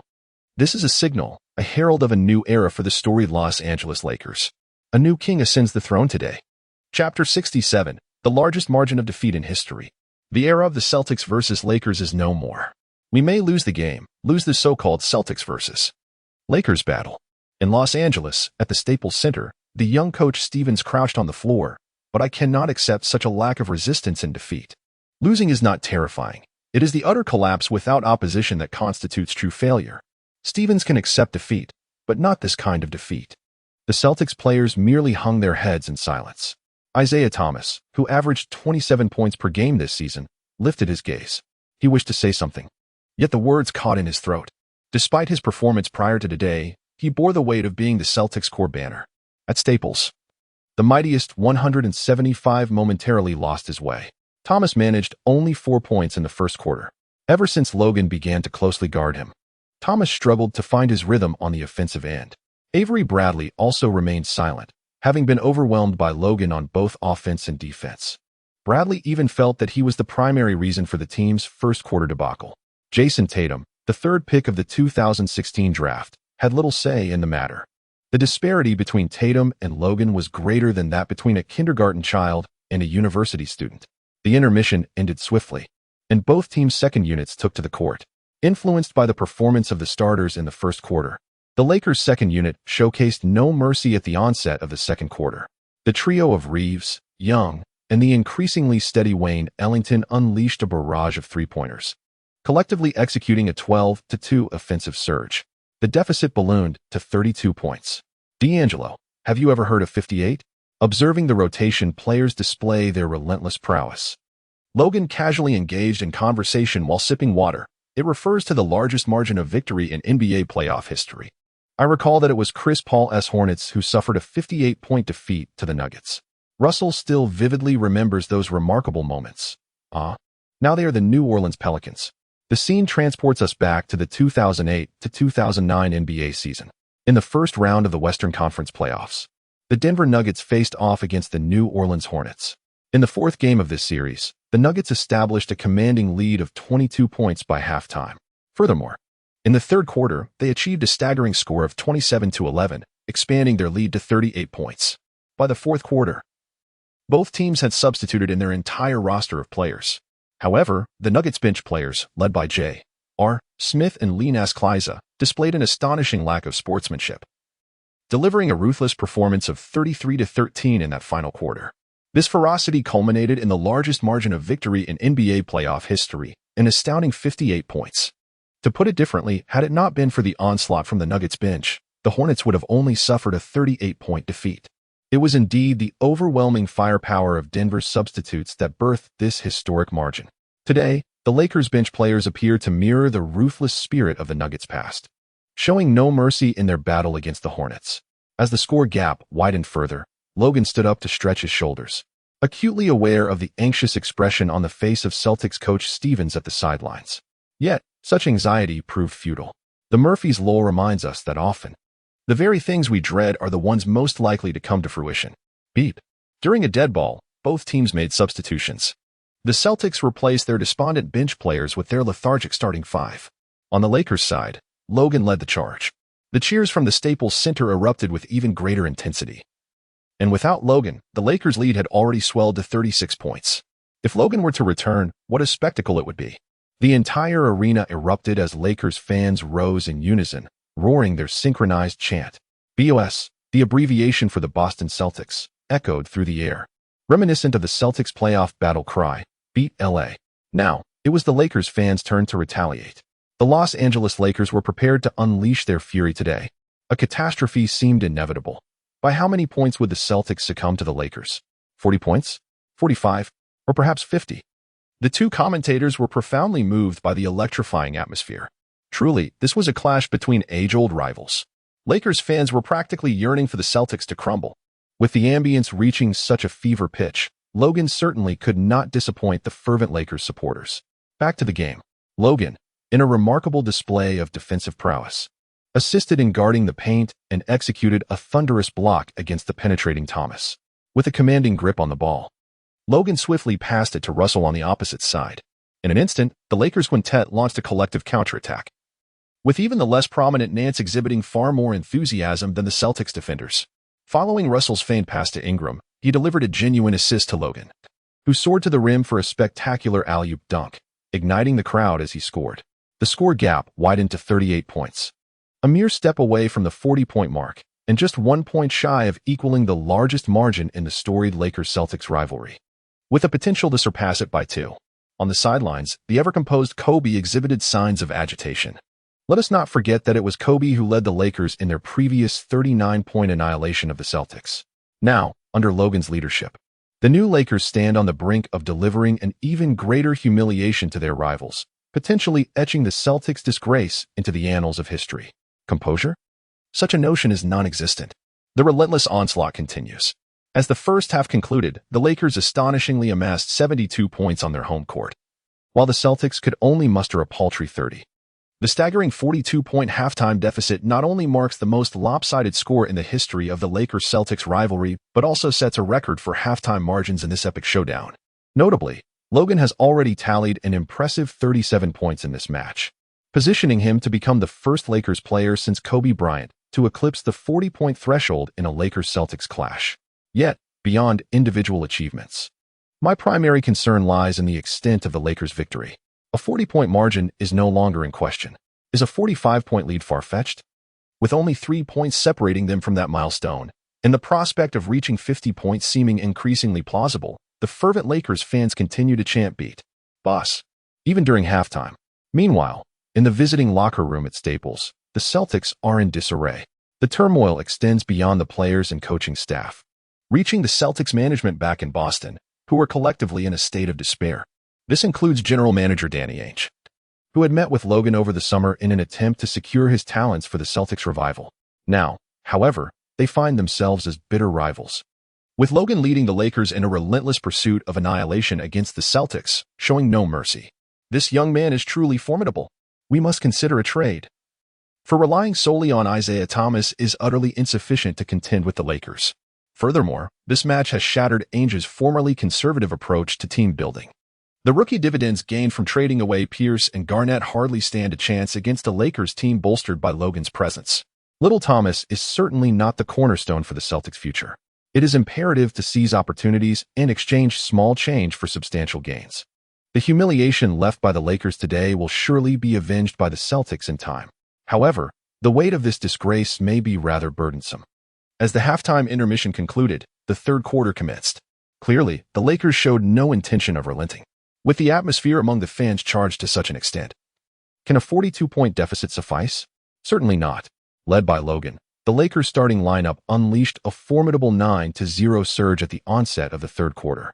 As the point differential swelled to 51, Coach Stevens signaled for Jaylen Brown to commit a foul against Logan, forcibly halting the game and substituting all starters, thus effectively declaring the match over.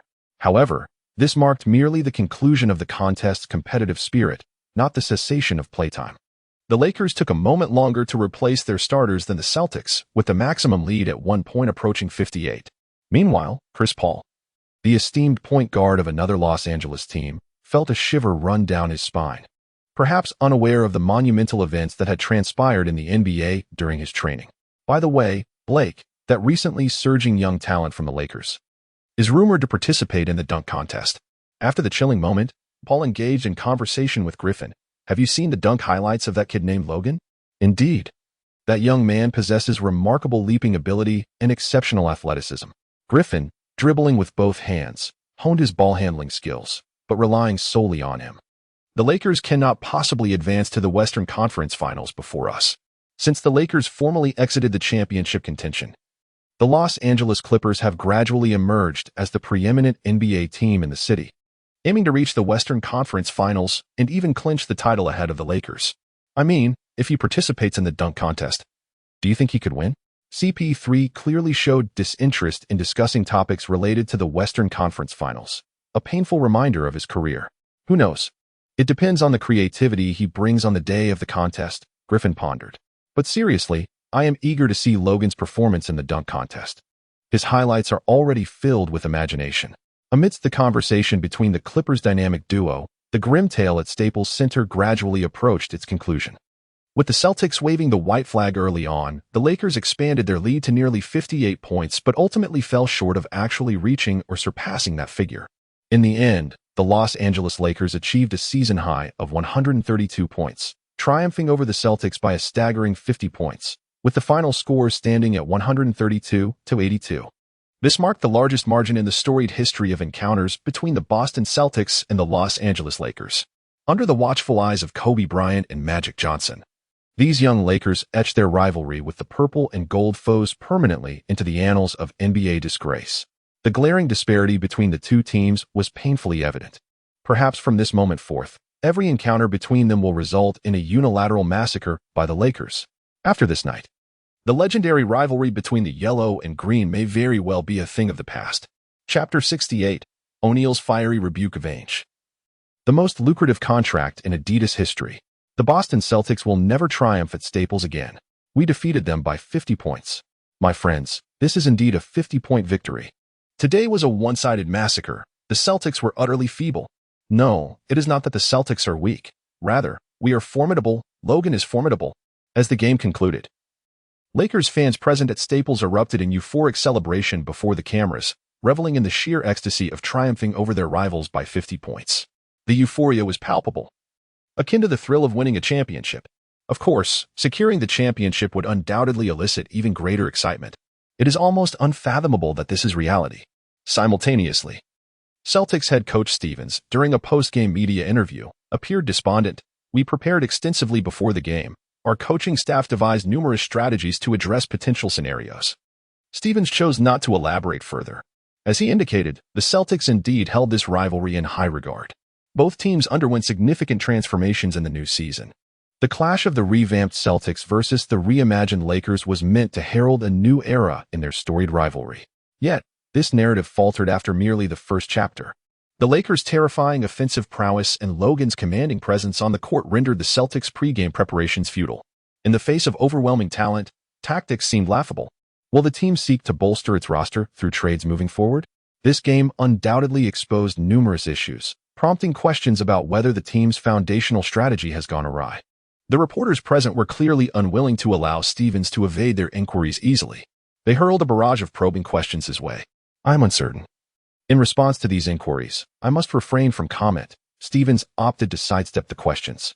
Indeed, this game illuminated the significance of talent, revealing that the current Celtics are severely lacking in comparison to the Lakers. However, how to address this issue falls within the purview of the team's management, not the head coach. The feeling of triumphing over the Celtics is immensely gratifying, especially in such a manner. On the other side, young head coach Luke Walton, speaking to the media, was brimming with exuberance. "Having once been a player for the Lakers, I fully understand the magnitude of this rivalry." Walton was not merely a former member of the Lakers. He was also a first-hand witness to the team's devastating defeat against the Celtics by 39 points in the finals. As the head coach, he had the opportunity to exact revenge on the Celtics, delivering a humiliating 50-point thrashing in return. The exhilaration of that moment is beyond words. "This is precisely why I came to witness the game in person. My friends, Logan embodies the Mamba mentality." On the sidelines, Kobe, engaging in a post-game media interview, appeared markedly different from his pre-game composure. The current Black Mamba seemed visibly exhilarated, clearly impacted by Logan's overwhelming performance against their rivals. Had someone posed the question of a potential comeback at that moment, it is conceivable that he might have impulsively made a decision. "I will certainly find time in the future to attend another of Logan's games." In conclusion of the interview, Kobe unequivocally stated, "I have fallen in love with this young man's game. His style stirs the blood. Logan is the most formidable rookie I have ever encountered." Even with his daughter, now a devoted fan of Logan, Kobe bestowed upon this young talent the highest commendation. The reporters present were taken aback, for it is well known that due to Kobe's character, he seldom offers such candid praise to fellow players. Logan's performance today has undoubtedly captivated the attention of this esteemed veteran. In fact, Logan not only propelled the team to a staggering 50-point victory, establishing the largest margin in the history of the Celtics-Lakers rivalry, but he also personally amassed an impressive 48 points. He has become the first player since Kobe Bryant to score 48 points in a Celtics-Lakers matchup, ensuring his name will be etched in the annals of this storied rivalry. How do you view today's game, Shaq? During the evening TNT roundtable, before Kenny Smith could utter a word, Charles Barkley posed a question to the Shark. The Lakers triumphed over the Celtics by 50 points. This is monumental news. For the average observer, it suffices to laud the Lakers and praise Logan for their historic achievement. Moreover, given Shaq's illustrious legacy with the Lakers, it seems only natural for him to extol their virtues. However, as a former Warrior, Shaquille O'Neal also has ties to the Celtics, having retired there. Thus, inviting him to comment on this game seems a deliberate challenge from Pigsy. Kenny Smith stifled a chuckle as he glanced at the two hefty figures beside him. "Why should one hefty man trouble another?" "Ahem. Honestly, Charles, you've posed a fitting question." Shaquille is not one to back down, and since Barkley initiated the exchange, he responded head-on. "First and foremost, I wish to state that, aside from my experiences with both teams, Logan and his Lakers performed exceptionally well. They exacted their revenge on the Celtics. That championship from 10 years ago was hardly sufficient. Some may argue, why not seek vengeance in the finals? What significance does regular season revenge hold?" Shaq scoffed, asserting, "I would like to emphasize that the Lakers might find themselves in the finals in the upcoming seasons." Can the Celtics say the same? They cannot. Since they are unlikely to meet in the finals, what is wrong with achieving revenge in the regular season? Thus today, Logan executed splendidly. After making his declaration, Shaq redirected the flames of contention towards the Celtics management. He first criticized Boston Celtics general manager Danny Ainge. "Look at what Danny Ainge has done over the years. He traded away Paul Pierce, let go of Kevin Garnett, and allowed Ray Allen and Rajon Rondo to depart Boston. What has been the outcome? In contrast, look at the Lakers, who stood by my good brother Kobe until the end of his career and subsequently discovered Logan, embarking on the right path. This epitomizes the fundamental disparity between the two teams. Under Danny Ainge's stewardship, the Celtics will only continue to diverge further from the Lakers. who have embraced Logan. The fierce rivalry between the Lakers and the Celtics gradually morphed into a trial of Danny Ainge. Shaquille O'Neal's comments garnered immense support from a multitude of fans online. Since Ainge assumed his position, the Boston Celtics have transformed into a heartless commercial entity, forsaking the veteran players who contributed to their championship victory in 2008 for the sake of future prospects. Players who have toiled for multiple seasons, akin to mere employees, are at risk of being traded at any moment. The sheer ruthlessness of such a team being soundly defeated by the Lakers brings a sense of vindication. Of course, Logan, the architect behind the 50-point debacle that rendered the Celtics management the target of scorn, has long returned home, refreshed and peacefully slumbering after his evening routine. The following day, Logan, who had the liberty to join the team's training at his whim, awoke naturally. After enjoying his breakfast, he received a call from his agent, Tyler Finson. The message was straightforward. A signing team from Adidas was en route to Logan's residence in Los Angeles. Logan, to my knowledge, Adidas has prepared a contract worth $125 million over 6 years for you. Finson, driving to Logan's home, expressed his excitement. They have presented the highest and most lucrative endorsement deal in the history of the company's basketball division. Chapter 69, Adidas $1 billion offer. Nike's founder touches down in Los Angeles.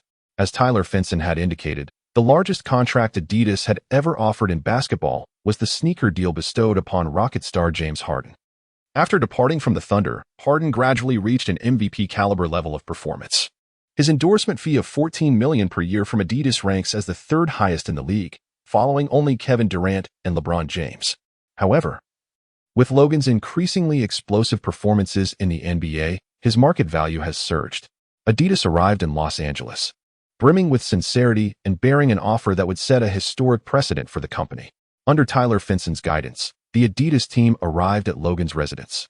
"It is a pleasure to meet you, Logan," the head of the Adidas team greeted as he entered. "I am Nessa Holmes, the operations director for Adidas in the Americas. I hope we can have a delightful collaboration today." Holmes presented his business card to Logan. "Logan, Adidas has been eagerly awaiting your joining." True to his expertise in operations, Holmes quickly established rapport. After a few concise exchanges, Logan found himself increasingly satisfied with the sincerity displayed by Adidas regarding the endorsement deal they were prepared to offer. "Perhaps Tyler has already informed you of the nature of the endorsement contract we intend to present." With the groundwork laid, Holmes proceeded directly to the crux of the matter. "Logan, before our plane lands at Los Angeles International Airport, we have amended the contract while airborne, specifically the financial terms." As Holmes had articulated, prior to the flight to Los Angeles, Adidas presented Logan with a 6-year contract valued at a staggering $125 million. This precise figure mirrored the information held by Finson. However, just minutes before touchdown, Holmes resolutely opted to revise the offer. The duration of the endorsement contract was extended from 6 years to 7, while the total endorsement fee escalated from $125 million to an impressive $153 million. 7 years for $153 million. This translates to an average annual salary of $21.85 million. This adjustment represents the utmost increase that Adidas could feasibly accommodate. Clearly, Holmes laid the company's cards on the table before Logan. "Moreover, we shall craft for you an entirely new signature sneaker, employing our latest Boost technology." In terms of innovation, Adidas has unequivocally made its intentions clear to Logan. The increase in financial terms, extended duration, and cutting-edge technology all converge to demonstrate Adidas's earnest commitment. "I will consider this and provide you with a response within 3 days." Logan glanced at Taylor Finson's subtle gestures, but did not make an immediate decision. "Mr. Nesser Holmes, I sincerely appreciate Adidas's consideration for me. Please allow me 3 days to deliberate."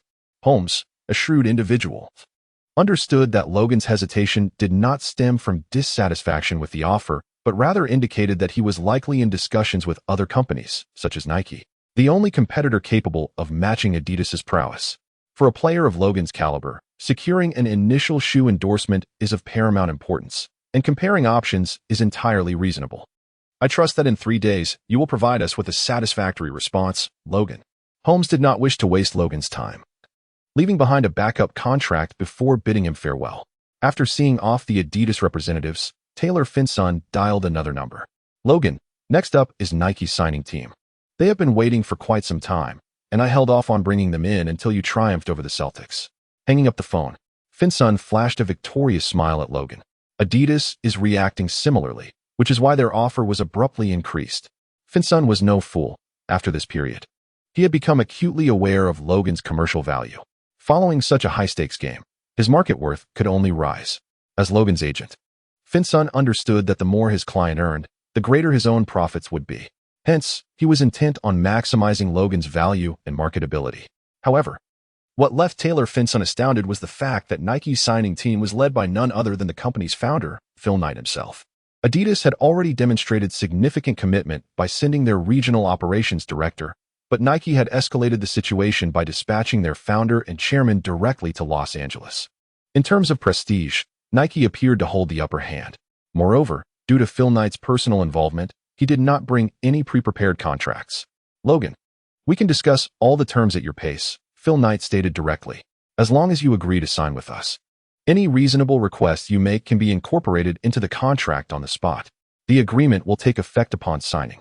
This starkly contrasted with Nesser Holmes's limitations, who could merely adjust the contract's duration and salary with minimal leeway. Phil Knight, on the other hand, seemed to hold a blank check in his hands. Logan's monetary expectations remain a mystery to be filled in by oneself. Taylor Finsun stands astounded, despite his prior preparations, at the sight of this blank contract. For Logan, Nike has truly gone all out. Phil Knight's decision is not without its rationale. Following Kobe's retirement, the basketball shoe market for Nike suddenly found itself devoid of a key pillar during its prime. Durant's defection to the Warriors significantly tarnished his reputation in the market, and LeBron's chances of clinching another championship have become exceedingly slim. No one can predict how long this seasoned veteran can maintain his dominance in the league. Kyrie Irving and Paul George primarily target the mid to lower-end shoe market. During this period, Nike urgently needs to discover a superstar capable of enduring the pains of transition. Logan's emergence aligns perfectly with all of Nike's requirements. With the backing of a major market like Los Angeles and the vast consumer base of China, coupled with his dazzling playing style and immense fan following, he consistently shatters long-standing records, dominating Twitter's trending topics and generating explosive traffic. More importantly, at just 19 years old, he is merely a rookie. Such a level of prodigious talent is not one Nike can afford to let slip into the hands of competitors. Just look at how a single Stephen Curry propelled Under Armour to the forefront of the basketball market. Nike cannot allow a second Curry and Under Armour narrative to unfold, nor can they permit Logan to join their rival Adidas. This is the essence behind Phil Knight's provision of this blank check contract. Regardless of the conditions that may accompany a potential comeback, Logan, Nike has sealed the deal. To be candid, the Adidas signing team has just departed after presenting me with an offer that boasts an annual salary of no less than $20 million. I understand your implication. $20 million is your minimum worth. Phil Knight, without hesitation, stated, "The contract we are offering includes a base salary of $20 million per year. Of course, this figure is pre-tax. Adidas has also proposed a signature shoe contract. However, that is not the crux of the matter, Logan. Our company's vision is to cultivate a brand entirely your own. Phil Knight has prepared meticulously, akin to the Air Jordan series.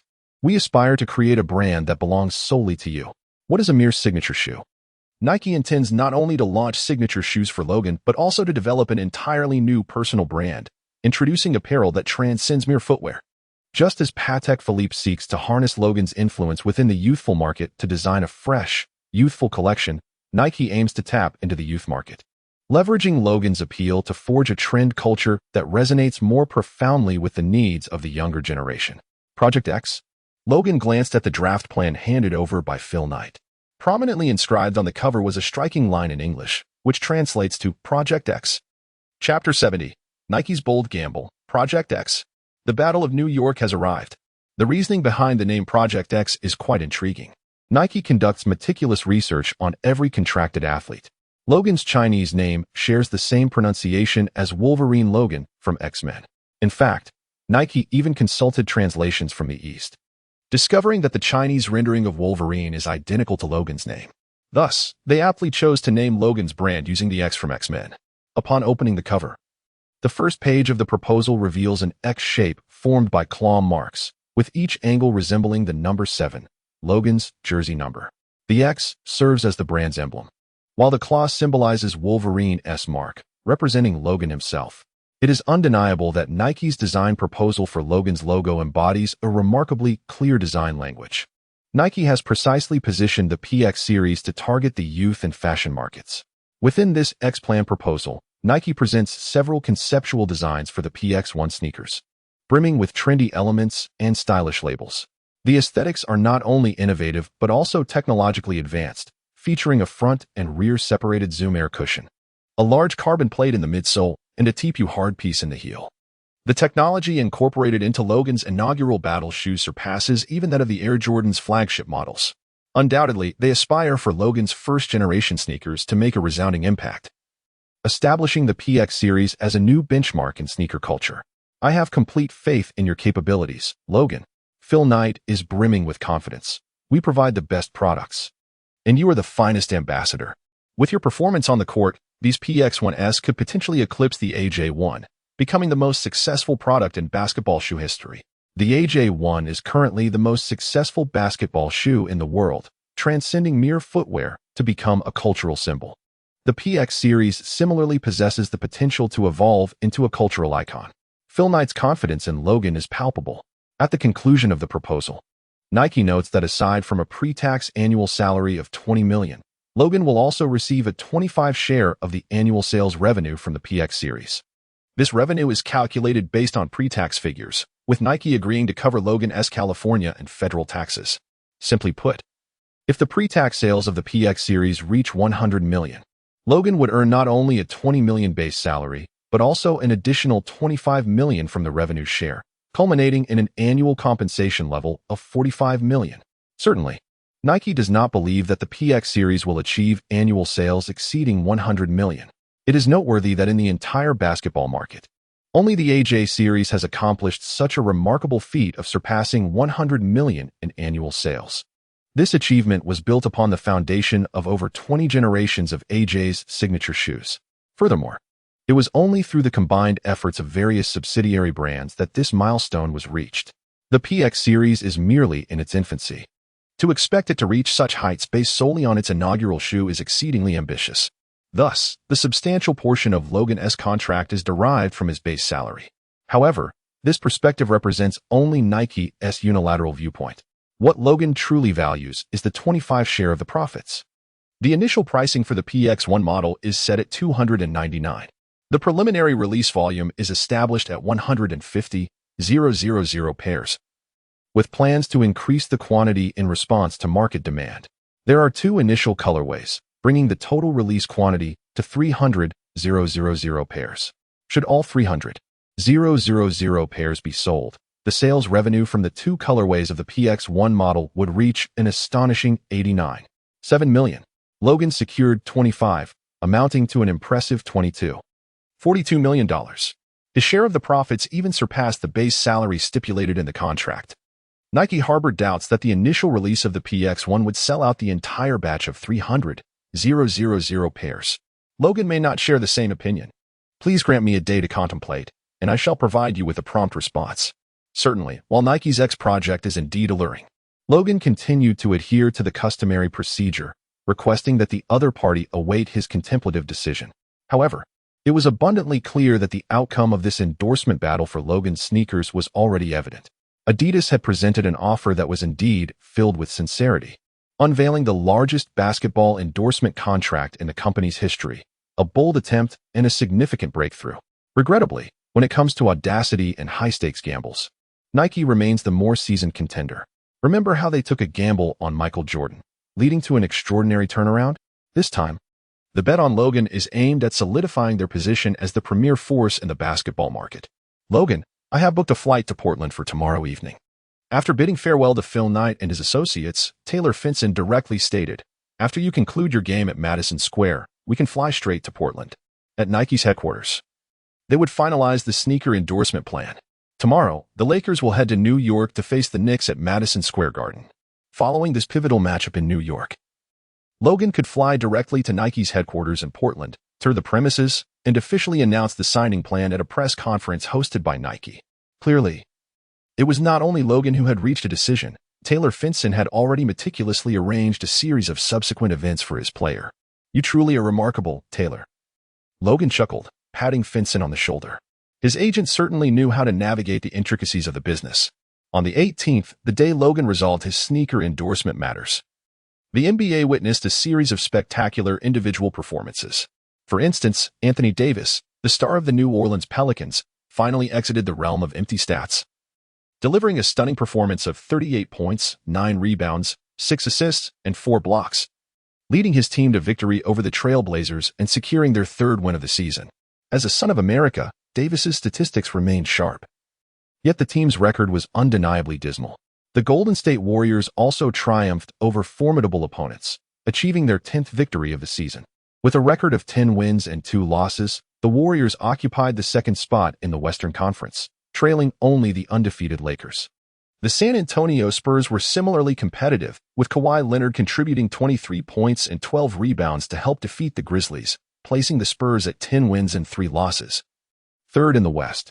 Before the season commenced, fans envisioned a Western Conference dominated by a singular powerhouse, the Golden State Warriors, while teams like the Spurs, Clippers, and Rockets were regarded as strong challengers. However, as the season unfolded, it became unexpectedly apparent that the Los Angeles Lakers emerged as a significant disruptor, and the Spurs proved to possess far greater strength than initially anticipated. The Warriors' cohesion had not met expectations, leading to a surprising triad of power in the Western Conference.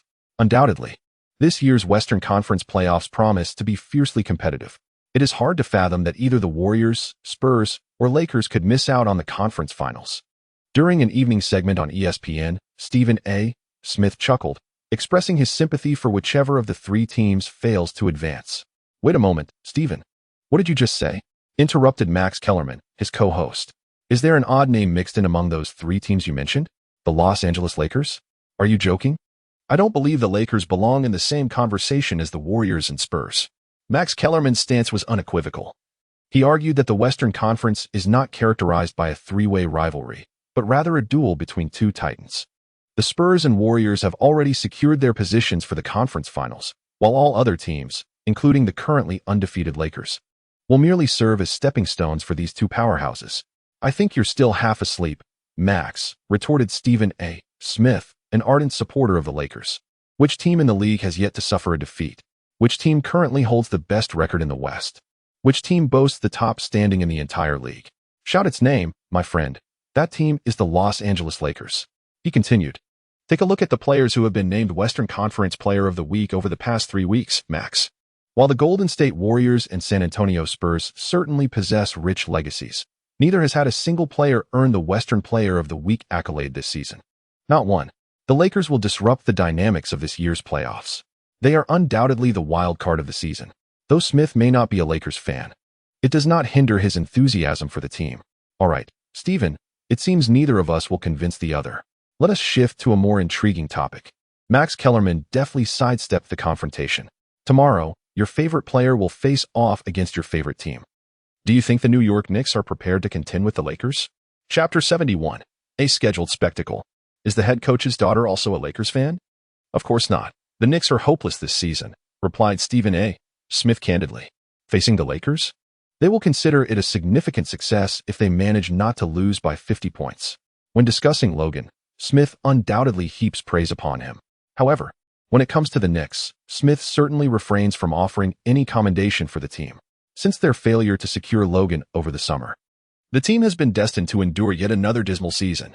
My only hope is that Phil Jackson will resign sooner rather than later. The frustration that Stephen A. Smith harbors towards the Knicks, including their management, is evident on his face. Seated beside him, Max Kellerman quickly changes the subject. "So, Stephen, what kind of performance do you anticipate Logan will deliver at Madison Square?" To be frank, New York is indeed a cradle of miracles. The previous Lakers leader once scored an astounding 61 points at Madison Square Garden. In the annals of NBA history, certain arenas are revered by fans as sanctuaries of basketball. Boston Celtics home at the TD Garden, Los Angeles Lakers Staples Center, and the New York Knicks Madison Square Garden. Here, Stephen Curry made an unforgettable mark, sinking 11 three-pointers and scoring 54 points, a career high for the player then affectionately known as Baby-Faced Assassin. Michael Jordan, returning for the first time, donned the number 45 jersey at Madison Square Garden, leading everyone to believe the iconic number 23 was lost forever. Yet, in that game, Jordan unleashed a ferocious 55 points. heralding his triumphant return. Reggie Miller's legendary 8 points in 8 seconds. LeBron James with 52 points, 9 rebounds, and 11 assists, and Kobe Bryant's 61 points. With an impeccable 24-20 from the free throw line, these moments are etched in basketball lore. I've often heard fans say, if you cannot leave your mark at Madison Square Garden, Smith paused, then you are not a superstar. I firmly believe that Logan will indubitably establish his own legacy in New York. He has consistently conjured miracles, and today shall be no exception. Smith's disappointment in the New York Knicks is palpable. He would prefer to witness the Knicks relegated to the mere backdrop for Logan's historical achievements. Equally eager for this matchup are fans from all walks of life. On November 19th, in New York, at the iconic Madison Square Garden, throngs of fans have already gathered outside the venue. Security personnel have taken to using megaphones to warn fans against purchasing overpriced tickets from scalpers nearby. They have already encountered numerous counterfeit high-priced tickets. Yet, this also reflects the fervor surrounding the game. Even at inflated prices, even without guarantees, fans are still willing to open their wallets. I traveled from Philadelphia to witness Logan's momentous performance at Madison Square Garden. I have traveled from Los Angeles, and I have a premonition that Logan will deliver his season's best performance here. I hail from the Middle Kingdom and share a hometown with Logan. Outside the plaza, fans participating in media interviews are predominantly clad in the Lakers' number 7 jersey. This is New York, the stronghold of the Knicks. Yet, the Lakers supporters, alongside Logan's admirers, have seemingly outnumbered the local New York fans gathered here. The New York showdown has never lacked in topics, especially today as the Los Angeles Lakers and Logan grace Madison Square Garden. As fans enter in an orderly fashion, seated courtside are the renowned TNT commentary team, Kenny Smith, Shaquille O'Neal, and the not-so-Charles Barkley Reggie Miller.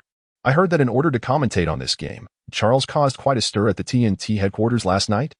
During the pre-game warm-up, the Shark chuckled, "No way, this guy can't be that childish." Indeed, Charles acted out, but ultimately, I am still here. Reggie Miller also wore a smile. How could I possibly miss a game at Madison Square Garden? Although Charles Barkley stirred trouble at the TNT executive office to commentate on Logan's game, in the end, TNT officials insisted on having Reggie Miller as the third commentator today. The reason is simple. Today, Logan visits New York. This fellow is quite likely to create a brand new iconic scene in the NBA. As the architect of the Miller Time phenomenon, Reggie Miller provides commentary as Logan crafts new memorable moments. The buzz is explosive, isn't it? And who is Charles Barkley? I'm afraid I'm not well acquainted. Meanwhile, on the court, the warming-up Courtney Lee gazes at the fans on the sidelines and the commentary team's words, nearly dropping his jaw in astonishment. Does everyone want the New York Knicks to obediently lie down and serve as the backdrop for Logan's record-breaking night? What on earth is going on? I cannot allow such a thing to happen. This is New York. Carmelo Anthony wears a grim expression. Although at the season's outset, he was eager for the team to recruit Logan. Now that Logan stands opposed to the Knicks, no matter what Carmelo says, he cannot permit the other side to have their record night. This is New York. This is my territory. Let us not forget who holds the record for the highest single game score at Madison Square Garden. During a pre-game interview, Carmelo Anthony directly stated before the live camera, "I once scored 62 points here. Even Kobe Bryant could not surpass my scoring. Perhaps the Lakers rookie should take a step back." The implication from Carmelo is quite straightforward. The second greatest, or even the greatest figure in Lakers history, managed to score merely 61 points at Madison Square, falling short by a single point of my own 62. The rookie Logan of the Lakers aspires to create a memorable performance? Dream on. It is not merely Anthony who harbors such ambitions. This summer, the Knicks dismissed Fisher and their new head coach, Jeff Hornacek, articulated during a pre-game interview that the team had two primary objectives for the day. First, to secure victory, and second, to restrict Logan's scoring to below 30 points.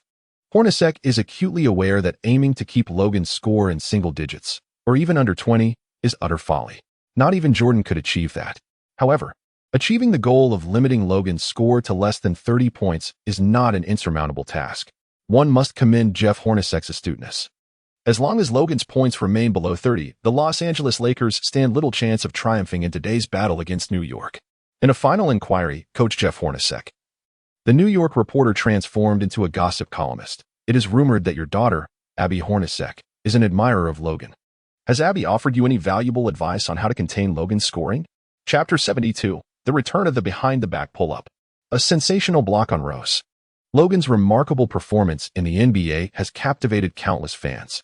Today, Madison Square Garden, the home of the New York Knicks, is thronged with Lakers supporters, a testament to his popularity. On Twitter, numerous celebrities have also declared their admiration for Logan, including Abby Hornacek, the daughter of Knicks head coach Jeff Hornacek. Since the commencement of the regular season on October 28th, her personal Twitter has been inundated with posts dedicated to Logan, showcasing her enthusiastic fandom. Abby, she indeed shared with me some strategies for defending against Logan. Speaking of his daughter, Jeff Hornacek beamed with a smile, stating, "You may find it hard to believe, but Abby told me that the method to limit Logan's scoring is quite simple." The New York journalists perked up at this revelation. Coaches from the other 29 teams in the league have racked their brains, unable to devise a strategy to contain Logan, yet Hornacek's daughter claims it to be easy? What could this method possibly be? Indeed, it is straightforward. Jeff Hornacek did not shy away from divulging. Abby told me that simply giving up halfway through the game is the best way to limit Logan. If the game were to prematurely descend into garbage time, Logan's playing minutes would diminish, and consequently, his statistics would dwindle. Although they may lose the game, at least on paper, it would appear that they have contained Logan. After sharing his daughter's so-called method, Jeff Hornacek's smile broadened. To him, Abby's suggestion seemed more like a jest. The reporters in attendance sighed, amused by the ironic suggestion of reverse limitation. As the pre-game banter concluded, both teams swiftly wrapped up their warm-ups, and the starting players took to the court. The Lakers' starting lineup remained unchanged: Russell, Ingram, Randall, Nance, and Logan. In contrast, the Knicks commenced with Derrick Rose, Courtney Lee, Kristaps Porzingis, Joakim Noah, and Carmelo Anthony.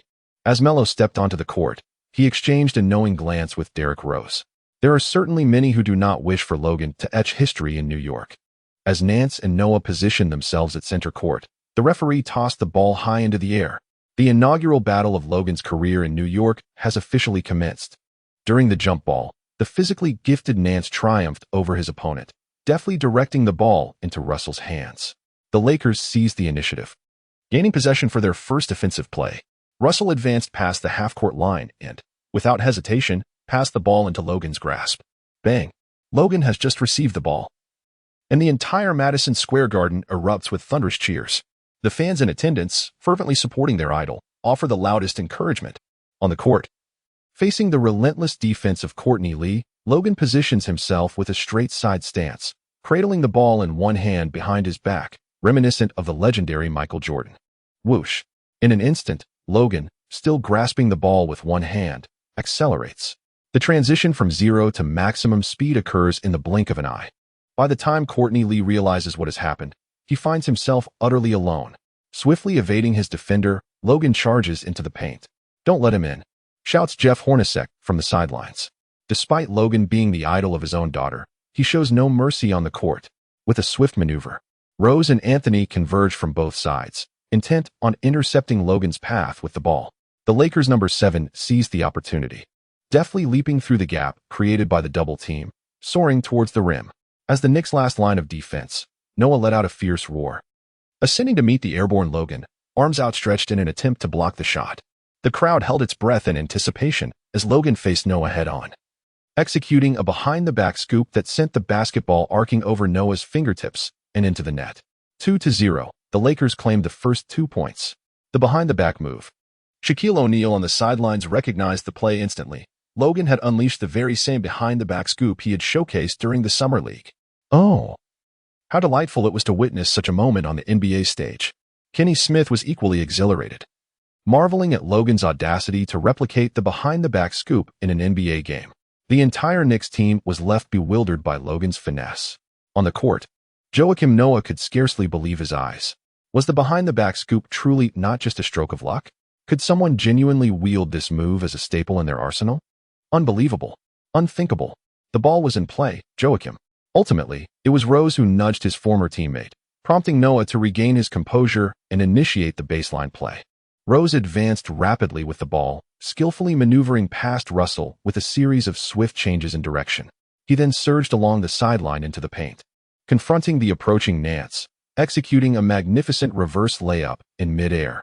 Although his technique was not as audacious as Logan's behind-the-back layup, the intricate twist he performed in the air rendered Nance's attempt to block utterly futile.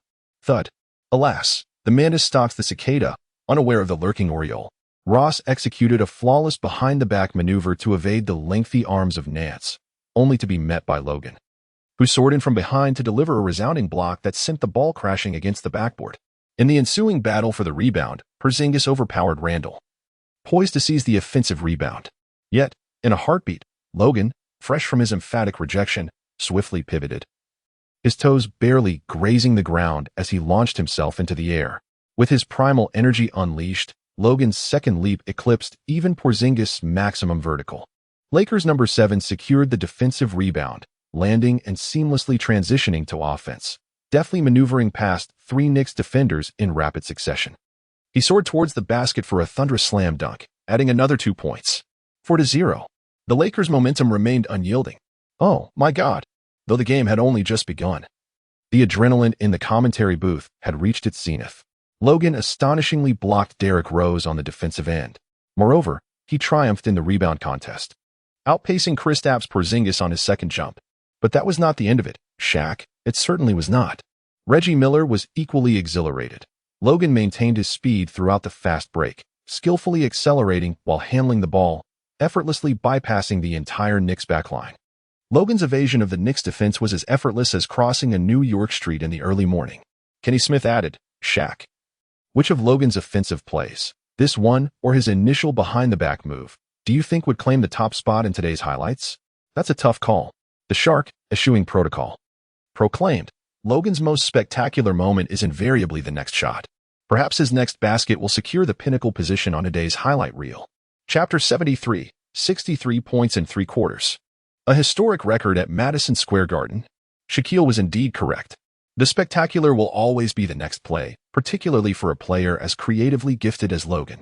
Each of his shots holds the potential to secure a place atop the highlight list. In the next possession for the Knicks, Carmelo Anthony finally showcased his signature spinning move, sinking a mid-range jumper to momentarily stem the tide. Turning back, the Lakers' offense continued to revolve around Logan. Russell orchestrated the tempo from the right side 45-degree angle as Logan began his movement from the left corner, utilizing a screen. Courtney Lee adeptly navigated around the pick, aiming to intercept Logan's path. However, as he maneuvered past the screen, he found himself once again confronted with emptiness. Where did he go? Lee was left bewildered. Yet the fans in attendance witnessed the action unfold from a third-party perspective with crystal clarity. Logan exhibited no inclination to utilize screens to create space. In the very moment he approached the screen, he executed a sudden halt, followed by an explosive acceleration, cutting swiftly towards the basket. It is no wonder that Courtney Lee appeared sluggish in his response. Logan's remarkable ability to decelerate from maximum speed to a complete stop is truly exceptional. This is precisely what makes Dike Ayman so formidable in the realm of basketball. His mastery over acceleration can only be described as extraordinary. Now, Logan has adeptly mastered this skill of sudden stops followed by rapid bursts of movement. Whoosh! Logan made a cutting move into the paint, while Russell deftly passed the ball towards the side of the basket, confronting the steadfast presence of Joakim Noah stationed beneath the rim. Logan seized the ball with one hand, executing a breathtaking alley-oop dunk. The magnificent arc of his shot pierced through the net. Such is Logan's velocity, such is his mastery over his physique, such is Logan. The New York Knicks' 2 primary ambitions today may well be dashed. To triumph over the Lakers? It is far from simple. To confine Logan's scoring to below 30 points? An utter impossibility. Shaquille O'Neal, Reggie Miller, and Kenny Smith unceremoniously pronounced the Knicks' demise as early as the first quarter. Their inability to contain Logan equates to a forfeiture of the match. In that initial quarter, the Knicks, boasting Rose, Anthony, and Porzingis, managed a mere 18 points offensively. In stark contrast, Logan alone amassed 20 points for the Lakers in the first quarter, a classic individual scoring feat, surpassing the total of the opposing team. The Lakers led the Knicks by 13 points with a score of 31-18 at Madison Square Garden. During the intermission, Knicks coach Jeff Hornacek appeared bewildered. "Coach, we are only down by 13 points. The game is far from over," a Knicks assistant coach reminded him. Rationality dictated that a 13-point deficit in the NBA is hardly insurmountable, especially given the rapid pace of the game, where a few possessions could easily close the gap. Yet, the presence of Logan signifies that this 13-point margin is far from the largest of the contest.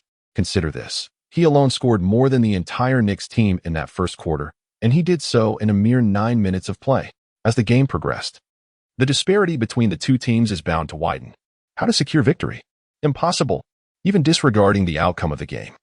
The goal of restricting Logan's scoring below 30 points is essentially unattainable. Jeff Hornacek found himself in despair, contemplating the formidable monster his daughter had become infatuated with. Logan, today I wish to see you play more minutes. In stark contrast to the Knicks' despondency, Lakers head coach Luke Walton leaned towards Logan, stating, "You are performing exceptionally well today. That you consistently exhibit brilliance. However, what I mean to convey is that Madison Square holds profound significance for every player." Walton, having been a player himself, understood the adage that circulates. Players who have not etched iconic battles in New York can scarcely be deemed superstars. Now, with Logan scoring 20 points in a single quarter, exhibiting remarkable form and explosive energy, it is indeed the opportune moment for him to leave an indelible mark at Madison Square Garden. Luke Walton yearned to grant Logan additional playing time to enable him to create records. Such opportunities are rare, Logan. I wholeheartedly endorse Coach Walton's sentiment. This is Madison Square Garden, where countless aspire to leave their legacy. Indeed, those who have achieved remarkable scores at Madison Square Garden are all illustrious superstars throughout history. Logan, go forth and make history. We shall all support you from behind. After Luke Walton's words, the Lakers players eagerly encouraged Logan to create a legacy. A chorus of young teammates began to cheer, and Logan, feeling bashful, did not wish to dampen their spirits. D'Angelo, what is the highest single game score at Madison Square Garden?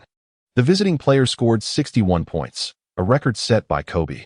Russell had a sharp memory. Regardless of the home or away context, the highest single game score is 62 points. That record belongs to Carmelo Anthony. A remarkable 62 points. Anthony truly deserves recognition as a former scoring champion, showcasing exceptional scoring prowess. However, it is regrettable. Today, Logan aims not only to triumph over Anthony's Knicks, but also to shatter his own record in the process. The second quarter commences swiftly, with both teams exchanging players in a flurry of activity. Young Knight's shooting touch appears somewhat off today. However, Reed rises to the occasion, assisting the team in maintaining their lead. During a dead ball situation, both teams make substitutions. Logan has returned to the court. The Knicks possess the offensive possession. Derrick Rose briskly advances the ball past half court, still relying on his speed to overpower Russell, penetrating towards the basket. However, his layup attempt goes awry. The former youngest MVP's decline in form is now painfully evident. The NBA has never been devoid of prodigious talent. Ross was once a prodigy. The current genius is known as Logan. The Lakers launched a swift counterattack. In a flash, Logan surged towards the basket, bearing the foul from his defender, and forcefully slammed the ball through the hoop. The Lakers bench erupted, leaping from their seats in exhilaration. The visual impact of that play was nothing short of explosive. Turning back, the Knicks commenced their next offense. Anthony, mismatched against Logan, attempted to execute a spin move, only to be met with Logan's sudden reach, snatching the basketball right from his grasp. Logan swiftly seized the ball, transitioning from defense to offense, charging into the front court, executing a remarkable bow and arrow shot to secure an additional 2 points. In the latter half of the second quarter, nearly all offensive possessions for the Lakers were entrusted to Logan. During his over 6 minutes on the court in the second quarter, his performance yielded statistics that were even more impressive than his 9 minutes of play in the first quarter. In just over 6 minutes, he scored 23 points. Logan scored an astonishing 43 points in the first half, setting a new record for the highest halftime score by a rookie at Madison Square Garden. Moreover, this tally also marks the highest single-game score for a rookie in the illustrious venue. Kenny, a bold thought strikes me. With the halftime concluded, the outcome of the game seems already determined. Shaquille O'Neal's focus has long since shifted from the final result. In that memorable game where Carmelo scored 62 points, he had only managed 37 points in the first half. Logan, on the other hand, has already surpassed him with 43 points. Should we not entertain the notion that Logan might eclipse Carmelo's 62 points, thereby establishing a new record for the highest single-game score at Madison Square Garden? Carmelo's halftime score in that game was 6 points less than Logan's current tally. If Logan has the opportunity to play in the second half, setting a new record for the highest single-game score in the history of Madison Square Garden is not beyond the realm of possibility. Shaq, what you suggest could indeed materialize. Reggie Miller analyzed that Logan merely needs an additional 19 points to tie with Carmelo. With 20 points, he would surpass him and create a fresh record. Remarkably, Logan could achieve those 20 points without needing an entire quarter. With a stroke of good fortune, we might witness a historic record established as early as the third quarter. Reggie Miller's analysis proved prophetic in the ensuing third quarter. The entire Lakers team is eager to support Logan in making history. Conversely, the New York Knicks seem utterly incapable of mounting any resistance. The Lakers fans present at Madison Square Garden are in a state of ecstatic jubilation. Live footage even reveals some fans, originally clad in Knicks jerseys, shedding their outer garments to reveal the purple and gold of the number 7 jersey underneath. Among Knicks fans, there appears to be a traitor. Amid the fervent cheers of the crowd, Logan scored another 20 points in the third quarter alone. With a total of 63 points after 3 quarters, he outscored the entire Knicks team. Not only that, but his 63 points also surpassed Carmelo Anthony's 62 by a single point. The record for the highest individual score in the history of Madison Square Garden now belongs to Logan, not to the Melo. Chapter 74, The New Era Basketball God. He's the one and only Logan. A new record has been born. A record like no other has emerged. In the United States, New York, Madison Square Garden. Shaquille O'Neal in the commentary booth is as joyous as a child. Ladies and gentlemen, we are privileged to witness the most spectacular individual performance of this season. There is no comparison. Logan scored 63 points at Madison Square Garden, and he accomplished this feat in a mere 3 quarters. In just 3 quarters, he set the record for the highest individual score in the history of Madison Square Garden. My apologies, Kobe, my dear brother. But henceforth the record for the highest score by a visiting player at Madison Square Garden belongs to Logan. I'm sorry, Carmelo. Your 62 points will now be relegated to second place. Shaquille O'Neal's rapid-fire commentary left Kenny Smith and Reggie Miller on the sidelines with a wealth of thoughts, yet unable to interject into the conversation. When it comes to the power of language, Shaq undoubtedly stands as the top presence among the TNT crew. With a total of 63 points, surpassing Anthony's 62 by a single point, Logan was subsequently substituted by Luke Walton. During his exit from the game, the fans rose collectively to honor this historic newcomer. Ultimately, the match concluded with the Los Angeles Lakers dominating, racking up an astounding 129 points at Madison Square Garden. With a staggering 44-point margin of 129-85, they decisively humbled the Knicks. This is the player we missed. This is the summer acquisition that the New York Knicks failed to secure. From top to bottom, we are in disarray. This team truly appears beyond salvation. The players we failed to sign in the summer have obliterated us. Why did we not sign Logan? Had we allocated the funds intended for signing Derek, Joakim, and Courtney Lee to secure Logan instead, he would have shattered the Madison Square Garden record long ago. As the game concluded, the Knicks fans, still loyal, were fervently expressing their sentiments during interviews. The tremor in their voices revealed a hint of sorrow. These New York fans are genuinely frustrated. The missed opportunity with Logan has left them disillusioned with the Knicks. This game has plunged the Knicks fans into utter despair regarding their team. The chance to revive New York was within reach, yet it slipped through our fingers. The team faces numerous issues, and there is still an abundance of challenges that require resolution.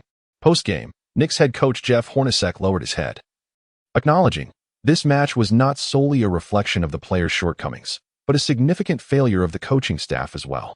As the head coach, he failed to achieve either of the 2 primary goals set before the game. Not only did he fail, but Logan exceeded expectations.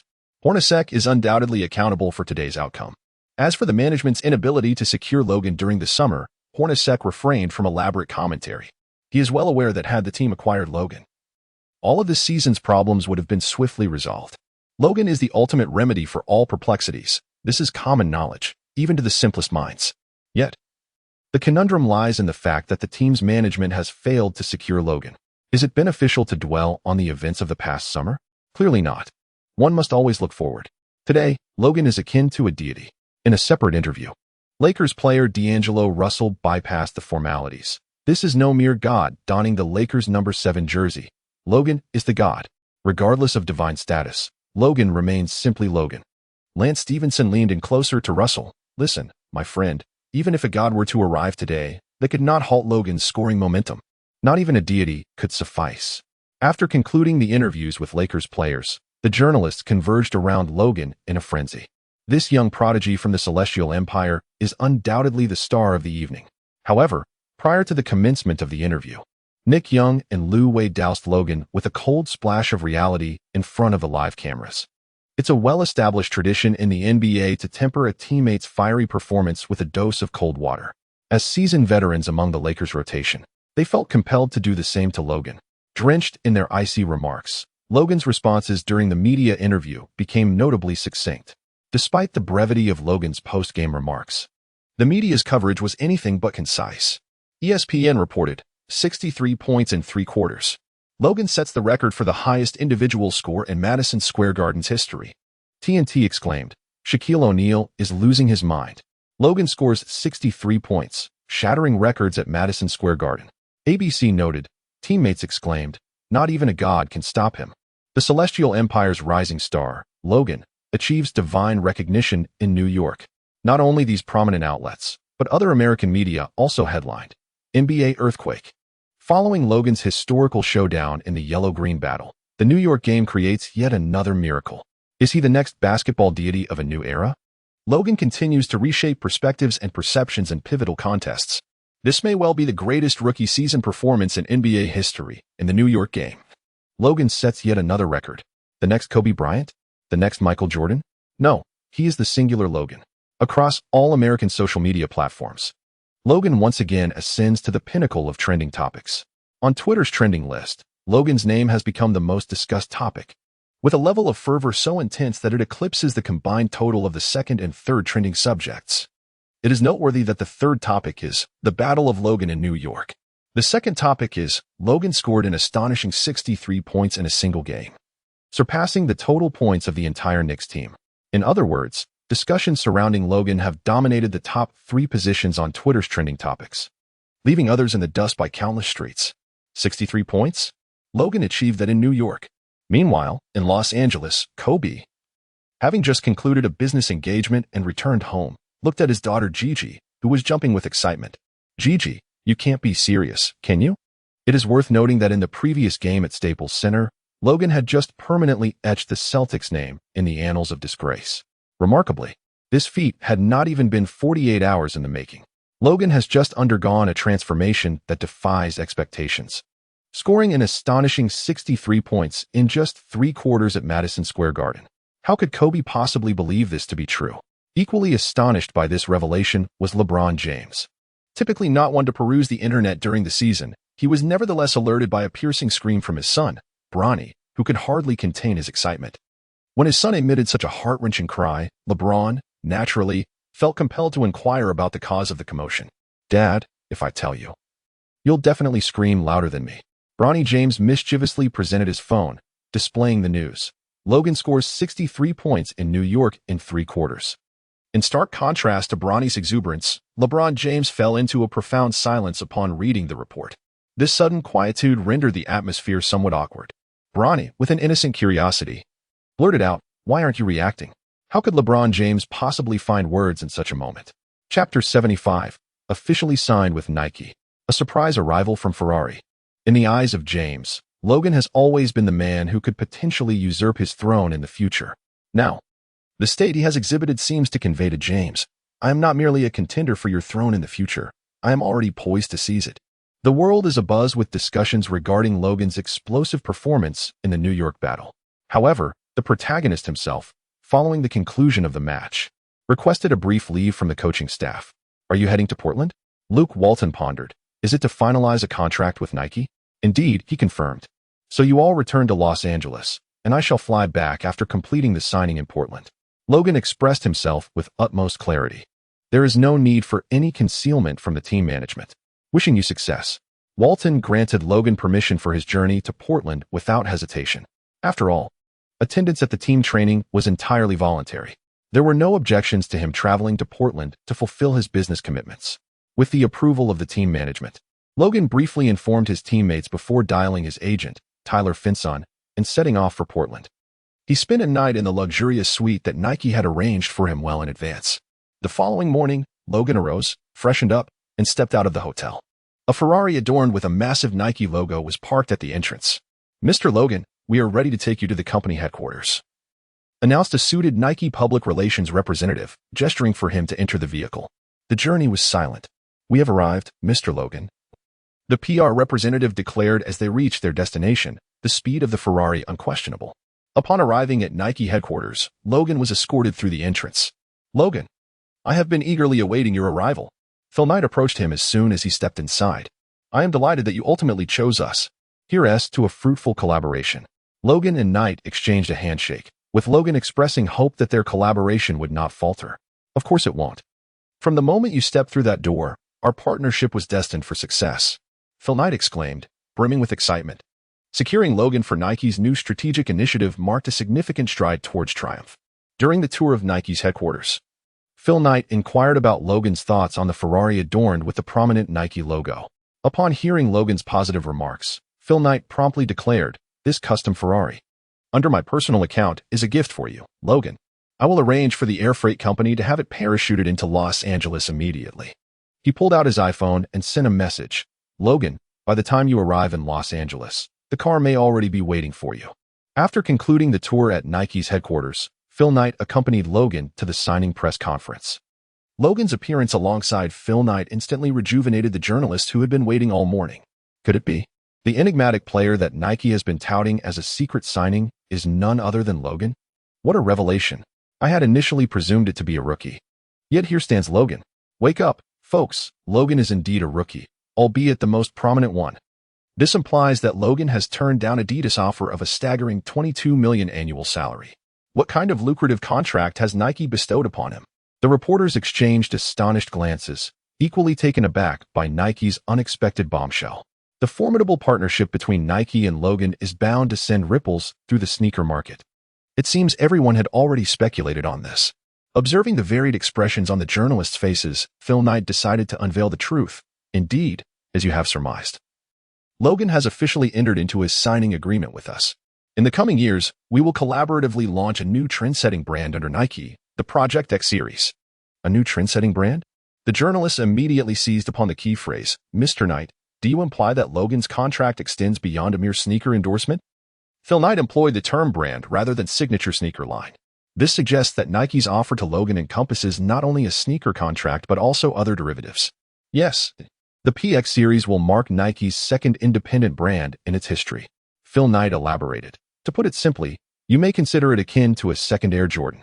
A second AJ? The journalists erupted in excitement. No wonder Logan declined Adidas' $22 million offer. The endorsement fee exceeds $150 million. It appears Nike has truly gone big. As for the specific terms of the contract, that remains a commercial secret, leaving the journalists unable to ascertain further details. Nonetheless, numerous insiders have shared snippets of information with the media. In an instant, the internet was abuzz. Breaking news. The sensational rookie Logan has officially signed with Nike, heralding a new era of AJ with the official announcement of the PX series. Adidas has lost. Nike has successfully secured Logan, emerging as the biggest victor in this year's sneaker market. Rejecting a $22 million salary, Logan signs with Nike to create a new brand. Exclusive insider information reveals that Logan's contract with Nike may involve a base salary plus sales commission model. Insiders disclose that the base salary offered by Nike has already surpassed Adidas' $150 million bid. Nike's endeavors in signing Logan extend far beyond mere contractual obligations. On Logan's return flight to Los Angeles, journalists stationed outside his residence had an unexpected revelation. A large truck emblazoned with the prominent Nike logo came to a halt at his doorstep. Upon opening the truck's doors, a striking black Ferrari F12 Berlinetta was unveiled. The very vehicle that Nike had utilized to transport Logan from Portland. It now belonged solely to him. This was not merely the 2015 model of the F12 Berlinetta. The truck was laden with countless shoeboxes. The limited edition sneaker boxes that the reporters were familiar with were already too numerous to count. Not to mention the exclusive designs for friends and family that the on-site journalists had never encountered. This was indeed a grand gift package from Nike. Delivered alongside Ferrari to Logan's home, a complete collection of Nike's entire range of sneakers. Beginning with the iconic Air Force One, it spanned to various elite player editions, including running shoes, casual footwear, basketball sneakers, and every colorway of the Air Jordan lineup. Even limited collaborations such as those with Off-White were included in this impressive assortment. Movers from the truck were diligently transporting box after box into Logan's residence, while the photographers outside clicked their shutters incessantly. The spectacle of Nike presenting both a supercar and an extensive collection of shoes was unprecedented in their experience. Chapter 76. aiming for a 15th consecutive victory. Surpassing the legendary Lakers. Logan, you decided to join the team training after all, came the voice in the Staples Center parking garage in Los Angeles. As Logan stepped out of the vehicle, he was immediately surrounded by his teammates. The news that the team management had granted Logan the freedom to participate in team practices was already known among the Lakers players. Considering Logan's dominance on the court and the prodigious talent he displayed, it is fair to say that the Lakers had no objections to this decision. After all, if one possessed the same gift and capability as Logan, what would be the issue with skipping practice? He was indeed a remarkable individual deserving of certain privileges. Is that the Ferrari Nike gifted you? One asked, admiring the sleek lines of the car and its distinctive side door. Dude, this is a limited edition. We'd have to queue just to buy one, and Nike just handed it to you. Led by Russell. The young Lakers players not only circled around Logan but also marveled at the all-black, Nike customized Ferrari F12 Berlinetta. Despite all of them being on rookie contracts with salaries in the millions, acquiring a customized Ferrari, especially a brand new 2015 model, was no easy feat. Moreover, this was a collaboration between two Fortune 500 giants, a limited edition that wealth alone might not secure. Well, it is what it is. Logan perceived no distinction. Driving a Ferrari felt no different from navigating a Wuling Hongguang. By the way, Logan, you have once again secured the title of Western Conference Player of the Week, marking your fourth such honor. Julius Randle, preparing for practice alongside Logan, pulled out his phone. Dude, you have now become the player with the most weekly accolades in the history of our nation, just like Yao Ming. Indeed. It was in the early hours of the 21st that the NBA officially announced the players of the week for the previous week in both the Eastern and Western conferences. In the East, Jimmy Butler, leading his team to a commendable 3-1 record, was rightfully awarded the title of Player of the Week. Butler averaged 27, 3 points, 9, 3 rebounds, and 4 assists over the week, establishing himself as one of the premier forwards in the Eastern Conference. This marks Butler's second career accolade as Eastern Conference Player of the Week, the first of which dates back to the 2014 to 2015 season. Meanwhile, in the West, the emerging rookie Logan once again dominated, triumphing over nominees such as Russell Westbrook, Kevin Durant, and James Harden to earn the title of Western Conference Player of the Week. Last week, under Logan's leadership, the Lakers achieved a perfect 3-0 record, extending their winning streak to 13 games. Not only did Logan's performance shine in terms of results, but he also left an indelible mark in all 3 games. In the first match against the Minnesota Timberwolves, Logan faced off against the trio of their young talents, 2 former number 1 picks and 2-time slam dunk champions, yet his individual performance eclipsed them all. In the subsequent clash against the Celtics, a classic showdown in yellow and green, Logan led his team to a staggering 50-point victory, humiliating the traditional rivals of the purple and gold. Finally, the team traveled to New York for their last encounter. Logan, at Madison Square Garden, unleashed an explosive performance, scoring 63 points. This achievement not only established a new record for the highest single-game score by a rookie in NBA history, but also set the record for the highest score by a visiting player at Madison Square Garden. Furthermore, it marked the highest score ever recorded by any player in the illustrious history of this arena. Remarkably, Logan accomplished all of this in just 3 quarters. This also marked his 4th selection as the Player of the Week in his career, tying him with the legendary Yao Ming for the most weekly honors attained by a Chinese player in the NBA.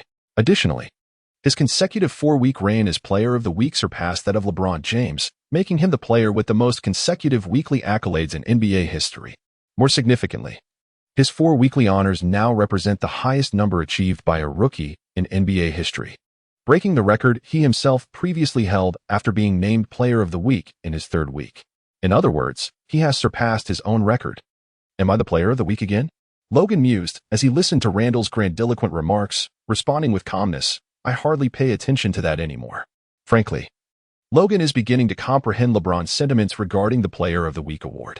When one receives such accolades frequently, they indeed lose their significance, especially after being recognized for 4 consecutive weeks.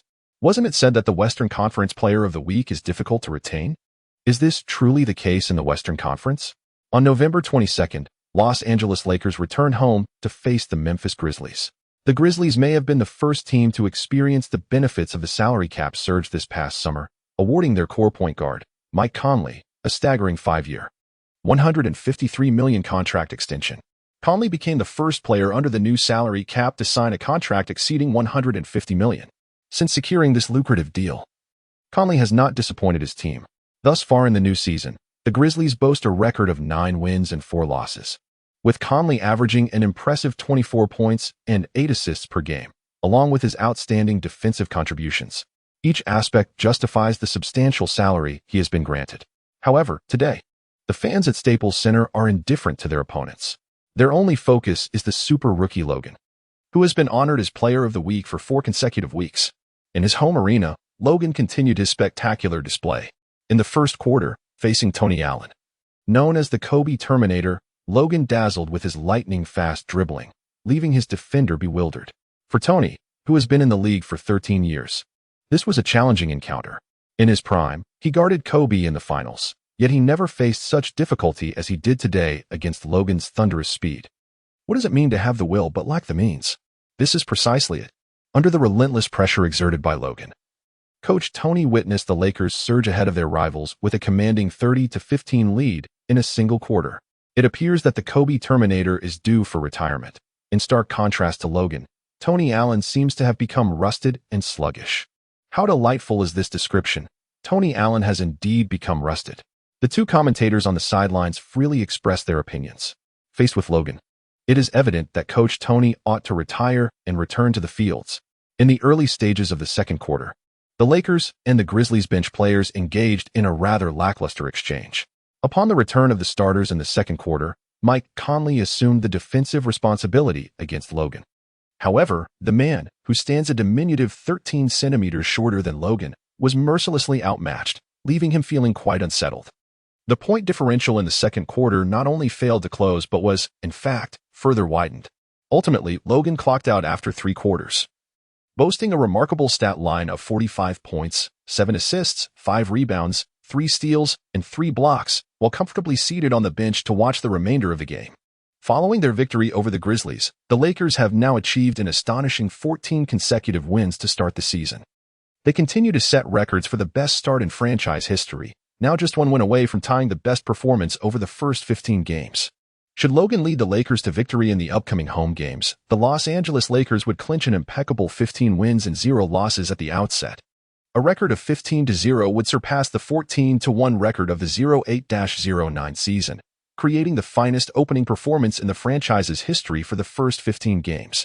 If Logan can maintain this momentum and guide the team to a 17-game winning streak, this youthful Lakers squad will eclipse the 16-1 record established during the 01-02 season under the leadership of the formidable duo. Both the 08-09 season featuring Kobe in the dynamic trio and the 01-02 season with the legendary OK Lakers represent the most formidable teams of their respective seasons, ultimately claiming championship titles. Yet now, the remarkable records set by these two historic Lakers teams are within reach of the young Logan. A Lakers team composed predominantly of players still under rookie contract stands poised to surpass the achievements of both the 08-09 Lakers and the 01-02 OK Lakers. The fervent fans at the Staples Center are in a frenzy, eagerly anticipating the birth of a new record. Chapter 77, The Outcry Against 2K Company. Is the in-game Logan not as formidable as his real-life counterpart? On November 23, 2023, in the United States, the final day of competition before Thanksgiving saw a total of 13 games unfold. The Oklahoma City Thunder faced off against the Sacramento Kings, where Russell Westbrook delivered an impressive performance, accumulating 31 points, 10 rebounds, and 9 assists, yet lamentably fell short against DeMarcus Cousins, who scored 36 points and grabbed 13 rebounds. Kawhi Leonard achieved his 4th game of the season with over 30 points, leading his team to victory over the Charlotte Hornets. It is noteworthy that last season, Leonard managed only 4 such games throughout the entire season. Prior to last season, in his previous 4 seasons, his career high score was merely 26 points. Under the seamless leadership of their new captain, the Spurs secured a commendable record of 12 wins and 3 losses before Thanksgiving, ranking 3rd in the Western Conference, trailing only the undefeated Lakers at 14-0 and the Warriors at 13-2. Meanwhile, Anthony Davis temporarily exited the realm of empty scoring, delivering a remarkable 45 points and 10 rebounds, propelling his team to a decisive 21-point victory over the Minnesota Timberwolves. Before the formidable presence of Davis, the Timberwolves trio of young stars solidified their identity as underdogs. Yet, Amidst the astounding performances of so many stars, the headlines of the day belonged solely to Kevin Love, the all-star forward of the Cleveland Cavaliers. At the Rocket Mortgage Fieldhouse, Love faced the Portland Trail Blazers, and, in the first quarter, he shot an astonishing 11 of 14, including 8 of 10 from beyond the arc, amassing 34 points in a single quarter. This feat not only marked the second-highest single-quarter score in NBA history, surpassed only by Klay Thompson's 37 points, but also set the record for the highest first-quarter score in the league's history, previously held jointly by Logan with 26 points. However, despite Love's record-breaking performance, a wave of discontent washed over the fans regarding the game's events. Kyrie Irving found himself in the crosshairs of criticism. With just over a minute remaining in the first quarter, Irving failed to pass the ball to Love 3 consecutive times, instead missing 3 shots. His efficiency plummeted, with a lackluster 2 of 6 in the quarter, depriving Love of the opportunity to surpass the 37-point mark. While Love refrained from expressing much after the game, Irving undoubtedly bore the brunt of the blame. As fans voiced their discontent towards Irving, Thanksgiving officially arrived on November 24th. The fourth Thursday of November each year marks Thanksgiving in the United States, a day when the NBA schedules no games, granting all players and management a rare respite. On the previous evening, Logan extended an invitation to his teammates to gather at his residence to celebrate Thanksgiving together.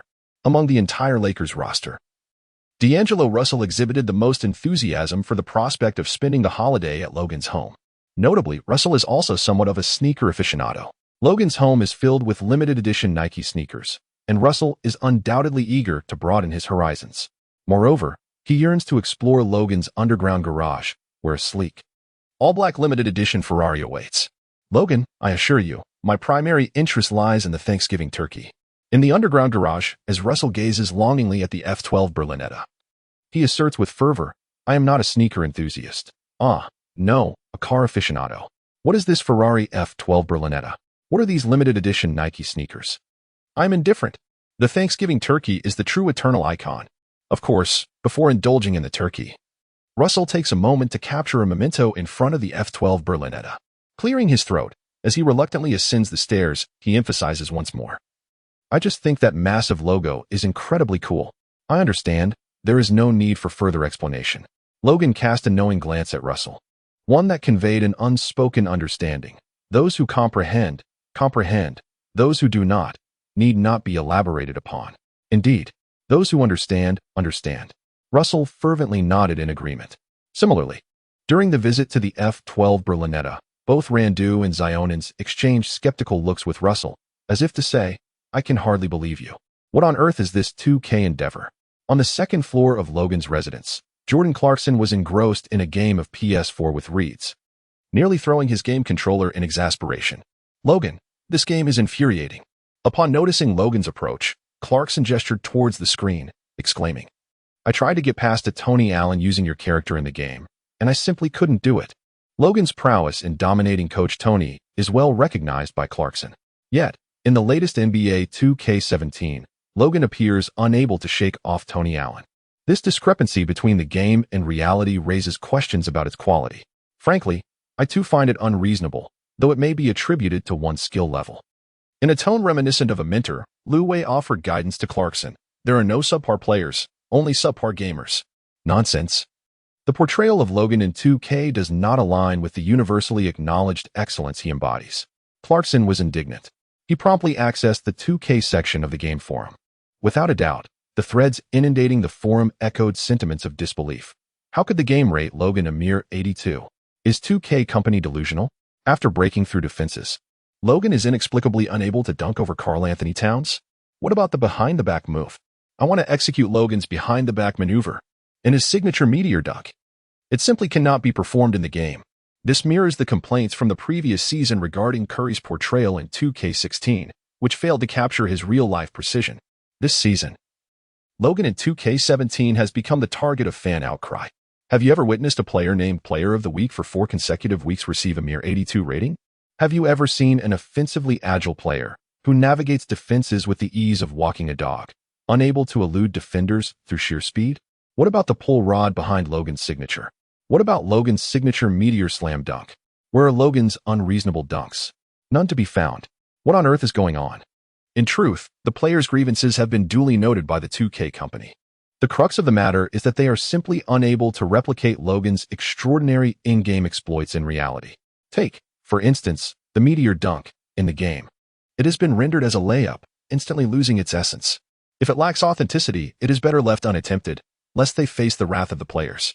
As for the behind-the-back move, that shot fundamentally contradicts the game's physics engine.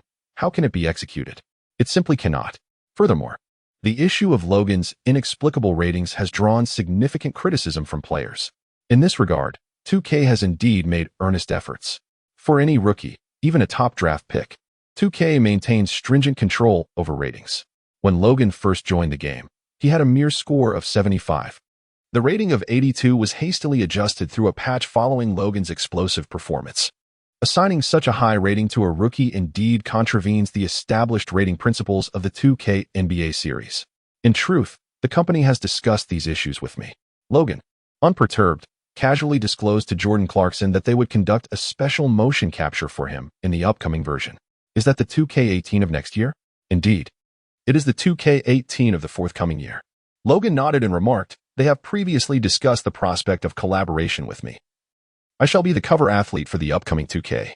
Chapter 78, Enemies in Los Angeles versus Howard the Beast. Is this for real, Logan?"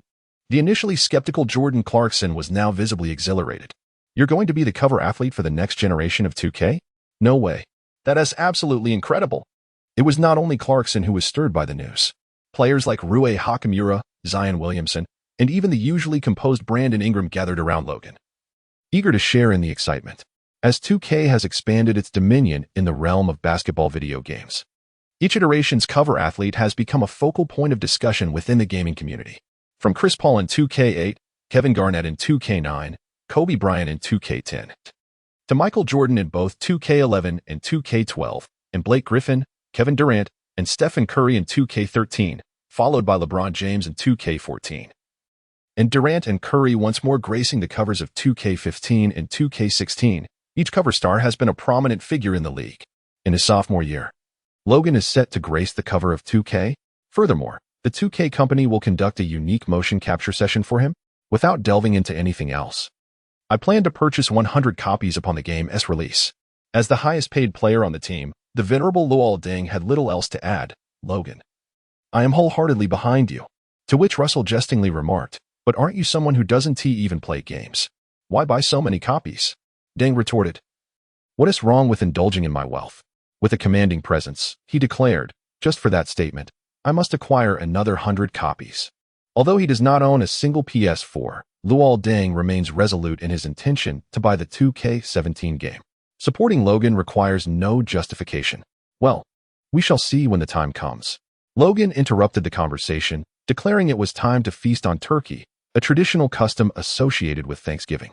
The entire Lakers team gathered around the table to celebrate Logan's inaugural Thanksgiving since joining the team. Following Thanksgiving, on November 25th, the NBA ignited once more, seemingly in response to the fans' criticisms prior to the holiday.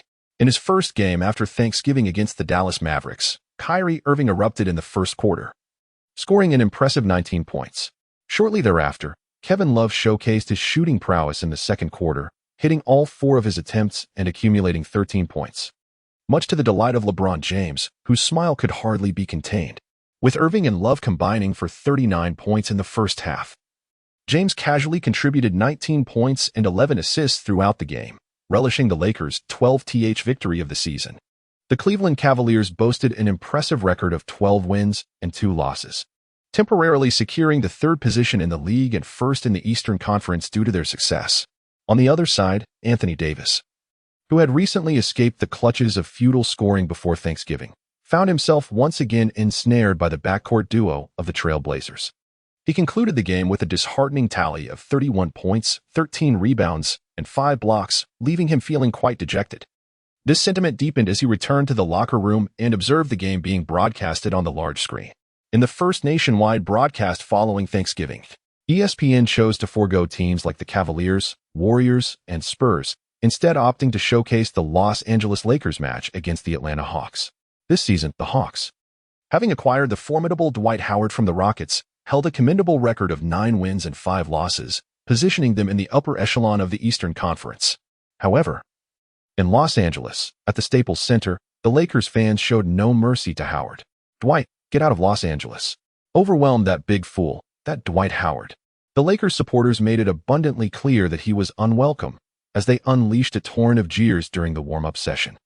The ESPN commentators on the sidelines empathized with the fan sentiments, reminiscing about the high hopes they once harbored when Howard first joined the Lakers. Rewind to the 2012 to 2013 season, a time when Kobe Bryant was still at the tail end of his prime, and the Lakers had assembled a new F4 featuring Steve Nash, Kobe Bryant, Pau Gasol, and Dwight Howard that summer. The entire world believed that the NBA season had reached its grand conclusion that summer. Lakers fans were already envisioning the moment when Kobe and Howard would jointly lift the O'Brien Trophy even before the season commenced. The chants of not one, not two, not three echoed from Miami to Los Angeles. However, as the season unfolded, the team faced a disheartening preseason with 8 consecutive losses and a dismal start to the regular season, winning only 1 out of 5 games. It was only after enduring a devastating Achilles injury that Kobe managed to lead the team into the playoffs, only to be swept 4-0 by the Spurs in the first round.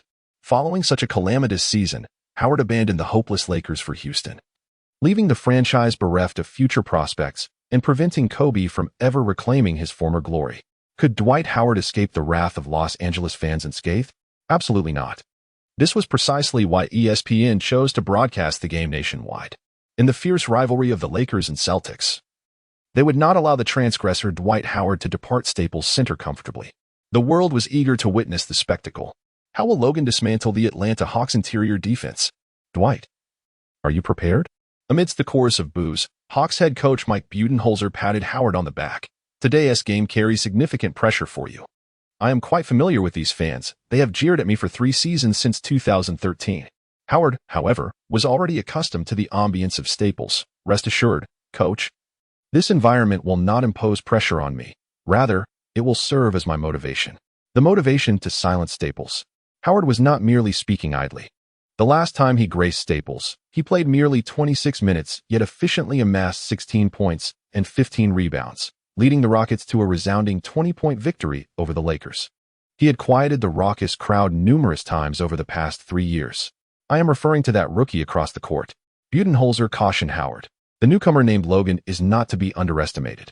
Can he really dunk on me like Kobe?" Howard was brimming with confidence. "Coach, if Logan dares to attempt to dunk on me, the ensuing scene would undoubtedly be quite bloody." Chapter 79, Muscle versus Muscle. A series of 3 blocks by Howard. The Beast is undeniably one of the pivotal cores on both ends for the Hawks this season. As long as his performance remains unaffected by the fans' jeers, Budenholzer remains optimistic that the team possesses the capability to compete today. The pregame warm-up swiftly concluded. The starting players of both teams took to the court. The Los Angeles Lakers starting lineup remained the familiar ensemble. Recently, numerous trade rumors have circulated regarding the Lakers, yet none seem to have materialized.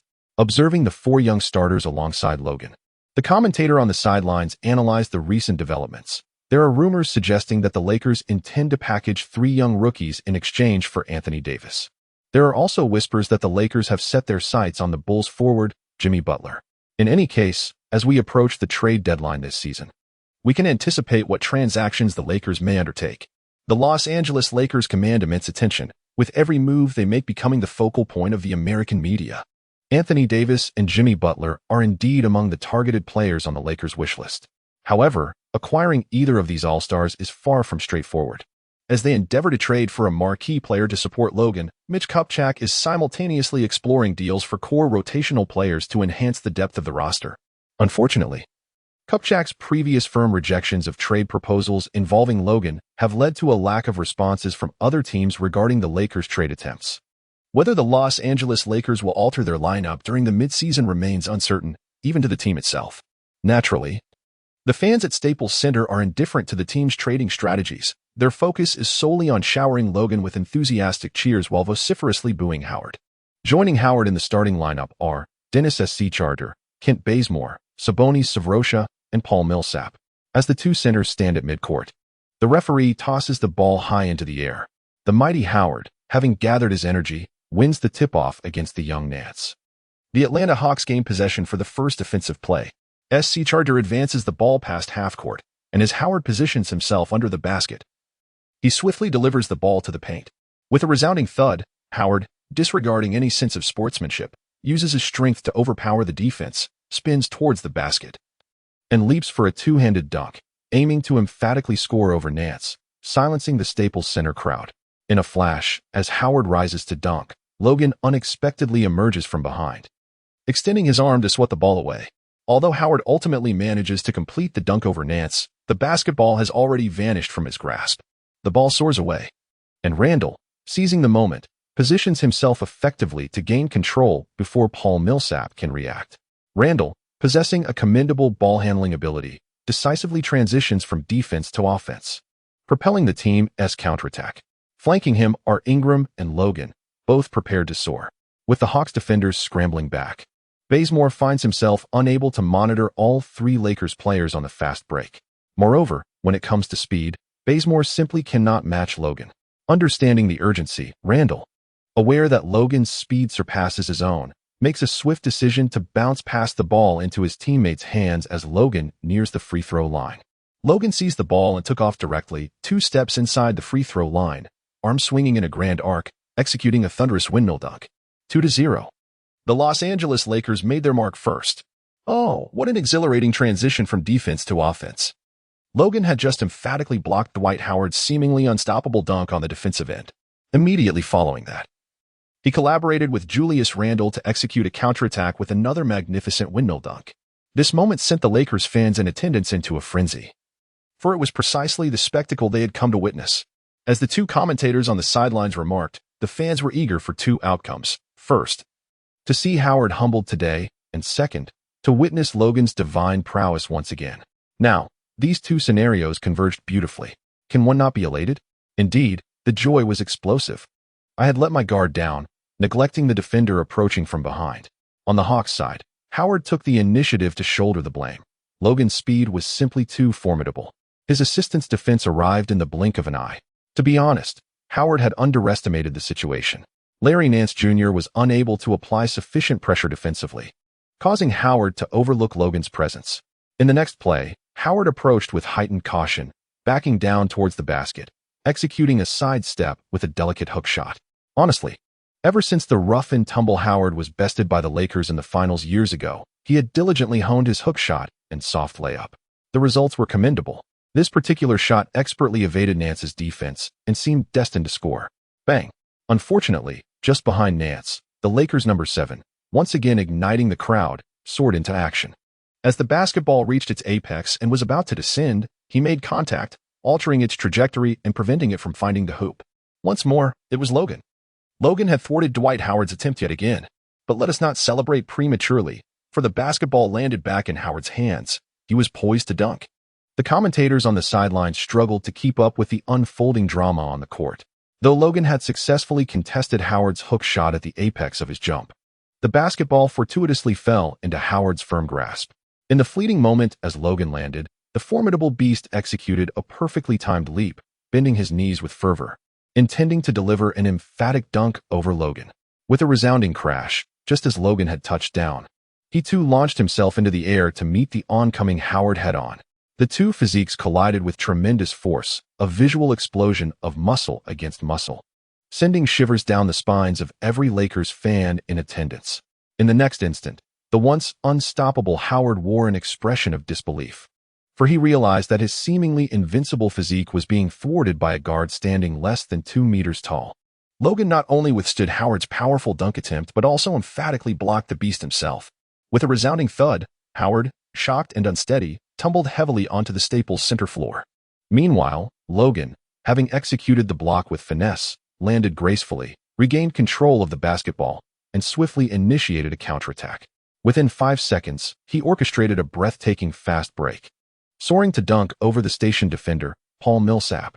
As Millsap fell to the ground, overwhelmed by Logan's prowess, the referee sprinting along the sidelines blew his whistle decisively. In the process of this counterattack, Logan not only secured 2 points by dunking over Millsap but also drew a defensive foul, earning himself an opportunity for an additional free throw. Unbelievably, Logan had rejected Dwight Howard 3 times on the defensive end. A guard, standing less than 2 meters tall, had blocked the former league's premier center not once, but thrice? In Chapter 80, Drawing the Bow and Aiming the Arrow, Logan's Legend, it is noted that Howard has not been devoid of being blocked throughout his career. Yet, the instances of him blocking others far exceed the moments he has been thwarted. It is particularly astounding to witness a guard achieving 3 consecutive blocks against him. While the crowd erupted in cheers for Logan's spectacular fast break and dunk over Millsap, the two commentators were more deeply impressed by Logan's defensive contributions. He was truly relentless on the defensive end, wreaking havoc upon the Los Angeles Lakers adversaries. As the commentators marveled, Logan stepped to the free throw line and effortlessly sank the additional shot, giving his team an early lead of 5-0. Transitioning to defense, the Hawks launched their offensive play. Schroeder assisted Millsap, who finally managed to score with a mid-range jumper, staunching the bleeding. Logan, positioned on the wing, actively sought the ball. Confronted by the formidable defense of the Swiss Army knife, Cephalosha, Logan pivoted, swiftly changing his angle. With a burst of speed, he elegantly evaded the defense and made a powerful stride toward the basket. In the paint, the indomitable Howard had already established his position. As he had articulated to Coach Budenholzer prior to the game, if Logan dared to enter, he would undoubtedly deliver a ferocious block. Thud. In a fleeting moment, their eyes met for a mere 0.1 seconds. The next instant, Logan surged into the restricted area, launching himself into the air. Simultaneously, Howard soared as well. Flailing his arms, prepared to annihilate Logan. The entire arena held its breath. In midair, Logan arched backward, executing a deft layup. Gliding past Howard's left hand to his right, releasing the ball just before he landed. Howard, caught in the act, could only flail helplessly. Failing to make contact with the ball, Logan glided effortlessly through the air, releasing the ball with precision. Boom. The basketball obediently descended into the net, igniting an eruption of excitement among all the Lakers fans present. Am I seeing this correctly? Surely, I am not mistaken. Logan's maneuver was astonishingly exaggerated. It seemed as though he suspended time midair. I may not have experienced the era of Michael Jordan, nor do I fully grasp the essence of the term Air Jordan. But witnessing Logan's brilliance, I believe I now comprehend its meaning. Dwight Howard was utterly outmatched by Logan. As there was no possibility of him blocking any of Logan's shots today, even Magic Johnson in the stands could not contain himself, rising to his feet and exuberantly waving his arms. Logan's shot truly evoked the presence of Michael Jordan. No, it was even more ethereal than that of Michael Jordan. What on earth? On the court, Dwight Howard was equally astonished. The shot by Logan appears strikingly familiar, reminiscent of Kobe's iconic midair reverse layup during the 2008-2009 NBA Finals.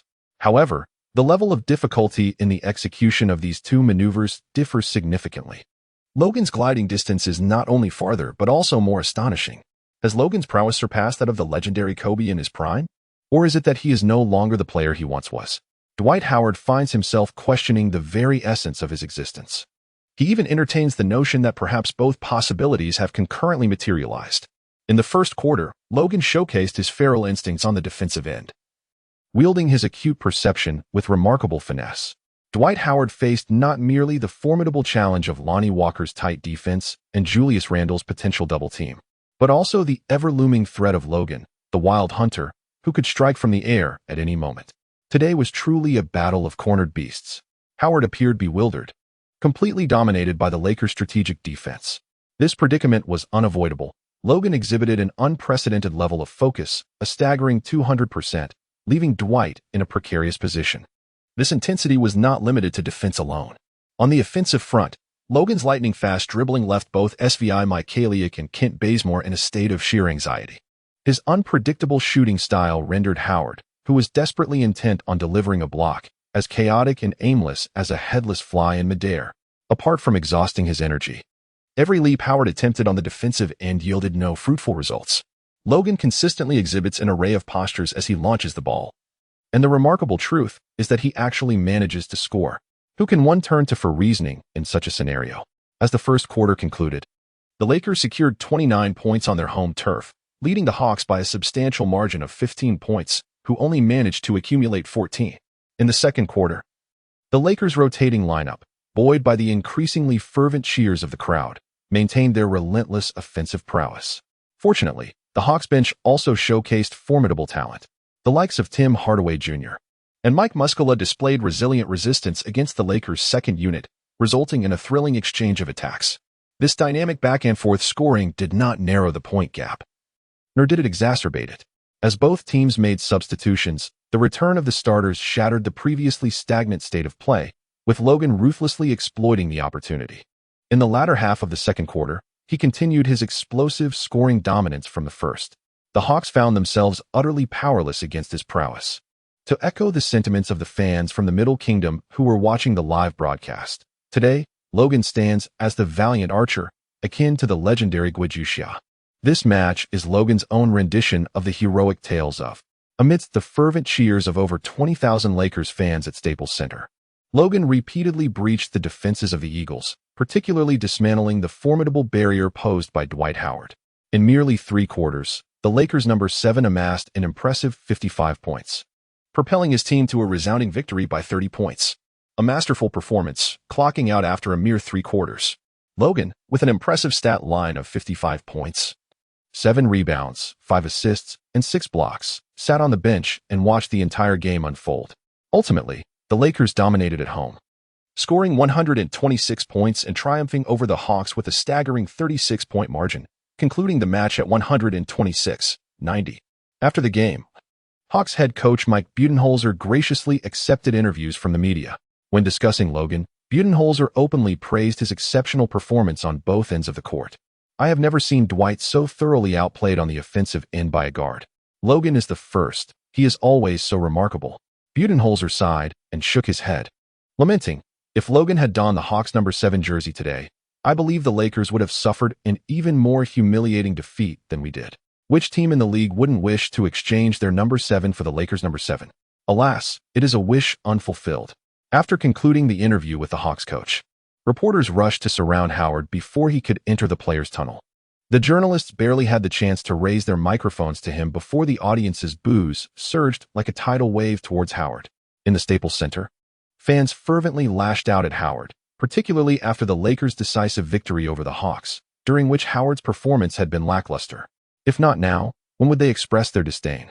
Amidst the cacophony of jeers, as a reporter began to speak, Howard abruptly interrupted, saying, "I have nothing to say." With that, he concluded the interview and turned to walk down the players' tunnel. What more was there to discuss? They had lost the game, the experience had been humiliating, and he had been left with the indelible mark of 3 consecutive blocks by Logan. Howard could easily anticipate the insipid questions the reporters would pose. No comment seemed the most fitting response. Following the interviews with the Hawks, the reporters surged towards the Lakers bench. The fans, displaying their keen sense of timing, transitioned from jeering Howard to fervently cheering for their team. The reason was simple: with their victory over the Atlanta Hawks, the Los Angeles Lakers boasted an impeccable record of 15 wins and 0 losses this season. They had achieved a remarkable 15-game winning streak, setting a franchise record for the longest start to a season. Under Logan's leadership, this season's Lakers surpassed the best record of 14 wins and 1 loss in the first 15 games, previously established by the Kobe-led Lakers of the 2008-2009 season. Before the young Lakers lies a formidable challenge to match the remarkable 16 wins and 1 loss start of the iconic Shaquille O'Neal and Kobe Bryant duo from the 2001-2002 season.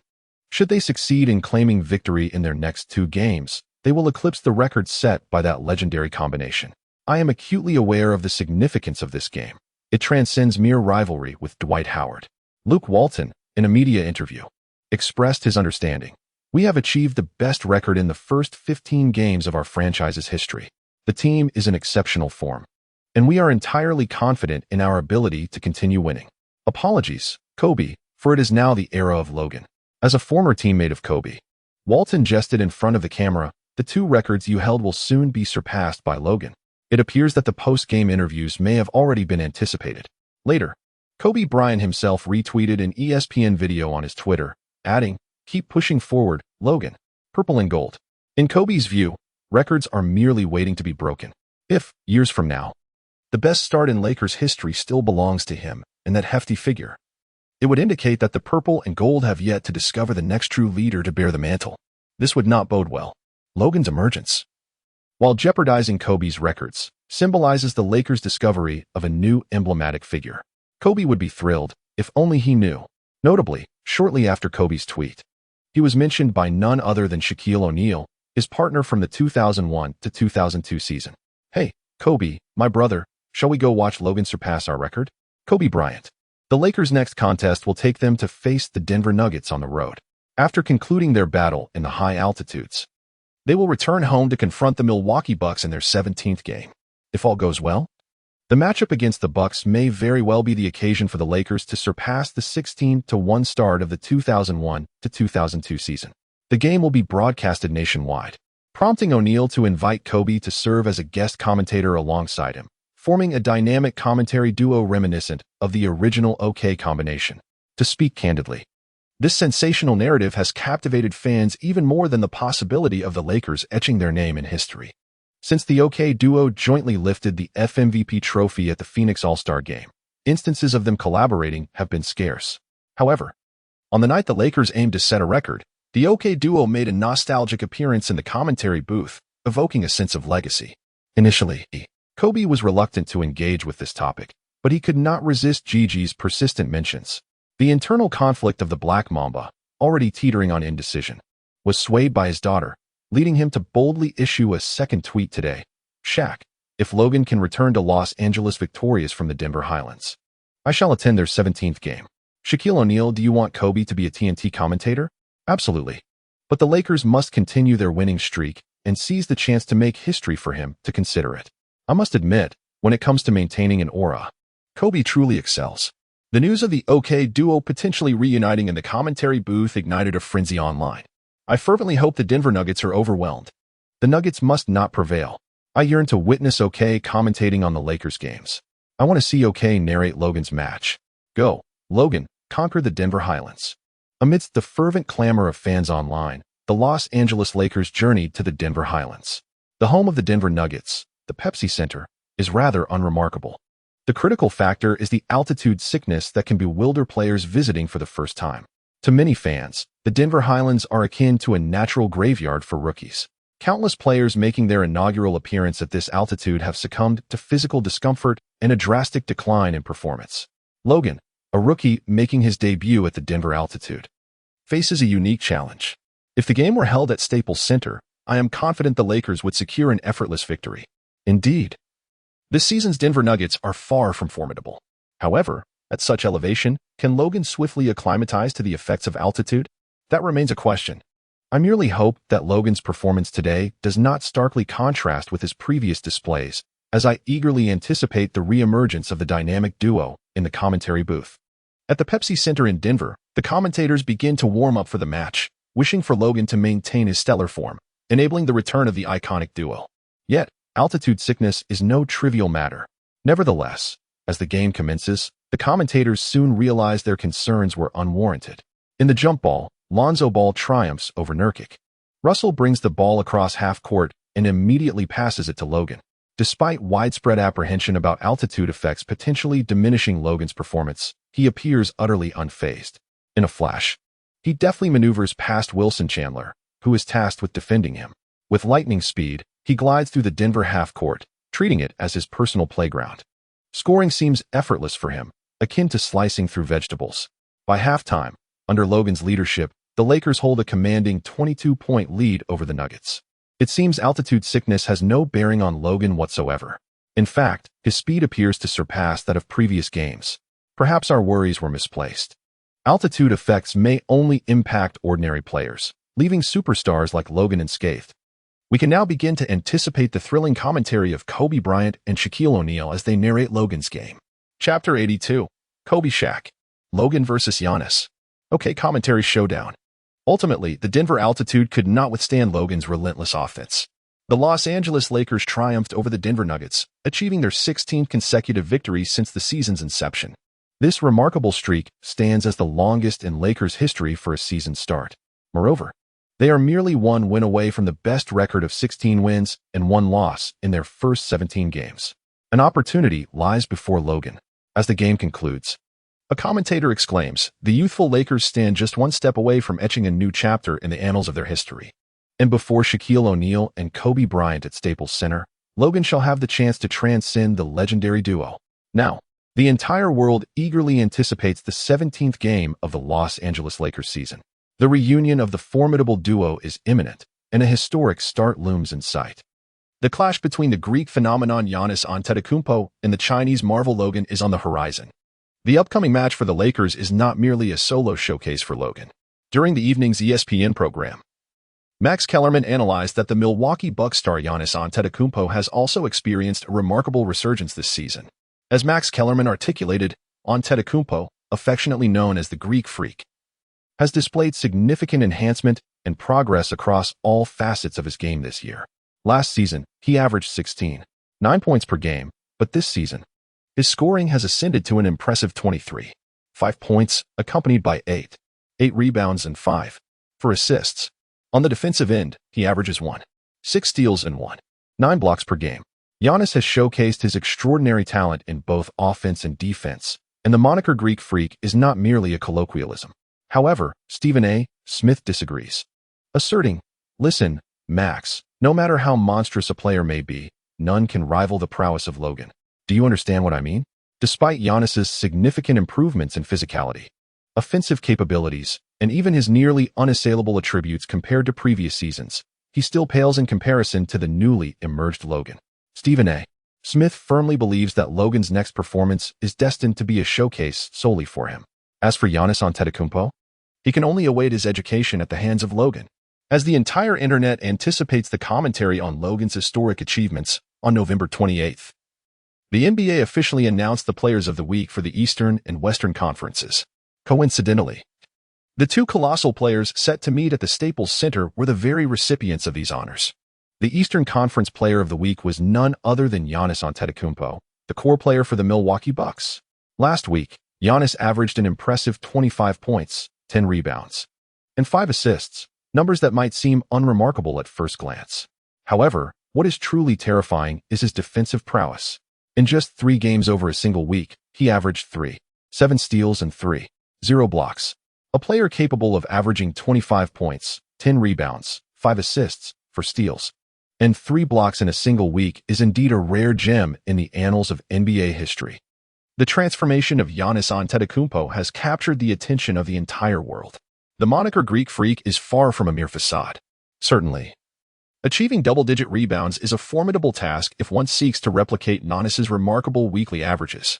However, if one were to lower the rebound expectations and elevate the scoring criteria, this week's Western Conference Player of the Week could easily meet the challenge.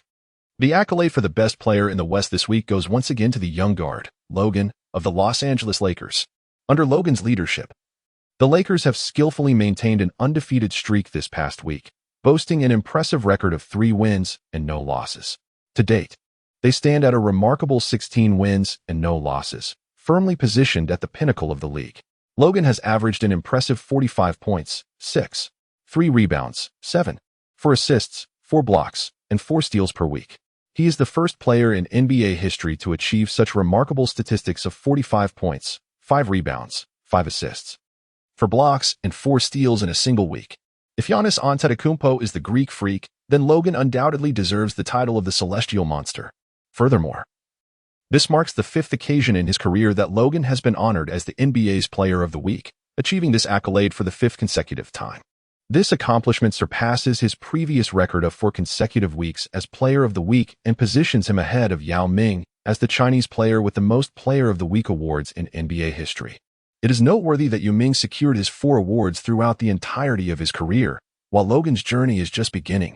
Logan's name has undoubtedly once again seized the coveted top position on Twitter's trending list.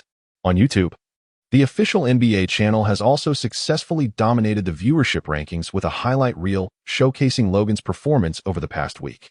Capitalizing on Logan's surging popularity, Nike has released a teaser clip on Twitter.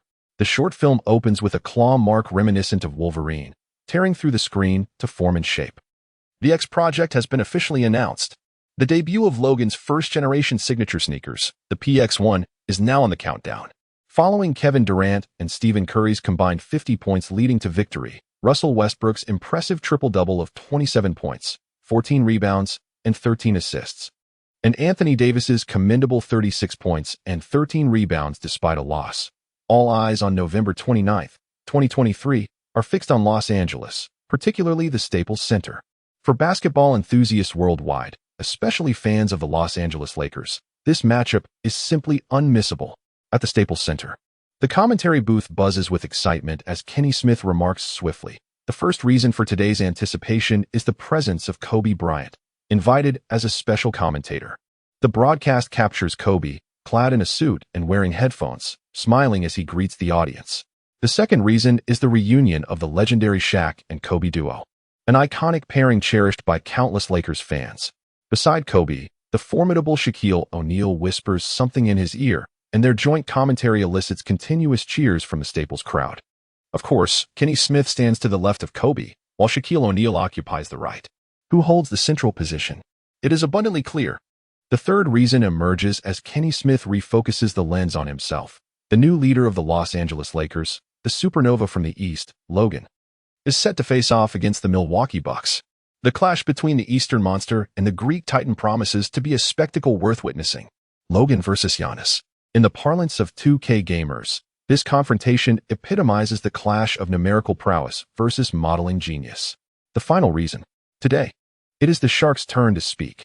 Logan shall surpass the illustrious 16 wins and 1-loss record that Kobe and I once established, forging the Los Angeles Lakers' finest start in history with a remarkable 17 wins and 0 losses. Chapter 83. Kobe humbled, dunking on the Greek freak. The best record in the history of the Lakers for the first 17 games stands at 16 wins and 1 loss. Thus far this season, the Lakers boast an unblemished record of 16 wins and 0 losses. Surpassing legends is merely a battle away. The team's objective is to secure victory in today's contest.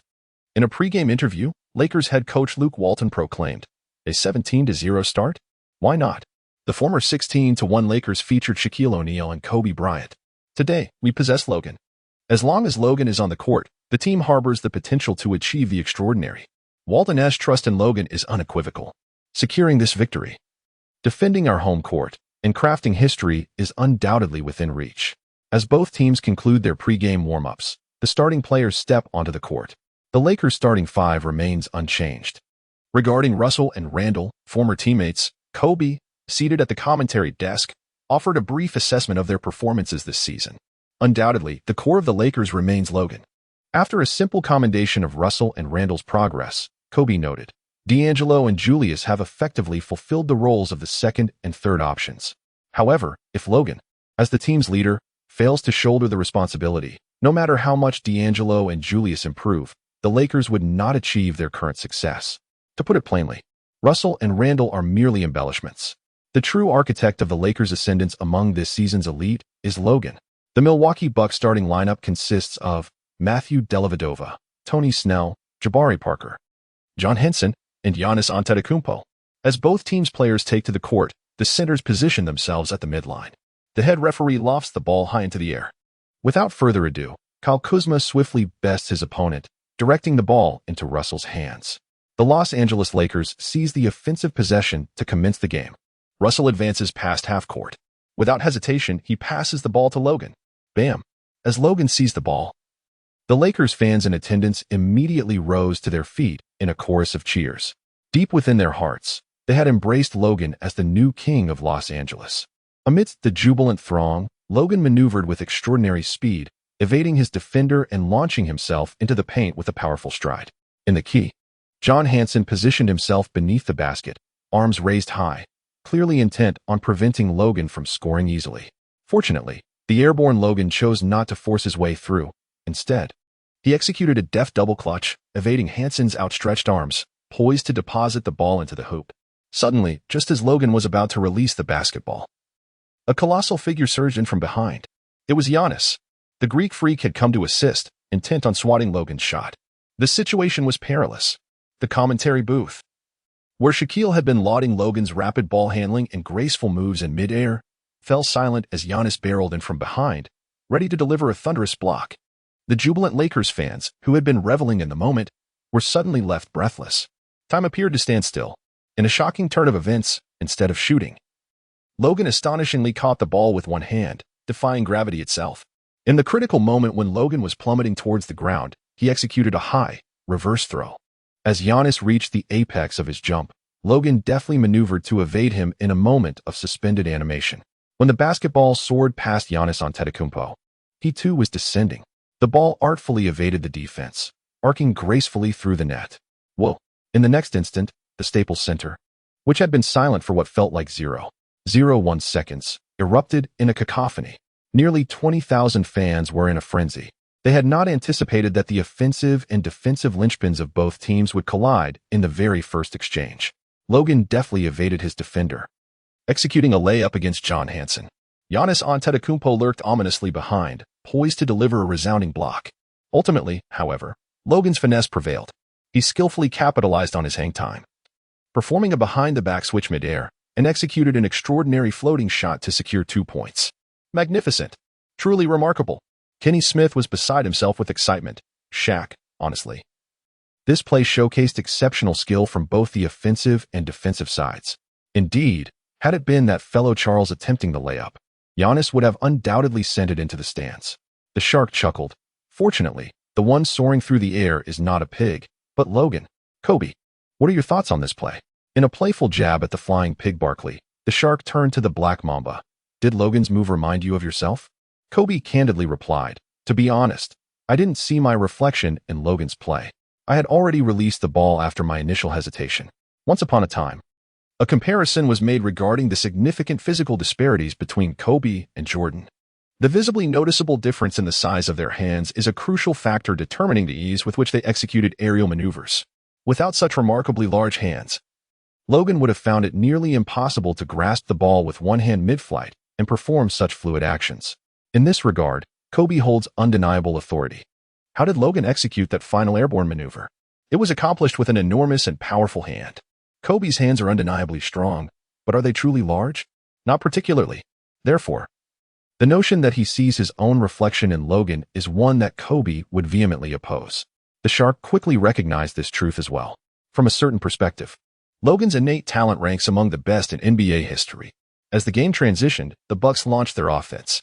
Giannis Antetokounmpo and Matthew Dellavedova skillfully executed a pick-and-roll, then flowed into the paint to receive a pass from his teammate, delivering a thunderous dunk that reclaimed 2 points for his team. In the next sequence, the Lakers initiated their attack. Once again, Logan demanded the ball from the wing, confronting Snell's defense. Ignoring his defender, he accelerated into the lane. This time, Giannis was not lurking behind. Instead, he charged forward, arms outstretched, ready to contest Logan's shot. With a resounding thud, Logan showed no signs of hesitation against Giannis Antetokounmpo. Taking a step within the free throw line and soaring into the air, Giannis roared as he leapt high, genuinely concerned that Logan might shy away. Since he had committed, there was no need to show any mercy. However, the confident Giannis, intent on delivering a face-to-face block, felt his pupils dilate in disbelief. Before him, Logan took off with a powerful step, elevating to a height that utterly eclipsed Giannis. From the perspective of the fans in attendance, the sensation of that elevation was all the more pronounced. Logan has nearly replicated the iconic moment when Kobe Bryant soared to dunk over Dwight Howard, dominating the scene with an impressive display of athleticism as he executed a powerful dunk over the Greek Freak. Chapter 84. Different fates for similar characters. Let us rejoice in anticipation. Los Angeles, California, at the Staples Center. The Lakers fans in attendance erupted into a frenzy. Logan executed a breathtaking dunk over Giannis Antetokounmpo, reminiscent of the iconic moment when Kobe Bryant soared over Dwight Howard in Orlando, exuding sheer dominance. Not only were the fans in attendance electrified, but even the broadcast team at Staples Center indulged in nostalgia by replaying Kobe's legendary dunk on the grand screen. They showcased a sequence of Kobe's dunk followed by Logan's impressive feat. Both are formidable shooting guards for the Lakers, delivering slam dunks against defensively gifted opponents. This remarkable scene stirred the passion of the spectators. Surely, one must have felt a sense of déjà vu in that moment. My friend. Shaquille O'Neal seized the opportunity to express his evolving perspective. Kobe, honestly, I am beginning to question my initial judgment. If Logan were to face you in a one-on-one during your prime, the outcome is uncertain.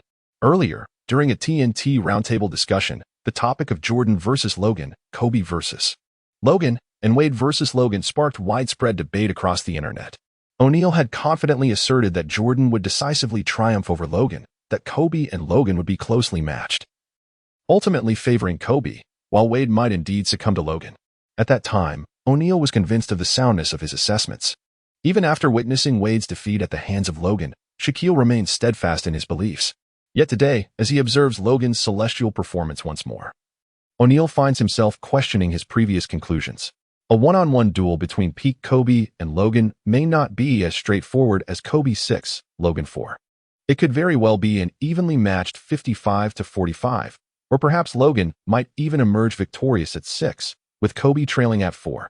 To be frank, during my prime, even Michael would struggle. Naturally, Kobe acknowledged the reflection of himself in that dunk, but disagreed with the subsequent assertion. In a one-on-one, there is no one who can defeat me. The OK group engaged in conversation on the sidelines, while on the court, the Bucks offense faced considerable challenges. Currently, Giannis Antetokounmpo, often referred to as the Greek Freak, frequently delivers astonishing performances worthy of his moniker. Yet, a significant flaw has consistently plagued him: his nearly non-existent mid-range shooting ability. The Lakers' defense has evidently opted to compress the interior, specifically to thwart Giannis's drives. His unreliable shooting has been ruthlessly magnified. If not for Jabari Parker's emergence today, the Bucks might have struggled to maintain their footing in the first half of the opening quarter. In stark contrast to the Bucks, the Lakers have effectively employed a singular strategy of constricting interior space. This tactic is not merely the brainchild of Luke Walton, but rather a directive issued by Logan on the court. The Bucks lineup scarcely resembles a future configuration of Giannis accompanied by 4 shooters. With Chris Middleton sidelined due to injury, Parker does not excel in shooting. John Henson lacks any three-point capabilities, even more so than Giannis. Tony Snell's outside shooting is equally erratic. Aside from Matthew Dellavedova, there is no one on the Bucks roster to create space for Giannis. Against this Bucks lineup, a single strategy suffices to dominate. On the offensive end, the Lakers remain steadfast in their approach, entrusting the ball to Logan. This indeed reflects Luke Walton's tactical instructions. Once the ball is in Logan's hands, he autonomously orchestrates the play. The Bucks, in an attempt to counteract Logan's formidable driving ability, also seek to compress the interior space defensively. Jason Kidd, the head coach of the Bucks, is quite astute. The Lakers' strategy has successfully restricted Giannis, thereby limiting the Bucks' offensive initiation. However, it is unfortunate that Logan is not Giannis. His name is simpler, and his shooting ability is considerably more reliable than that of Giannis, especially under the Bucks' defensive strategy of prioritizing perimeter shots over drives. Logan's unorthodox shooting style shone brilliantly as he faced various defenses within the three-point line, consistently releasing the ball in unexpectedly inventive ways. Giannis, reminiscent of Howard in that game against the Hawks, lunged at Logan like a headless fly. It is noteworthy that the Lakers' perimeter shooting prowess is far superior to that of the Bucks. Russell, whose nickname bankrupt version of Stephen Curry once gained traction in the East, hardly needs further mention. While Randall may be brawny yet simple-minded, he is not afraid to shoot from mid-range when given the opportunity, and his aim is commendably accurate. Ingram may not often attempt three-pointers, but he possesses the skill to pass. He instinctively delivers the ball to Randall and Russell whenever they find themselves in a favorable position. Even Little Nance managed to sink a three-pointer in the first quarter, helping the team extend their lead to 21 points. With excitement, Nance celebrated his fortunate shot with a high five to Logan, who assisted him. On the sidelines, Bucks coach Kidd called for a timeout for the second consecutive time. The previous timeout saw his team trailing by 11 points. After the break, the gap widened, and even Nance managed to score a three-pointer. How could they endure this? Upon returning to the bench, the entire Bucks team hung their heads low, especially Giannis, who had anticipated a commanding performance but found himself thoroughly outmaneuvered by the Lakers' strategic approach. Meanwhile, on the Lakers bench, Luke Walton applauded his exuberant players. Continue this defensive effort and follow Logan's lead. Do not allow Giannis to drive. Victory is nearly within our grasp. The chance to create a historic 17-0 start is right before us. As the timeout concluded, Kidd, unable to devise an effective defensive strategy, opted for a bold offensive maneuver. Brogdon, Terry, and Novak replaced Dellavedova, Snell, and Parker, bringing in 3 sharpshooters in a bid to close the gap in the latter half of the first quarter. Unfortunately, whether it was Brogdon, Terry, or Novak, their defensive performance was woefully inadequate. While the Bucks improved slightly on offense, the defensive lapses only widened the chasm. The strategy of patching one hole while creating another failed to alter the course of the game. At halftime, the Los Angeles Lakers had amassed an impressive 66 points on their home court, commanding a substantial 24-point lead at 66-42. I believe we can celebrate prematurely. During the intermission, Shaquille O'Neal decided to forego analyzing the performances of both teams, Folks, we should celebrate early. Logan has led the Lakers to a brand new franchise best start.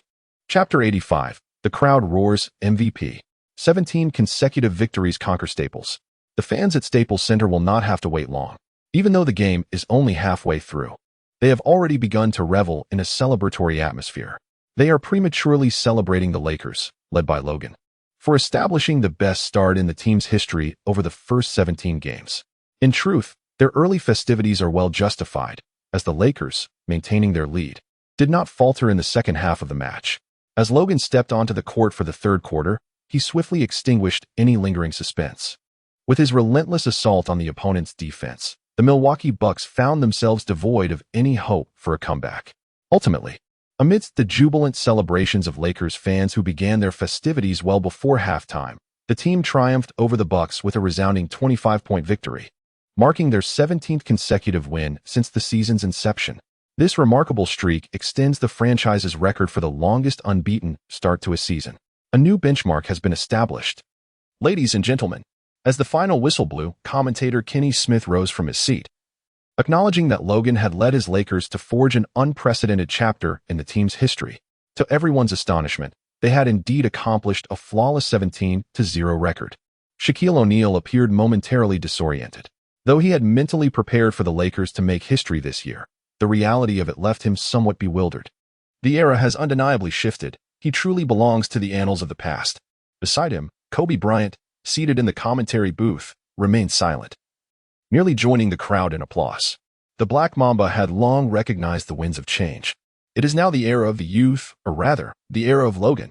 As the game concluded, reporters at the venue showed little interest in the defeated Bucks.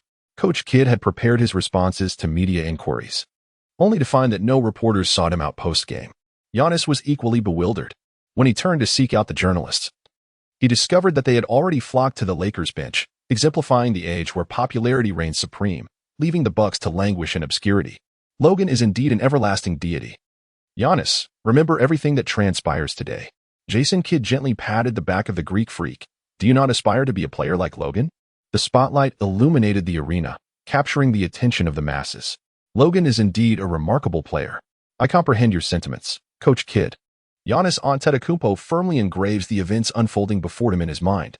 Please, continue to refine my skills. Giannis does not merely aspire to be a player as illustrious as Logan. He seeks to transcend him and carve his name among the greatest in history. Only through relentless effort can this be achieved. Jason Kidd feels a profound sense of satisfaction. Though they face defeat today, the future remains uncertain. The Bucks players return to the visitors' locker room, while all eyes in the arena are fixated upon Logan, today's unequivocal star. Logan, Logan, Logan. The crowd's unified chant resonates through the Staples Center, celebrating a singular player. After 17 matches, Logan has finally won over the discerning Los Angeles fans. This recognition is long overdue. He deserves the adulation of the Los Angeles supporters. Kenny Smith and Shaquille O'Neal continue their commentary. Shaquille glances towards his own Kobe. As former members of the Lakers, including championship-winning moments, they understand better than anyone the challenge of winning over the Los Angeles crowd. To receive such a resounding cheer from the fans is a privilege reserved for legends in the annals of Lakers history. Yet, the excitement does not cease there. From a hidden corner, a soft cheer emerges, igniting like a spark that swiftly engulfs the room. MVP, MVP, MVP. In an instant, the fans who were previously chanting Logan's name begin to chant in unison for the MVP. Kobe, who had remained silent, can no longer contain himself. The fact that Logan has compelled the Lakers fans to chant MVP is exhilarating. Kobe exclaims, Shaq, Los Angeles now belongs to Logan. I know that, my friend. I've known it all along, Shaquille O'Neal replies with a smile. Kobe, my dear brother, our story has concluded, but Logan's journey is just beginning. The dual commentary of the iconic duo, the harmonious MVP chants from the crowd, and Logan's composed post-game media interview create an electrifying atmosphere for a night that marks the Lakers' best start in franchise history. On Twitter, topics featuring Logan dominate the trending charts, with 3 of the top 5 spots. Meanwhile, topics concerning the Lakers occupy the remaining 2 positions. The remarkable journey of Logan's 17 consecutive victories, each showcasing extraordinary performances, has been compiled into a captivating video.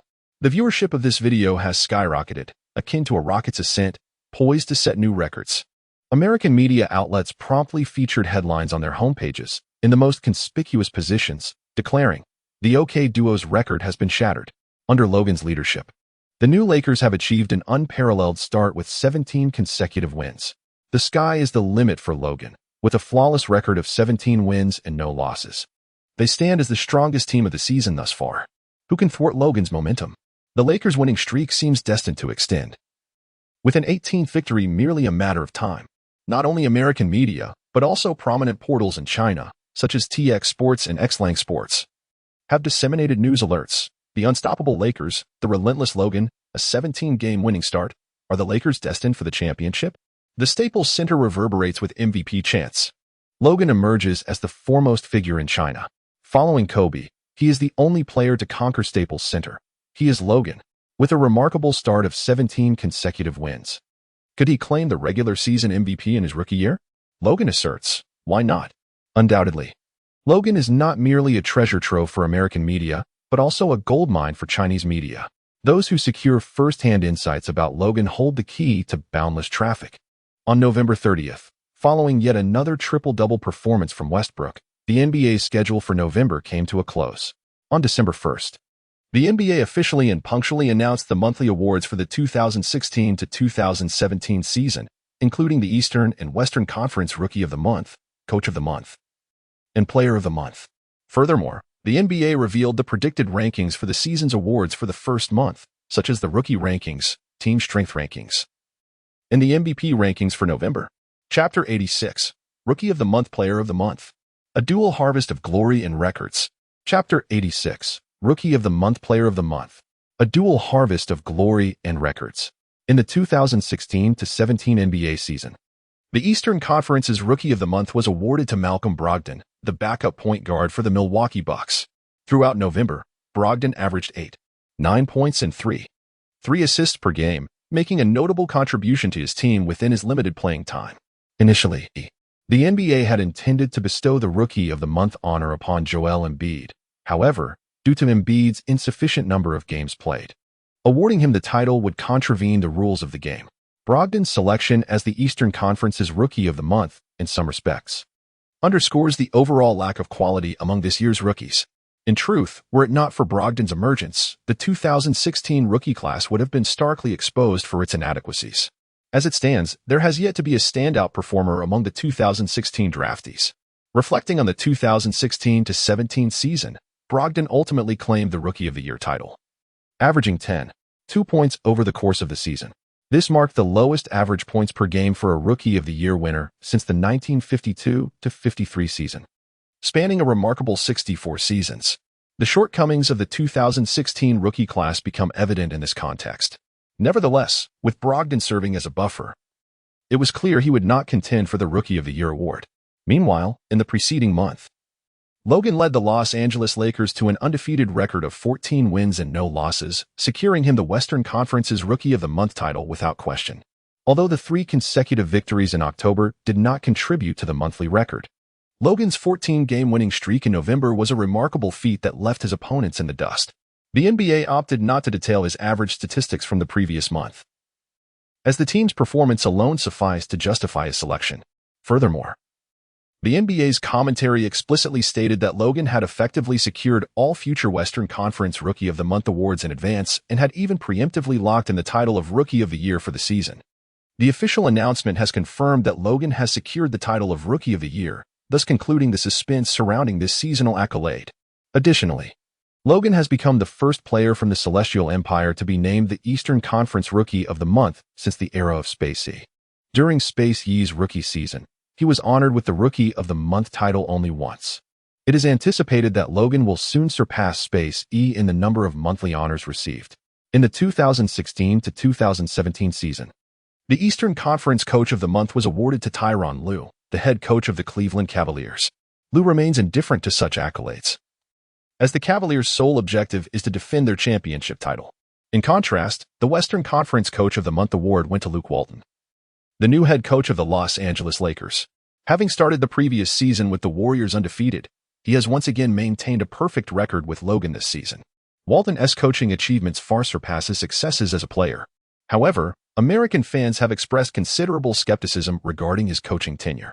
Some fans have remarked, "If I were the head coach of last season's Warriors, I could also start undefeated. Give me Logan, and a 17-game winning streak is trivial. I would bring back the championship." They jest that even Shaquille O'Neal's grandmother could coach the Warriors without losing, leading Logan to victory. This sentiment reflects the fans' belief that even a novice could achieve success in such a favorable situation. Following this discourse, the main highlight emerged. The Eastern Conference Player of the Month for November was ultimately awarded to LeBron James, the star player of the Cleveland Cavaliers. LeBron James's performance last month can only be described as lackluster. The seasoned veteran averaged 23.5 points, 8.1 rebounds, and 9.4 assists per game, leading the Cavaliers to an impressive 13 wins and 2 losses for the month. Currently, their record stands at 14 wins and 3 losses, placing them atop the Eastern Conference and third in the league overall. In terms of standings, the Cavaliers indeed lead the East. Statistically, James's performance can be considered a near triple-double for the month, earning him the title of Eastern Conference Player of the Month without significant contention. In contrast, the Western Conference is characterized by fierce competition and no lack of candidates for the monthly accolades. The competitiveness stems from the abundance of players vying for the Player of the Month title. Chief among them are Kevin Durant and Stephen Curry of the Golden State Warriors.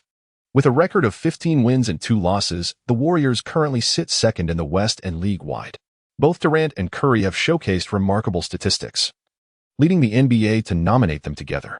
Should one of them be awarded, it would signify that both Durant and Curry receive the Western Conference Player of the Month honor simultaneously.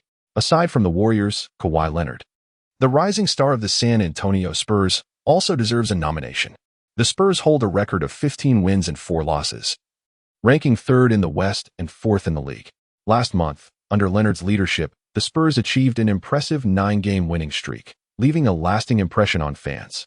Moreover, there is Russell Westbrook, the standout player from Oklahoma City, who has also made a compelling case for nomination. He averaged 31.2 points, 10.5 rebounds, and 11.3 assists per game, achieving a monthly average of over 30 points with a triple-double. He is one of the few players in NBA history, alongside Oscar Robertson, to accomplish such a feat. Given the impact of his statistics, Westbrook certainly merits a nomination. Amidst this intense competitive landscape, the Western Conference Player of the Month award emerged as one of the least contentious honors.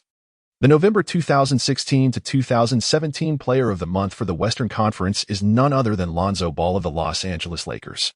He led his team to an undefeated month, achieving a remarkable 14-game winning streak and extending it to 17 consecutive wins for the season.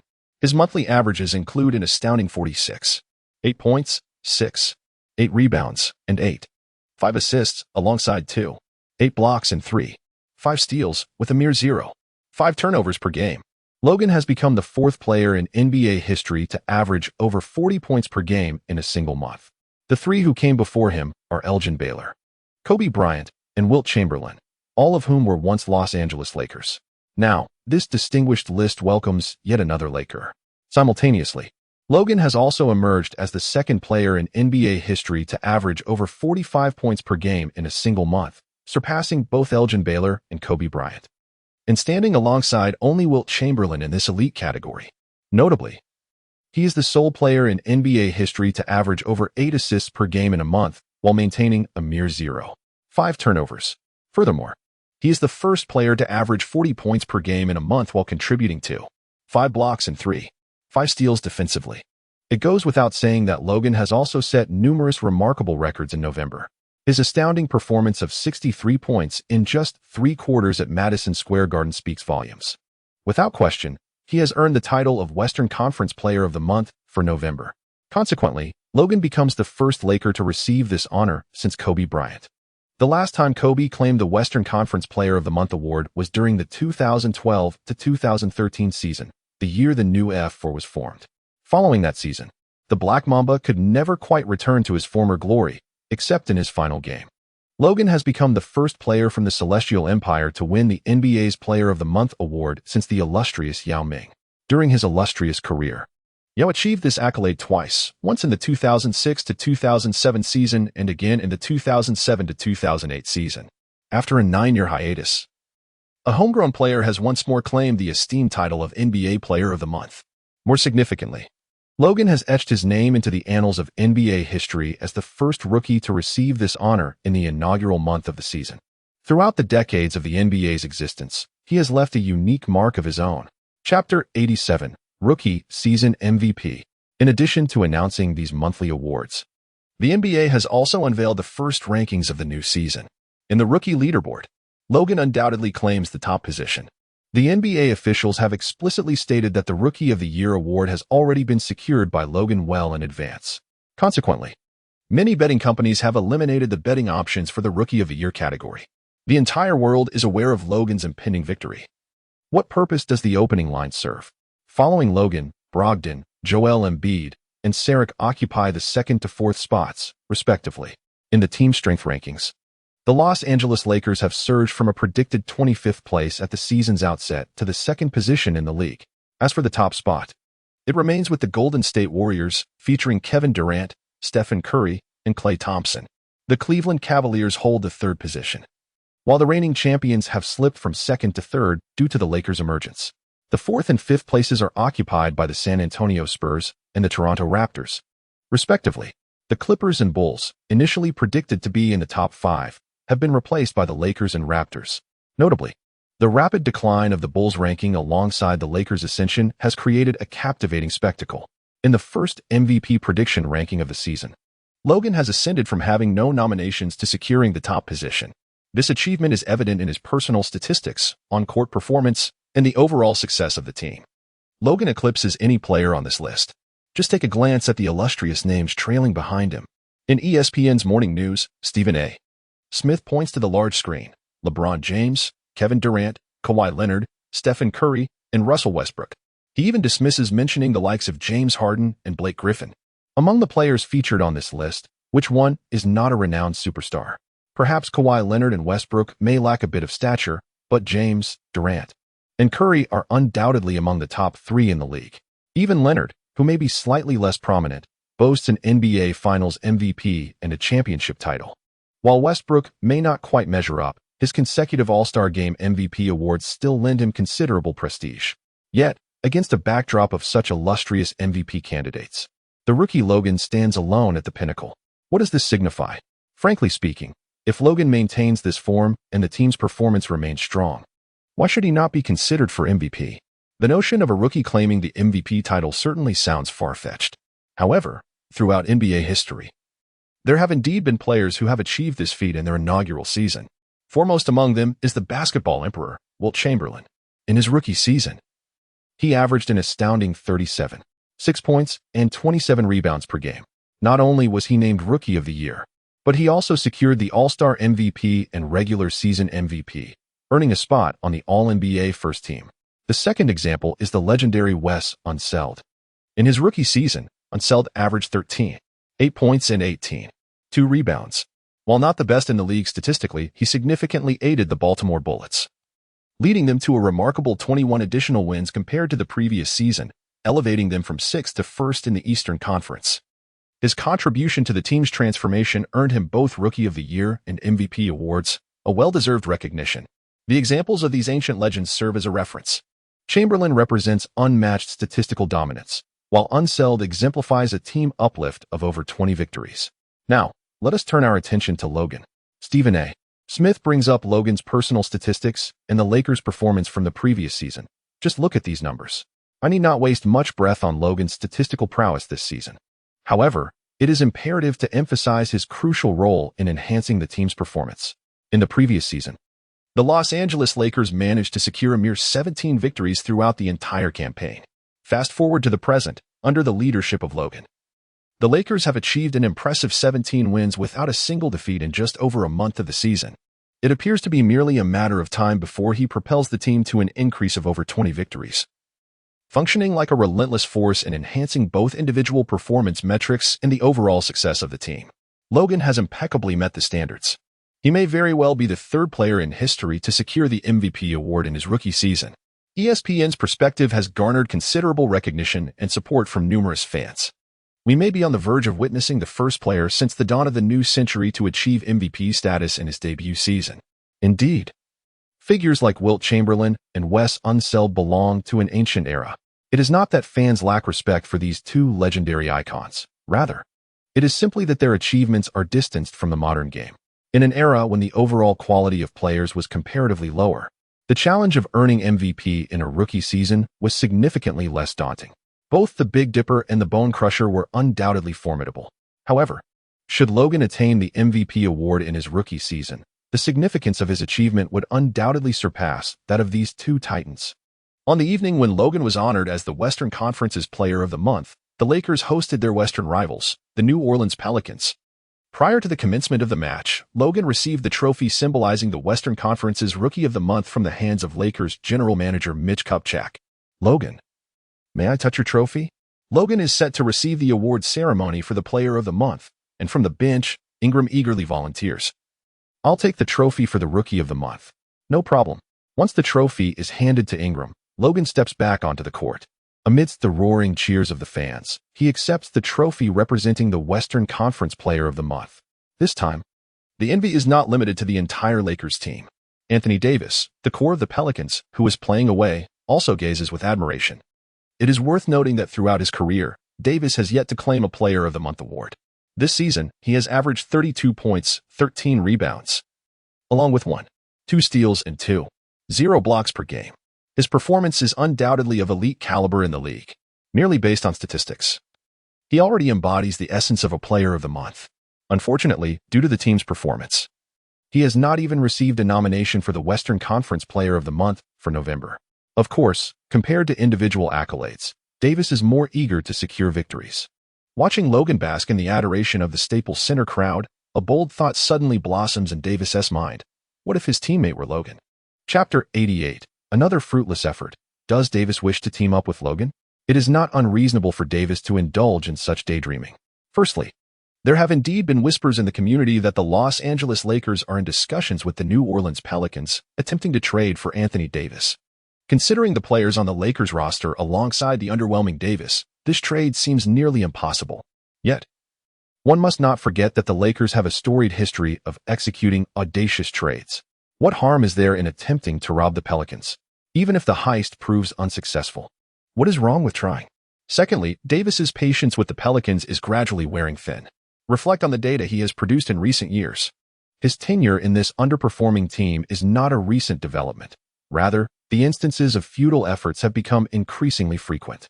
Each year, the Pelicans promise to bolster the roster for Davis, yet every season ends in unfulfilled promises. What is the point of remaining in a team under such management? Look at the Lakers, a major city team, with a superstar like Logan leading the charge.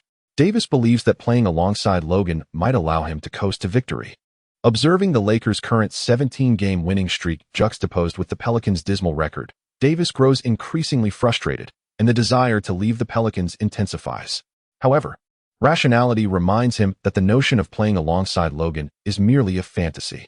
How can one turn such thoughts into reality? It was quite a challenge. Following the conclusion of the monthly Best Awards ceremony, players from both teams engaged in their warm-up routines. This segment swiftly came to an end, and the starting players took to the court. The Lakers' starting lineup remained unchanged: Russell, Ingram, Randall, Nance Jr., and Logan. The Pelicans, on the other hand, fielded Jrue Holiday, Tim Frazier, Solomon Hill, Omer Asik, and Anthony Davis. As Davis brushed past Logan, the commentator alluded to the most fervent trade rumors circulating recently. It is said that general manager Mitch Kupchak has been attempting to reach the Pelicans management, only to be met with consistent refusals. Naturally, if the Lakers' intention was to trade for someone other than Anthony Davis, there might have been a chance for the Pelicans management to entertain the call. Conversely, were the Pelicans to seek a trade for Logan, Kupchak would similarly be disinclined to engage. Both Logan and Davis are deemed untouchable assets for their respective teams. The prospect of their collaboration is indeed captivating, yet the likelihood of it materializing? One might as well retire to bed early. After all, dreams can encompass anything. As the centers positioned themselves at center court, the head referee tossed the ball high into the air. Anthony Davis triumphed over Nance Jr., swiftly directing the ball into the hands of Jrue Holiday. The Pelicans seized the opportunity for the first offensive play of the game. Holiday, advancing past half court, immediately lofted the ball to the position Davis in the paint. The latter, receiving the pass, executed a smooth turnaround jumper, scoring the first points for his team. Frankly, Anthony Davis's soft shooting touch is indeed his greatest asset, solidifying his status as an untouchable player. Standing at 2.08 meters. Possessing a gentle shooting finesse and extraordinary athletic prowess, it would be a travesty to see such talent squandered with the Pelicans, merely racking up empty statistics. However, Logan would not allow sympathy for the brow to soften his resolve. The Lakers now commenced their offensive sequence. Logan swiftly maneuvered to receive the ball, executing a rapid dribble to elude his defender, penetrating the paint with fervor. He soared towards the rim, delivering a meteoric dunk right in front of Davis. The basketball pierced through the net. The score stood at 2-2, with the Lakers responding in kind. I increasingly perceive that this scoring technique is quintessentially Logan's signature move. Indeed, his shooting style is remarkably diverse. Should he score in a conventional manner, I would find it rather peculiar. If he were to merely execute a standard layup against the defense, or even a dunk over his opponent, the commentators would sense an incongruity. Only the meteoric dunk possesses the authentic flavor. As the play transitioned, the Pelicans passed the ball to Anthony Davis. Davis continued to overpower the smaller Nance, pivoting under the basket for a soaring layup. Bang! It all unfolded in the blink of an eye. Logan surged from behind, delivering a thunderous block, pinning Anthony Davis's shot against the backboard with a single hand. However, Davis was not one to be easily deterred. After enduring the rejection, the agile Anthony Davis quickly leaped again, aiming to seize control of the ball. Yet, Logan was not about to grant his opponent such an opportunity. In a remarkable display of timing, Logan, who had taken off later than Davis, soared higher and claimed the rebound. Upon landing, Logan chose not to pass, but rather advanced the ball himself, orchestrating a breathtaking solo fast break that culminated in a spectacular dunk. The score now stood at 4-2. With the Lakers taking the lead, did you witness that remarkable play? Logan emerged from the backcourt to execute a chase-down block, followed by a second jump to secure the defensive rebound. Notably, while Davis also attempted to leap for the offensive rebound, he was outmatched by Logan's superior timing. Logan's leaping ability was astonishing, rendering even the prodigious Anthony Davis unable to compete. Despite being a quintessential talent of American basketball, endowed with exceptional athleticism and physical prowess, Davis's historical gifts paled in comparison to Logan's prowess. The disparity in core talent between the two teams was emblematic of the game itself. After all, aside from Davis, the Pelicans had only Jrue Holiday as a significant contributor, and today, Holiday found himself up against Logan's formidable defense. On the Lakers' side, apart from Logan, the rest of the roster seemed lackluster. The reality was that Logan's performance set an extraordinarily high bar. Even if the Pelicans had reached their peak potential, they might still struggle to match Logan's minimum output. As the first half concluded, the Lakers, under Logan's leadership, established a commanding 27-point lead, effectively signaling the preemption of the game. During halftime, seated in the visitors' locker room at Staples Center, Anthony Davis remained silent. He had tallied an impressive double-double with 22 points and 11 rebounds in the first half. Aside from being blocked by Logan at the outset, Davis had dominated the Lakers' interior defense. Yet, the Pelicans still found themselves trailing by 27 points. Unsurprisingly, Davis appeared destined to be the leader of the empty stats brigade once again. What was the purpose of remaining with such a team? Contemplating his future, Davis sought out his closest teammate, Jrue Holiday, and expressed, "I wish to speak with the team management." Taken aback, Holiday inquired, "About what?" This was the first time Davis had proactively indicated a desire to engage with the management. "I want to convey to them that if the team does not make an effort to trade for reinforcements." After a moment's pause, Davis resolved, "I will formally request a trade and leave New Orleans." Chapter 89. Kobe did it too. The stubborn Booker faces another defeat. Jrue Holiday listens attentively. Is Davis pressing for a trade? "I support your actions, Anthony." However, Holiday remains loyal to his close friend. "Trust me, you are entirely justified in this. It is high time for the team management to take action. It is not that Anthony Davis is in the wrong. Just look at what the Pelicans have done over the years. They have utterly failed to leverage Anthony Davis's prime years, wasting Davis's extraordinary talent. One cannot blame him for seeking a trade. In the past, Kobe Bryant demanded a trade from the Los Angeles Lakers. Subsequently, the Lakers executed a heist-like trade to acquire Pau Gasol. The rest of the story is well known. The Lakers clinched back-to-back championships, and Kobe surpassed Shaquille O'Neal in championship titles. Presently, Anthony Davis is merely following the path once trodden by Kobe. The fact that he has not donned a Bulls number 23 jersey in public speaks volumes about his respect for the Pelicans management. In truth, I would prefer to remain with the team. Ultimately, Anthony Davis desires to play for a single franchise until his retirement. Achieving greatness with one team, doesn't that sound appealing? Unfortunately, the Pelicans management has been exceedingly disappointing. A trade to bolster the team, or a trade of oneself. This is the ultimatum Davis has presented to the Pelicans management. Upon receiving Davis's trade demand, the Pelicans management swiftly opted to promise a trade enhancement. Indeed, they have begun discussions with other teams. The Sacramento Kings are among the teams with which the Pelicans have been most engaged. Please be patient, Anthony, the Pelicans general manager reassured Davis. We are quite likely to acquire DeMarcus Cousins before the All-Star weekend. Like Davis, Cousins has also found the Kings management intolerable. He had already demanded a trade from the Kings prior to Davis's actions. His demand mirrored the classic sentiment, either bolster the team or trade him. The Kings management decisively chose to trade Cousins. If not now for a rebuild, then when? However, Cousins' trade value remains exceedingly high, prompting the Kings to hold out for the right offer. Now, as Davis presses the Pelicans, the management's trade proposals to the Kings are gradually escalating.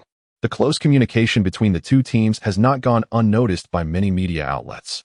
Some speculate that a trade between the Kings and Pelicans is imminent. Others predict that Anthony Davis may part ways with the Pelicans altogether. Some even assert that the Lakers will trade Russell, Randall, and Ingram in exchange for Anthony Davis. In summary, the recent trading market has been rife with speculation. Until the day of the trading deadline, no one can predict what may transpire. On December 2nd, in the United States, the Houston Rockets faced off against the Golden State Warriors on their home court. The Warriors, having undergone a month and a half of adjustment, were in formidable form, scoring 59 points in the first half. However, the Rockets matched this intensity, led by James Harden, who propelled his team to an impressive 64 points in the first half, even establishing a 5-point lead over the Warriors. Given the Warriors' offensive prowess, few teams that engage in a shootout with them emerge unscathed. Yet, the Rockets managed to defy the odds. Ultimately, the Rockets battled the Warriors through double overtime, triumphing with a score of 132-127. Kevin Durant amassed 39 points and 14 rebounds, while Stephen Curry contributed 28 points. James Harden delivered an extraordinary all-around performance, recording a triple-double with 29 points, 15 rebounds, and 13 assists. This match left spectators astounded, realizing that the Houston Rockets might not be as feeble as previously assumed. Their ability to outgun the most formidable offensive team in the league suggests that the Rockets could indeed be a formidable contender in the Western Conference playoffs. Naturally, the conversation has shifted towards the debate of who reigns as the best shooting guard in the league, James Harden or Devin Booker. Initially, this topic was devoid of any controversy. Logan's team boasts an impressive record in statistics, establishing him as the foremost shooting guard in the league. However, following Harden's triumph over the formidable Warriors, this debate has resurfaced. After all, the Lakers have yet to face any team of the Warriors' caliber thus far. In other words, for a select group of fans who have reignited this discussion, defeating the Warriors serves as the most compelling argument for Harden in the contest against Logan. Such sentiments circulating online evoke memories for Logan of the accolades bestowed upon the Rockets by fans on the Hoopoo Forum during those years, including titles like Best Warriors Challenger, Almost Championship Award, and pushing the Warriors to a Game 7 award, among others. When it comes to bravado, Rockets fans certainly take the lead. Yet, the Rockets fans will not have the opportunity to boast for long. On the final day of the first week of December, the Lakers are set to travel to the Toyota Center to face the Houston Rockets. At that juncture, the ultimate showdown between Harden and Logan as the premier shooting guards will reach a definitive conclusion. Logan happened to catch sight of the schedule and glanced at his system task progress. The third All-Star caliber shooting guard was right before him. On December 3rd, in American time, the Lakers were set to face the Western Conference's bottom-dwelling Phoenix Suns. Speaking of the Suns, their core guard Devin Booker had experienced a remarkable breakout this season, with his average points per game soaring from 13.8 last season to 23.6 this season. This nearly 10-point increase has made it evident that the rookie number 13 is indeed something extraordinary. When mentioning Booker, one cannot overlook the story between him and Logan that unfolded in Las Vegas this past summer. During their first encounter in the preseason, Logan completely overwhelmed the rising rookie. Now, as they meet again, the Lakers stand at the pinnacle of the Western Conference, boasting an impeccable record of 18 wins and no losses, while the Suns languish at the bottom with a record of 5 wins and 13 losses, ranking second to last in the entire league. In a pre-game interview, Booker, with unwavering resolve, declared, "I am a vastly different player compared to the preseason, and our team has significantly improved since last month. I am wholly confident in my ability to exact revenge on Logan. The game we lost in the preseason will be reclaimed by my own hands." One must admit, in terms of bravado, Booker could easily contend with the fans of the Houston Rockets. The moniker Platypus temporarily rests upon Devin Booker's head today. Booker did not disappoint, demonstrating to the world what it truly means to speak boldly yet endure the harshest of blows. Chapter 90 has arrived. The battle for the title of the league's premier shooting guard. In the first quarter, Booker exhibited an intense desire to win. He signaled to Tyson Chandler to set a screen, but was he really intending to take on Logan in a one-on-one? This was intriguing, as most players would typically opt for a screen when facing Logan. Confidently, Devin chose to stretch the court and engage in a one-on-one duel. The commentators at Staples Center nearly burst into laughter, well aware of what a one-on-one against Logan could entail. Bang! Perhaps only Booker remained oblivious. With the court spread wide, the ball in his hands, Booker accelerated swiftly. However, with his speed, he was unable to shake off Logan's tenacious defense. Unable to escape the defense? No problem. He had another trick up his sleeve, a step back. Devin Booker executed a quick step back and decisively launched a three-pointer. Snap! Before Booker's three-pointer could even take flight, Logan soared like a rocket, delivering the first emphatic block to his opponents. Though the Phoenix Suns may evoke warmth, winter can indeed be quite frigid. Indulging in a hot pot is certainly not a misstep. After executing the block, Logan swiftly seized control of the ball, gracefully pivoting to evade the approaching Booker, and darted forward with meteoric speed, engaging in a 1-on-0 scenario to slam down a resounding dunk, thus opening the scoring for his team. Turning back, it was evident that Devin Booker should refrain from setting screens. Iron-willed, he aimed to take Logan one-on-one. Such an inviting opportunity for a block was readily accepted by Logan. Once again, he delivered a decisive and clean rejection, not only adding another block to his tally, but also swiftly transitioning into another 1-on-0 situation, culminating in a powerful windmill dunk. The sheer force of the slam reverberated through the rim, causing it to resonate with a deep thrum. The Lakers fans in attendance erupted with fervent cheers, their arms raised in exhilaration. The name Logan reverberated once again over the Staples Center. In the subsequent round, as Bledsoe crossed the half-court line, the raucous Lakers fans united in a chant, "Give it to Booker! Give it to Booker! Give it to Booker!" Was Devin Booker's aggressive offensive play effective? Certainly not. Yet the Lakers fans were indifferent to Booker's fate. If he didn't take the initiative, who would assist Logan in securing blocks? In the face of such psychological pressure from the Lakers crowd, even if Booker wished to remain composed, he was bound to falter. Once more, he called for the ball from the wing, as the entire arena opened up for a one-on-one showdown with Logan. Without hesitation, Booker turned from facing the basket to a side stance, attempting to back down his defender. Predictably, his efforts to overpower Logan were futile. Just observe Logan's expression. It seemed to convey to Devin, "Try a little harder." The commentators on the sidelines could no longer contain their laughter. At that moment, it was evident to all that Booker was destined to be thwarted once more by Logan, yet only Booker clung stubbornly to the belief that he could alter his fate. With a resounding thud, this time Logan didn't merely swat the ball away.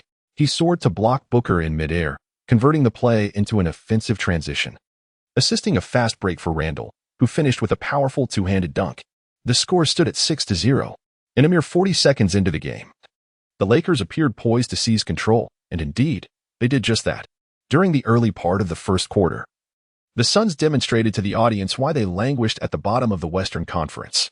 In contrast, the Lakers showcased their formidable prowess, illustrating to the world why they dominated the West. By the end of the first quarter, the Lakers had unleashed a staggering 36 points, while limiting the Suns to a paltry 12. They outscored their opponents by a factor of 2 in just one quarter, effectively extinguishing any suspense regarding the game's outcome. As the intermission arrived, Devin Booker returned to the bench in silence. His earlier bravado had left him flushed with embarrassment. In their first regular season encounter, Logan had thoroughly outclassed Booker.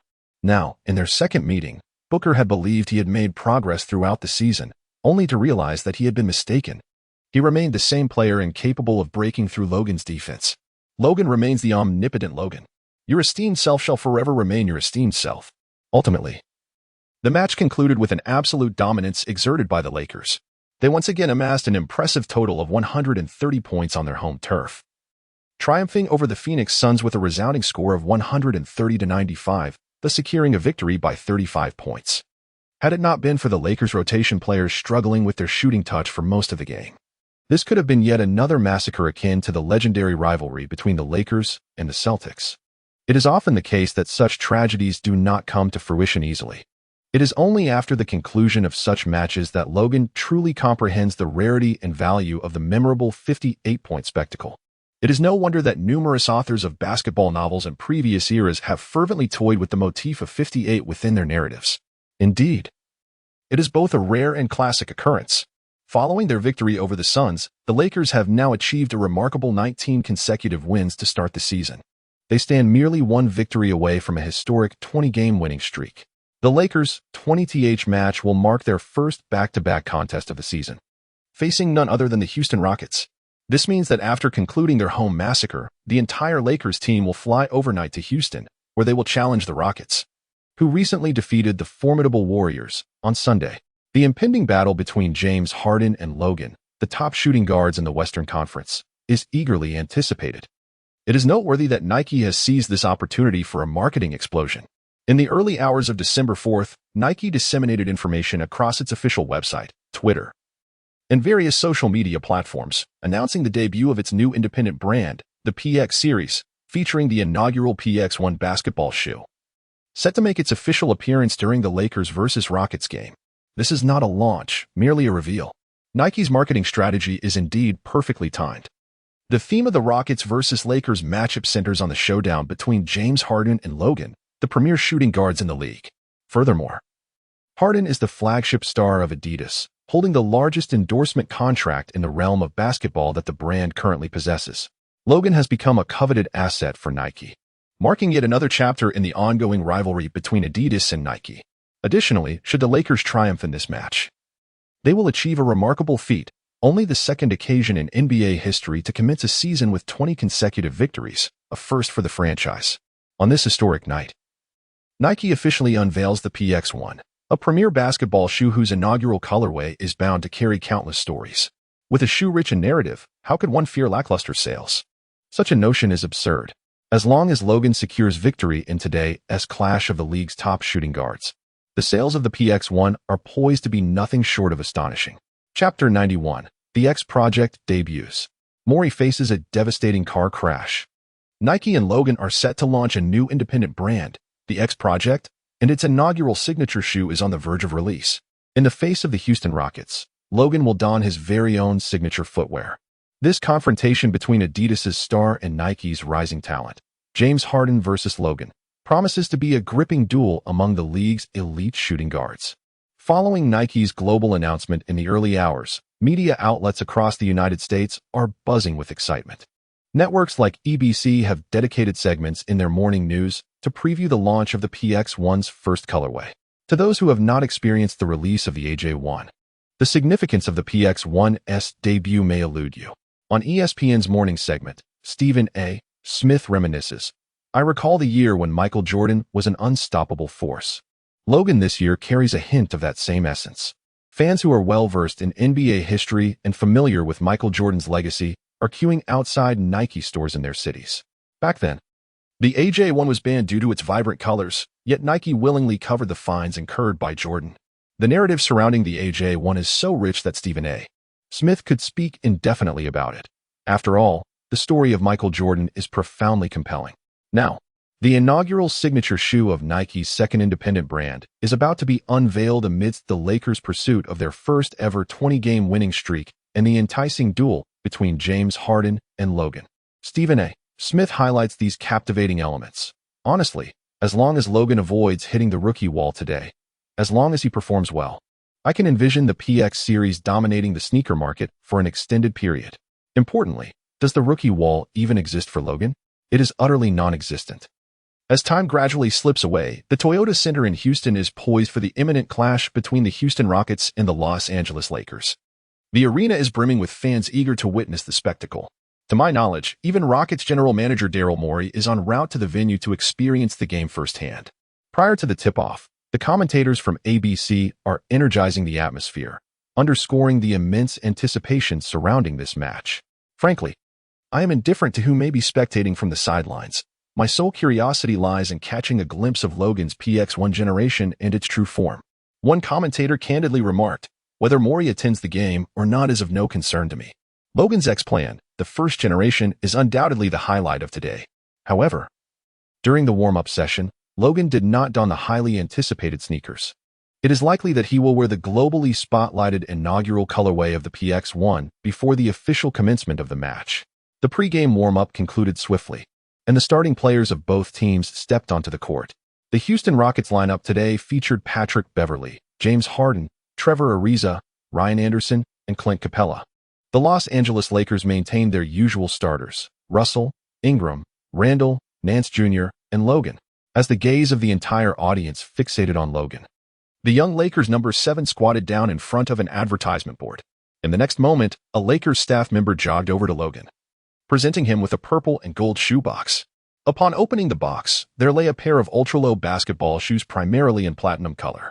The sleek silhouette of the shoe, with the prominent Zoom insignia on both the forefoot and heel, clearly signifies the incorporation of Zoom technology in both areas.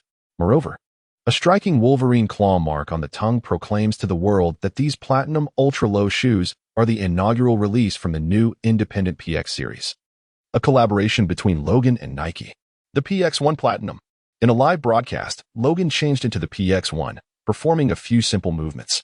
It must be said that the dynamic cushioning provided by the Zoom airbags in the forefoot and heel, combined with the ultra-low design, offered an exhilarating sense of freedom around the ankle. Logan quickly fell in love with these PX1 Platinum Battle shoes that belonged to him. This marks his first game wearing the PX1. Logan must certainly leave a story behind for the fans to reminisce about this pair of sneakers. Oh, could it be the PX1? The commentator at the sidelines gleamed with excitement. Truly, the silhouette of this shoe, along with its colorway, is rather striking. It is rumored that Nike intends to steer the PX series towards the realm of trendy footwear, while embracing contemporary culture. The performance capabilities of the PX1 undoubtedly represent Nike's pinnacle standards at present. The two commentators remained transfixed by the allure of this sleek low-top sneaker. However, it was the director behind them who relayed a shocking piece of news, prompting a shift in their conversation. Breaking news. Daryl Morey, the general manager of the Rockets, who was supposed to be present at the game today, encountered a catastrophic car accident en route to the Toyota Center. An 8-car pileup resulted in a complete traffic standstill. The severity of the collision even sparked violent explosions and fires. Reports indicate that Morey's personal vehicle was at the epicenter of the explosion and suffered the most severe fire damage during the accident. The occupants of the other 7 vehicles have been rescued and are currently in the hospital, stable, and receiving treatment. However, the fire in Morey's vehicle remains uncontrolled, and he has yet to be extricated.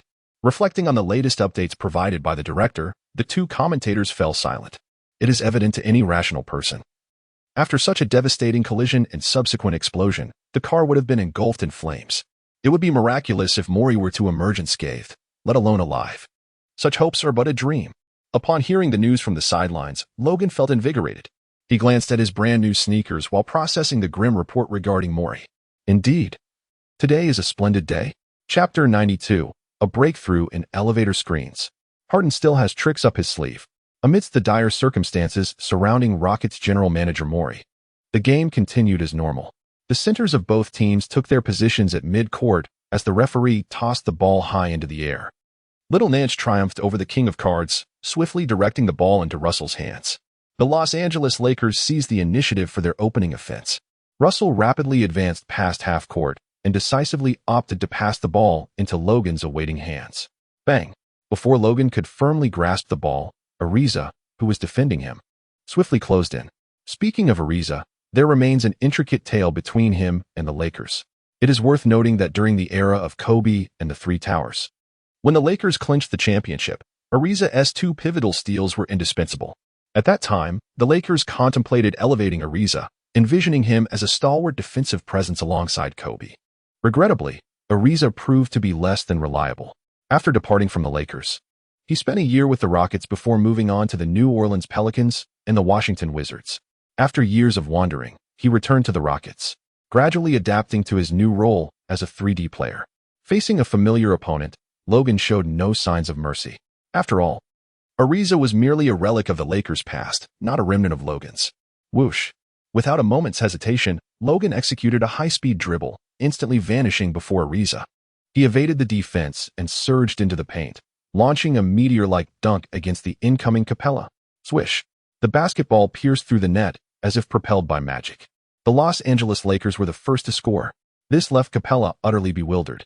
Prior to facing the Lakers, the Rockets coaching staff had meticulously analyzed his game footage, as well as Logan's diverse scoring techniques, including this very meteor dunk. In the video, due to resolution and compression issues, Capella had deemed the move rather ordinary. However, witnessing it firsthand and experiencing the meteor dunk left him astounded. That was simply outrageous. Nevertheless, the Rockets' offense showed no signs of faltering. Beverly brought the ball past half court and quickly delivered it to Harden. The bearded one, confronted by Logan's defense, wasted no time.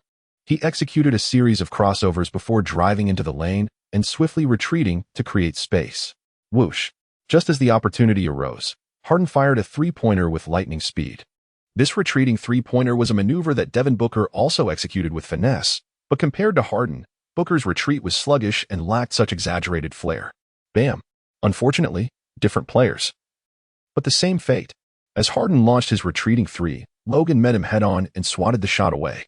After completing the block, Logan didn't spare a glance at the astonished shooter. Swiftly transitioning from defense to offense, he executed a fast break and scored another 2 points. 4-0. The Lakers maintained their advantage. Oh, did you witness that? James Harden's signature retreat was thwarted by Logan. In this initial 1v1 between the two super scorers, it appears that James has been bested. However, there remains ample time in the game. The outcome of a few early exchanges holds little significance. As if engaged in a dialogue between two commentators, the initial rounds of performance hardly constitute anything of significance. Transitioning back to the offensive end, Harden actively calls upon his teammates to step forward for screens. Not merely one, but two screeners are summoned. Ryan Anderson and Capella position themselves for an elevator screen. Utilizing the successive screens from his teammates, Harden finally seizes the opportunity to unleash a wide-open three-pointer. Swish! The basketball glides effortlessly through the net, and the bearded maestro helps his team open the scoring. This elevator screen maneuver is not a tactic invented by Rockets coach D'Antoni. Rather, it was developed by the Golden State Warriors in previous seasons to maximize the outside shooting prowess of the Splash Brothers. The Rockets, having been thoroughly outmatched by this strategy, have simply adopted it for their own use. Of course, in the realm of game strategy, can this truly be termed as mere imitation? It is, in fact, the art of practical application, mastering the skills of others to gain an advantage. Encountering the elevator screen for the first time, Logan finds himself somewhat unprepared. One cannot overlook that the Warriors' triumph in 2015 and their record-setting 73 wins in the 2015-16 season were not solely attributable to the Splash Brothers. Tactical plays like the elevator screen were also pivotal factors. Reflecting on this, Logan casts a glance at the seemingly earnest Luke Walton on the bench in size. Emerging from the same Warriors system, why does he possess no tactical acumen whatsoever? Misinterpreting Logan's gaze as a cue to enhance Logan's offensive involvement. The astute Walton skillfully signals for Russell to execute a strategy of passing the ball to Logan upon crossing half-court. Who says Walton lacks strategy? Passing to Logan over half-court. Logan receives the ball at the sideline and makes a sweeping cross-court pass to the left side. He initiates the play from the baseline, allowing Logan to complete the offensive sequence. Are these not tactical maneuvers? We might as well consider ourselves half-geniuses. With ample momentum as he approaches the midline, Logan accelerates with remarkable speed, deftly maneuvering past Ariza and charging into the paint. Facing the towering Capella with arms raised high, he executes a thunderous dunk. Boom! The forceful slam reverberates through the rim, leaving Capella momentarily dazed. The speed of Logan's dunk was astonishing, and the force was overwhelming, leaving the king in a state where he felt as though his very insides were shattering. Hold on, Clint. James Harden encouraged his teammate. I will make sure to avenge you on the offensive end. In the next possession, the Rockets once again implemented their elevator play. Harden deftly navigated through a double screen, drawing back his bow and swiftly preparing to release a three-point shot. However, the same tactic could not possibly deceive the Saints twice. The first time Logan encountered the elevator play, he was caught off guard. This time, empowered by his primal instincts, he accelerated around the double screen and leaped forth, swatting the basketball from Harden's grasp and sending it flying out of bounds. With a resounding thud, the ball soared beyond the sidelines, bouncing off the ground and directly soaring into the second-level stands. What is the strength of Logan's cap? It is indeed quite evident. The core star of Adidas has been outshone by a rising star from Nike. The commentator, observing the simultaneous presence of Harden and Logan, jested, "Does this foreshadow that the PX series will overshadow the sales of the Harden series?" At times, a player's on-court performance can significantly influence the sales of their footwear. The Harden series ranks second only to the Rose series in Adidas's basketball shoe domain, and it is steadily trending towards becoming the leading brand. If Logan were to decisively outperform Harden in a single game, it would be akin to a regression to the past. Who would still purchase Harden's shoes? They would undoubtedly have to grit their teeth and consider the X plan. Otherwise, if one were to wear the Harden series on a campus court or a pickup game, encountering someone in the PX series would be a sight too disheartening to behold. The scene shifts back to the Toyota Center. The effectiveness of the elevator screen begins to wane, yet there is no sign of surrender in James Harden's gaze. After all, he possesses a secret weapon, an upgraded version of the step-back three-pointer, the double step-back. Chapter 93, the dual step-back. Am I merely a pair of X-plans away from professional basketball? The step-back jump shot has become a signature move for nearly every guard in today's small ball league. Just look at Damian Lillard, whose step-back has reached a level of mastery. James Harden is undoubtedly a maestro of the step-back. But do you think a single step-back represents the pinnacle of this maneuver? The bearded player would tell you otherwise. Having mastered the step-back skill, Harden has continually sought ways to enhance its effectiveness.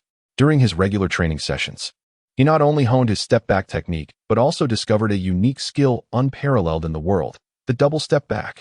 The essence of the step-back lies in executing a significant retreat without losing the ball. However, many players merely reach the stage of a single step back while maintaining possession. Through extensive training, Harden realized that he was capable of executing a two-step retreat before gathering the ball. This method provides greater shooting space and, through the rhythm adjustment during the second step back, facilitates scoring opportunities. Now, the elevator screen is evidently ineffective against Logan. The double step back, a signature move uniquely crafted by Harden, is more than sufficient to challenge him. The Rockets inbound the ball. The bearded one, holding the ball, continues with his usual strategy, raising his hand to call for his teammates to set a screen. It remains the classic combination of Capella and Anderson executing the elevator screen. For the third time, Logan faced this maneuver, now entirely immune to its effects. Skillfully maneuvering out from behind the elevator barricade, Logan effortlessly intercepted James Harden's path. "I knew you would find a way to counter this move," he remarked, as Harden adjusted his dribbling rhythm, a knowing glint shone in his eyes. However, the next move is something you may have never encountered before. Never encountered before? Logan was somewhat taken aback. Could it be that Harden intends to unveil his post-up game prematurely? In the forthcoming league, in order to thwart Harden's step-back jumper, numerous teams may even opt to defend behind him. This tactic has been playfully dubbed by fans in China as the post-up from the front.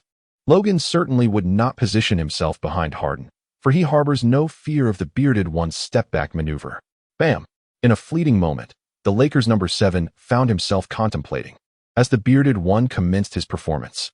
At the very instant he penetrated towards the three-point line, his figure receded. Was it yet another ordinary step back? Logan followed in Harden's footsteps, only to unexpectedly discover that the bearded star did not execute his usual step-back move, but rather took an additional step backward. A double step back. Oh, what is this? Meanwhile, the commentators on the sidelines were astounded. James Harden actually stepped back twice. Is this not a travel? I have never witnessed such a technique involving 2 steps back. The referee made no indication. Could this be a legitimate play? The 2 commentators were left bewildered. Logically, if the referee did not call it, then it must be valid. Yet, it appeared to be a travel from every angle. Is a double step back permissible under the rules? Observing the vast space that Harden had created, one wondered how Logan could possibly defend against it. Whoosh! As the crowd's gaze filled with confusion, Harden, after his double step back, decisively launched a three-point shot. The space for his release was as vast as the ocean, sublime. However, before Harden could reveal a triumphant smile, Logan, positioned over a body length away, leaped from the ground. Under the collective gaze of the audience, he extended his long arms, almost at the pinnacle of his jump. His giant hand, like a claw, seized the basketball from midair. What the? Harden was dumbfounded. His signature double step-back three-pointer, making its debut, had been thwarted by Logan? Oh no, I must be seeing things. The commentators were equally astonished. James Harden had seemingly executed a travel step-back move, only to be met with a rejection from Logan. Logan's vertical leap was astonishing. Wait, could it be that Logan's jumping ability today is intrinsically linked to the pair of PX1 shoes on his feet? Did those front and back separated Zoom PX1s come equipped with springs, propelling Logan higher? Given that Logan took off from a standstill and soared so high and so quickly, it genuinely astonished the two seasoned commentators. Typically, when confronted with such an unimaginable scene, their first reaction is, Logan undoubtedly harnessed certain supernatural abilities, evidenced by the pristine pair of combat boots adorning his feet. Of course, the commentator merely speculated in passing. Remember the time when Vince Carter's striking Shock series sneakers were suspected of enhancing jump performance, leading to their outright ban from NBA courts? Nike had suffered once. How could they allow their meticulously crafted PX series to become prohibited on its very first day? The notion that the soles contain springs is utterly preposterous.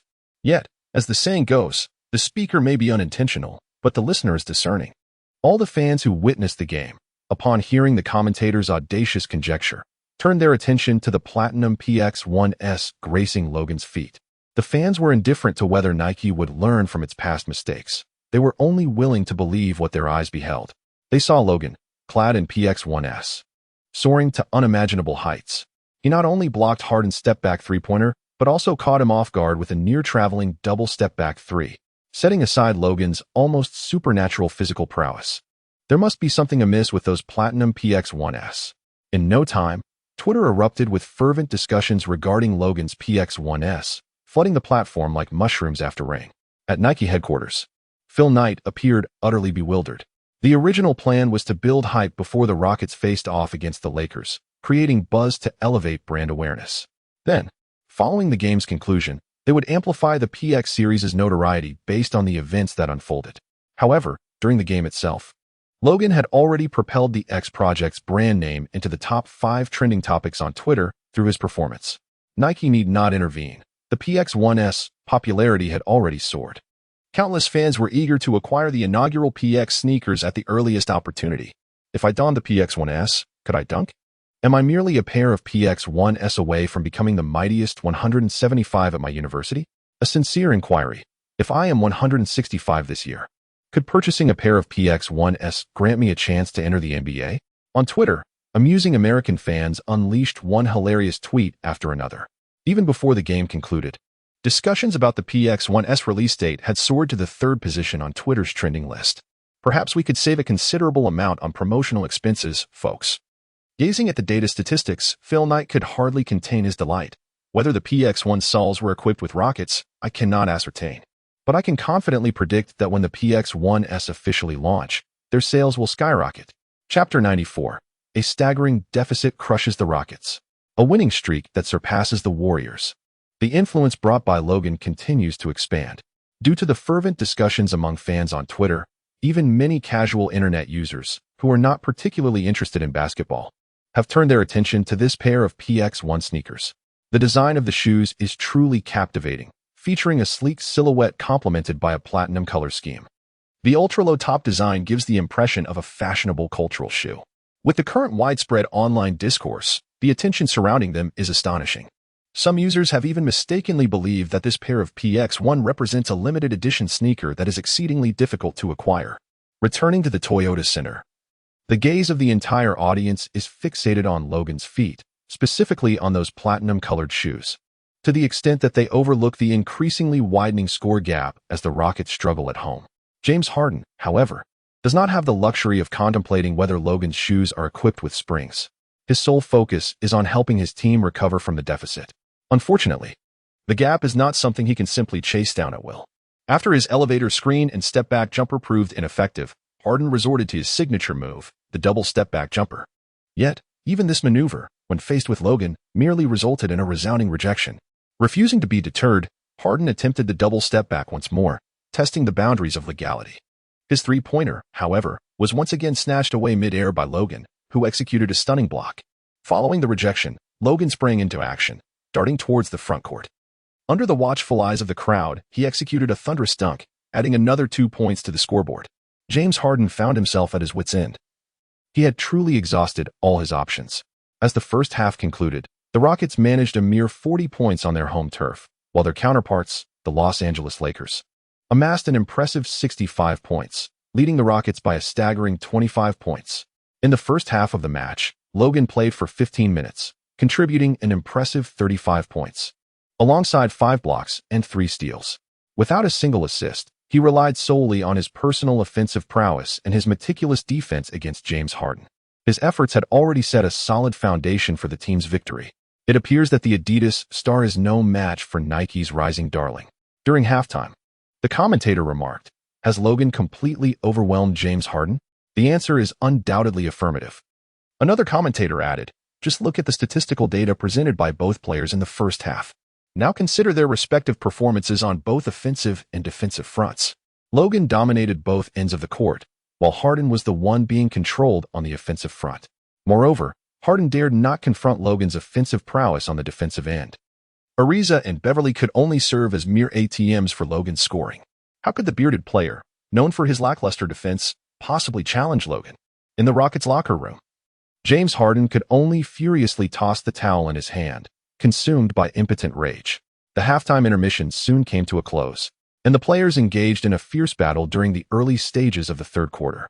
However, it was merely a desperate struggle for the Rockets, who placed all their hopes on three-point shots. The Houston Rockets orchestrated a magnificent symphony at the Toyota Center, amidst the cacophony of clangs from missed shots. The point differential gradually widened to 32 points. Recognizing the futility of a comeback, D'Antoni decisively benched all his starters for a respite. Ultimately, the Lakers effortlessly vanquished the Rockets, enjoying a commanding 35-point advantage, leaving the recently inflated Texas team, who had just triumphed over the Warriors, utterly deflated. I believe the debate surrounding the league's top shooting guard can conclude here. As the game came to an end, the commentator remarked, "James Harden himself, through his underwhelming performance, has put an end to this discussion. No, my friend, this is not solely Harden's fault." Another commentator chimed in with a laugh. "This is entirely due to Logan's explosive performance on both ends of the court.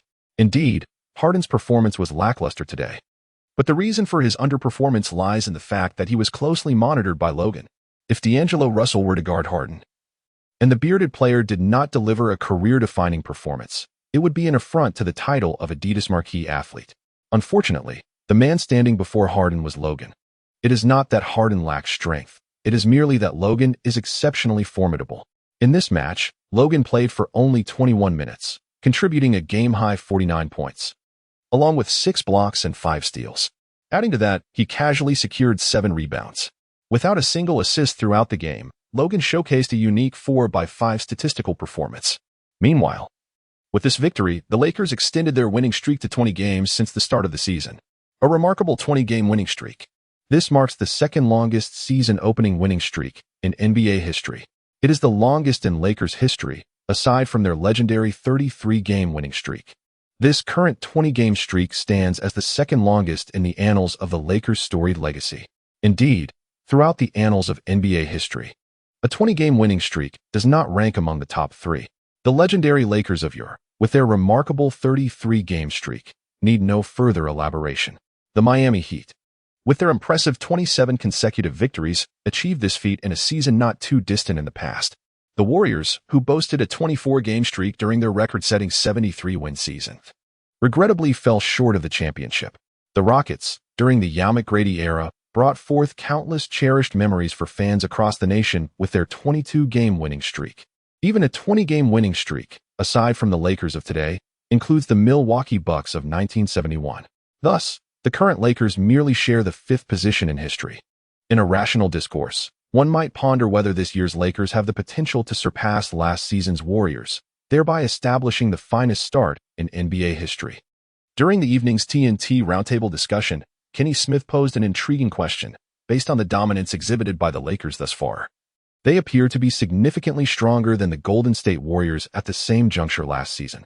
I wholeheartedly concur with your sentiment, Kenny. Visually, This season's Lakers exude a greater strength than last season's Warriors.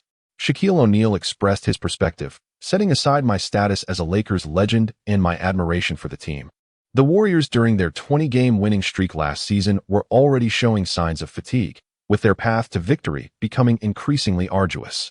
However, let us consider the current Lakers, who have also achieved a 20-game winning streak. Remarkably, in today's back-to-back match against the Rockets, they enjoyed the luxury of finishing the game after just 3 quarters. The Lakers' accomplishment of 20 consecutive wins has come effortlessly, with barely a drop of sweat shed, provided that Logan's health remains assured. The prospect of the Lakers surpassing last season's Golden State Warriors to forge the longest winning streak at the start of an NBA season is not an unattainable ambition. Chapter 95, The Urgent Need for Three-Point Skills, Rookie of the Year. The Houston Rockets suffered a staggering 30-point defeat at home, allowing the Los Angeles Lakers to effortlessly secure their 20th consecutive victory, an event that has shocked the entire league. Logan, who clocked out after 3 quarters, has dominated the front pages of newspapers and media outlets. In Dragon Country, extensive coverage has been devoted to Logan's heroic feats. Amusingly, the media has dubbed him Wolverine. This moniker stems from the renowned Marvel Comics character, also named Logan, known for his immortality. It is rumored that the famous Dragon Country brand, Seven Wolves, has swiftly flown to the United States to discuss a potential endorsement deal with Logan. Setting aside these off-court narratives, let us refocus on the performance of the Los Angeles Lakers this season. Generally, it was anticipated that the Lakers would experience a resurgence through the gradual development of Angelo Russell and Brandon Ingram. However, no one expected that under Logan's leadership, the team would leap into the ranks of championship contenders. Particularly notable is their remarkable 30-point obliteration of the Houston Rockets, which is no minor feat. It is important to note that this season, the Houston Rockets, following the departure of Dwight Howard, have been led solely by James Harden, who has displayed MVP-caliber talent reminiscent of Logan's historical trajectory and has achieved commendable results as the team's captain. Logan indeed harbors a profound admiration for James Harden. It is remembered that within his historical narrative, Harden propelled the Houston Rockets, despite their lack of personnel, to an astonishing second position in the Western Conference, astonishing the entire league. In a timeline devoid of Logan, James Harden shines as the brightest star in the night sky. However, in the present, this once resplendent star appears dim and lackluster beneath the luminescent glow of Logan's prowess. Alas, one cannot help but lament the misfortune of coexisting in the same era as a prodigious talent like Logan. Yet, at this moment, Logan's focus lies not on achievements or lucrative endorsement deals, but rather on the unlocking of his own skills. Logan meticulously organized his task list. According to the Black-Blue system, he could unlock the half-court three-point skill of Kenda Shimizu by defeating 4 top shooting guards from the league. In the present day, although Logan's position is that of a shooting guard, his scoring methods predominantly revolve around aggressive drives to the basket and powerful dunks, with three-point shots playing a minimal role in his offensive arsenal. Consequently, many media outlets draw comparisons between Logan and Ben Simmons, the first overall pick of the Philadelphia 76ers, suggesting that they both share a reluctance to attempt three-point shots. Logan is undoubtedly dissatisfied, questioning the worth of Ben Simmons and his audacity to be compared to him. In Logan's perception, Ben Simmons has never been regarded as a top-tier player, merely a figure of hollow reputation. Even within his own historical context, Simmons is viewed as a player hampered by technical deficiencies, impeding the progress of the Philadelphia 76ers and their star, Joel Embiid. Many have even suggested that trading Simmons away could enhance the team's performance. After all, Logan aims to make history. Having the potential to secure the MVP award in his rookie season, how could he be compared to Ben Simmons? Thus, Logan is eager to incorporate the attribute of three-point shooting into his skill set. Logan vehemently refuses to have his name associated with that of Ben Simmons in the media, as it would be a source of embarrassment for him. Therefore, he is fervently striving to unlock his three-point shooting skills, determined not to descend to the level of being compared to Simmons. Moreover, Kurico's basketball's character, Mitarima Shintaro, possesses remarkable three-point shooting attributes, which are indeed extraordinary. In forums frequented by anime enthusiasts, fans of Kurico's basketball often engage in discussions about which characters from the generation of miracles would most likely be selected in the NBA draft if they were to participate in reality. Interestingly, there is a surprising consensus that both Akashi and Kurico might not be drafted due to their insufficient height and lackluster physical attributes, despite their rather peculiar skills. In the NBA, where physical prowess is paramount, they may find that their unique abilities are rendered ineffective before they even have the chance to shine. Their skills, which heavily rely on anticipation, necessitate a degree of teamwork, further diminishing their advantages in the draft. Similarly, both Himuro and Kagami are also likely to be overlooked, as their physical attributes do not stand out among the plethora of rookies in the NBA who possess comparable physiques. Kurico's rival, Eamon Daiki, is expected to be selected, though not necessarily at a high rank, for reasons akin to those of Kagami. The player truly forecasted to break into the lottery picks is the center, Murasaki Baratsushi. From the generation of miracles, with his towering stature, comprehensive offensive and defensive skills, and exceptional technique, including the potential to hone his three-point shooting ability, any team would eagerly welcome such a promising rookie. The player anticipated to possess the caliber of a first overall pick is none other than Midorima Shintaro himself, whose ability to shoot three-pointers from anywhere on the court is simply terrifying. Furthermore, Midorima can receive a pass from the backcourt and shoot a three-pointer immediately. What does this capability signify? Take, for instance, the historical three-point king, Stephen Curry, who was already regarded as the sixth overall pick before he showcased his extraordinary three-point prowess. Achieving such a rank is no small feat. Subsequently, once Curry revealed his three-point capabilities, he instantly became the only player in history to receive a unanimous MVP vote. His three-point ability allows him to shoot from anywhere on the court, although it doesn't guarantee a perfect success rate. Yet it is sufficient to earn him the status of the only unanimous MVP in history. Now, consider Midorima's ability to shoot three-pointers from all over the court with perfect accuracy. This is undoubtedly an MVP-level skill. Of course, Logan is also aware that the abilities granted to him by the system are somewhat diminished and cannot truly replicate the comic's portrayal of shooting three-pointers from anywhere on the court with a 100% success rate. Such a scenario would indeed be chaotic. Nevertheless, this at least places him within the realm of a first overall pick caliber skill, which is certainly something to look forward to. To unlock the three-point shooting ability of the illustrious Shintaro Murasaki, one must vanquish the four prominent point guards. Currently, Dwayne Wade, Devin Booker, and James Harden have already fallen before him, leaving only one final adversary to conquer, Klay Thompson of the Golden State Warriors. This man, rumored to possess extraordinary genetics, is said to have four lungs. However, the challenge lies not in defeating the other teams, but in overcoming the formidable Golden State Warriors, a task far from trivial. Chapter 96. The might of the Warriors, yet their strength is hollow. It is essential to recognize that this is the same Golden State Warriors team that achieved an astounding 73 victories last year, even without Kevin Durant. The year before, they were crowned NBA champions, boasting the highest defensive efficiency in the league. In Logan's historical narrative, this team effortlessly dismantled the Cleveland Cavaliers, who featured LeBron James, Kevin Love, and Kyrie Irving, sweeping them with a resounding 4-1 victory. Despite the Cavaliers being among the elite teams in the league, they were ruthlessly overpowered by the Warriors. One might even argue that the prowess of this team surpasses that of Michael Jordan's Chicago Bulls. The Golden State Warriors' defeat in the previous year's finals, where they were reversed by the Cavaliers, stemmed not only from their relentless pursuit of record-breaking wins during the regular season, but also from their complacency after leading the finals 3-1. Additionally, numerous external factors contributed to their downfall. The officiating, to some extent, was unfavorable to the Warriors, exemplified by Draymond Green's suspension, while LeBron James faced no repercussions for an incident involving Green. After considering all these elements, it is clear that the Warriors have never been the league's favored team. Stephen Curry, donning Under Armour shoes, has not been the subject of the league's promotional efforts either. Otherwise, the finals MVP would not have been awarded to Andre Iguodala instead of Curry, simply due to the latter's affiliation with Under Armour as opposed to Nike.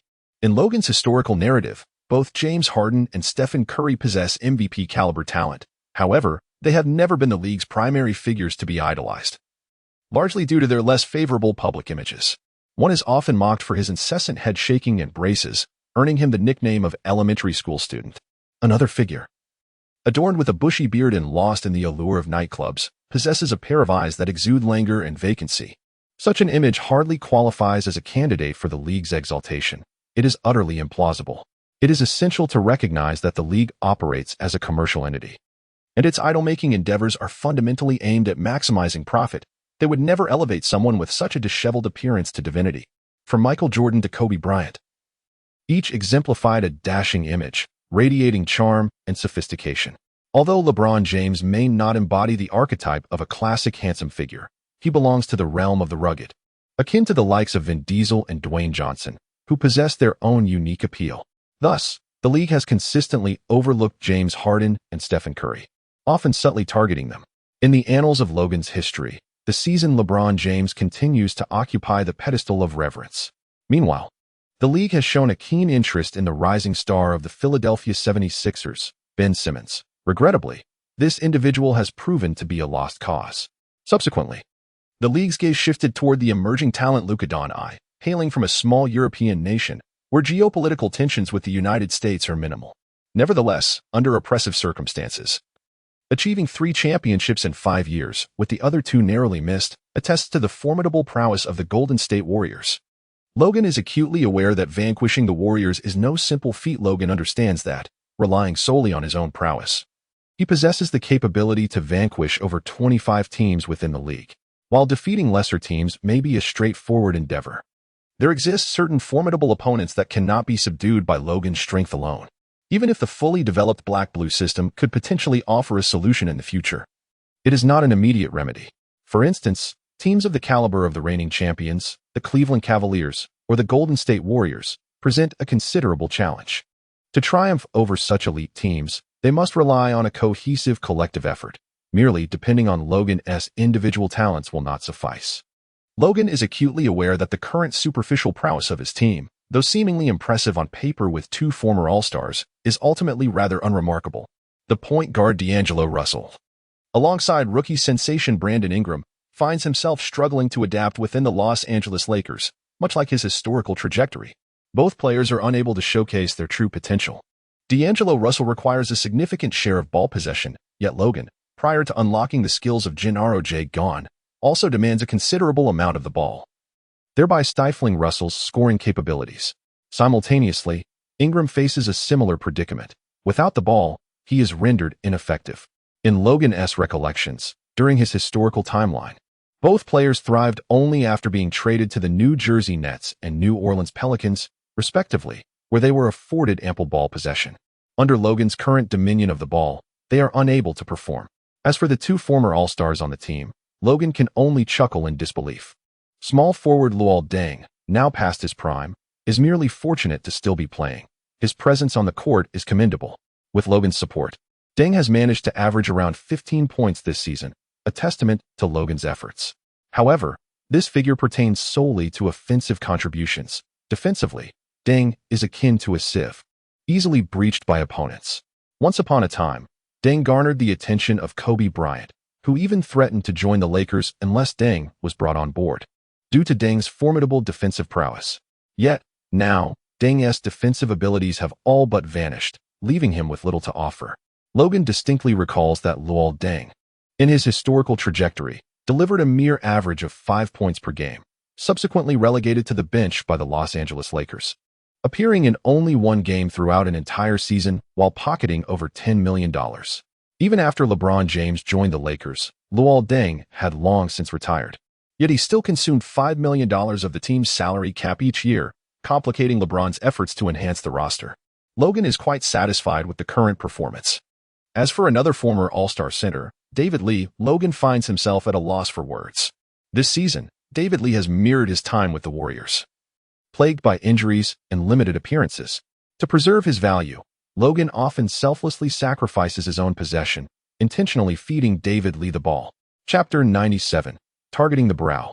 2 immensely valuable behemoths. Otherwise, trading away this liability, David Lee, in the future would prove quite challenging. Hence, Logan admires the strength of the Golden State Warriors. For just a couple of years prior, David Lee experienced a similar fate, with even fewer appearances than now. The Warriors managed to secure a championship and achieve 73 wins while effectively utilizing an all-star player. It is worth noting that David Lee's salary was not vastly different from that of Kevin Durant. Otherwise, the Warriors would not have been able to accommodate Durant's financial demands.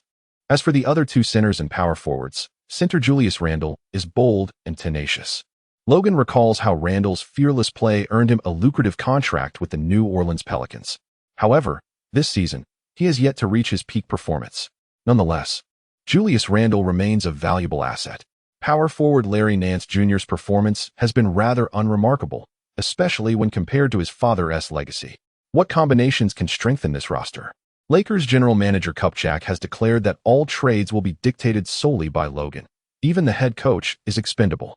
He has the liberty to acquire any player willing to join, including potential stars like D'Angelo Russell and second overall pick Brandon Ingram, both of whom could be considered for trade. Despite their considerable talent, they do not complement Logan's style of play, resulting in a tactical synergy that falls short of its potential. At this juncture, Logan has begun to ponder the necessity of bolstering his team through trades.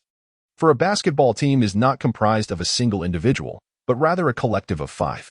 Within the annals of his history, this season's Anthony Davis has expressed his desire to depart, largely due to the inept support from the team's trio of underperforming guards, Tyreke Evans, Eric Gordon, and Goran Dragic, who have monopolized the ball, leaving Davis with scant opportunities to contribute. These three players, upon entering the court, prioritize their own scoring endeavors, disregarding Davis's needs, treating him merely as a blue-collar worker tasked with rebounding. A player of Davis's caliber, an unequivocal core of the team and a young all-star, is lamentably starved of involvement in the tactical framework, a situation unparalleled in the league's storied history. It is a testament to his fortitude that he has not succumbed to despair. This season, the team has decisively resolved to part ways with the ineffective trio of guards, acquiring all-star point guard Drew Holiday in the process.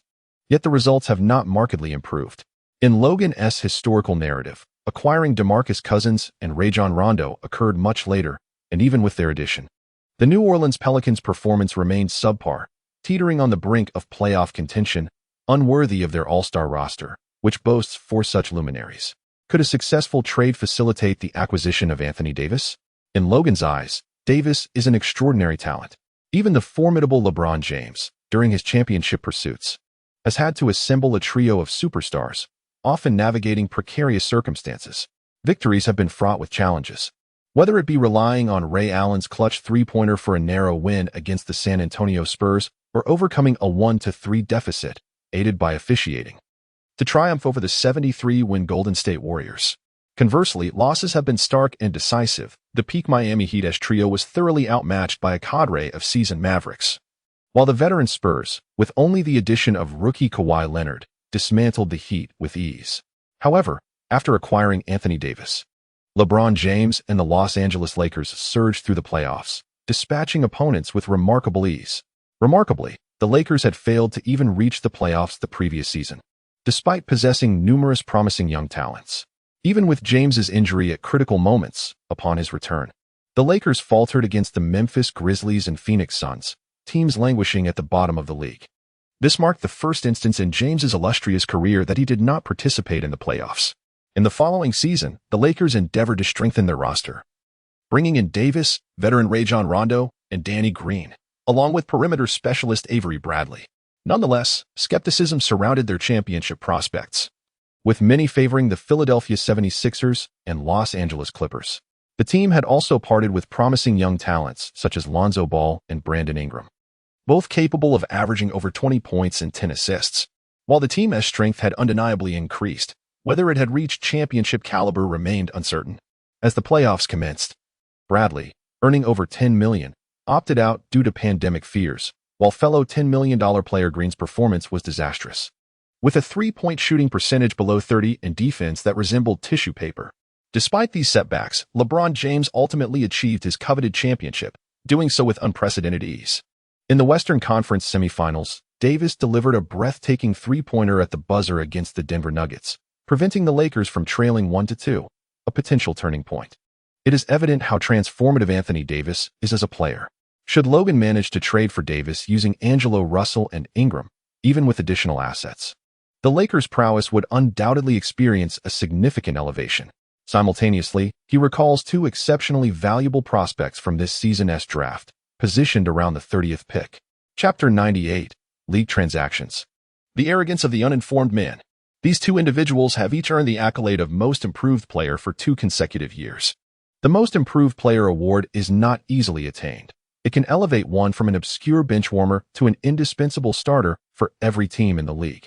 To receive this honor twice signifies a remarkable transformation, from anonymity to becoming a player of all-star caliber, with the potential to contend for the MVP title. For the average individual, securing this award even once reflects considerable talent. Achieving it twice transcends mere innate ability, involving myriad factors that can be gradually demonstrated over time. One of these remarkable individuals is the 29th pick of this year, Pascal Siakam of the Toronto Raptors. His development is certainly a point of interest for the future, though it remains uncertain for now. The other individual has, through steadfast dedication and relentless effort, transformed from a marginal rookie into an all-star player commanding an annual salary nearing $20 million. While being an all-star might not seem extraordinary, this player is also recognized as a member of the All-Defensive First Team. To be selected for the All-Defensive First Team is a significant achievement. Even the formidable LeBron James has not been named to it for several years. This individual is Malcolm Brogdon, the 28th pick of the Milwaukee Bucks. Both of these players were drafted relatively low, and Logan believed that with a bit of maneuvering, he could acquire them both, an ideal pairing of a guard and a power forward to seamlessly fill the void left by the departures of D'Angelo Russell and Julius Randle. Although the 30th pick, Eric Paschall, also shows great promise, Logan suspected that the Golden State Warriors would likely be reluctant to part with him. As Logan led the Houston Rockets to an impressive 20-game winning streak and began contemplating trade options for his team, he remained blissfully unaware that numerous sought-after figures in the league were already beginning to take notice of him from afar. Logan's development has garnered significant attention from the league. He excels in his position while demonstrating undeniable dominance on the court. Among the younger generation of players, there is a conspicuous absence of such a promising star. The greater the scrutiny he faces, the heavier the burden of responsibility upon him. Should he falter under this pressure, it could lead to a lack of successors. What Logan remained oblivious to was that the 20 consecutive victories were merely a prelude. His most arduous journey was only just beginning. Within the training facility of the Cleveland Cavaliers, Kevin Love incessantly practiced his three-point shots, perspiration cascading down his brow. Meanwhile, LeBron James sat in contemplative silence, reflecting on the loss of their second scoring option, Kyrie Irving, who had been traded for the remarkably talented yet diminutive Isaiah Thomas. It was evident that Thomas's abilities could not compensate for the chasm left by Irving's departure, especially considering his lingering injuries. At that moment, while Kevin Love was immersed in his rigorous training, LeBron James remained seated, lost in thought.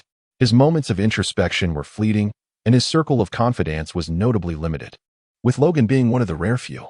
The presence of Logan has surpassed that of numerous players, capturing the keen attention of LeBron James.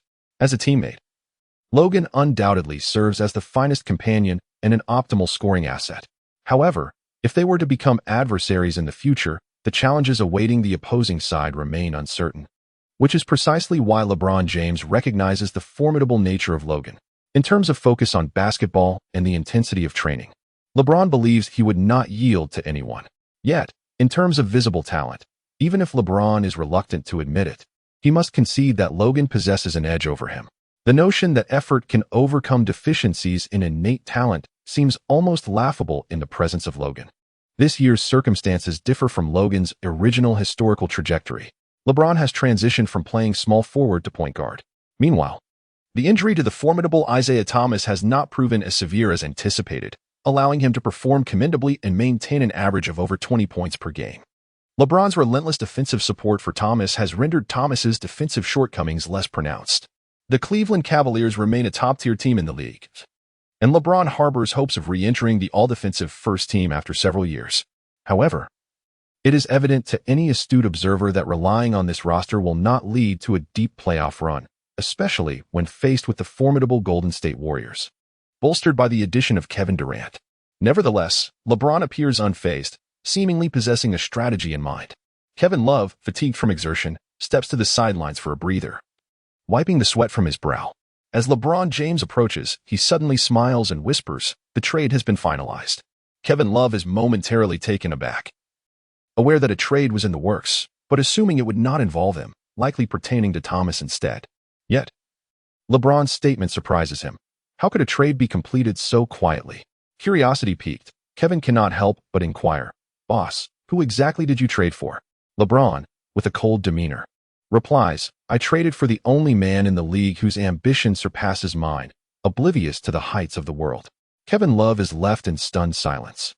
Prior to this, Isaiah Thomas was among the top 3 candidates for MVP and held considerable trade value. Who could possibly warrant such high regard from LeBron? A man whose ambition eclipses his own. What could that possibly mean?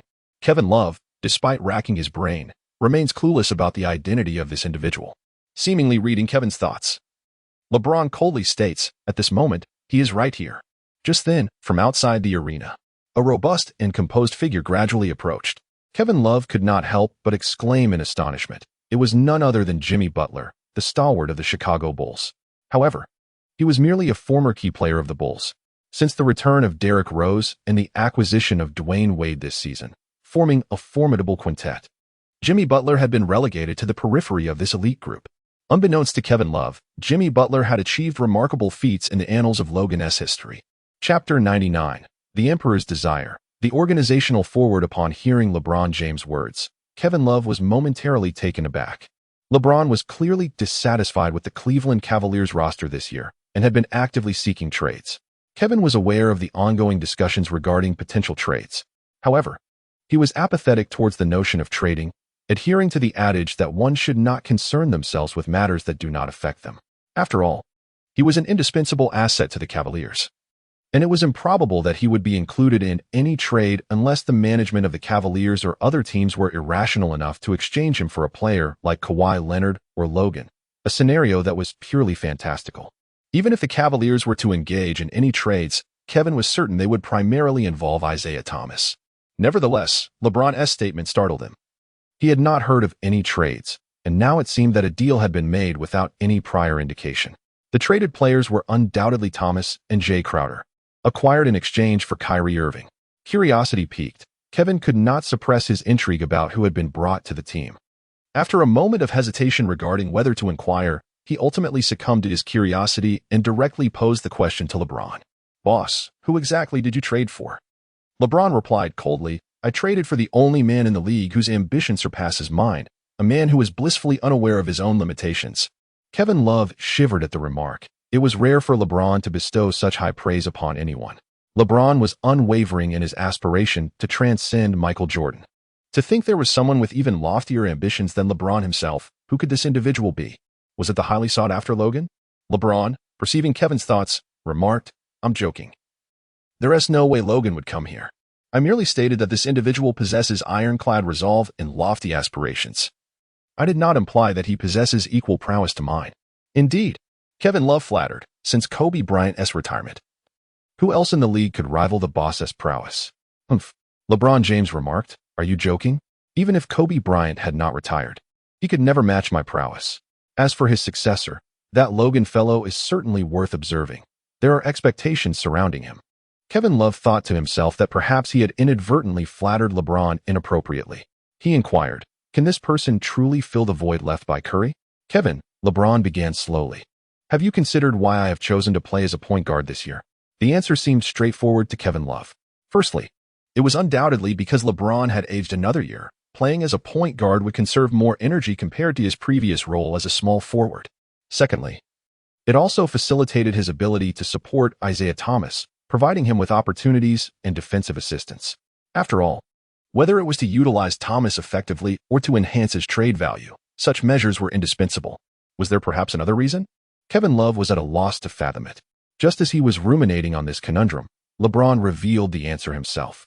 "I transitioned to playing point guard," LeBron explained, "partly to assist Isaiah in boosting his value, a point you may have already considered." Kevin nodded slowly. That reasoning was indeed within his grasp. Moreover, LeBron continued, "There exists an even more significant reason." Kevin Love expressed his astonishment. Could there truly be a reason more crucial than the one he had anticipated? "This trade involves a particular individual," LeBron elaborated. "Because of this person, he is entirely capable of fulfilling the role of a point forward, to some extent replacing my responsibilities." At this revelation, Kevin Love was taken aback. In his recollection, no one in the league resembled LeBron James in terms of being a point forward. In truth, point forwards were exceedingly rare, typically the absolute cornerstone of a team, akin to Scottie Pippen, unless one had a player of the caliber of Michael Jordan in their midst. Even those considered potential heirs to LeBron's throne, such as Kawhi Leonard and the widely acknowledged excellent small forward Paul George, lacked the requisite playmaking ability. Players like the French magician Dia or Draymond Green from the Golden State Warriors indeed possess organizational skills, yet they could merely be classified as facilitating centers. Their playmaking often constitutes mere support rather than embodying the true essence of organization. In terms of playmaking prowess, they could not match even a single strand of LeBron James's hair. Or might this individual be an exciting prospect for the future? A rookie worth anticipating in the coming years? Even among the rookies, Kevin Love had never imagined that such a singular individual could exist. Dubbed the most akin to LeBron James and heralded as his potential successor, Andrew Wiggins has yet to exhibit even a modicum of organizational ability. Displaying notable signs of lethargy instead, Kevin Love has heard whispers that this player, while on the court, seems to coast through the game with a target of merely scoring 20 points, after which he evidently shifts into a state of disengagement. Following a match, while others are left panting and drenched in sweat, Wiggins appears to exert little effort, even captured in a photograph leisurely sipping herbal tea in the locker room, earning him the moniker Wellness Mamba. Critics jest that such a playing style could secure him countless contracts, allowing him to continue playing until his 50s or 60s. The notion of a playmaking small forward seems non-existent, leading Kevin Love to ponder who precisely LeBron James could be referring to. The thought causes him a headache, as he fears his once thick hair might soon resemble the balding head of Manu Ginobili. LeBron James, seemingly perceptive of Kevin Love's thoughts, slowly remarked, "You need not speculate. This person is currently outside the arena." Upon hearing this, Kevin Love was taken aback, exclaiming, "Contact between players off the court is a violation of league regulations." LeBron, upon hearing this, merely rolled his eyes at Kevin Love. Indeed, the league strictly prohibits players from engaging in private interactions, and such conduct is a serious infraction. However, this rule applies primarily to average players. For instance, if Kevin Love were to engage with another player, it would undoubtedly breach league regulations, resulting in fines or suspensions. Despite being an all-star, Kevin Love is not afforded any special privilege to contravene league rules. This, however, is simply due to the overwhelming number of all-stars present. Yet when LeBron James interacts with players, it is not deemed contact. It is referred to as communication or reminiscing. Even if the league were to discover such interactions, they often turn a blind eye, at most issuing a warning. After all, can one truly suspend LeBron James? The league would lose a significant amount of ticket revenue in doing so. Otherwise, LeBron James would openly be making calls daily, recruiting players, meeting with various individuals, and undoubtedly, his salary would have been entirely depleted by league fines. Of course, LeBron, being the astute individual he is, would never publicly claim such privileges, asserting himself as a player who can freely engage with others. Instead, he casually stated, "The trade will likely be officially announced in about an hour." So the question of player contact is moot at this point. With that, LeBron languidly stretched and called out towards the exterior of the arena, "Come on in." Kevin Love gazed longingly, eager to discern the true identity of this remarkable individual. At that moment, a formidable and composed figure gradually made his entrance from outside the arena. Upon his arrival, he coldly addressed LeBron James, stating, "I am here to assist you in securing a championship." LeBron James responded with a hearty laugh, exclaiming, "You are most welcome."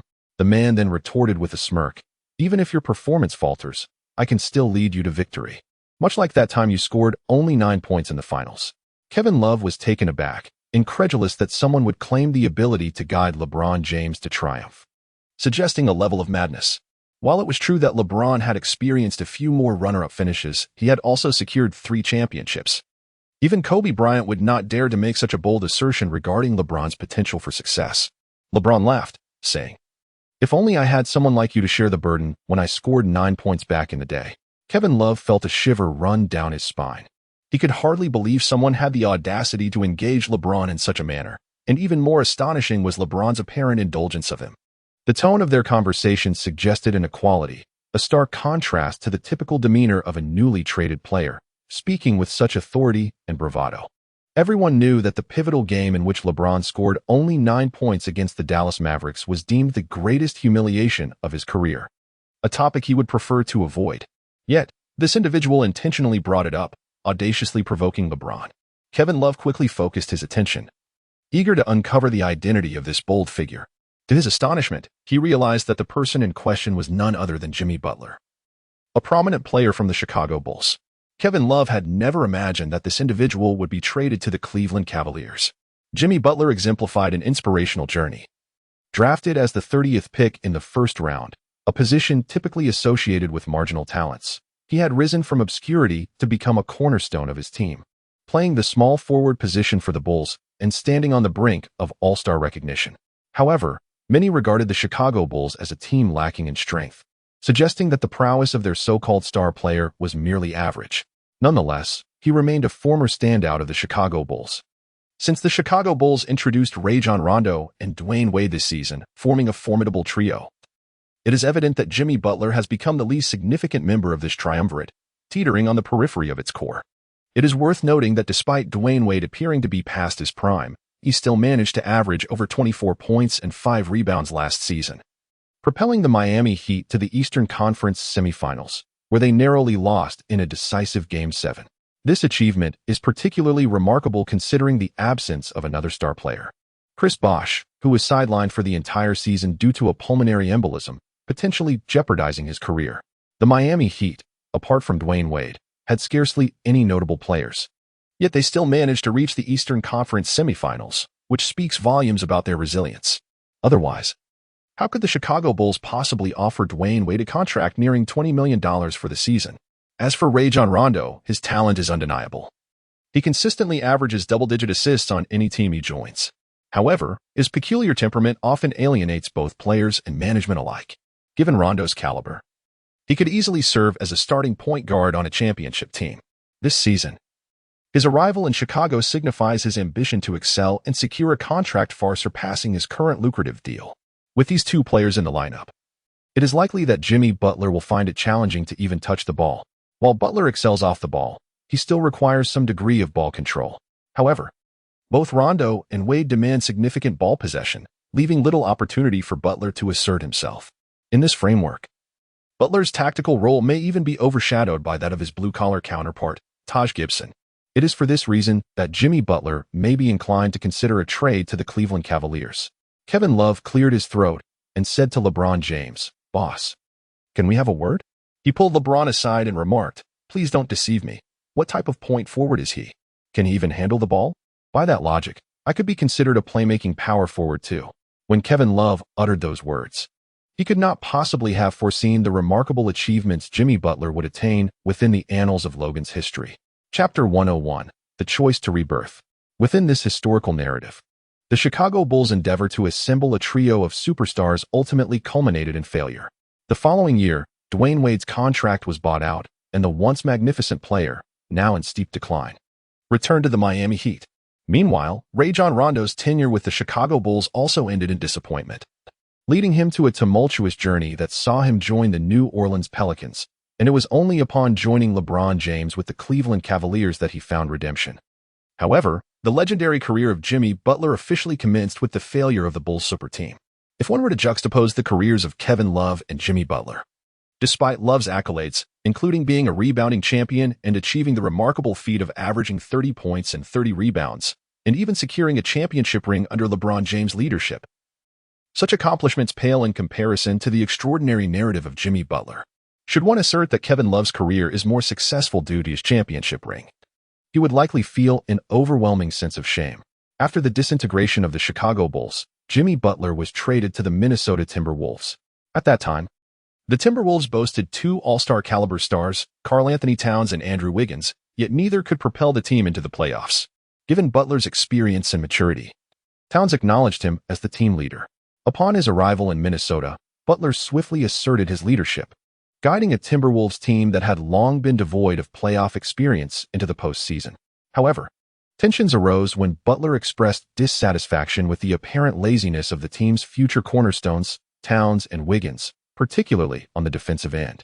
He emphasized that while the future may belong to them, they needed to adopt a more serious attitude. If they continued their lethargy, he would take the reins to ensure the team's aspirations extended beyond mere playoff appearances.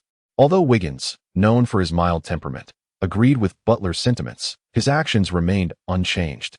Conversely, Towns, irate at Butler's comments, felt incensed, arguing that as the first overall pick and an all-star averaging over 20 points and 10 rebounds, he was the Timberwolves' future and primary asset, rendering Butler, a mere 30th overall rookie, inconsequential. Due to this discord with the team's future star, Butler was traded to the Philadelphia 76ers. There, he magnificently resurfaced, joining forces with the formidable Joel Embiid, nearly leading the 76ers to the Eastern Conference Finals, only to be thwarted by a last-second buzzer beater from Kawhi Leonard. On the surface, this appeared to be a typical Eastern Conference semifinal defeat. After all, the consensus was that the championship that season belonged to the star-studded Golden State Warriors. Little did anyone know of the misfortunes that awaited the Warriors.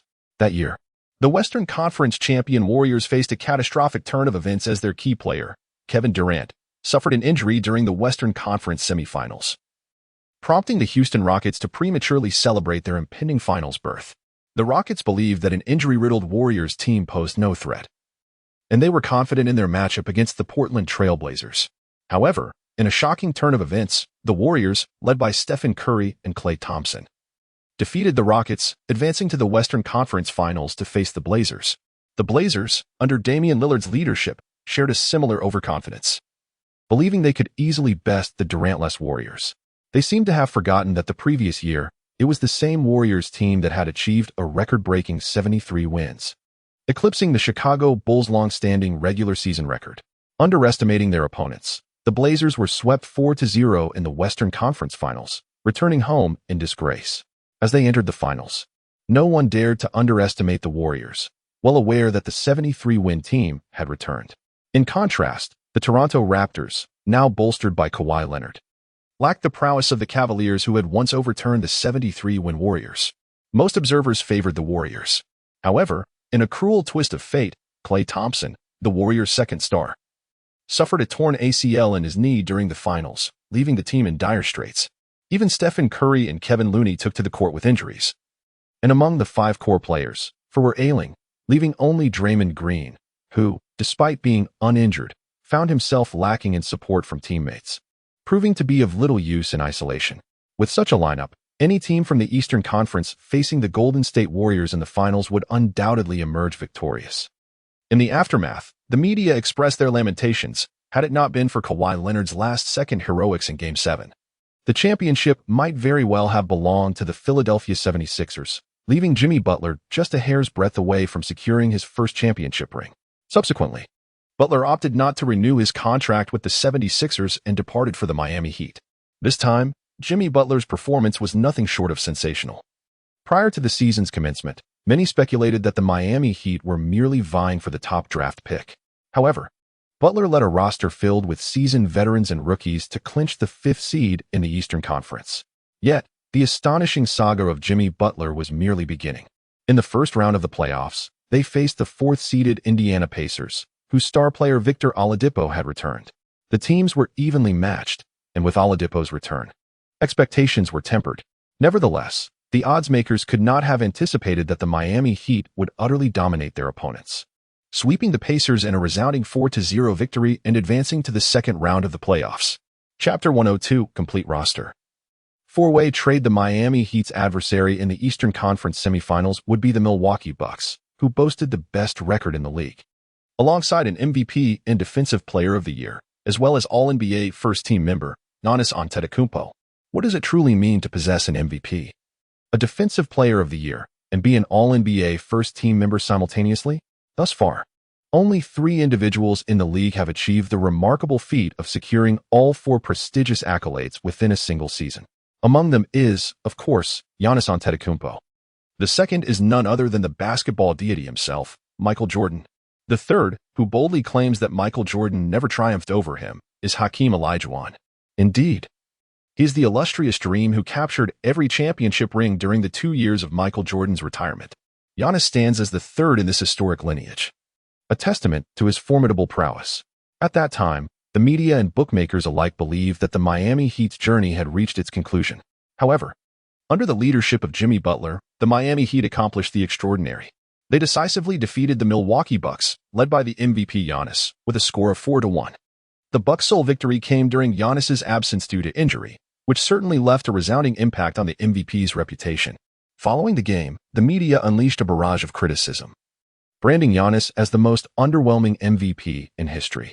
Subsequently, in the Eastern Conference Finals, they overcame the Boston Celtics, who boasted a pair of formidable stars, having triumphed over both the MVP-laden Bucks and a Celtics team rich in promising rookies.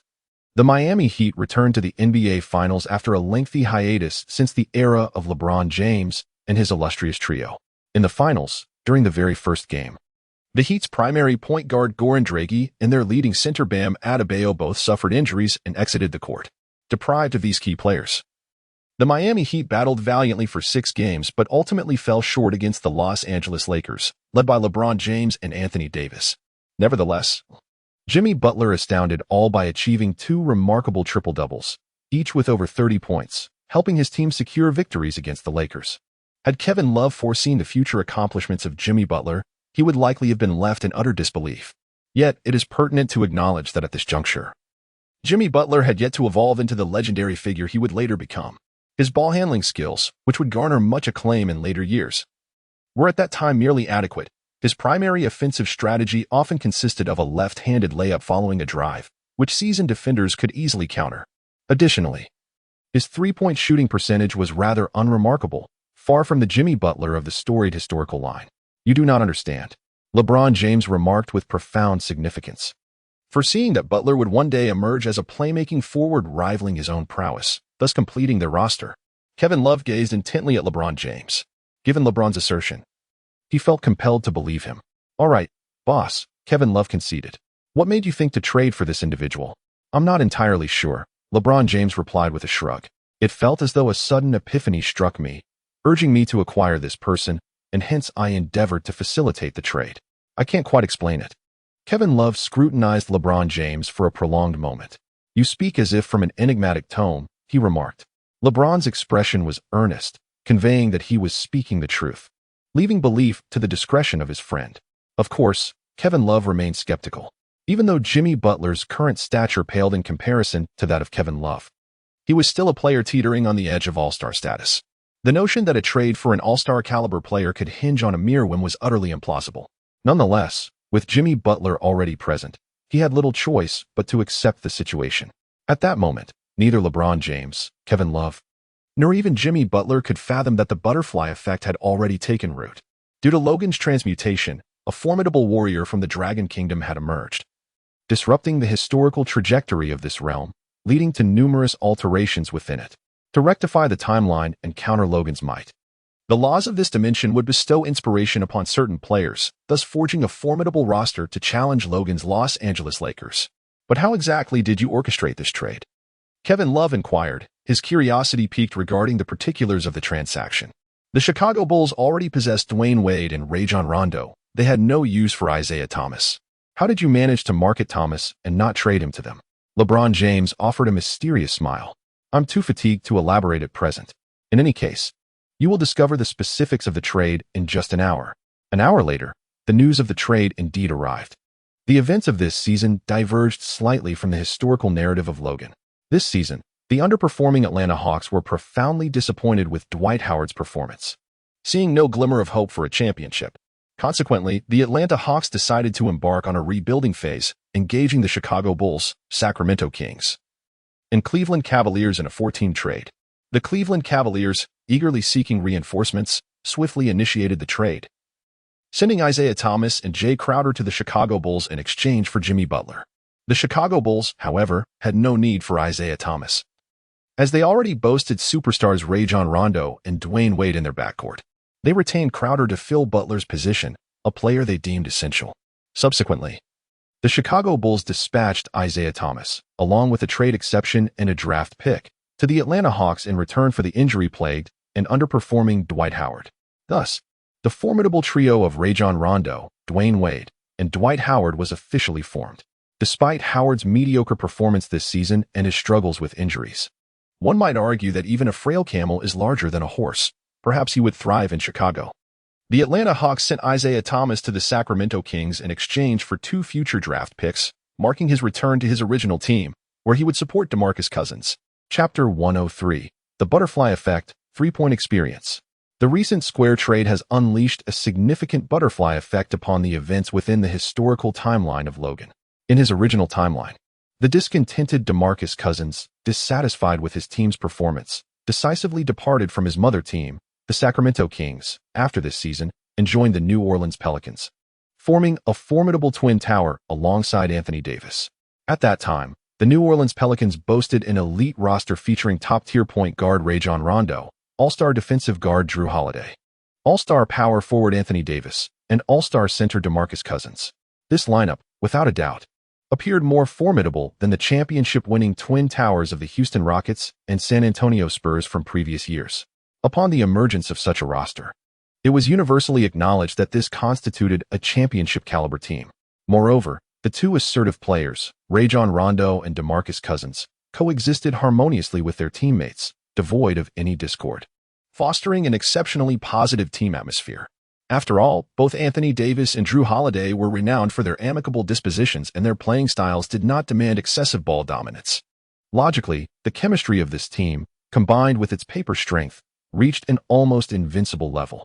However, this illustrious lineup barely secured a playoff berth, only to be eliminated in the first round. The primary blame, of course, fell upon head coach Alvin Gentry, as it was widely accepted that this was an issue of coaching competency.